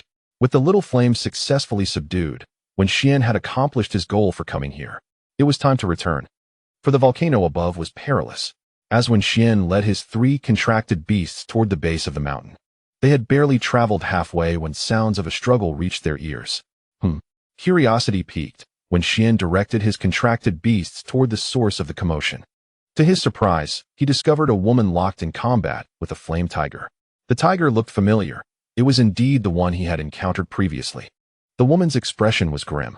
She was a gold-ranked beast master, commanding for beasts.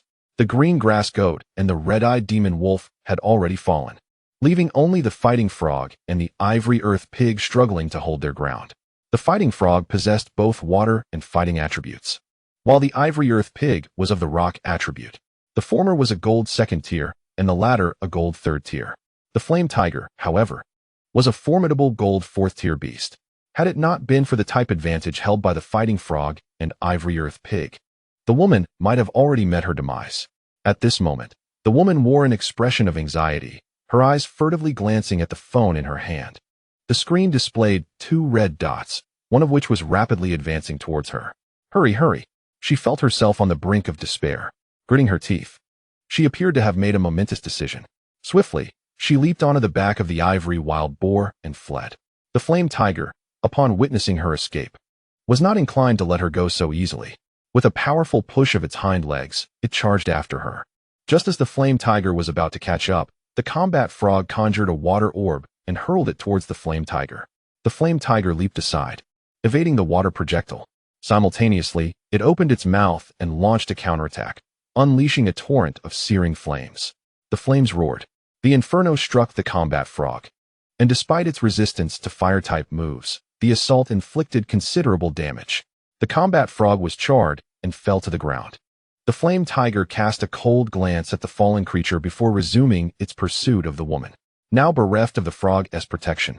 She was like a fish on a chopping board, completely at the mercy of the flame tiger. As the flame tiger closed in on her, it opened its jaws once more, unleashing another wave of scorching flames. It was over. The woman could feel the heat of the flames bearing down upon her. The flame tiger, cunningly aware that a direct attack on her would be futile, directed its assault towards the ivory wild boar instead. Just as the flames were about to engulf her, a small fireball appeared out of nowhere. It opened its mouth and consumed the flame tiger's fire. It was the small flame from Wenxuan, who, after devouring the flames, appeared unsatisfied, smacking its lips. Howl! The flame tiger, enraged to see its attack thwarted, let out a furious roar and bared its sharp claws, lunging at the small flame. Chapter 73. the first encounter with Xiaozhan. The flame tiger intended to shred the small flame to pieces. Just as it was about to reach the tiny fire, a bolt of lightning, as thick as a barrel, descended from the sky and struck the flame tiger, reducing it to charred remains. Wenxuan looked up to see an old man descending from the heavens, riding upon a magnificent golden eagle. Thunder Eagle, attribute, electric, gender, male, level, diamond stage 5, qualification, S, peak strength, diamond, evolution route, Thunder Dragon Eagle, learn skills, Thunder level 7, Thunder Flash level 6, Lightning Chain level 6, Electric Net level 5, Wind Blade level 5. An elderly man rode in on the Thunder Eagle, landing before the young woman. Grandpa. Upon seeing the old man, the woman excitedly dashed towards him, leaping into his embrace. Oh dear, my little treasure, are you hurt? No, although that fellow was somewhat formidable. I managed to escape in time. Is that so? The old man smiled faintly, then turned his gaze to Wenxian. Young man, I witnessed your recent actions. You performed admirably. Thank you for saving my granddaughter. Huh. The woman finally grasped the implications of his words. What do you mean? Shouldn't you thank this young brother? At her grandfather's remark, she cast a disdainful glance at Wenxian. Grandpa, this guy's strength is merely silver. He is not even my match. How can you claim he saved me? I didn't TC it. The old man replied, just because you didn't TC it doesn't mean I didn't T. I observed clearly from above. The flames of that fire tiger were about to engulf you. It was this young brother's little flame that used its body to block the fire tiger's flames. At this point, the old man regarded the little flame with curiosity. If I am not mistaken, this little flame possesses the ability to consume fire. The old man murmured softly, feeling a surge of excitement at the thought. What fortune! Such a fire-eating ability intrigued him. Alas, the little flame belonged to Wenxian. He could not seize it. Well then, young brother, I have pressing matters to attend to. Consider that fire tiger as my token of gratitude. I hope you won't find it unsatisfactory. With that, he handed Wenxian a business card. If you encounter any troubles, you may call this number to reach me. I owe you a favor, and I will assist you when the time comes. Thank you. Wenxian naturally could not decline a favor from a diamond-level expert. It was exceedingly precious to him at this juncture. After delivering the card, the old man departed with the young woman. As for Wenxian, he glanced at the card in his hand, Xiaozhan. He stored the card in his spatial ring and then approached the corpse of the fire tiger, commanding the mimic rabbit. He used a dagger to extract the magical crystal core from the fire tiger. The body of the fire tiger was charred by electricity and lost its value for consumption, leaving Wenxian feeling somewhat regretful. Gazing at the crimson core of the flame tiger, Wenxian toyed with it momentarily before tossing it to the little fire sprite. The sprite caught the core with delight, cradling it as if it were a treasured gem, licking it eagerly. Thank you, master.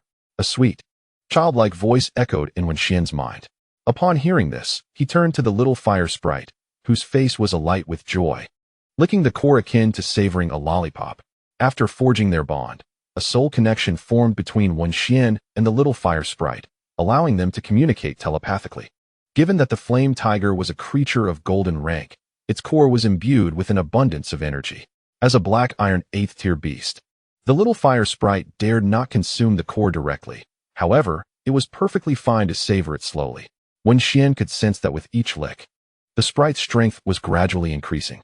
Let us return home, Wenxian said, casting a final glance around to ensure nothing was left behind before leading a Bao and the others back to the hot spring inn. Upon entering, he spotted Wang Bin and the others, who appeared listless, as if their spirits had been drained. What is the matter? Wenxian inquired with curiosity, though he chose not to delve deeper. Wenxian, where have you been? We searched the entire town, but found no trace of you, Wang Bin remarked. I took a trip to the volcano behind us. To the volcano? You reckless fool, why would you go alone? Don't you realize how perilous it is back there? You could have called us. It's safer to have more eyes watching, Wang Bin scolded. Wenxian smiled faintly at Wang Bin's words. While others might indeed offer additional safety, bringing Wang Bin along would simply add a burden. Brother Wenxian, what is that? Mao Mao pointed out a fiery red entity trailing behind Wenxian. Upon hearing this, everyone turned to look, discovering the little fire sprite. Wow, it's so adorable! Mao Mao exclaimed, his heart melting at the sight. Instinctively, he reached out toward the sprite, who, startled, scurried behind Wenxian's legs, clutching tightly to his pant leg. Although the sprite radiated flames, they posed no threat at present, and Wenxian's trousers remained unscathed. The flames would only manifest warmth when the sprite was provoked or chose to attack.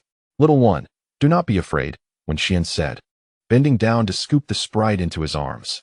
He had not anticipated the sprite to be so timid. "All right, Mao Mao, it's a bit shy. Best not to touch it." Wenxian was apprehensive that Mao Mao might provoke the little flame, which would spell disaster. This fellow, when riled, could unleash unpredictable chaos. "Little brother, congratulations." The proprietress was also present at this moment. It was noon, and she had returned home for lunch. Upon seeing her, Wenxian instinctively glanced at Wu Lang. If only he possessed a color detection device at that moment. Placing it atop Wu Lang's head would surely yield a resounding green. Green. After enjoying lunch at the hot spring establishment, Wenxian bid farewell to Wu Lang and the proprietress, embarking on their journey home.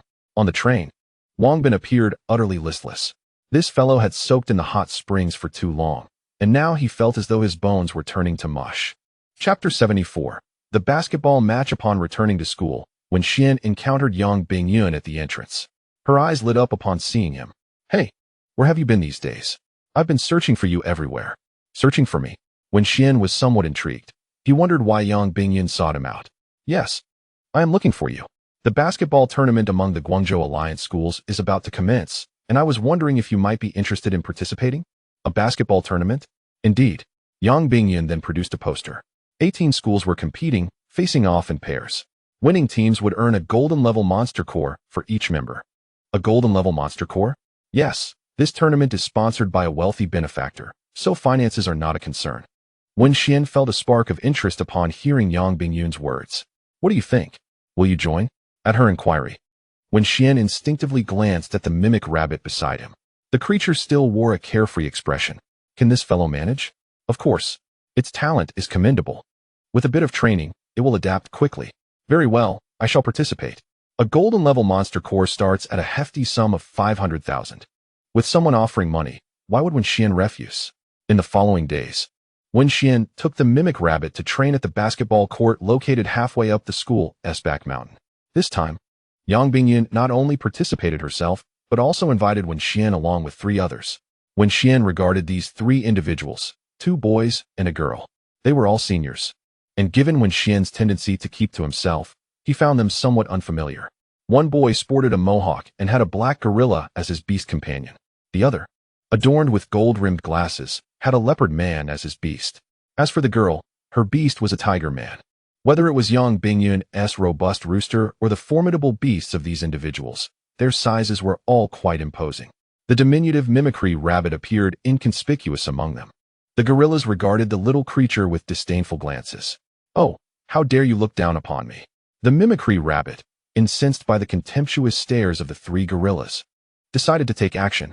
"Let us practice," it declared, seizing a basketball and striding toward the court. Although basketball is a sport that entails physical confrontation, it is governed by rules. Even the mightiest must refrain from deliberately colliding with their adversary. However, the 3 gorillas were nothing short of ruffians. They exchanged knowing glances, their faces curling into smirks, as one of them prepared to challenge the mimicry rabbit, eager to demonstrate that a rabbit ought to content itself with grazing, as basketball was ill-suited for it. The mimicry rabbit and the gorilla readied themselves for a one-on-one showdown. Observing the 2 competitors, the robust rooster clutched a basketball in its right hand, a cold smile gracing its features. How audacious of the gorilla to underestimate the mimicry rabbit. Others might afford such insolence, but not this particular rabbit. It had been meticulously trained by the robust rooster and had previously triumphed over it. Before long, the match commenced. The mimicry rabbit launched an offensive, its speed remarkable.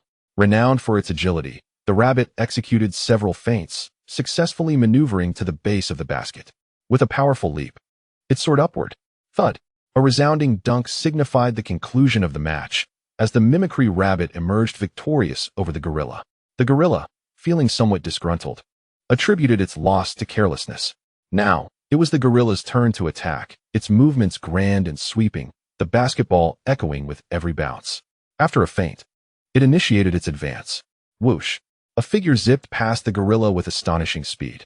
By the time the gorilla registered the event, it realized that the basketball had vanished from its grasp. Staring at the spinning ball in the mimicry rabbit's possession, the gorilla was momentarily paralyzed. It was simply too swift. The basketball had been snatched away before the gorilla could react. The robust rooster, witnessing this, allowed a smirk to grace its lips, having anticipated the unfolding scene. Are you now convinced? Yang Bingyun, clad in athletic attire and sporting a whistle around her neck, was the team's coach. The gorilla, the leader of the trio, had been defeated. One could only imagine the fate of the leopards and tigers. Very well, since you concede, join the team. Let us commence training. Yang Bingyun began instructing, covering dribbling, shooting, and layups, imparting knowledge step by step. Observing the mimicry rabbit's earnest dedication to learning, Wenxuan took a bow for specialized training. They ventured into a grove, where a bough found a large tree and began honing its claws. Thud, thud, thud.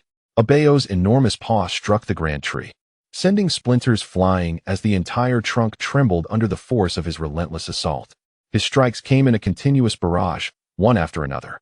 Meanwhile, Xiaohua Miao stood beside Wenxuan, licking the necklace that hung around his neck. To facilitate Xiaohua Miao's access to the magical beast crystal of the flame tiger, Wenxuan had commissioned a necklace specifically designed to house the crystal. Days passed slowly amid rigorous training, and soon, half a month had elapsed. After this period of training and adaptation, the mimic rabbit had fully integrated into the team. Among them, the robust rooster stood out as the strongest, having trained for 30 months prior. Following closely was the mimic rabbit, whose extraordinary talent had allowed it to surpass the strength of the gorillas in just half a month. On the basketball court, Yang Bingyun wiped the sweat from her brow. Tomorrow marked the day of the match, and she hoped they would give their all and showcase their talents. We will. The others remained silent, but the mimic rabbit spoke on their behalf. The following day, Wenxuan and his team arrived at the city sports arena. The atmosphere inside was electric, filled with eager spectators who had long awaited this event. The arena boasted 4 basketball courts, and today, 4 matches would be held simultaneously. The top 4 teams would be determined on this first day, leading to the semifinals the following day. As Wenxuan and his companions brought their respective beasts to the competition area, their opponents were already waiting. Wenxuan glanced at the opposing team, which consisted entirely of fighting monkeys from the 4th middle school. The largest among them, presumably the captain, was clearly the leader of the pack. Basketball is a sport that thrives on teamwork, and with all 5 participants being fighting monkeys, their coordination would undoubtedly be superior. Furthermore, it seemed these 5 monkeys hailed from the same group, suggesting a harmonious relationship among them. Chapter 75. Winning the first match upon seeing Wenxuan's beasts. The students from the 4th middle school wore expressions of seriousness as they gazed at the imposing robust rooster and its formidable companions. However, when they spotted the mimic rabbit, their faces shifted to disbelief. One of the students, unable to trust his own eyes, instinctively rubbed them. It was real indeed. Ha! Look, there's a rabbit on the opposing team, he exclaimed, laughter bubbling forth. Can you imagine? That rabbit with its spindly arms and legs. If our fighting monkeys bump into it, will it not be knocked out instantly? Who knows? With that frail appearance, I reckon I could take it down myself. Listening to the jeers of the opponents, the robust rooster remained unfazed. At that moment, images of the training sessions with the mimicry rabbit flooded their minds. This peculiar creature, the mimicry rabbit, was nothing short of a prodigy, consistently the first to complete every training exercise with remarkable speed and precision. Consequently, it was always rewarded by Yang Bingyun.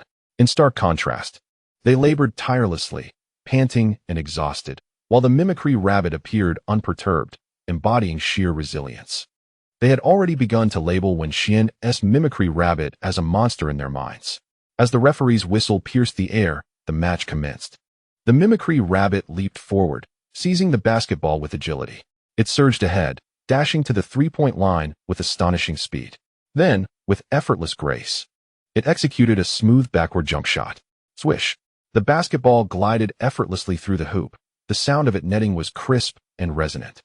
The previously cacophonous crowd fell into an astounded silence. They stood frozen, their thoughts consumed by a singular sentiment. This rabbit is exceptionally formidable. My goodness! Is this rabbit truly that skilled in basketball? Its ball handling was immaculate, fluid, and graceful, each movement a harmonious dance, a sheer delight to behold.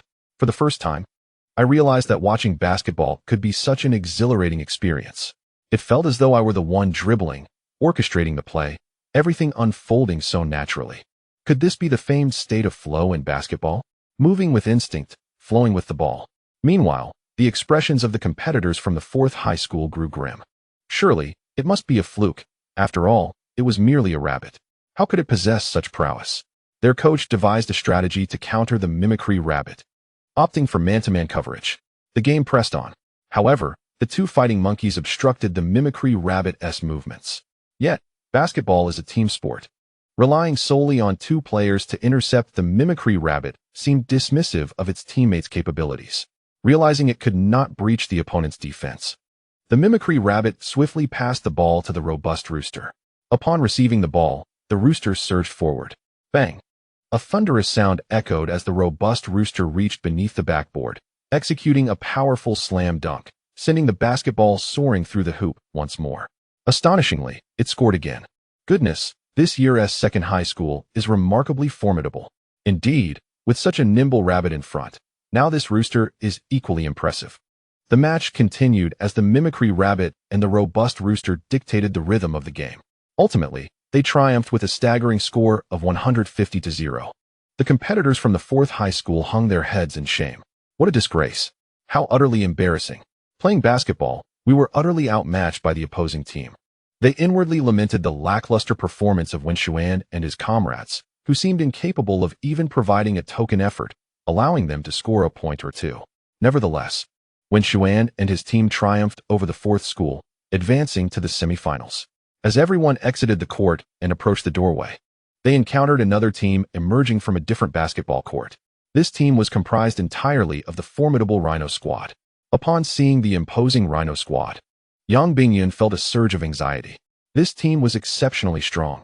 Not only were their Beast Masters brothers, but their beasts were also siblings. Can you believe it? Quintuplets corresponding with quintuplets. Their synergy must be extraordinary, as if they were destined for the game of basketball.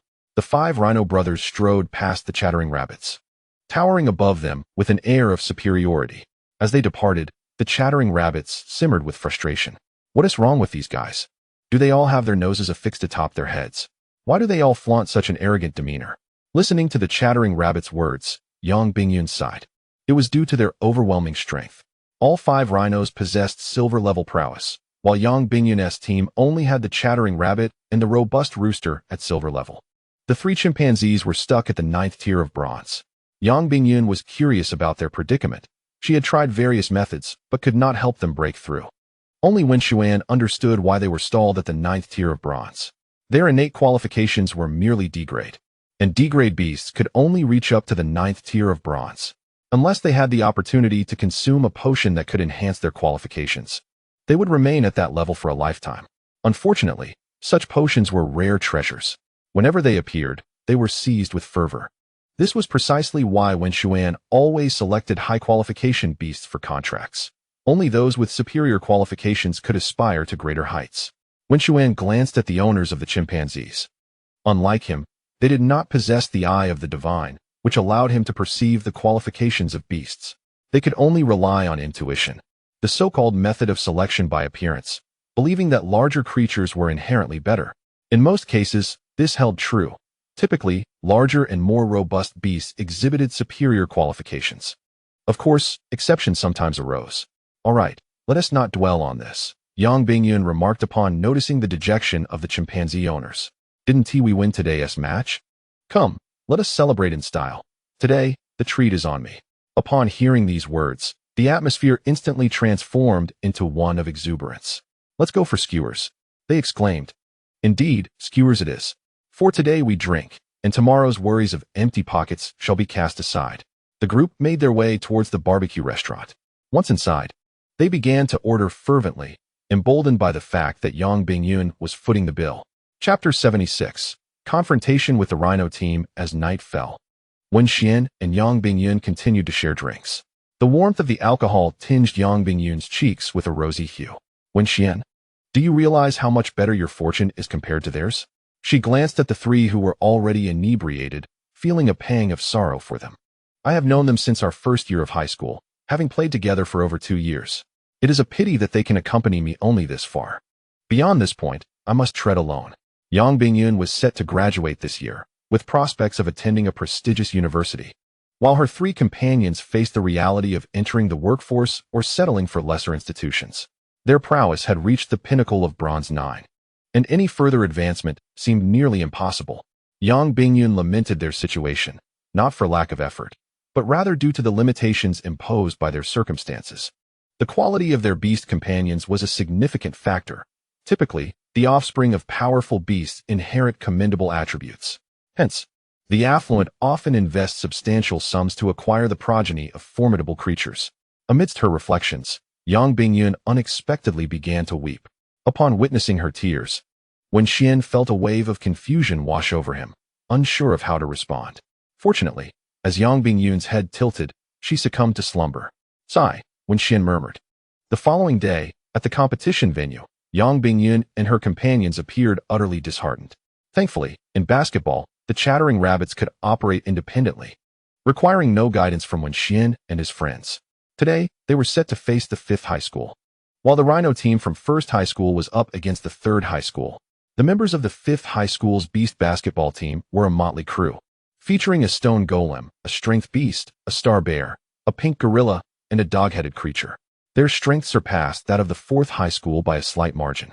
They launched several aggressive assaults early in the game, yet each was thwarted by the chattering rabbits. As the match progressed, the stamina of the 5th high school's beasts began to wane. Ultimately, the game concluded with a score of 130-3. The latter point being a mere stroke of luck achieved by the strength beast's miraculous long-range shot. Wenxian and his team triumphed over the 5th high school, while the team from 1st high school also emerged victorious in their match. Yang Bingyun, accompanied by Wenxian and the others, exited the competition venue. As they reached the entrance, they unexpectedly encountered 5 students from the 1st high school who had evidently been waiting for them. The leader of this group, with a broad smile illuminating his face and a glimmer of excitement in his eyes, resembled someone who had just reunited with a long-lost beloved. Sister. The 4 companions behind him chorused in unison, addressing Yang Bingyun. Upon hearing this, Yang Bingyun's expression soured. What are you shouting about? She retorted. Sister, is there anything wrong with our call? Zhao Sunsan replied, his tone unapologetic. The names of the 5 brothers were rather peculiar. The eldest was Zhao Xinxin, followed by Zhao Sunsan, Zhao Miaomiao, Zhao Yanyan, and Zhao Yaoyao.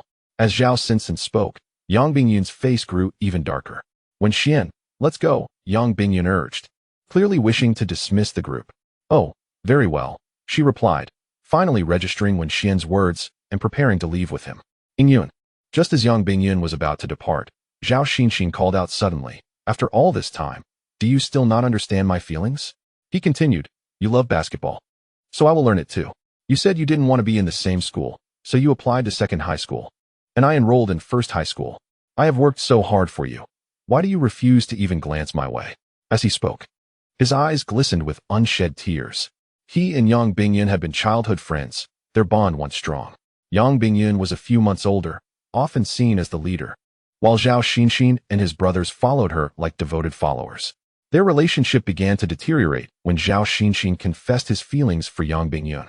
Life can sometimes be so melodramatic. While Yang Bingyun viewed them as mere siblings, Zhao Xinxin had fallen hopelessly in love with her. Wenxian, let's go, Yang Bingyun insisted, pulling him away. Bingyun, Zhao Xinxin murmured, watching her retreating figure. Big brother, Zhao Sunsan and the others attempted to console him. It's all right.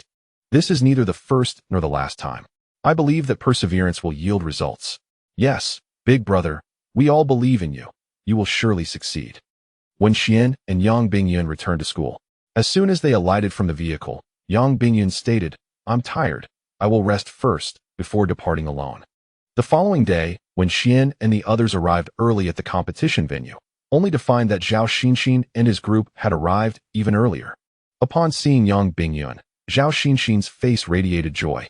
Witnessing this, Wenxian felt a shiver run down his spine. What a devoted admirer. The individual before us is undoubtedly a sycophant. Is he not aware that sycophants seldom attain their desires? Wenxian felt compelled to dissuade him from his foolishness. Yet he remained steadfast in his obstinacy. Bingyun, when will you consent to my request? Perhaps Zhao Xian's words had begun to irk Yang Bingyun.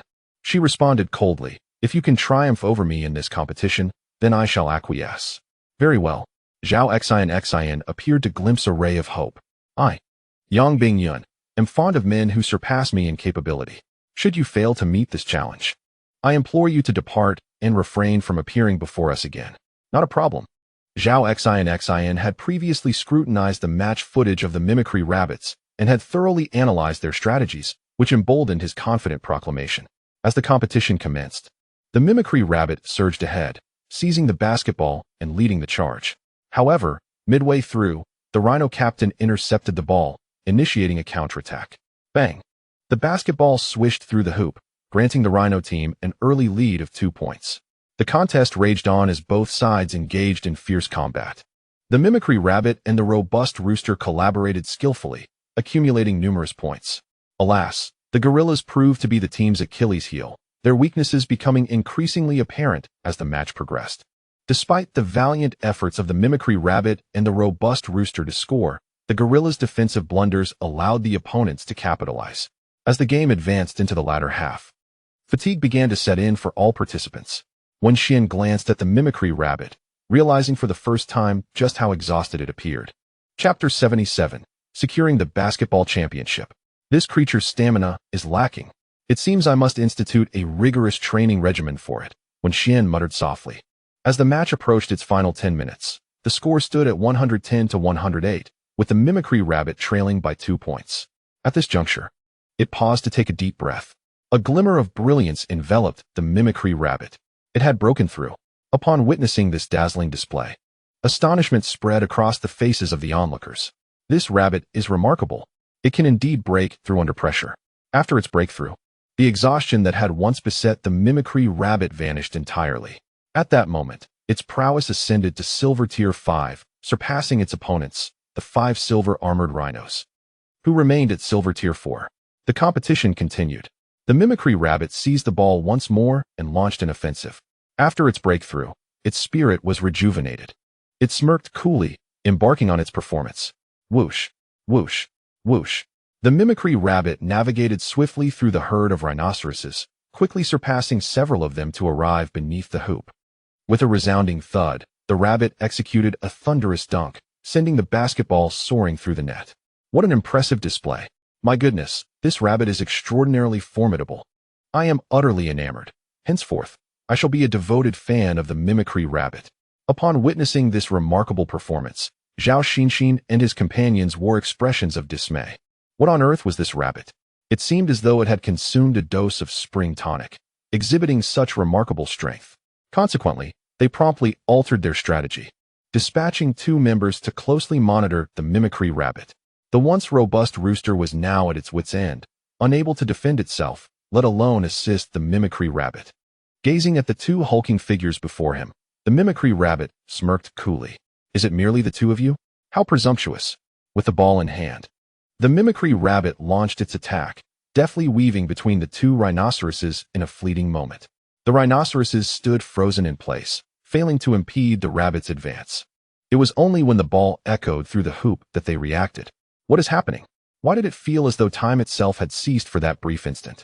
No, it was simply the rabbit's speed that rendered our perception of time suspended. What kind of movement was that? It was nothing short of spectral. Could it be the legendary cloud-gliding butterfly step? Yes, indeed. It must be that, for it was far too impressive otherwise. This rabbit truly is a force to be reckoned with, akin to a cow entering a bull's pen. Absolutely astounding. Listening to the spectators, Wenxuan could not help but twitch at the corners of his mouth. The notion of the cloud-gliding butterfly step was utterly ridiculous. It was clearly a spectral movement. Wenxuan turned his gaze towards the mimicry rabbit. Mimicry rabbit, attributes, plant, rock, gender, male, level, Silver Tier 5, talent, SSS-R, peak power, extraordinary sovereign, evolution path, rogue rabbit, skills acquired, speedy legs LV9, mimicry LV9, digging LV7, gunpowder technique LV8, vine whip LV8, source of magic LV5, gluttony LV6, flying stones LV4, spectral step LV1. The spectral step skill is exceedingly powerful, allowing one to run with such swiftness that it becomes nearly impossible to trace its movements. The prerequisite for mastering the spectral step is that the speedy leg skill must reach its maximum level. The mimicry rabbit had indeed perfected the speedy leg skill, making the comprehension of the spectral step a natural progression. With the mastery of the spectral step, the mimicry rabbit was nearly unstoppable. The remainder of the match became a one-man showcase. In the final 10 minutes, the mimicry rabbit scored an astonishing 20 points. Hurry! Its speed was unparalleled. Despite the rhinoceros team's desperate attempts to obstruct it, even with all 5 players on the court, their efforts proved futile. As the countdown commenced, the mimicry rabbit dribbled the ball to the 3-point line, leveraging its momentum to leap into the air, soaring towards the opposing basketball hoop. With a resounding thud, it executed a magnificent slam dunk. Silence enveloped the crowd, their breaths held in disbelief, unable to fathom what they had witnessed. Was that creature a deity? It was simply outrageous. Even for a beastmaster, to leap from the 3-point line was an astonishing display of athleticism. Tears of exhilaration welled in the eyes of many spectators. The basketball bounced relentlessly on the court after descending from the rim. Zhao Xinxin felt as though something within him had shattered. He had lost, unbelievably, to a rabbit. His elder brother, Zhao Sunxin, observed Zhao Xinxin's crestfallen demeanor, hesitating to speak. Zhao Xinxin raised his hand to halt Zhao Sunxin. Let us go home. In this match, Zhao Xinxin accepted his defeat with grace. Having lost, he vowed to honor his promise and forever distance himself from Yang Bingyun. Observing Zhao Xinxin's retreat, Yang Bingyun felt a twinge of emotion, wishing to console him. Although they could not be lovers, surely they could remain friends. Yet, in the end, she refrained from approaching him. The mimicry rabbit trotted over to Wenxian. You've worked hard. Wenxian offered a glass of carrot juice to the rabbit. Thank you. The rabbit accepted the juice and began to drink. Delicious. Indeed, carrot juice is the finest beverage in the world. At that moment, a staff member approached, bearing prizes. Congratulations on your victory in this competition. Here are the rewards you have earned. She opened a box revealing 5 monster crystal cores, all of golden quality. Albeit of the first tier, Yang Bingyun and her companions turned to Wenxian, acknowledging that without him, they would not have achieved this victory. Wenxian, you go first. They urged. Very well, I shall not be modest. Wenxian glanced at the cores. With his divine sight, he scrutinized the skills inscribed within each crystal core. Upon finishing his examination, he made a decisive choice. I will take this red monster crystal core. With that, Wenxian claimed the red core. Next was Yang Bingyun, who selected a blue one. It was now the turn of the black gorilla's owner. The 3 of them appeared awkward, chuckling sheepishly. Wenxian, we didn't contribute much this time. How about you take the remaining monster crystal cores? Upon hearing this, Wenxian smiled gently. I have taken what rightfully belongs to me. The remainder is of no concern to me. As for how you choose to handle it, that is beyond my purview. With that, Wenxian departed. Chapter 78. The Fiery Balloon. A gentleman cherishes wealth, obtaining it through rightful means. Wenxian had already claimed his rightful possessions, and the rest held no allure for him. Although they were all of golden quality, the skills contained within were rather subpar. Holding the Crimson Beast core, Wenxian returned to school with Abeo and the others. Wenxian, what skills are recorded in that beast core you just acquired? Upon hearing this, Wenxian smiled mysteriously. It's a secret. Humph, if you want to say, then don't pretend to be enigmatic. Wenxian presented the red beast core to Little Fireball. Here, Little Fireball. This is for you. Little Fireball had nearly digested the previous beast core, and at this moment, its strength had ascended to the 2nd tier of silver. Little Fireball, attribute, fire, gender, female, level, silver tier 2. Talent, SSS-R, peak strength, extraordinary monarch, evolution path, great fireball. Learn skills, Little Fireball LV3, flame charge LV3. Fire Devour LV9, flame roar LV3. Little Fireball had refined the beast core of the fire tiger, elevating its strength to the 2nd tier of silver. Furthermore, it had comprehended the skill, Flame Roar, from the fire tiger. Now, Wenxian intended to bestow the recently acquired fire attribute beast core upon Little Fireball. He gazed at the beast core in his hand. Blazing Fire Lizard, Golden Tier 1, Flame Jet, LV5, unleashes a searing flame, inflicting fire damage upon foes. Flame Wheel, LV6, forms a sphere and charges at enemies. Burn LV5, utilizing fire attribute skills against foes will inflict a burning effect, causing additional damage. In total, there were 3 skills. The skill Wenxian desired most was Burn. The first 2 were already similar to those Little Fireball possessed. Little Fireball reached out and accepted the beast core Wenxian offered. Thank you. It chirped in a sweet voice. At that moment, little Fireball was particularly jubilant, dancing with glee as if it were a little girl who had just received a lollipop. While you're busy thanking him, don't forget to express gratitude to me. After all, it was I who fought valiantly to win this beast core back. Thank you, Brother Rabbit, little Fireball said gratefully to the chattering rabbit. Through their time together, the bond between little Fireball and the chattering rabbit had improved, resolving prior conflicts. Now that's more like it. The chattering rabbit beamed with satisfaction, feeling that its recent efforts had borne fruit. Little Fireball, as before, began to lick the beast core. As he gazed at the flickering flame, Wenxuan found himself contemplating another matter, the pursuit of a skill, one that could enable the little flame to soar. He had considered the possibilities of the chatterbox rabbit and a bow, but their chances of flight seemed dismally low. However, the little flame was different. It was composed of fire elements. In Wenxuan's recollection, fire elements should possess the ability to ascend. The closest analogy he could conjure was steam. Yes, steam, achieved by igniting the moisture in the air with fire, thus enabling flight. Suddenly, a term sprang to mind. He quickly grabbed a nearby book and began to peruse its pages. Before long, he had identified his target, the flame balloon. The flame balloon was a crimson orb, devoid of limbs, with merely a pair of eyes and a mouth. Its mode of movement was to float gracefully. When faced with adversaries, it would open its mouth and unleash scalding steam from its belly. It seemed that tomorrow he would set out in search of the flame balloon. Wenxuan felt a surge of joy upon capturing the little flame due to its remarkable potential. Yet, a tinge of regret lingered within him. The little flame could not fly. Originally, he had aspired to capture the little firebird, a creature embodying both fire and wind attributes, inherently capable of flight. This creature served as an adept scout, assisting in igniting fires, affectionately dubbed the tool bird. Now, having captured the little flame, he could no longer pursue the firebird. After all, one could only tame a single beast of a given rank, and Wenxuan had already devised plans for his next companion, a water attribute beast. A formidable beast master must have a well-rounded repertoire across land, sea, and air. Furthermore, the attributes of his beast should not be singular, otherwise, encountering an opponent with a countering element could spell disaster. He was not the legendary master of inverse attributes. The following day, Wenxuan packed his belongings and set forth. This time, he ventured alone, with his destination being a volcano. Along the way, images of Wu Lang and the innkeeper's wife flitted through his mind. He wondered how they were faring. Upon arriving at the hot spring town, he encountered the innkeeper's wife as soon as he stepped into the town. Little brother. You're back. How are you? Are you planning to stay with us again? Faced with her invitation, Wenxuan offered a slight smile. I can, but I must attend to some urgent matters first. Very well, take your time. Once you're done, come by our place. Rest assured, given our rapport, I'll reserve a room for you. With that, the innkeeper's wife threw him a flirtatious glance.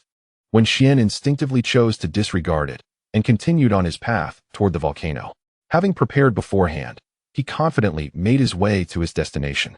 Soon, he arrived at a rather small volcanic crater, which presented itself as a straight line. Wenxuan gazed into the volcano's crater, observing the magma beneath, which was currently bubbling vigorously, releasing a symphony of effervescent bubbles. He began to search for traces of the fiery balloons that resided in the caldera, feasting upon the thermal vapors that ascended from the molten rock. Wenxuan, look over there, exclaimed the perceptive mimicry rabbit, swiftly spotting the fiery balloons. These creatures were social beings, emerging in droves. Beholding a vast assembly of fiery balloons in the distance, their vibrant red hues evoked a particularly festive ambience. Let us proceed, Wenxuan suggested. The collective strength of these fiery balloons was rather modest, merely at the bronze 5th or 6th tier. For Wenxuan and his companions, dealing with the fiery balloons would indeed be a trivial undertaking. They launched a surprise assault on the cluster of fiery balloons, with the mimicry rabbit spearheading the attack. Its skill, flying stones, was of the rock attribute, granting it an advantageous damage boost against the fiery balloons. Whoosh, whoosh, whoosh. The stones in the mimicry rabbit's grasp flew forth like bullets, striking the fiery balloons with precision. Upon impact, they penetrated the bodies of the fiery balloons effortlessly. The fiery balloons in midair vanished at an observable pace. In response to the mimicry rabbit's onslaught, the fiery balloons retaliated. After evading the flying stones, they opened their mouths wide. Whoosh, Waves of searing flames surged towards the mimicry rabbit with alarming speed.